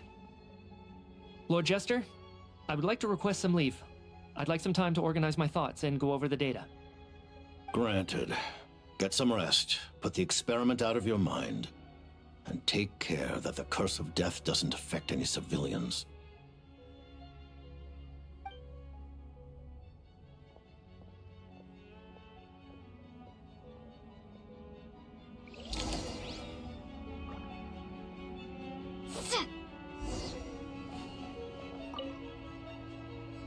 While there is yet time, allow me to offer you my hospitality, honored guest of Snezhnaya.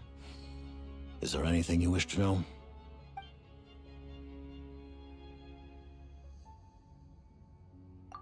I remember hearing the term Mistelton from Columbina. Yeah! Paimon wanted to ask about that when the name came up just now. What is it? Paimon's heard of Project Stuzha, but not this one. As you know, Project Stuzha is a series of measures enacted to consolidate our nation's resources, the greater purpose of which is to serve Project Mistelton. Many of the things you have encountered thus far are essentially for the advancement of that project. This includes the Kuvaki Experimental Design Bureau in Notrai. Researching Kuvaki was merely a facade. Its core objective was to use local resources and research findings to build Mistelton itself. And that's a weapon built for the final battle against the Heavenly Principles, isn't it? Huh? How did you know that? I was given some intel, and I made some deductions. Wait. You must mean that thing over there. Oh, Paimon's gotta take a closer look at this thing. Especially after you guys sent so many people to Notrai to work on it. Kuvaki alone will not break through Celestia's defenses, let alone challenge the heavenly principles. The heavenly principles are no doubt accustomed to combating the power of the light realm, and elemental energy is simply the power of the human realm, converted to that form by the heavenly principles themselves. Any attempt to use this power against its creator would be a futile endeavor. For now, therefore, we have set our sights on the form of energy associated with the third descender and the stellar linchpins. This may hold the potential to allow Mistelton to contend with the heavenly principles. You could say that by reverse engineering the stellar linchpins to extract the energy within, we have obtained a source of anti-Celestia energy.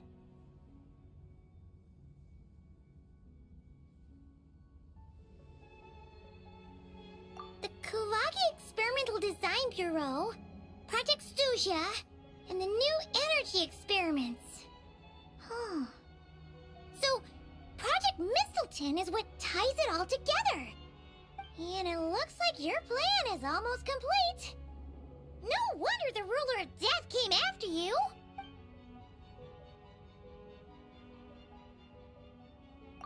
Her Majesty the Tsaritsa has embarked upon an expedition to vanquish a monster. Were it not for this, I imagine she would have been delighted to grant you an audience. Seems like the powers that be in Snezhnaya don't intend to hold my past conflicts with the Fatui against me. The Harbingers have been granted significant autonomy in retrieving the Gnosis. But by the same token, they do not completely represent Snezhnaya's official stance. You read my mind. Speaking of the Gnosis, Paimon's been dying to ask this question since forever. Why exactly does the Tsaritsa want to collect them? Is it something to do with the fight against the Heavenly Principles? The Gnosis will undoubtedly serve as a key bargaining chip when she confronts the Heavenly Principles. Beyond that, you had best ask the Tsaritsa herself. I am not sure if this information is mine to disclose. What do you mean, not sure? Don't you make the rules? You're the highest-ranking Harbinger! Ugh, never mind.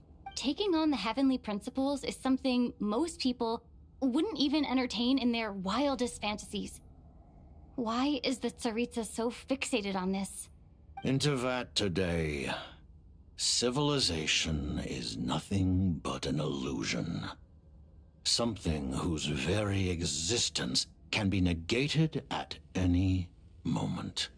Our civilization may very well be destroyed in the struggle, but as things stand, the Heavenly Principles could choose to negate our existence on a passing whim. And we must not sit back and accept that fate. Only by changing the state of affairs, only by overthrowing the Heavenly Principles, can our civilization truly be said to have taken root. Otherwise, the fate of the people of Conria and Hyperborea is a cycle doomed to repeat itself. Accepting potential destruction in return for getting to control your own fate. Furthermore, perhaps this is still somewhat difficult for you to understand. Are you aware that all the rules of this world are made up of curses? Huh? All of them? Paimon knows about the curse of death you mentioned, and the curse of immortality that you and Dainsleif have. Then, the birth of the Hilly Churls, the rules of Natlan's Ode of Resurrection, those are curses too? Farina's long life seems to stem from a curse placed on her by Focalor as well. Yes. Even a god's love for humanity is a curse the Heavenly Principles inflicted upon the gods. What? The Tsaritsa has always had ample reason to hate the Heavenly Principles. If she can seize their authority, she will reconstruct the entire world, and when that time comes, humanity will be completely liberated from curses and lies. Look forward to it. It will be a world beyond your imagination. Though the ordinary people of Snezhnaya may not understand these details, in this frigid land locked in a ceaseless struggle against the environment, in this nation to which the gods have never shown favor, we all believe that standing in solidarity with the Tsaritsa in our shared struggle will surely usher in a new and better world.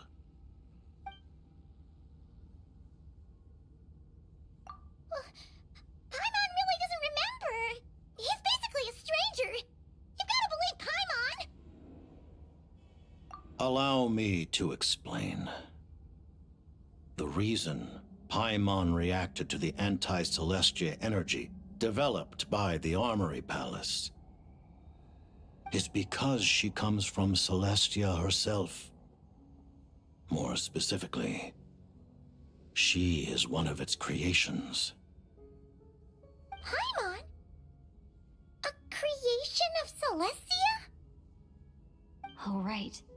I was blinded by anger earlier, but thinking back on it, Renova also said that Paimon is a creation of Celestia, but she lacks Celestia's power or authority. As you know, the lunar fragments in Nodcry were pulled down from the sky using Fatui technology. But the first application of this technology was in Conria over 500 years ago. I used this technology upon the heavens, and the response I received was none other than Paimon descending from Celestia.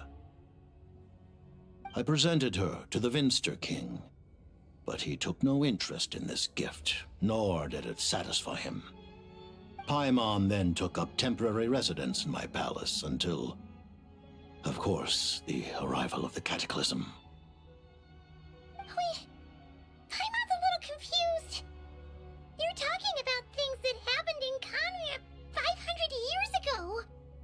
You're saying Paimon was there for that? But Paimon doesn't remember any of that. Falling from the sky? Being given away as a gift? None of it! Having lived through the Cataclysm, perhaps you too were burdened with some manner of curse. Although, losing your memories would indeed be the smallest price I've ever seen paid. But it's not just her memories from Conria. Paimon doesn't even know how she spent the last 500 years. She only has memories from the past few years. No matter how hard she tries to remember. What was Paimon like back in Conria? Did she know a whole lot because she came from Celestia? Was she super smart? Unfortunately, when you arrived in Conria, your consciousness was like that of a newborn infant. None could say what kind of being you once were in Celestia. During the time you lived in Conria, your personality was no different from how it is now.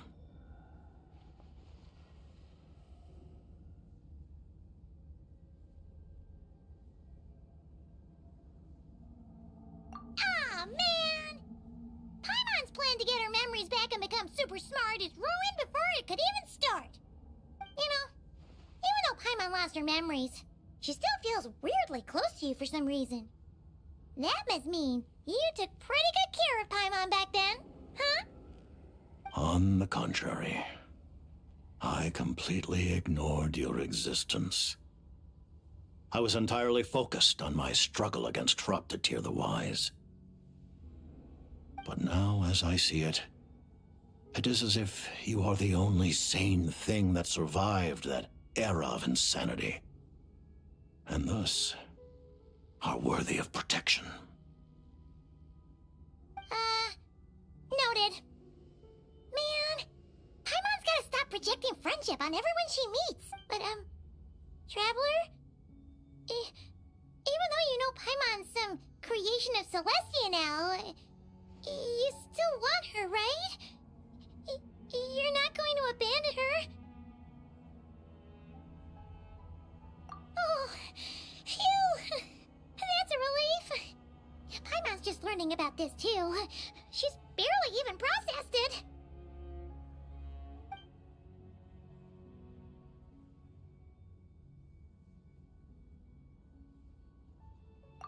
Thank you for telling me so much. I'm a bit surprised, honestly. I didn't expect you to be quite so transparent with me. Given the circumstances, the Fatui need not hide anything from our allies. Allies? To advance Project Mistleton, we must first resolve our issue with the Ruler of Death. And, if I presume correctly, you have no intention of letting her actions go unpunished either, do you? That's right. Ever since she said she intends to reclaim Paimon when we next meet, I figured reconciliation was out of the question. Against an opponent of this caliber, deliberating over our allegiances would waste time we do not have. We must join forces unreservedly with whomever we can, if we are to stand anything like a fighting chance. You're going to challenge the ruler of death? Just for Paimon? But Paimon's only... Thank you! Thank you! Oh, gee! Now Paimon doesn't even know what to say!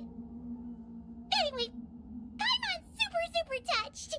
The Tsaritsa will return in triumph in short order, and the Fatui shall hold internal discussions regarding the enemy. The time for us to meet again will come very soon. Got it. Thanks for your help with Paimon. I'll be sure to look after her for you. There was just one other thing. Well, it's just a request, really. Paimon really wants to see what this Mistleton thingy you're gonna use against the Heavenly Principles looks like. Of course, Paimon knows it's top secret and stuff, but she just had to ask. It's okay if the answer's no. Certainly you may. Oh, for real? Actually, maybe it's best not to. What if Renova suddenly pops up again? She might take this chance to... While the technology is not yet fully developed, it has nevertheless reached the stage where Celestia's creations are unable to damage it. In that regard, you may rest assured. Oh. Wow. No wonder Paimon felt so out of sorts recently, even though it was super far away. Alright then! Paimon's ready to take a sneaky peek at this top secret super weapon!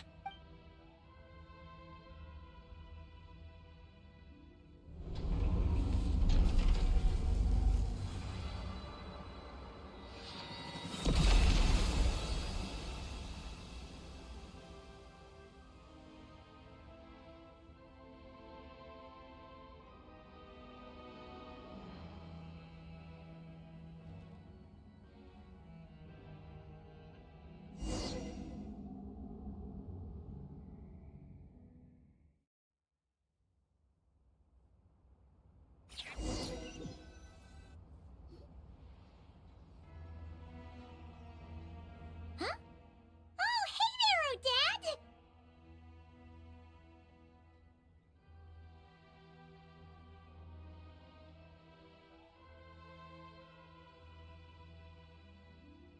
Paimon?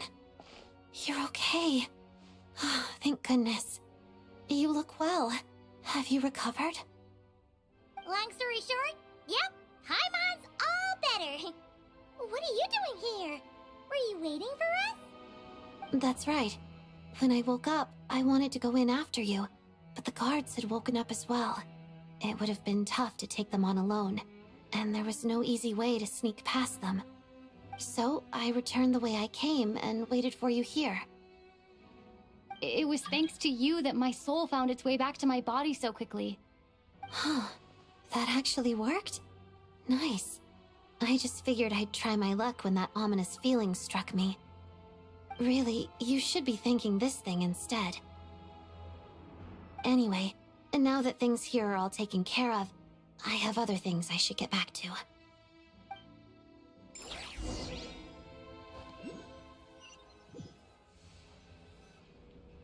Ah, Director Chuganov, you're back. We just received notice that Project Stuzia has been suspended, so we've convened an emergency meeting. This is the preliminary plan. In addition to expanding production capacity, we've also discussed feasible layoff plans to optimize revenue and expenditure structure. Our calculations indicate that the factory's profits will increase by at least 30%. Just give the word, Director. That won't be necessary. Leave the energy for those who need it. Whether they use it just to get by or to run a business, that's up to them. Start preparing to halt production and lay off the staff. Make sure the workers are able to land on their feet and that they are duly compensated. Thank you all for your hard work during this time. Am I hearing you right? Why? After all the tough times we made it through, now is exactly when we should start to turn a profit. suddenly don't want to do this anymore. Huh. Does there have to be a reason? Iskra, it's time to rest. Dear esteemed members of the Rokot, given the effects of Lelik's radical actions upon our organization's reputation and social stability, a decision has been made to permanently withdraw this codename from use. Considering that Lelik did what they did for the benefit of the people, the Rokot has nevertheless negotiated with the authorities, ultimately securing a waiver for all penalties due to them. Lelik will be suspended for a period of time. Depending on their future performance, they may be allowed to adopt a new codename and continue acting as part of the Rokot.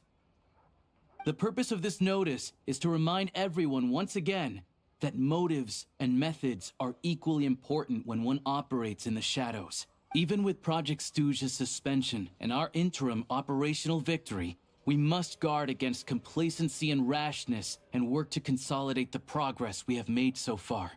We act only for the greater glory and solidarity of our nation. May the aurora shine ever on, and the tundra always stand firm.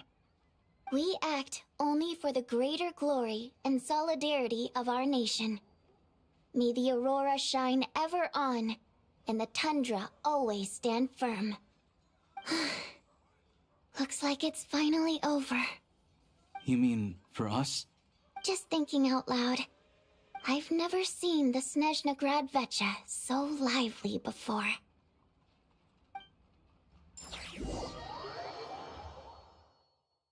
I never once thought I'd come here. But I understand everything now, Rosaline.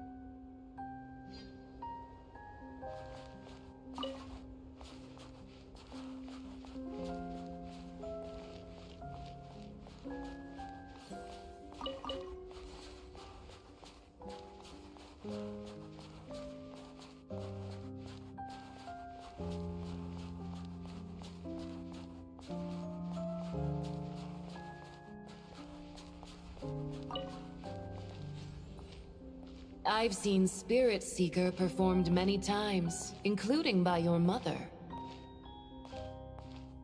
Why do you bring that up all of a sudden? Even though the choreography is always identical, every dancer finds a way to make it her own.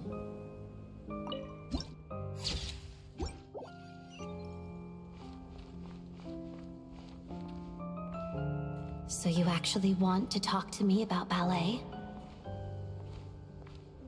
I just think it would be a pity if the dance was lost to history. She didn't teach it to you, did she? That was an unusually subtle taunt for you.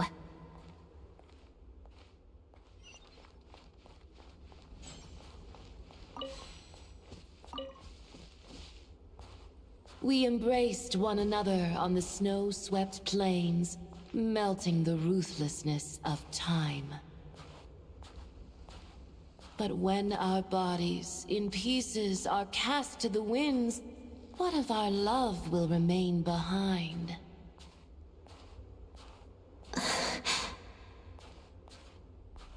Don't tell me you can't sing.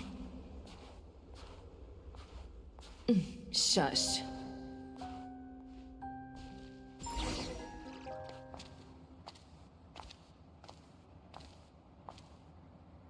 I understand her hatred. The Fatui robbed her of the life she should have had. I never opposed her dancing. Yet still I became an enemy of her ballet. I'll just keep my distance. Many despise me. I'm used to it. You're certainly not one to shy away from confrontation. But children, they need a different approach. I'm hardly the most maternal figure. Yet, she is a child. In my experience, while a father commands authority, he must still yield to love. You should tell her what you think about her dancing.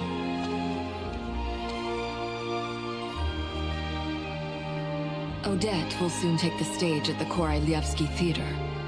This could be your chance. Geonosis secured. It went smoothly. I'll be there. Have them send me an invitation.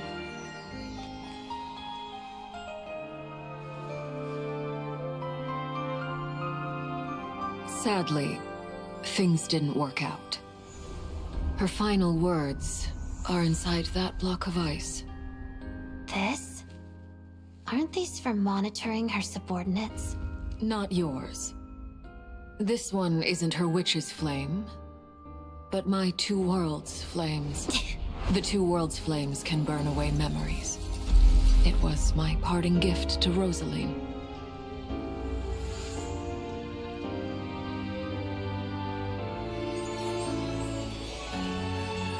If all goes to plan, she and I will both live to see the Tsaritsa succeed. I believe she'll find peace. But if anything happens to me, she needn't follow in my footsteps.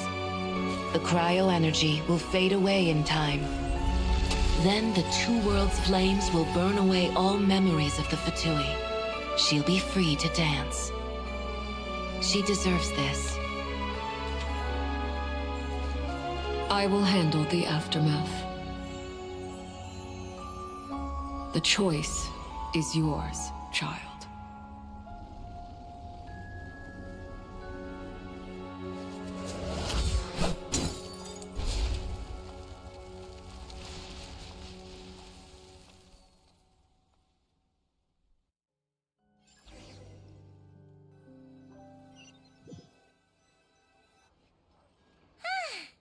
Fresh air at last!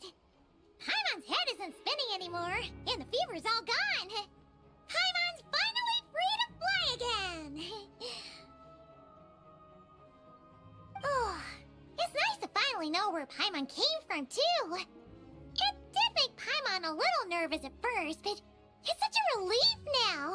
Like, who cares if Paimon's a creation of Celestia? She's probably not anyone that important. Probably just the fairy of food and fun or something. And like you said, this doesn't have to change anything between us. You're not gonna just... Hey! Hurry up! Why are you walking so slowly? You've spent the last few days lying in bed and stuffing your face. I didn't think you'd be able to fly this fast. Says who? Paimon's as agile as ever. They don't call her White Floaty for nothing. Paimon originally wanted to check out the bookstores in Snezhnograd, but she's more in the mood for flying around right now, so let's save that for later. Wait, they've got light novels from Yai Publishing House here too. Huh? And this is Paimon's favorite mystery story from Fontaine! Wow! They got a sequel! The local Snezhnaya books look pretty interesting too, but also kinda heavy. Not the easiest things to look around. I thought you were in the mood for flying around. Paimon can read while she flies. Hey! Look at these two dolls! Which do you like better?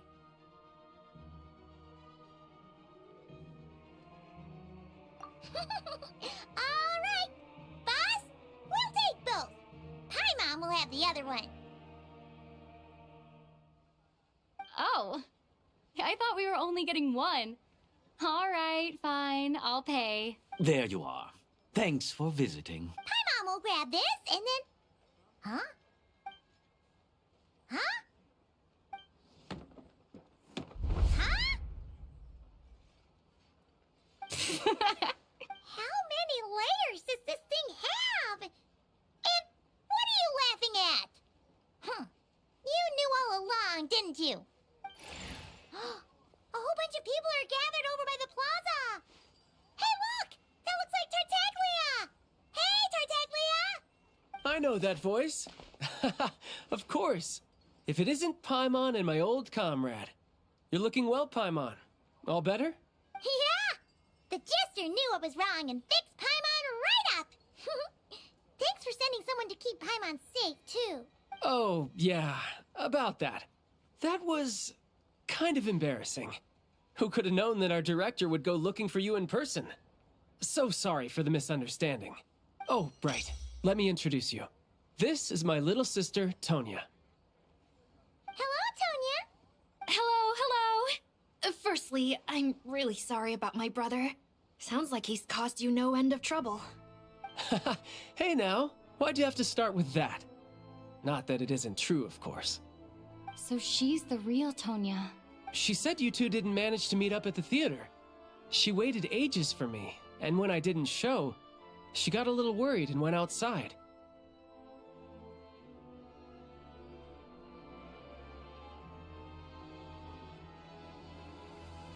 I know, right? He didn't bother to say a word to me. I searched up and down the city for him, and he only told me about it when I finally caught him at the gates of Glupov. I've been rushed off my feet lately, so I didn't get the chance to go home. I just figured the Traveler would fill you in when she got there. Well, the snow was bad, and you're never late. So I was really worried about you. How was I supposed to know that you'd stood me up? I'm sorry, Tonya. I really am. I'll make it up to you somehow. Just... please don't tell Mom and Dad. Although the mix-up led to a series of misunderstandings, it's probably for the best that the real Tonya didn't get caught up in that mess. Besides, it's obvious that Tartaglia isn't usually one to break a promise. He only gave his ticket to me because he had to look into Lelek. No, it's fine. It just meant I didn't get to see the show in the end. By the way, what did you think? You were one of the first people to see it, you know? I would say the best is yet to come. Huh? What kind of review is that? Hey, look!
Welcome to the Adventurers Guild, my lady. Thank you for completing today's commissions. Welcome to the adventure.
all geared up.